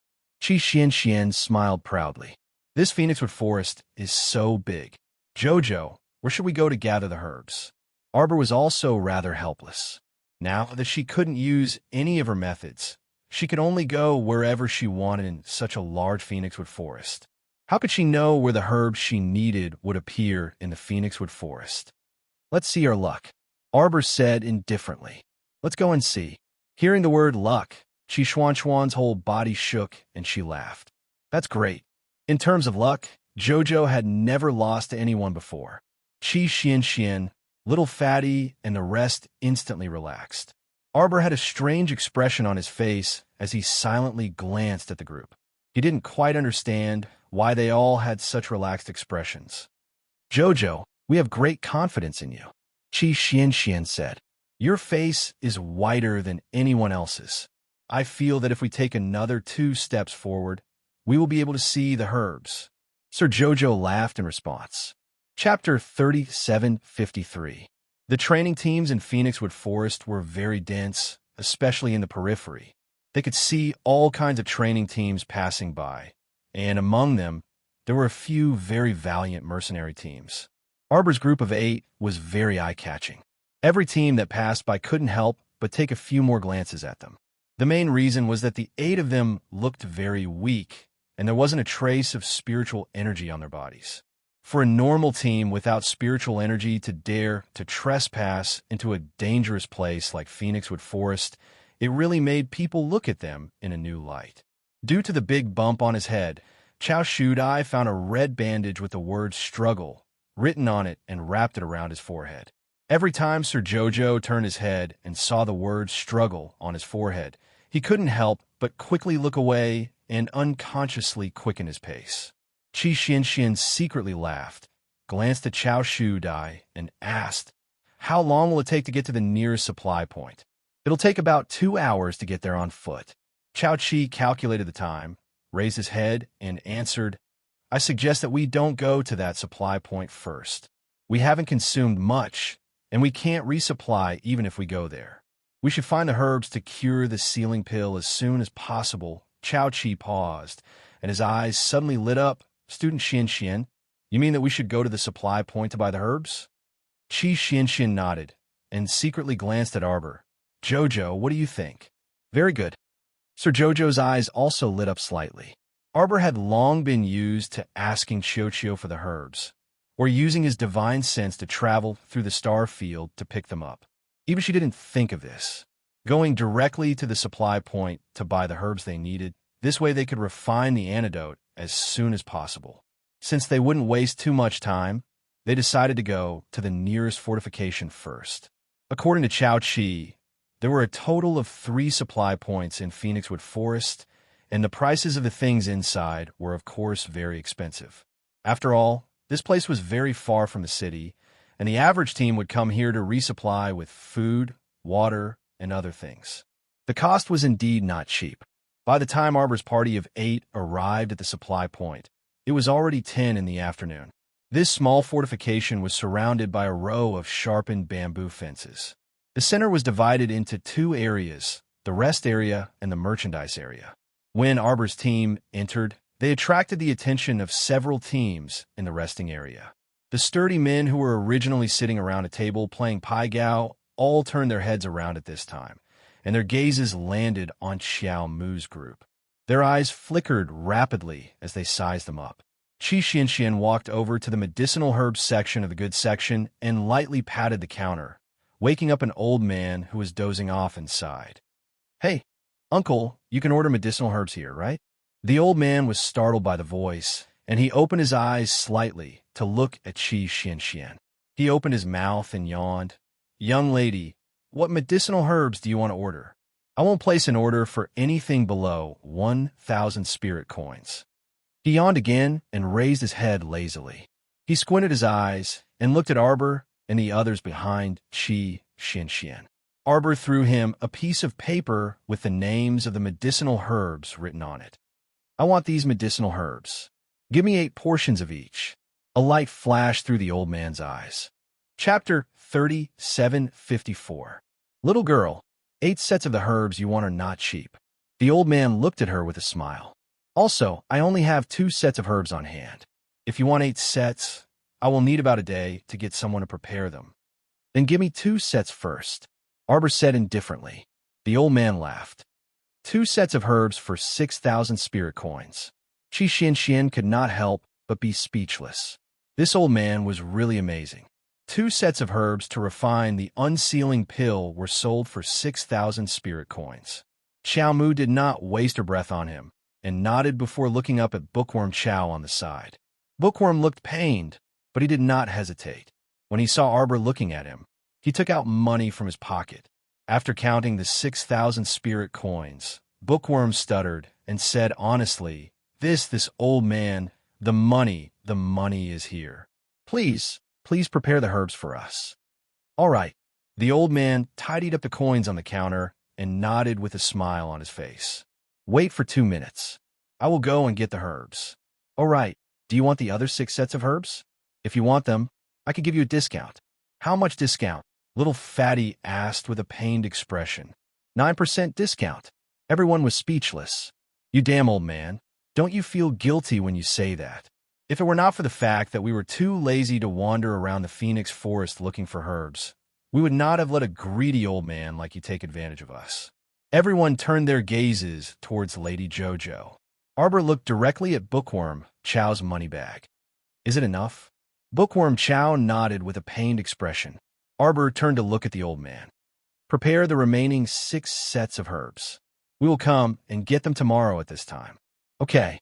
The old man took the money and was very straightforward. Little girl, don't worry. This old man will prepare the other 6 sets of herbs tomorrow at this time. I promise I will not waste your time. Arbor nodded slightly. All of a sudden, a fair hand reached out and slapped the counter in front of the old man. We want these 2 sets of medicinal ingredients. I'll give you 7,000 spirit coins. The old man's eyes instantly lit up. He put down the half-counted spirit coins on the counter and looked at the fair palm. He saw a woman with heavy makeup and a lot of gold hairpins in her hair. Qi Xian turned around to take a look. She was so angry that her nose was almost crooked. Princess Xiangchang, are you crazy? Can't you see that we've already bought these herbs? The shop owner hasn't even taken out the item. How can you be the one who bought it? Let the shop owner decide. Don't tell me you haven't heard of the principle that the highest bidder wins? Oh, that's right. People like you who came from the Middle Realm rarely see something like a medicinal herb auction. I want to bid with you now. Don't you dare to accept? Princess Xiangchang raised her chin arrogantly with a provocative smile. Arbor looked at her coldly. How could this Xiangchang commandery princess be so annoying? Previously, when she was a little mink, this woman was not even willing to let her, a little mink, go. Now, she actually came to find trouble with her. She was simply tired of living. If it were not for the Academy's rule that students were not allowed to seriously injure their own classmates, she would have fed her a divine powerball and gotten rid of this annoying woman. What do you say? Arbor's cold gaze shifted to the old man with a strange smile. Chapter 3755. The old man narrowed his eyes cunningly and said with a smile, This old man is a businessman. Naturally, I will sell it to whoever offers the highest price. Arbor chuckled coldly. The old man's words clearly indicated that he was going to go back on his word. They had already paid the money at the counter, but now they were saying that they were not selling. How audacious! Sure enough, there were unscrupulous merchants everywhere in this small fortification in Phoenix Grove. Chao Shu pitifully clutched his money pouch tightly. Because of the weight issue, the Academy clearly stated that spirit coin cards were not allowed to be used. Everyone's spirit coins would be counted into the weight they were carrying. Take out your money. At Princess Xiangchang's command, 3 male students came forward and took out spirit coins from their pockets. Arbor glanced at them and vaguely remembered the 3 of them. Qi Xian, who was at the side, could not help but shout. She pointed at a man with a mustache and said angrily, Zhong He, Huang Qishan, Su Fugui. So it's you guys. These 3 senior students were all illustrious figures in the Academy. Usually, they would cheat freshmen of their contribution points, force freshmen to compete with them, and rob them of their contribution points. There was nothing they wouldn't do. When Xian saw them, her eyes widened in anger, and she roared in exasperation. It turned out that they were habitual offenders who were used to robbing others of their things. "I'm sorry, Student Xiao and Student Xian." Zhong He stroked his mustache and nodded at Arbor's group with a grin. At this moment, another girl walked forward and patted Princess Xiangchang's shoulder. She frowned and said, "Xiangchang, there's no need for this. Since the crown princess and her group arrived here first, why don't we split the medicinal herbs equally with each of them? In these two groups, there would be one member who could recover their cultivation. This way, they would not completely offend the crown princess and her group." Crown princess? However, when the old seller heard how the girl addressed her, his eyes became slightly vigilant. He turned his wrinkled old face and sized up Arbor and the others again. The little girl was wearing a snow-white academy uniform. Her attire was exactly the same as the people around her, but her cold and elegant appearance surpassed everyone present. When the same clothes were worn by different girls, there would be no harm if there was no comparison. However, he would be a fool if he didn't earn the money. Although the old man didn't know where this crown princess came from, since her status was so high, she shouldn't be poor. His eyes darted around. At this moment, he could already tell that these should be students from some academy. Due to some special reason, they urgently needed these medicinal herbs. This was a great opportunity to make money. "Little girl, I only have these 2 sets of herbs now. If you need them, you can." The old man smiled at Arbor. His meaning was obvious. If you need it, you may as well increase the price. Arbor coldly glanced at the old man. The old man instantly felt as if he had fallen into an ice cellar, and a chill suddenly appeared in his heart. This little girl looked a bit scary. She definitely had the aura of a superior. The old man's heart thumped. Could it be that he had offended some great person? However, he immediately comforted himself and calmed down. One had to know that there weren't any members of the royal family training in the Phoenix Forest. Chapter 3756. There were only small training teams, and what everyone cared about was not status, but strength and cultivation. Of course, those with strength and cultivation had the status of a boss in Phoenix Wood Forest. As for the others, who could you blame for your low cultivation? Thinking of this, the old man calmed down. "How is it? This young lady is now bidding 7,000 spirit coins." Xiangchang Region Princess looked provocatively at Arbor in front of her. She completely ignored the woman in the team who was trying to mediate. She even shrugged her shoulders and flung the woman's hand away. She was a citizen of Tsang Province and did not need to beg for food under the hands of the people from the Divine Continent. Therefore, she was not afraid of this crown princess who made everyone's expression change. Every time she saw her big brother, Ali, talking to this little crown princess with a smile, she could not stop her heart from palpitating and twitching. It was so uncomfortable that it felt like countless ants were gnawing at her heart. That was her big brother Ali, and he had never spoken to her.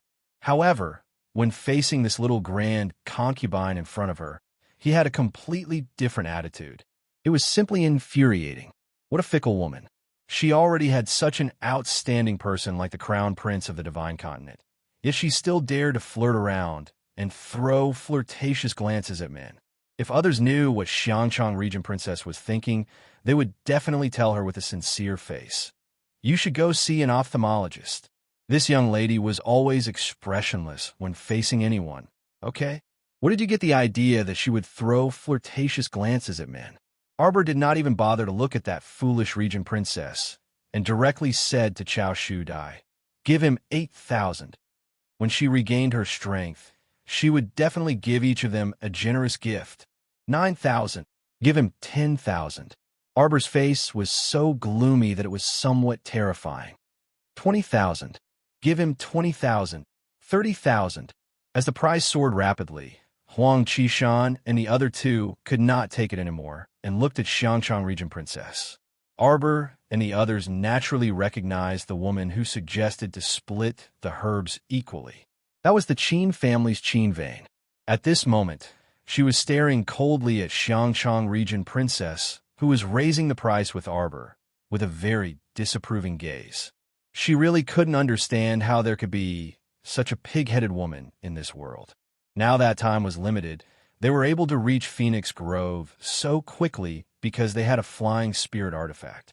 Now, shouldn't he take advantage of the fact that most of the students haven't arrived at Phoenixwood Forest to save time and quickly finish the discussion with the others and buy a set of herbs to start refining? It's really pointless for you to be chattering away with people like this, especially when he had offended someone like the Little Crown Princess. If the Little Crown Princess were to hold a grudge against them, it would be their unlucky day after the competition. Qinwen couldn't help but sigh. It was indeed a motley crew. She actually didn't want to join this crew at all. If it wasn't for the fact that she and her seventh brother didn't know how to refine medicine, how could they have joined this brainless team of Xiangchang? Big brother and second brother seemed to have been prepared. They had already joined the team and left. After discussing with her fifth and seventh brothers, she reluctantly formed a partnership with Xiangchang's group. In any case, this was only the preliminaries. With their abilities, it wouldn't be a problem for them to get a team with a total of 2,000 points. Even if they had to drag these burdens along, she would accept it. However, she didn't expect that the competition had just begun and Xiangchang had already started arguing with others. Qinwen turned around in annoyance. Chapter 37:57. Qin Shigong, Zi Qin, and Xiangchang walked up with a grin and silently glanced at Arbor's group without saying anything. Seventh brother, can you persuade that woman? Qinwen lowered her voice and asked. It had to be said that Xiangchang, this good-looking dog, had been very docile and gentle towards fifth Qin and seventh Qin Sir along the way. After all, fifth young Sir and seventh young Sir had both inherited the excellent looks of the Qin estate's ancestors, and each had their own handsome aspects. Xiangchang would subconsciously lower his voice in front of the two young masters who were as beautiful as flowers. Seventh young Sir Qin winked at Qinwen with a smile, and a faint smile slid across his handsome face. Sister Wen, don't be nervous. I believe that Commander Princess Xiangchang isn't an unreasonable person. She's doing this for the good of our team. Fifth young Sir Qin stood on the side with an apathetic expression and gazed at the young crown princess with a somewhat complicated gaze. It seemed that wherever this girl went, she could create a pile of trouble out of thin air. However, he wasn't in any position to say anything. After all, he was just an ordinary person who had no choice but to bring along a burden in the team. He just had to mind his own business. And at this time, the bid had already reached the astronomical price of 500,000 spirit coins.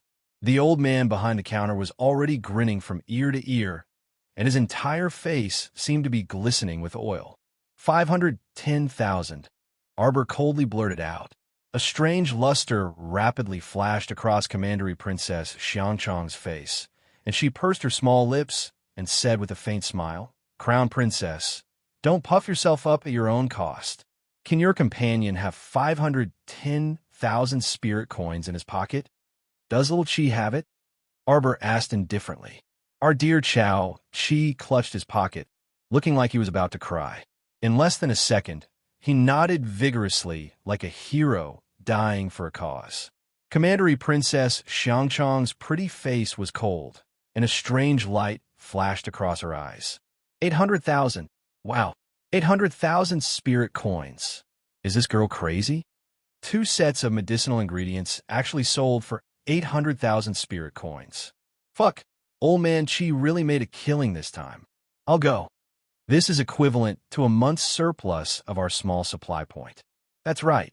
Old Qi, where did you run into such a lucky bastard?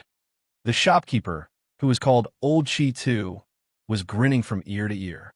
He really didn't expect that the 2 sets of ordinary medicinal ingredients today could be sold at such a shocking price. Arbor turned and left without another word. Her movements were very fast, and her expression was very cold and indifferent. For a moment, the people who were in high spirits were completely unable to react. Naturally, Qi Xianxian and the others were the quickest to react. When Jojo took a step forward, all the members immediately turned around and followed her small steps. The complacent look on Princess Xiangchang's face suddenly froze. How could this be?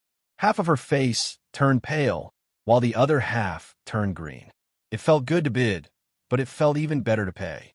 Now that the price had risen to a sky-high price of 800,000 spirit coins, Huang Qishan and the other two, as well as their companion Gui Xuan, could barely gather 800,000 spirit coins. This wasn't her original intention. At this moment, she was indeed hoping that the little crown princess would bid another 810,000 spirit coins. She had already thought of an excuse to ruthlessly mock her later, such as, "You're a retard. Only a fool would spend 810,000 spirit coins to buy these lousy medicinal ingredients." Chapter 3758. Another example was, there are plenty of low-level common herbs like this in Phoenix Wood Forest. You can probably find all of them in a day. Only an idiot would spend so much money to buy them like you. But now, the little crown princess actually turned around and left without saying a word. The instant Xiangchang commandery princess froze on the spot. The people from the Qin estate took in her strange expression and couldn't help but sigh. With Xiangchang's intelligence, how could she compare with the shrewd little crown princess? Wouldn't that be an absolute crushing victory? Xiangchang commandery princess shouted sternly, "Stop right there!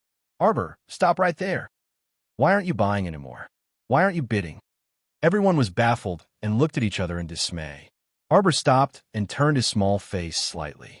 His expression was apathetic, and his eyes were calm as he looked at the exasperated woman without any ripples. "Do you think everyone is as retarded as you? Buy it yourself for 800,000 and properly concoct the medicine. I hope you can refine 2 pills in a day. I wish you good luck." "Ah!" Xiangchang commandery princess screamed, her beautiful eyes reflecting the departing figures of Arbor and the others. Qinwen sighed heavily. She seriously doubted whether it would be better to team up with 5th brother and 7th brother now. Would they really have any hope in the next few days if they found such an unreliable alchemist? Qinwen sighed deeply and helped that retarded commandery princess pay the 800,000 spirit coins, finally obtaining 2 sets of extremely expensive herbs. Everyone hated that they couldn't shoot holes in those 2 sets of herbs with their gazes. "Forget it, we've already bought them." Qinwen sighed again and said to Xiangchang commandery princess, "Let's find a place to let the commandery princess settle down and properly refine pills. Commandery princess, please draw a list of herbs for us. 7th brother and I will follow the list of herbs and continue to search for herbs in Phoenix Wood Forest tomorrow. The others will stay there to protect Xiangchang and 5th brother." This arrangement was already very good because they didn't have the other 800,000 spirit coins to buy the remaining few sets of herbs, so they could only go out and search for them themselves. They hadn't walked far after exiting the supply point when 7th young Master Qin's hair suddenly stood on end, and he reflexively shouted, "Be careful." He didn't care about the others and hid behind a tree. Qinwen also reacted swiftly, grabbing 5th young Master Qin and pressing him behind another tree. At the same time, dozens of arrows whizzed towards Huang Qishan and the others. The arrowheads all avoided the students' heads, necks, chests, and other important body parts. Instead, they were aimed at the students' limbs and buttocks. Huang Qishan and the others, who were already defenseless, fell to the ground under the rain of arrows. 7th young Master Qin, who was hiding behind a tree, couldn't help twitching his mouth. After a crisp cry, the young crown prince consort abruptly jumped down from the tree and waved her hand forcefully. Little Fatty and the others then swarmed over like a swarm of bees, grabbing onto Huang Qishan and the others who were lying on the ground and trampling on them.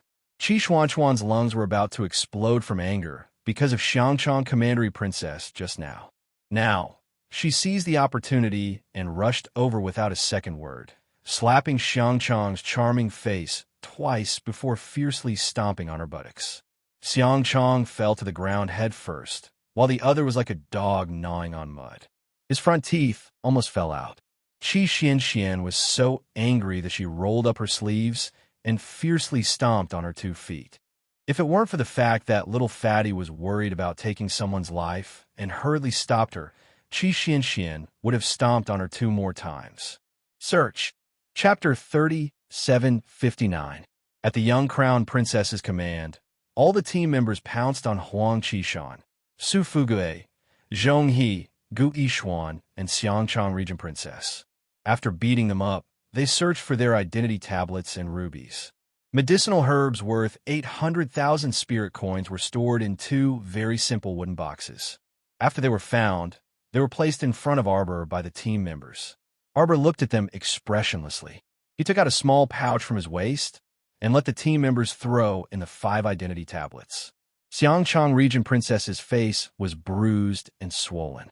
She was so angry that her face was distorted. She shrieked, "Arbor, you actually dare to beat up your classmates. You violated the rules of the competition. Do you all want to withdraw from the competition?" Qi Xinshin rushed up and gave her a punch.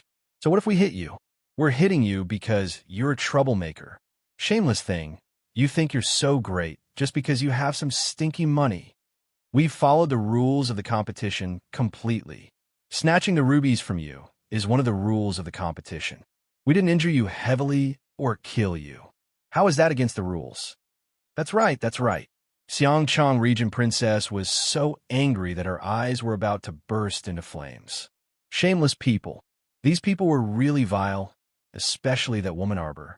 They had raised the price of the medicinal herbs to 800,000, but she actually didn't want to buy it. After making them spend a large sum of money to buy the medicinal herbs, she actually came to snatch it openly. Who was shameless? Who was a shameless one? Jojo, those 3 from the Qin family, seemed to have run away. Duan Muqing and Lu Yu circled around the vicinity and didn't find any traces of the 2 young masters of the Qin family in Qinwen. If they didn't run away, were they waiting to be beaten up and have their identity tablets taken away? Arbor glanced back and nodded coldly. "Don't bother about them. Let's go." Everyone nodded and left the few guys who had been flattened to the point where their faces looked like pig heads. Xiangchang Regent Princess cursed incessantly. She shouted at the top of her lungs at Arbor's departing figures. "If you have the guts, stay and have a fair fight. Don't do such sneaky things that only despicable people would do." Qi Xuanxuan's eyes flashed with anger. She turned around and pounced back. She picked up Xiangchang Commandery Princess, who was shouting nonstop, and gave her a good beating. In the end, he even picked up a ball of mud and threw it directly into her mouth. After finishing everything, Xinshin clapped her hands and snorted. She then turned around and ran back to Arbor. Princess Xiangchang was almost crippled. She lay on the ground with resentment in her eyes. She glared in the direction of Arbor and his men. 2 minutes later, 2 academy teachers appeared beside them and said, "Students, you have lost your identity cards, which means that you have lost the right to participate in the competition. From now on, you can leave Phoenix Grove and return to the academy on your own." After saying that, he threw a porcelain bottle into Gu Yishuan's hand. "This is the antidote. Go back immediately after eating it." Gu Yishuan, Huang Qishan, and the others looked gloomy. They didn't expect that they would be forced to give up the competition so soon after they stepped into Phoenix Grove. That damned Arbor. It was all because of him that they lost the right to participate in the competition. Xiangchang Commandery Princess shrieked, "Teachers, didn't you see it just now? Arbor, it was Arbor who plotted against us. He's simply too shameless." Chapter 3760. She lured us into spending a large sum of money to bid for those 2 sets of medicinal herbs, then led her team members to set up a trap to ambush us. She snatched the medicinal herbs that we spent an astronomical sum to buy, and she even snatched our identity tablets and rubies. "Instructors, you have to uphold justice for us." Xiangchang Commandery Princess shrieked. The 2 instructors stared at Xiangchang Commandery Princess as if they were looking at an idiot for a long time before saying, "Doesn't this just show that the overall intelligence and strength of Seacone Planet's team are above yours? What do you think this is? This is a competition, not a game. The battle started as soon as you entered Phoenix Grove. You are classmates, but you are also enemies. The rules are that you can snatch each other's rubies. There's nothing wrong with what they did. Moreover, they didn't cause any substantial injuries to your bodies." The 2 instructors glanced at Xiangchang Commandery Princess and her team, and their mouths couldn't help but twitch as they forcibly suppressed the laughter in their eyes. Although the little crown princess and her team didn't cause any serious injuries to these people, this was too much of a slap in the face. Almost all the injuries were imprinted on their faces, and their faces were swollen like a pig's head. It was completely unbearable to look at. Xiangchang Commandery Princess shrieked and snatched the medicine bottle from Gu Yishuan's hand with an indignant expression. She poured out an antidote and swallowed it. I won't let her off so easily. A cold glint exploded in Xiangchang Commandery Princess's eyes. Since she dared to treat me like this, she should know what kind of ending awaits her. Xiangchang Commandery Princess suddenly turned around, and a trace of spiritual force erupted from her entire body. With a whoosh, she chased in the direction of Arbor and the others. Oh no! The two instructors were shocked and couldn't help but exclaim, Xiangchang wants to rely on her newly recovered cultivation to crush the little crown princess and her team. This was seriously too shameless. Xiangchang Commandery Princess and her team had already lost the right to compete. According to the rules, they would be given the antidote and allowed to return to the academy on their own.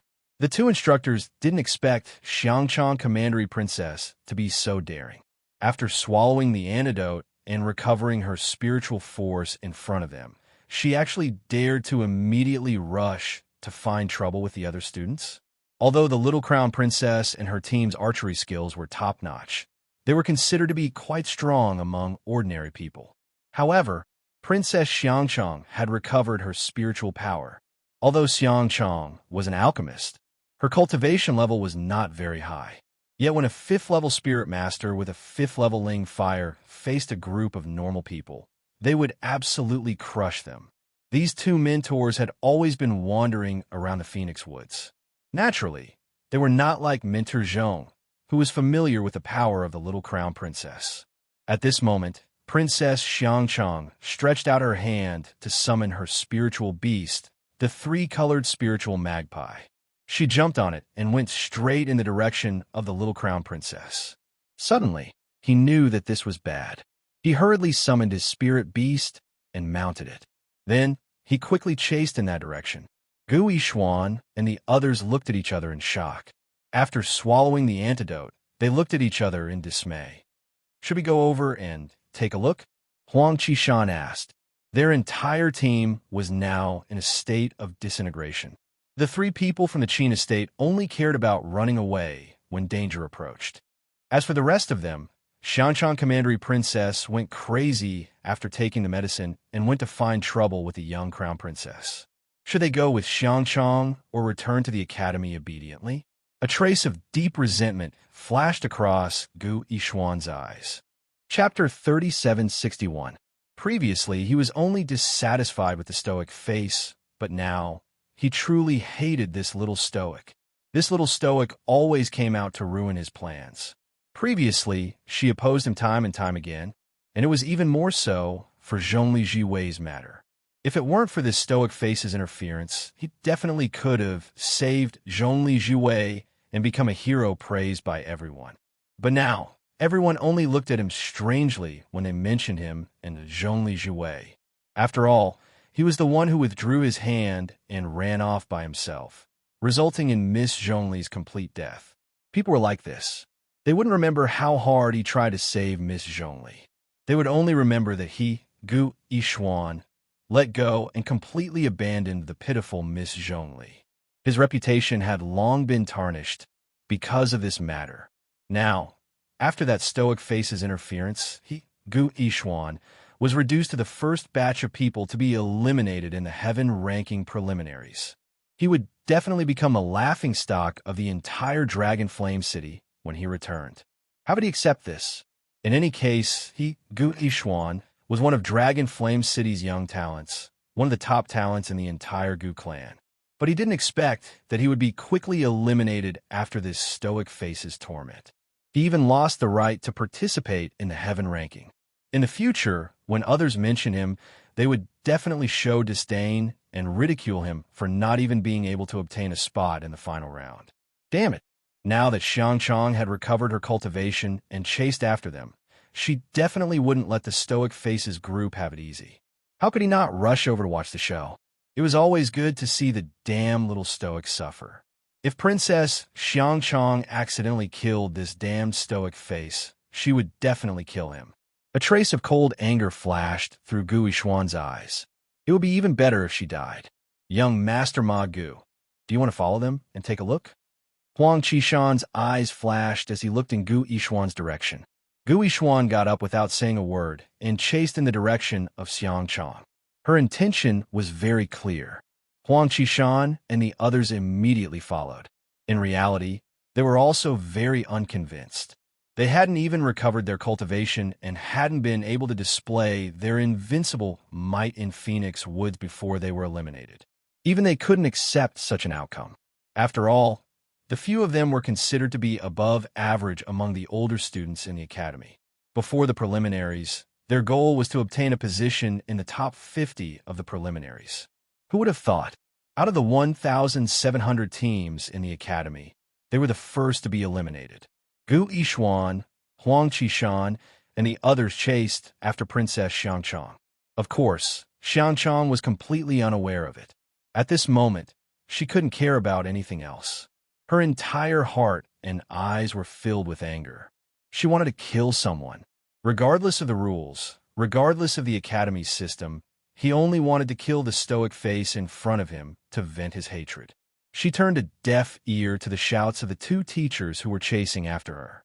Xiangchang Commandery Princess swallowed a medicinal pill that could temporarily increase her combat strength, increasing her strength to the maximum level of a level 8 spiritual master. With a flick of his finger, he fed his 3-colored spirit magpie a speed-increasing pill as well. Damn you, Arbor. Your time of death has come. Tremble and repent. Who told you to offend someone you shouldn't have? Since Princess Xiangchang dared to do this, she had even thought of the worst-case scenario of quitting the academy. At worst, she would immediately sneak back to Cangzhou after killing Arbor.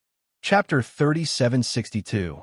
At that time, with her father's protection, the Crown Prince of Shenzhou wouldn't bring his men to settle the score with her, just for Arbor. Bitch, just wait to be tortured to death by me. Sparks flashed in the princess's eyes.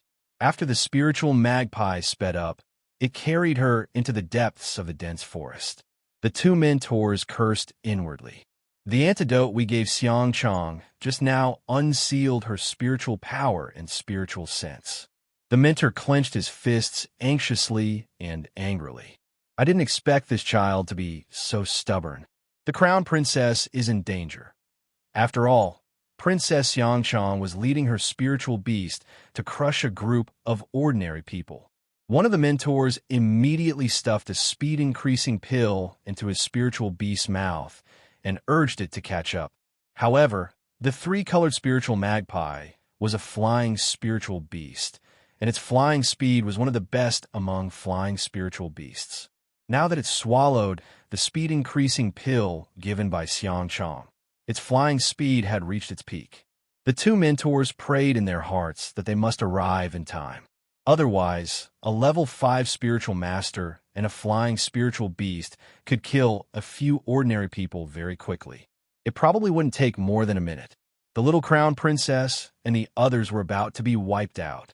At the same time, the people from Arbor were sitting under a big tree, roasting mushrooms and making mushroom chicken soup. The ingredients were all freshly cooked. The group surrounded the pot, each holding a bowl of soup and drinking happily. Hee. The little fatty drank a mouthful and put a piece of chicken into his mouth to chew.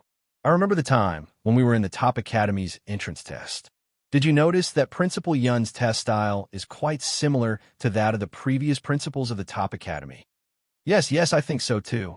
Qi Xianxian nodded and smiled while biting the bamboo chopsticks. Hey, did you notice that Principal Yun Piaomiao and Principal Yun Fiang seem to have the same surname? Are they brothers? They waved their hands. What do you mean? They don't even know each other. Where do you think Mentor Zhou and Principal Yun Fiang are now? Alas, the top academy must be very lonely without us. They talked as they ate. The thin chopsticks in Arbor's hand paused. He squinted his bright eyes and looked up at the sky. He shouted, spread out. The group of friends had cooperated many times and had a tacit understanding. After hearing Jojo's order, They immediately rolled backward in the same movement. The little fatty picked up Dumbo Chow's body very quickly and rolled out with him. What followed was a loud boom. A fireball the size of a millstone fiercely smashed onto the wooden shelf where the soup pots were placed. The wooden frame and the soup pot were smashed into pieces, and the soup splashed out. Bitch, today is the day you die. Xiangchang Commandery Princess stood on the three-colored spiritual magpie in the air. Her eyes flashed with excitement. With a wave of her finger, a ring of fiery red spiritual energy instantly formed in her hand. I'll see where you hide today. Boom! Another fireball the size of a fist came crashing down beside Little Fatty, breaking a huge boulder. The gravel fiercely flew towards Little Fatty and Chao Shu. Chapter 3763. Little Fatty hurriedly pressed the frail bookworm under his body. His thick back instantly blocked all the flying rocks. Instantly, he grimaced in pain and could not help but sigh. Fuck, without a defensive barrier, the feeling of being smashed by rocks was actually this painful. Fatty, Qi Xian, and the rest instantly exclaimed. A torrential fury surfaced in Xiao Mu's eyes, and she abruptly shot up from the ground, swiftly darting into the air. The blue spiritual cleansing flame covered her fist, and she smashed her fist towards the complacent Xiangchang Commandery Princess. Boom! Xiangchang Princess opened her mouth wide in shock. She was directly smashed down from the three-colored spiritual magpie by Arbor's fist. With a loud crash, she landed heavily on the ground. Her nose, mouth, and face were all smashed. She fearfully touched her disfigured face with trembling hands and screamed, "Bitch! Bitch! Bitch! You actually dare to hit me? What right do you have to hit me like this?" Before Xiangchang Princess could finish her sentence, Arbor suddenly pulled out her ferrule and slapped her hard to the ground. The little fellow raised the ferrule and aimed it at Xiangchang's back. After 17 or 18 fierce strikes, everyone could clearly hear the sound of Xiangchang's bones shattering. Xiangchang Princess shrieked. She stretched out her hand and commanded the three-colored spiritual magpie to dive down and attack Arbor. Duanmu Qing, who was at the side, would not just stand by and watch.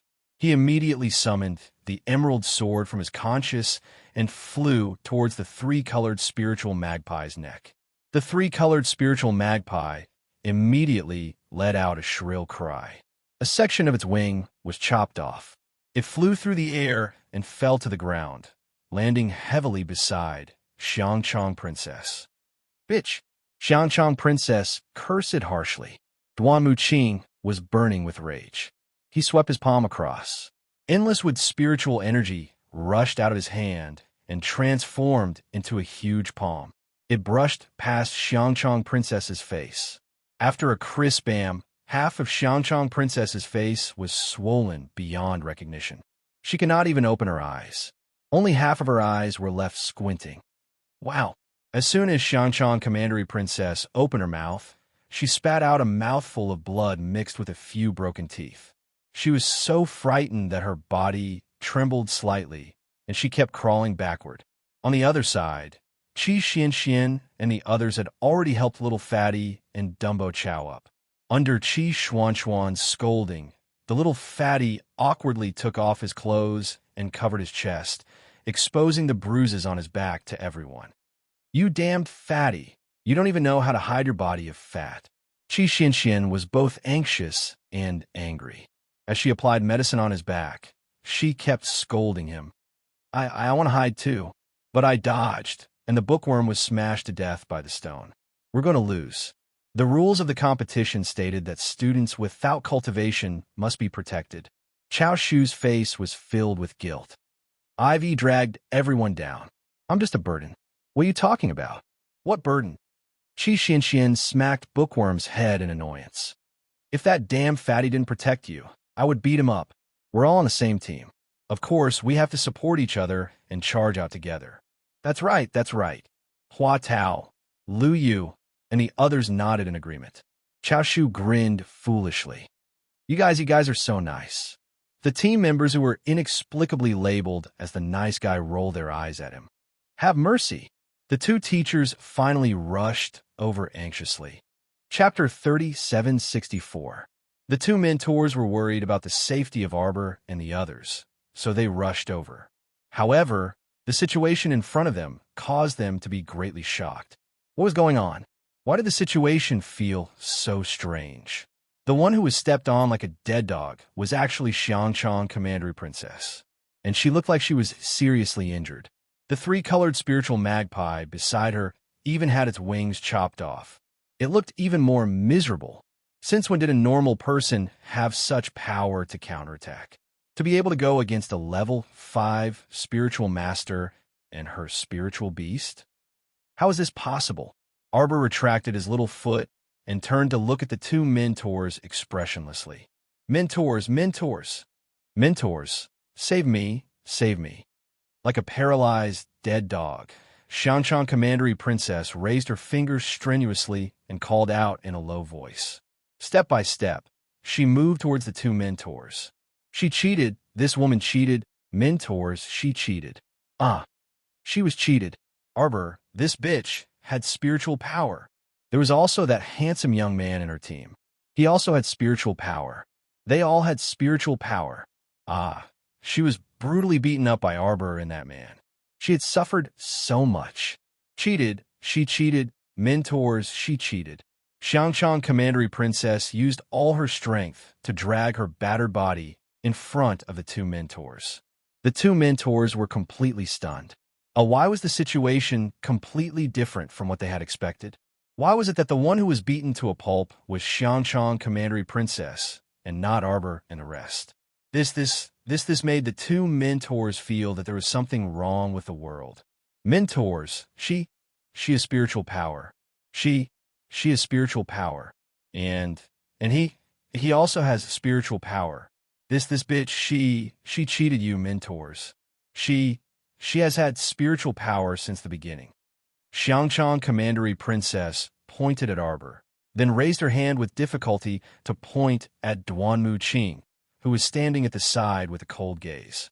A trace of resentment flashed in his eyes. This damn man before he hit me, he didn't have the slightest bit of pity for me. He actually slapped me so hard that half of my white teeth fell out. Although the two instructors were surprised, they shook their heads firmly. Impossible. Before leaving the academy, everyone's spiritual power and spiritual sense were sealed. Unless I can concoct the antidote myself, I won't be able to remove the seal on my body.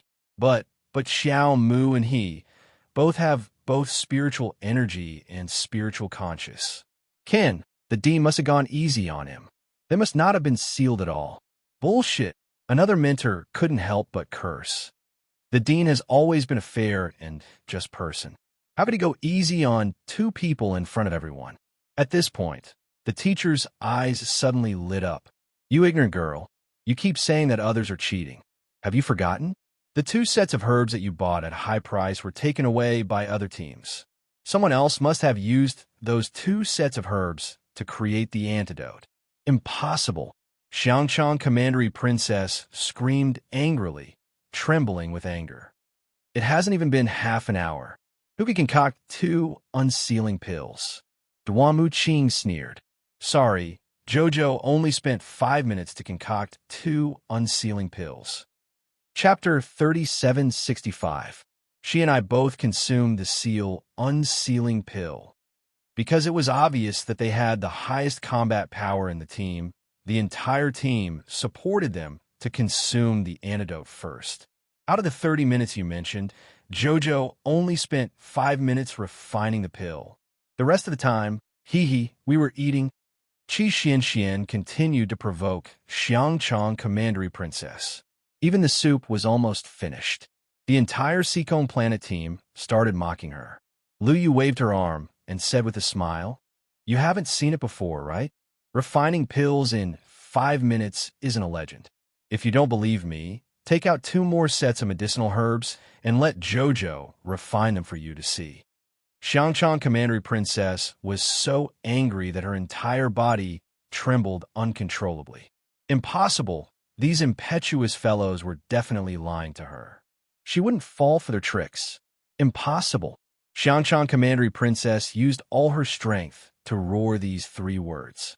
Her eyes, which had been beaten into slits, stared fixedly at Arbor and the others as she shrieked loudly. The 2 mentors couldn't help but frown.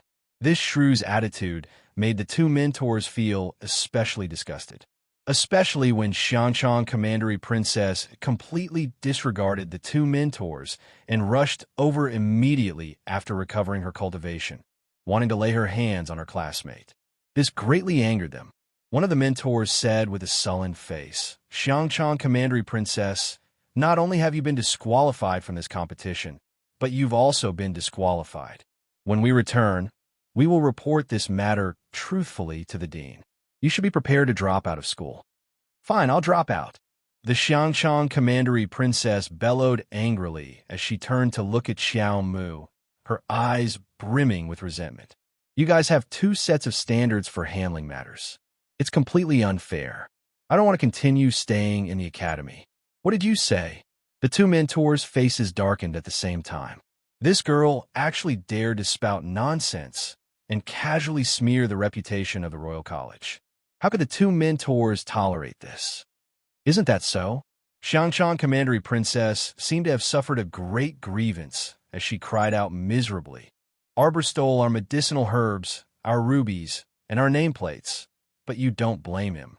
You're actually blaming me? Now, Arbor has beaten me up like this. Instead of standing up for your students, you're helping the villain. There's no point in staying in such an academy." Everyone looked at her as if she was an idiot. Duan Muqing couldn't help but sneer. "Didn't you come here looking for a beating? The rules of the competition have already been set. You've lost your identity medallion, so logically speaking, you've already lost the right to compete. You should immediately leave Phoenix Grove. But what about you?" Qi Xianxian sneered. "But you were unwilling to give up. As soon as you recovered your spiritual power, you came looking for trouble with us. Do you think that we're all ordinary people with sealed spiritual energy that you can beat, scold, and trample on? In the end, things didn't go as planned. If you're not asking for it, then what is?" She said that you only have yourself to blame. She is absolutely right. Qi Xianxian interrupted Xiangchang Commandery Princess, who was about to refute. "Someone still wants to crush us with this mediocre martial art skill? Who knows, haha." Xiangchang Commandery Princess's face was burning red. She simply ignored their taunts and suddenly turned to the 2 mentors. Gritting her teeth, she shouted, "Mentors, their team has seriously injured a student. Shouldn't they be stripped of their right to compete?" Chapter 3766. The 2 tutors looked at Xiangchang Commandery Princess, who kept causing trouble, with an ugly expression and said coldly, "After you recovered your spiritual energy, you immediately wanted to settle the score with your classmates. They were just defending themselves. It's completely reasonable. Do you expect their team of 6 normal people to not retaliate against a cultivator like you?" The other tutors scolded impatiently. "All right, stop talking. Go back to the academy and pack your things. We will write a letter to the dean immediately. The royal school can't afford to have a student like you with such a bad character." Xiangchang Commandery Princess burst into tears. She was anxious, angry, and hateful. How did she become a person with such a bad character? If this kind of reputation followed her for the rest of her life, would she still want to get married and live a good life? You've gone too far." Xiangchang Commandery Princess's cries shook the sky. She turned and stumbled out of the dense forest. Today's matter was simply going for wool and coming home shorn. It was too hateful. She originally thought that once she attacked, it would be easy to deal with those unarmed, normal people. She didn't expect to think that he would end up in such a miserable state. Not only did she fail to deal with Arbor, she also suffered a double loss. She offended the tutors and was even forced to withdraw from the academy. She, Xiangchang Commandery Princess, was such a noble person. How could she suffer such a disgraceful matter? No, she must go back first and explain the matter to her father. She must ask her father to stand up for her and seek justice from the academy. That woman from Arbor was simply arrogant and despotic. She treated human lives like grass. She actually dared to beat her into a pig's head. Her face, could something really have happened to her face? Xiangchang Commandery Princess reached out to touch her swollen face. She was anxious and rushed out of the dense forest.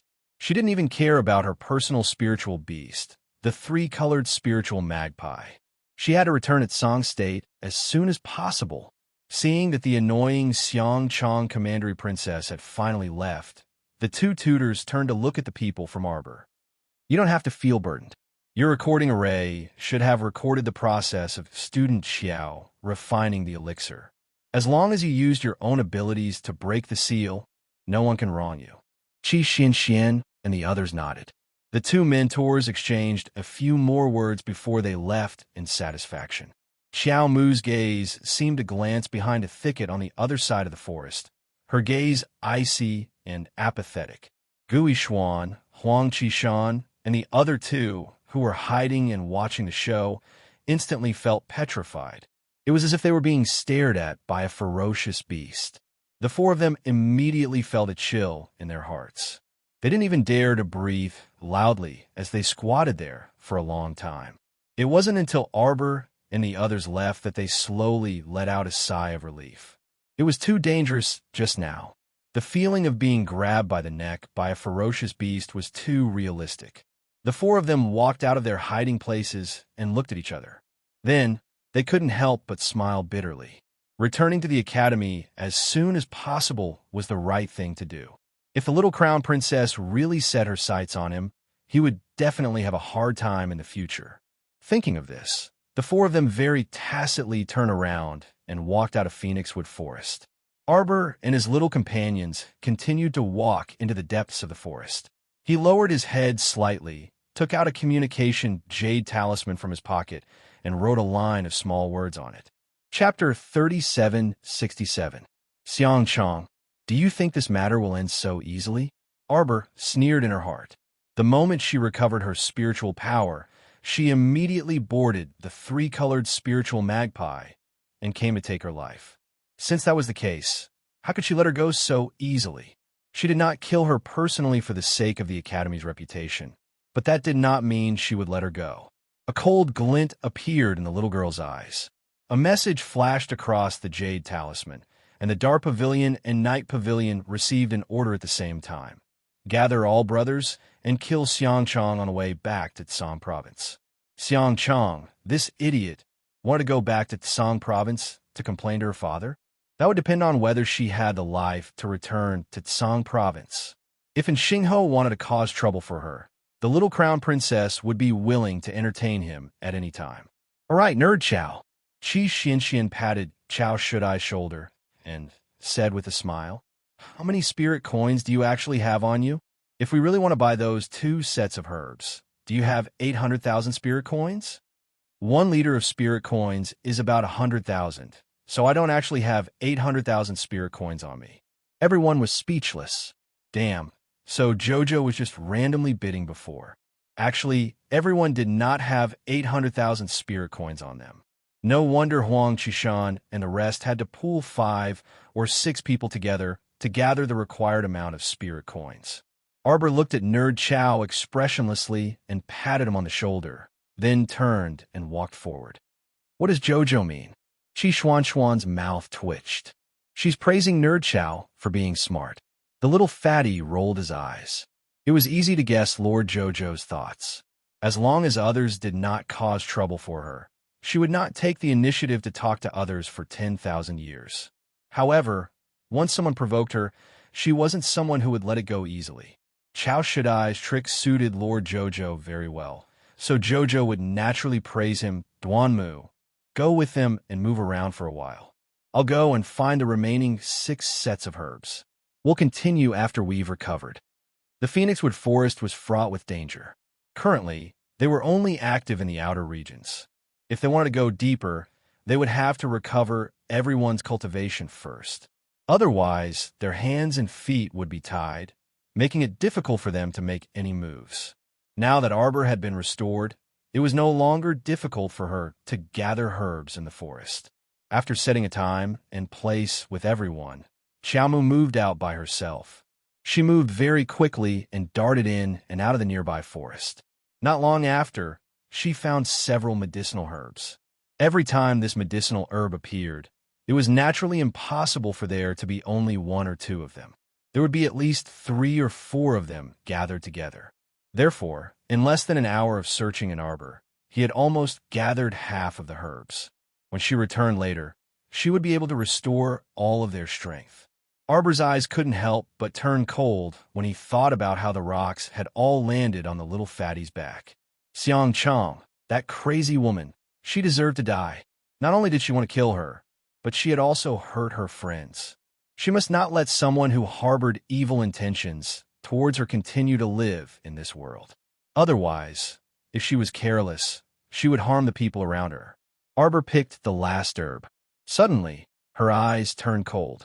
She slowly turned around and said coldly, "Why have you been secretly following me?" Chapter 3768. After a series of rustling noises, Qin Wan and her 2 younger brothers came out from behind the thicket and looked towards Arbor with a slight smile. "Crown Princess, apologies for the disturbance."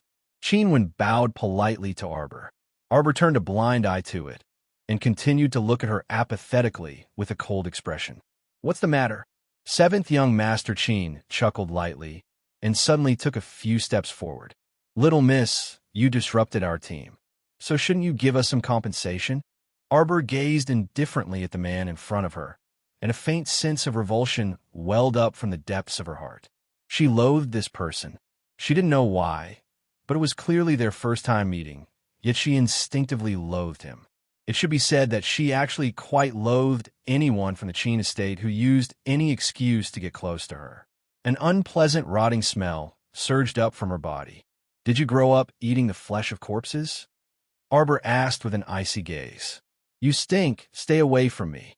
7th young Sir Qin looked in astonishment at the girl who spoke viciously in front of him. There wasn't the slightest expression on her ice-cold little stoic face, as if the 3 people from the Qin estate simply didn't exist in front of her. He didn't seem to have offended this girl before, right? 7th young Sir Qin was standing at the very front, so he naturally didn't notice the faint mockery in 5th young Sir Qin's unperturbed eyes behind him. 5th young Sir Qin understood this younger brother of his very well. This self-proclaimed romantic and elegant character had never suffered a loss at the hands of a woman since he was young. However, the little stoic was probably going to disappoint him.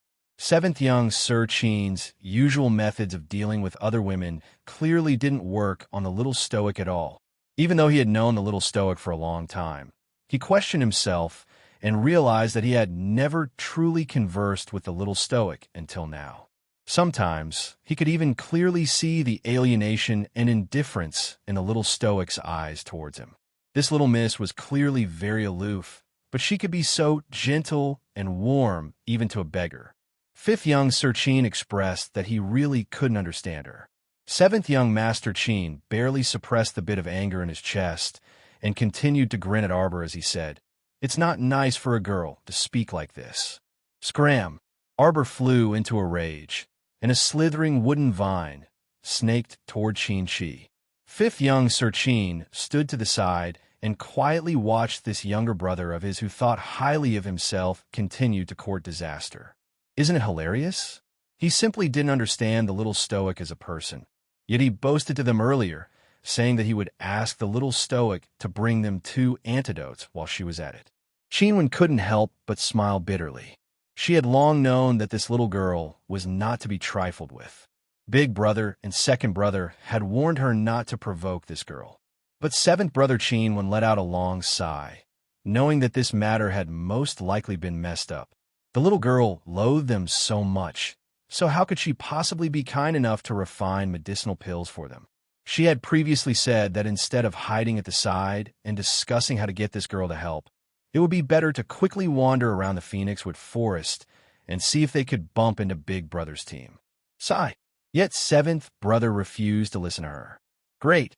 Now he's going to have to suffer for it. While she was pondering, the whipped shadow formed by Arbor's wooden vine had already landed heavily beside 7th young Sir Qin's feet. A strong gust of wind blew. Chapter 3769. If it weren't for the fact that 7th Qin was a little clever and swiftly dodged when he saw that the situation wasn't right, he would have long been flung to the ground by the vine whip. At this moment, he crawled up, and his eyes were instantly tainted with intense fury.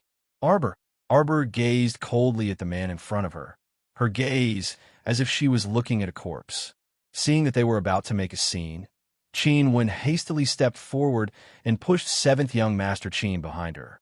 She hastily smiled apologetically at Arbor and said, "Crown Princess, it was my seventh brother who was a bit rash." Sorry. Sister Qin Wen, how are you going to apologize to her?" Seventh Qin was furious, and he glared coldly at Arbor, as if he was looking at a monster who didn't smile. What kind of woman was this? How could she be so hateful? Arbor didn't feel like paying attention to this person. In any case, she had basically finished harvesting all the medicinal herbs in this area. Since there was such an annoying person here, then she would change locations as soon as possible and continue to gather the remaining medicinal herbs. The appointed time with Duan Muqing and the others was within 4 hours. Whether or not she had gathered all 6 sets of medicinal herbs, she had to go back. If she didn't have 6 sets of medicinal herbs, 5 sets were actually fine too. Chao Shudai didn't need a unsealing pill anyway. However, she wanted to find 1 or 2 sets as much as possible. If she happened to run into Jojo's Lien and the others, they could also use them. If it weren't for the recording talisman matrix, she could actually flash to Forest Planet and have Chocho gather some for her. It was just that this way, the possibility of being exposed was a bit high. Since the most difficult time hadn't arrived yet, there was no need to take that risk. At most, she would have to make 2 more trips. They watched as Arbor abandoned the 3 of them and swaggered off. Seventh Qin simply gnashed his teeth in anger. What's wrong with this woman? Qin Wen glanced at her 7th brother exasperatedly. Can you not cause trouble? We're just 2 cripples now. Look at Crown Princess just now. She's clearly already able to use spiritual energy. If you provoke her, she can directly rush up and beat you up, then snatch your identity tablet and ruby. Wouldn't all our previous efforts be wasted? Seventh Qin couldn't help but tremble all over. It was only now that his brain finally caught on, and he felt that what elder sister Qin Wen said was very reasonable. What close shave. If his identity card had been snatched away, wouldn't he be so unlucky as to be eliminated? If the wise, mighty, and extraordinarily handsome 7th young Master Qin couldn't even enter the final round of the Heaven Origin Roll, then all the girls in Dragon Flame City would laugh their heads off. Fortunately, she didn't suddenly go berserk and rush over to hit me. 7th young Master Qin inwardly said in alarm. Qin Wen couldn't help but twitch his mouth. Yet the 5th young Master Qin behind her couldn't help sneering. Upon hearing this, 7th Qin immediately turned around and glowered at 5th young Sir Qin. What are you laughing at? A piece of trash like him actually dared to laugh at him? He didn't even despise him for being a burden, yet he still dared to laugh at him. He was simply tired of living. 5th young Master Qin glanced at him apathetically. I'm laughing at you for thinking too much. What do you mean? It's impossible for her to get close to you. 5th young Master Qin said coldly. She can't wait to hate you. So how could she be willing to get close to you? So you're simply thinking too much. Wouldn't she have to touch you if she used her fist to hit you? This little stoic simply despises you so much that she doesn't even want to touch the corner of your clothes with her fist. That's how it is. Chapter 3770. 7th young Master Qin's face instantly darkened completely. As soon as he recalled the little lady's icy, cold words to him just now, he suddenly felt a bit uncomfortable all over. Perhaps 5th Qin's analysis was right, and the little lass was simply unwilling to look at him in disdain. 7th young Master Qin couldn't resist lowering his head to glance at himself. Handsome and dignified, he had the bearing of an immortal. He was practically on par with his handsome and otherworldly big brother and second brother. He truly couldn't see how he couldn't enter the stoic face's eyes. 7th Qin was so angry that his eyes were about to spew fire, and he turned to glare at 5th Qin. Say that again if you have the guts. All right. Qin Wen smiled wryly and promptly stepped forward to stop the 2 brothers. She knew that there was animosity between the 2, but wasn't this an extraordinary period? How could she create a wall between her brothers? Let's talk about other matters later. Qinwen promptly separated the two from each other and said, "We still have to find Big Brother and Second Brother as soon as possible." 7 Qin gave a sullen in. That's right. Only after finding Big Brother and Second Brother can we have them help unseal the pill for us. 5th Qin sneered, "Don't indulge in wild fantasies. You can only rely on the alchemists in your own team to unseal the pill. Aren't you going to ask other people for help breaking the rules?" The rules didn't say that we can't ask other teams' alchemists to unseal the pill, 7th Qin said with an icy expression. Qinwen also nodded in agreement. I think 7th Brother is right on this point. The rules indeed didn't state it directly. This could also be considered a loophole for them to exploit. After abandoning the 3 people from the Qin estate, Arbor wandered around the nearby forest and successfully gathered 2 more batches of medicinal herbs. Only then did he rush back to the agreed-upon location with Duanmu Qing and the others. After Arbor finished refining the unsealing pill and fed it to everyone, it didn't take long for everyone to regain their spiritual power and spiritual sense. Everyone was beaming with joy as they opened their respective inner worlds and checked the treasures in their inner worlds. Oh my God, I finally have an inner world. The time shown on the back of the identity card was 104, which meant that after they entered the forest, they had already removed the seal on their bodies within 8 hours. It's late now. Let's eat some dry food and rest first. Arbor winked at everyone. I'll wake you up at 5. Get to work. Everyone immediately became spirited and nodded in unison. If Jojo said that, it must be something good after a casual dinner. Arbor used a talisman from his inner world to set up a double defensive array around everyone. Now that the seal had been broken, his inner world was no longer restricted and could be used as he pleased.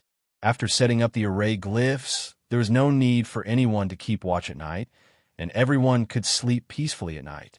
Entering the tent, the group of people went to rest happily. Naturally, they did not know how many students from the royal school had been tricked into tears by their own teachers that night. At 5 o'clock the next day, Arbor woke up his friends, quietly packed up his belongings, and embarked on the road to the small supply point. Jojo, where are we going? The night is dark and the wind is strong. It's suitable for a robbery. Robbery? Chao Shu's scream was covered by little Fatty. Who are we robbing? Chi Xuan's eyes flashed with excitement. Since you dared to trick me, you should be prepared to be robbed. Arbor snorted and brought his teammates to stand in front of the small supply point. Under the illumination of the half-moon, 8 long shadows appeared. Chapter 3771. The chilly wind and waning moon gave off a mysterious feeling. Arbor raised a small hand and waved it forward. In an instant, 6 figures rushed into the small supply point and headed in the direction they were familiar with during the day. The shop owners who did business in the commercial district usually rented a room in the small and next door for a long time to rest.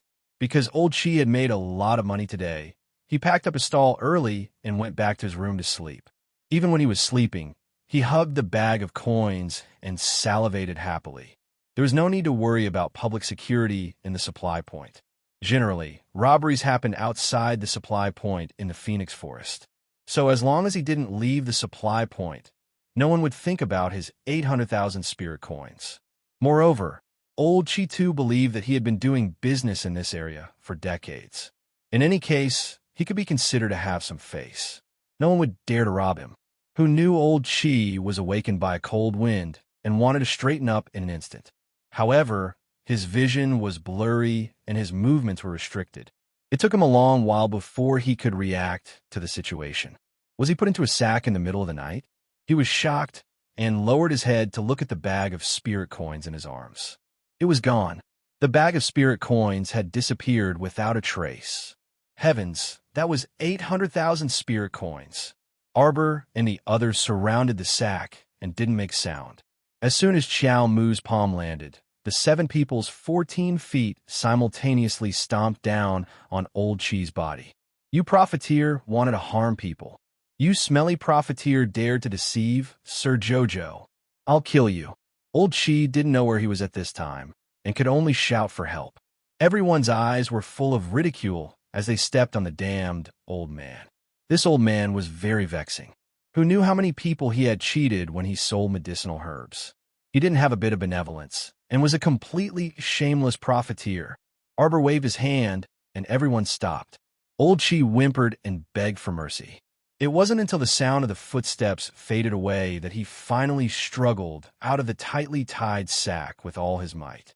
At first glance, he saw that the forest was densely packed with trees, and he was so scared that he almost peed his pants. Fortunately, the sky was already slightly bright at this time. Old Chi, too, stifled his cry of panic in his throat, afraid that his cry would attract the attacks of wild wolves. He calmed himself down, barely managed to identify the direction, and walked in the direction of the small supply point with a long face. He didn't expect that the 800,000 spirit coins would be snatched away before he could even warm them up for a night. Don't let him find out who stole his spirit coins and carried him to this hillside in the middle of the night to be exposed to the wind. Once he found that person, he would skin him alive.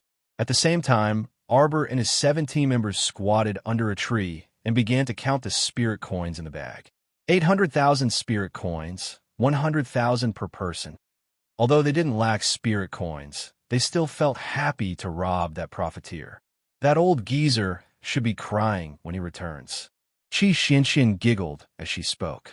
Little Fatty and the others looked at each other and couldn't help but laugh. All right, the countdown is less than 100. It's time for us to walk into the depths of the forest and see if we can find something like the phoenix tree or the phoenix flower. Duan Muqing said with a faint smile. Chapter 3772. Jingle, jingle, jingle. Following the sound of a string of bells, several men who had been holed up at the supply point playing Pai Gao all night turned to look at the entrance one after another. They saw a 16 or 17-year-old girl with a pink veil covering her face and bare feet walking in. 2 bells were attached to each of her fair ankles, and when she walked, the bells made a tinkling sound. Behind the girl were 7 or 8 women with outstanding looks. Among them, a black-clothed woman with an enchanting figure and a supple, snake-like waist was very eye-catching.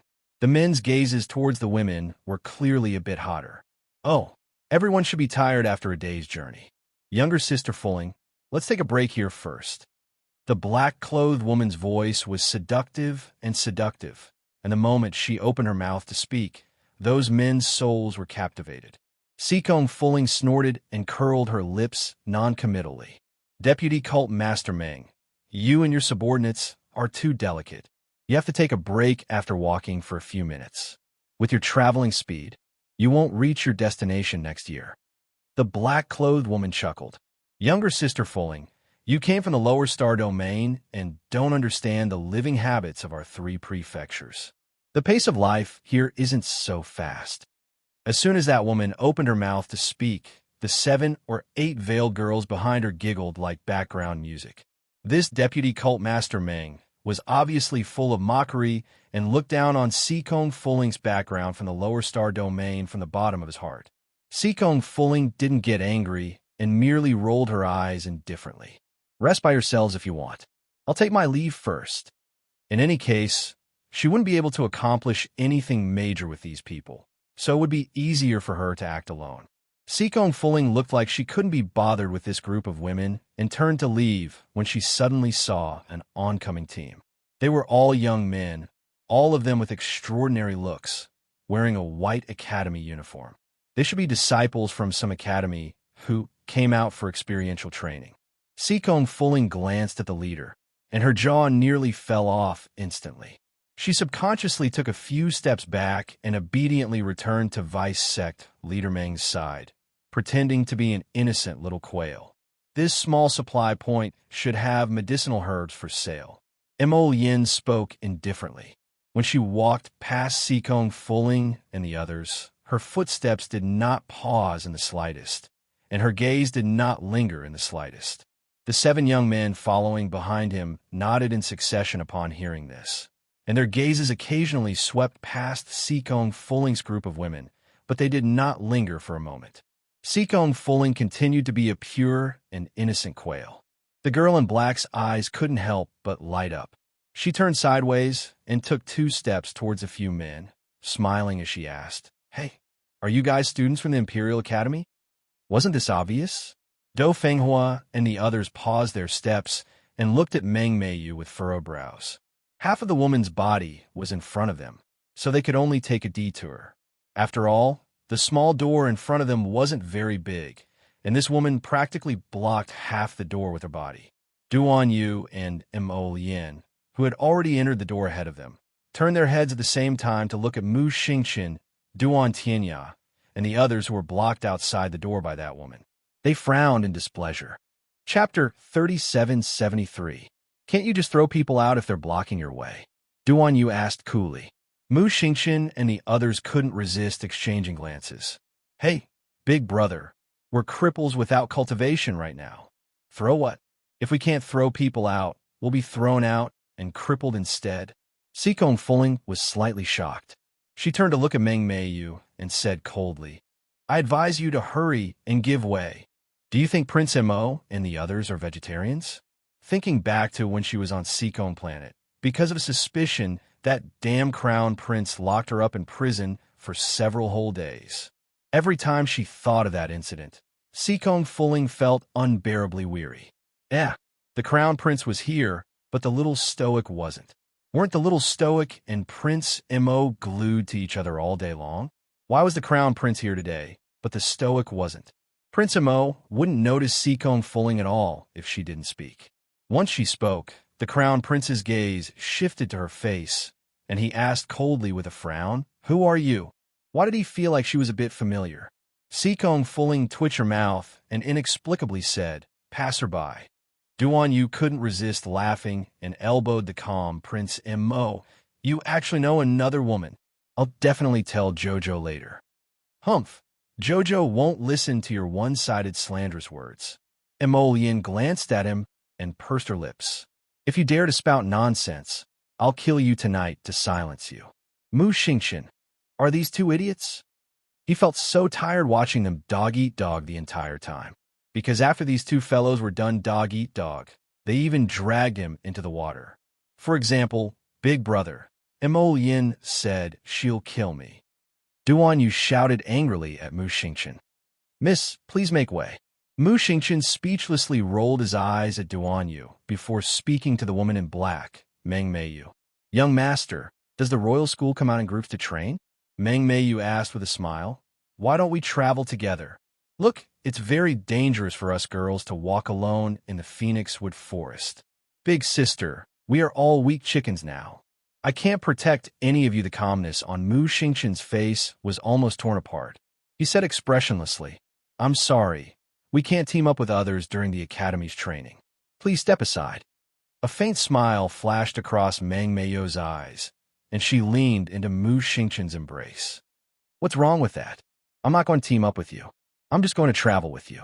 Mu Xingqian hurriedly took a few steps back, and Meng Meiyu's face was immediately blocked by a frying pan. Don't mess around. The youth holding the frying pan anxiously stepped forward and shouted at Meng Meiyu. This youth was a normal person in Mo Lien's team. His name was Zhao Xing, and he was a chef by profession. His culinary skills were quite good, and he could cook the simplest things into extremely delicious food. Mo Lien was already secretly considering how to lure him back to be her family's private chef. If Mo Lien's team recovered their strength, they should be the strongest team in the entire academy. Disregarding that Zhao Xing, other than Mo Lien and Duan Yu, Mu Xingqian, who had reached the God Realm, and Duan Tianya, who was about to break through to the God Realm, were also quite strong. Chapter 3774. Ma Ta and the Duke of Eternal Peace's heir, Mo Lu, were also high-level spiritual realm cultivators. In addition to Do Fenghua, who was quite skilled in pill medicine, the entire team could be said to be perfectly equipped. Of course, the prerequisite was that they had to recover their cultivation as soon as possible. Meng Meiyu's expression darkened slightly as she sized up this unprepossessing youth. Among the 7 handsome men, this little brother was clearly the most average-looking one. Meng Meiyu naturally looked down on him, so she pushed his frying pan to the side. Go away. With Zhao Xing blocking Meng Meiyu with his frying pan, Mo Lu, Mu Xingqian and the others quickly turned sideways and entered. Before they recovered their strength, they didn't want to complicate matters and bicker with these women. "Shopkeeper, I need these medicinal herbs. Give me 7 portions according to the list." Dou Fenghua handed over a pill prescription. That shopkeeper was originally sitting behind the counter dejectedly, so his face couldn't be seen clearly. When he looked up, his bruised and swollen face gave Dou Fenghua fright. Laughter came from the side. Duan Yu and the others turned to look and saw that it was the small bosses of the nearby stalls. Someone among them was teasing the shopkeeper of the medicinal herb shop. "Old Chi, what happened? Did you get dragged out and beaten up on a moonless and windy night?" Old Chi gnashed his teeth in resentment. Although that guy's mouth was foul, he actually guessed correctly. Wasn't it just a moonless and windy night? So he was dragged out and beaten up violently, even robbing the 800,000 spirit coins he worked so hard to earn? When Old Chi thought of this, he felt uncomfortable all over. His face was bruised and swollen, and just as he was about to speak, he inadvertently pulled at the wound at the corner of his mouth, causing him to hiss in pain as he covered his mouth. When he took the list of medicinal herbs and looked at it, his eyes instantly focused. When he looked up at Mo Yin and the others, his heart suddenly jolted. "You guys are from the same academy as those 2 batches of students yesterday, right?" A light bulb lit up in his mind. Could those people who put a gunny sack over him and beat him up be the batch of students who paid 800,000 spirit coins? Only they would be unwilling to give up and come up with such a despicable move.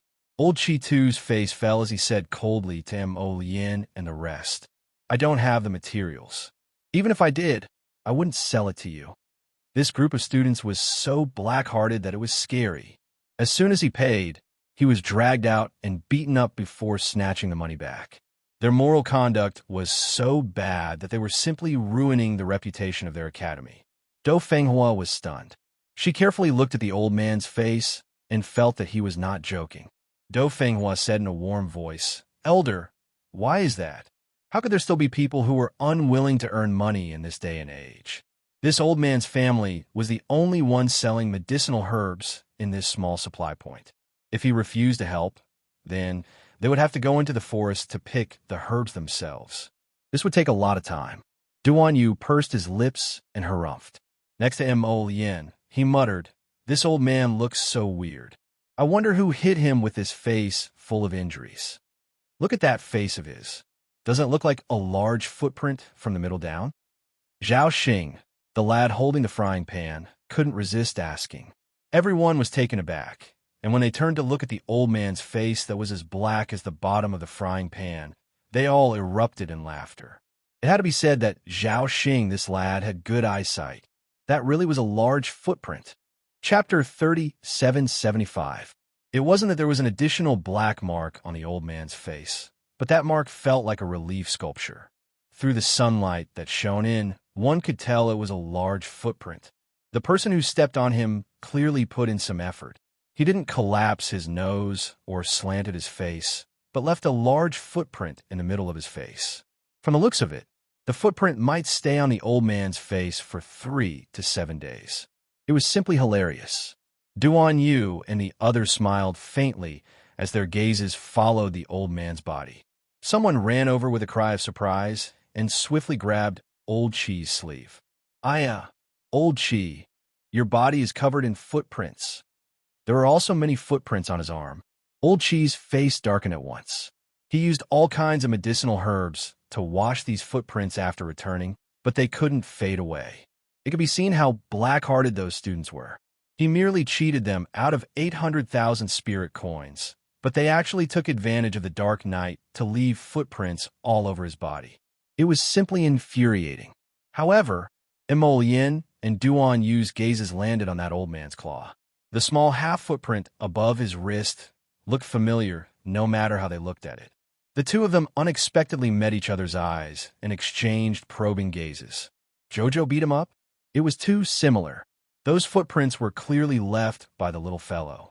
It seemed that the little fellow must have come here in the past 2 days to buy medicinal herbs. Dou Fenghua put away that pill recipe and turned to say to everyone, "Let's go." Since this old man wasn't willing to gather medicinal herbs for them, then they wouldn't waste time. They would go gather the herbs themselves. Hey, old man. Duan suddenly jumped onto the counter and unhurriedly pulled out a small emerald green bamboo tube from his sleeve. He shook it up and down in front of the old man's face with a grin. I'll give you a chance now. Hand over all the medicinal herbs you previously collected, and we'll pay you spirit coins. Otherwise, he chuckled, I can only kill and plunder. Student Duan Yu, it's not good to do that. Zhao Xing weakly refuted. Seeing that Mu Xingqian and the others had turned to look at him, this student could only submit to the evil forces and silently shut his mouth. You can't redo your life. I don't think you're going to try out what it means to be reduced to ashes. The old man shuddered unconsciously and quickly shook his head. This is a fortification. You guys don't mess around. I didn't mess around. Duan Yu patted the old man's dog head. I was discussing something with you. The old man shrunk his neck and took 2 steps back. This time, he retreated to the wall. With his back against the cold wall, his mind became clearer. It seemed that the students from yesterday and today were not people to be trifled with. Forget it. A wise man knew better than to fight when the odds were against him. He would just earn a little bit of money and get rid of these demon gods. I have indeed collected 3 sets of medicinal herbs. He was very business-minded. Ever since he sold those 2 sets of medicinal herbs at sky-high prices yesterday, he casually had people collect these herbs for him. From midnight to dawn, he had already collected 3 sets of medicinal herbs. He originally thought that he could sell them for a sky-high price after 2 days, but he didn't dare to bid recklessly when he encountered this group of fiends today, so he only quoted a price of 2,000 spirit coins. Chapter 3776. 2,000 spirit coins for 3 sets of medicinal ingredients. Duan Yu blinked. The old man immediately shook his head like a rattle drum. 2,000 per set. This was already an extremely low price. Yesterday's sky-high price of 800,000 spirit coins was still fresh in their minds. Selling these 3 sets of medicinal ingredients at such a low price was truly a huge loss. Everyone ignored the old man's mutterings. After paying, they had Dou Fenghua put away the 3 sets of medicinal ingredients. Duan Yu also put away the 9 Jade Heaven's Thunder and turned back to smile faintly at the old man. The old man felt a chill run down his spine for no reason, and he couldn't help hugging his arm in horror. This young man's smile was a bit eerie, simply frightening. Oh, these people couldn't have tricked him again, right? The old man tensed up as he inwardly pondered. However, he wasn't on guard yesterday. He already called the 2 shop assistants back early this morning, so there shouldn't be any major issues. With this thought, the old man felt a bit better. Mo Lien and Duan Yu were naturally in a good mood after settling their matters. The 2 planned to find a place to settle down first, so that Dou Fenghua could refine the pills first. However, they were stopped by Vice Cult Master Meng again as soon as they stepped out of the door. Meng Meiyu smiled at them flirtatiously. Little brothers, have you considered? Considered what? They looked at each other, but no one was willing to respond to this woman who spoke strangely. Meng Meiyu's gaze flickered, and she said with a sweet smile, All right then, since you haven't thought it through, then I'll let you reconsider. Another woman walked out from behind Meng Meiyu and harumphed at Mo Lien and Duan Yu. I say, don't refuse a toast only to be forced to drink a forfeit. She sized them up and said disdainfully, You don't have any spiritual energy fluctuations on your bodies at all. You're merely a few normal people. Don't tell me you want to contend with our Vice Cult Master Meng? Sikong Fulling was taken aback, and she quickly sized up Mo Lien and the others before ruthlessly rolling her eyes at them. Pretending to be little white rabbits? Who didn't know that Prince Mo's cultivation was so high that no one in the younger generation could match him? To be able to stand beside the crown prince, how could a group of people be ordinary? Sikong Fulling reckoned that this group of swindlers must have deliberately suppressed their cultivation strength in secret. His goal was very simple. He came to Phoenix Grove to trick people. Duan Yu, Mo Lien impatiently called him. Duan Yu pulled out the Jade Heavenly Thunder from his pocket and helplessly raised his arm in Meng Meiyu's direction. Scram. He opened the back cover with his finger and instantly sucked in a jade bead. He twisted the switch and gently pressed it down. The green light suddenly exploded, and a loud boom shook the sky. Large patches of strange green flames began to burn, scaring everyone in the courtyard into fleeing for their lives. Meng Meiyu and her subordinates had already been blasted away. Sikong Fulling, who was standing some distance away from them, hurriedly raised her hand and patted her own chest hard. Thank goodness, she was quick-witted and stayed far away from them. Otherwise, she would definitely be implicated. It looked like she had better leave this bunch of morons as soon as possible. Otherwise, she would be implicated by them tomorrow if she wasn't unlucky today. When Sikong Fulling thought of this, how could she still turn back to look at Meng Meiyu and the others? She directly ran out of the small courtyard. Chapter 3777. Acting alone was better than being tricked by a pig teammate. Sikong Fulling thought to herself. After exiting the courtyard, Prince Mo and the rest were nowhere to be seen. Sikong Fulling, on the other hand, secretly sighed in relief.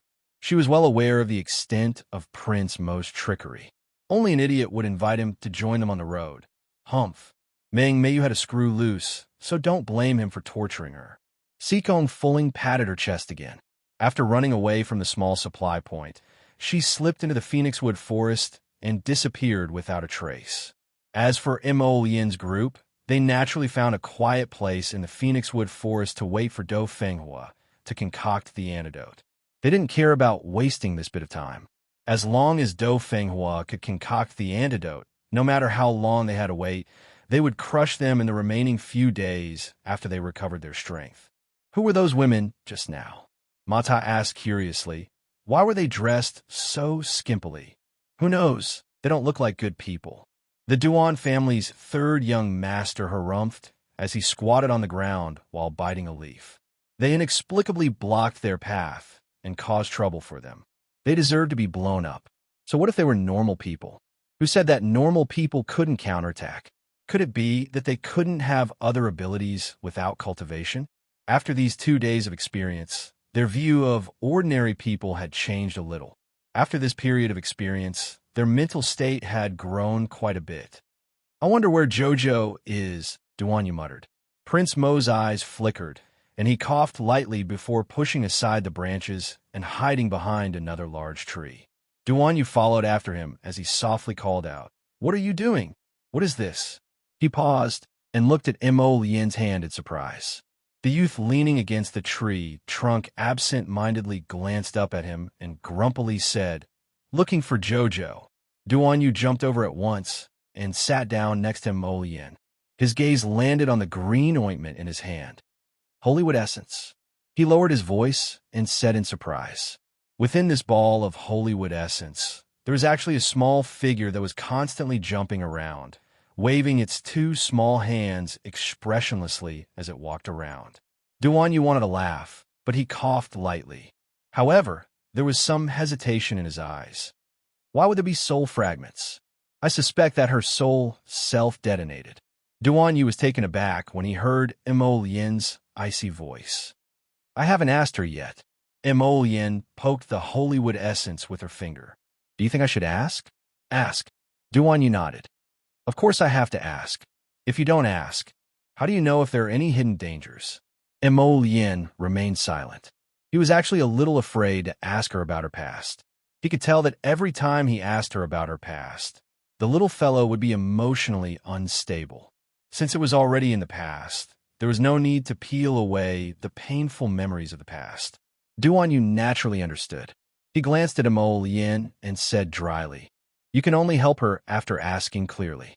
Mo Lian's heart thumped, and she turned to look at him before looking down at the round Holywood essence in her hand. She poked the little person inside. "Where's Jojo?" The little person turned around, the back of its head facing them. It raised a small finger and pointed forward. Duanyu chuckled and turned to look at him before elbowing him. Chapter 3778. Sai, you didn't give this soul fragment to Jojo on purpose, right? What do you mean by on purpose? I forgot. Mo Lian said in all seriousness. Forget my ass. She probably hid this soul fragment of JoJo on her because she found it adorable. Mo Lien coughed lightly and put away the sacred wood essence. Give it to her later. Duan Yu blinked. If you give it to her later, then give it to me to play with first. He didn't expect the little stoic's soul fragment to also be expressionless. So fun, Mo Lien spat at him and couldn't be bothered to pay attention to this guy. We have JoJo's direction. We could go find her after eating the unsealing pill. While they were discussing, Arbor's group had already reached the depths of the forest and continued forward. They didn't encounter any danger along the way. Occasionally, 2 or 3 ignorant little beasts would jump out, but they were all chased away by the group. Everyone didn't know that the group of miserable students at the Royal Academy were collectively suffering from bad luck. Most of them still hadn't reached the entrance of Phoenixwood Forest at this time and were still sprinting madly from Oxhead Mountain to Phoenix. Wood Forest legend has it that the Phoenix tribe, which has been living in seclusion for 1,000 years, is hidden inside this Phoenixwood Forest. Who knows if it's true or not? The little fatty muttered. It's true. Chao Chi nodded and said seriously, the Phoenix tribe, which has been living in seclusion for 1,000 years, simply won't come out unless there's something special. They have an ancient inheritance. Perhaps someone in the Phoenix tribe inherited a portion of the sacred beast Golden Phoenix's bloodline. They're so noble that they can't be bothered to interact with the common people. Oh, the little stoic maiden sound like she was listening to a story, which instantly made our dear Chao Chi lose interest in continuing to speak. What was going on? When talking to the stoic face, there was a strange feeling of choking halfway through. Don't you guys feel like someone is following us? Qi Xianxian suddenly paused and looked back. There were trees everywhere in the forest. When she turned around, she only saw the swaying shadows of the trees and didn't see anything. Qi Xianxian mocked herself for being overly suspicious as she rubbed her nose. I've been following him for more than an hour, Duanmu said calmly. Qi Xianxian was stunned. She realized that she wasn't mistaken. JoJo and Duanmu knew that someone was tailing them. What are these people doing? We don't know why they are here. Duanmu Qing smiled coldly. But I know that they will be in trouble soon. Everyone was speechless because Arbor had stopped and turned around. Everyone stopped in their tracks and turned around at the same time. At this time, they had already walked into the depths of the forest. There was no one around. The wind had stopped, and the grass was still. It was very quiet. Come out. You're hiding like a villain. As soon as Arbor finished speaking, the surroundings were still silent. It was as if Arbor was mistaken and there was no one here. Arbor frowned and flicked an invisibility talisman. Sneaky. Do you think the invisibility talisman can hide your aura? When the invisibility talisman landed, several tall and sturdy figures were immediately exposed from the trees. The leader was a man with a saber scar at the corner of his left eye. He grinned at the group. Little miss, you have some tricks up your sleeve. All of a sudden, a powerful wave of saint energy erupted from his body. Arbor and the others were startled, and their gazes changed slightly. Chapter 3779. 1379. Purpose. The man in front of her was actually a transcendent realm cultivator. He had 3 people behind him, and from the looks of it, their strength could not be underestimated. Arbor could not help but be a little stunned. She had thought that these people were following them sneakily for money. But would a transcendent realm cultivator do such a boring thing? It seemed that they had a purpose and were heading for them. Or more accurately, they were heading for her, Arbor. Her eyes instantly turned cold. She placed a small hand behind her back and gestured at Duanmu Qing and the others. Take the recording array and leave. It was very simple. With the recording array, Arbor could not open her star domain at all. Duanmu Qing and the others immediately reacted and nodded at the same time. With great tacit understanding, they picked up Chao Shu, turned around, and ran out. The recording array was naturally taken away by Duanmu Qing and the others. None of them were worried about Lord JoJo. So what if he was a transcendent realm cultivator? Although JoJo did not have much chance of winning against them. As long as he opened his spirit domain, he could crush them in minutes. Not a single one of the 4 people moved. Obviously, the little girl had guessed correctly. These people had come for her, Arbor. The leader, the man with a knife mark under his eyes, could not help but be stunned when he saw this situation. Then he laughed out loud. So the team you lead is only SOSO. When they saw us, they were so scared that they scattered like birds and beasts. Another burly man also teased, flying separately when a disaster is imminent. You did the right thing. Their gazes circled Arbor's face mockingly. One of them smiled wretchedly and approached the man with the knife mark. He said viciously, "Big brother, it seems that we were too nervous. Isn't this little girl just a spirit realm cultivator? Before we kill her later, why don't we play with her first?" As their big brother, the man with the knife mark was obviously smart enough. He glanced at his subordinate and said coldly, "Let's get down to business. Little girl, if you're willing to end your own life, it will save us a lot of trouble. If not," the burly man with the knife mark sneered, his meaning very obvious. If he were to make a move, he would definitely make Sir Jojo suffer. Arbor looked at him expressionlessly for a while, his expression a little distressed. "You're not from Tianyun. These people didn't have any special energy fluctuations on them. They didn't feel like they were sent by Tianyun. Moreover, Tianyun had just moved all the people of the Long family branch in Dragonflame City away a while ago. He was probably planning a big move in the near future, so he probably didn't have time to come here and talk nonsense with her." That's right, that group of Long family members had gone to seek refuge with Tianyun. Arbor was very clear. The Underworld State had no reason to protect the families that had escaped from the Divine Prefecture. Naturally, the Sanjo State also felt that there was no need to protect the Long family. Where could those people hide? Naturally, they could only seek refuge from the Heavenly Fate Palace and ask for protection. Otherwise, why was there no news of that Long family branch after so long? It was obvious that they had found a place to hide. If they weren't sent by the Heavenly Fate Palace and came to kill her while she was out training, then it could only be that old opponent. Arbor's eyes flashed slightly, and his heart suddenly moved. It seemed that this old bastard had arranged several spies in the academy. She had just gone to the Phoenix Forest to train, and there were people following her.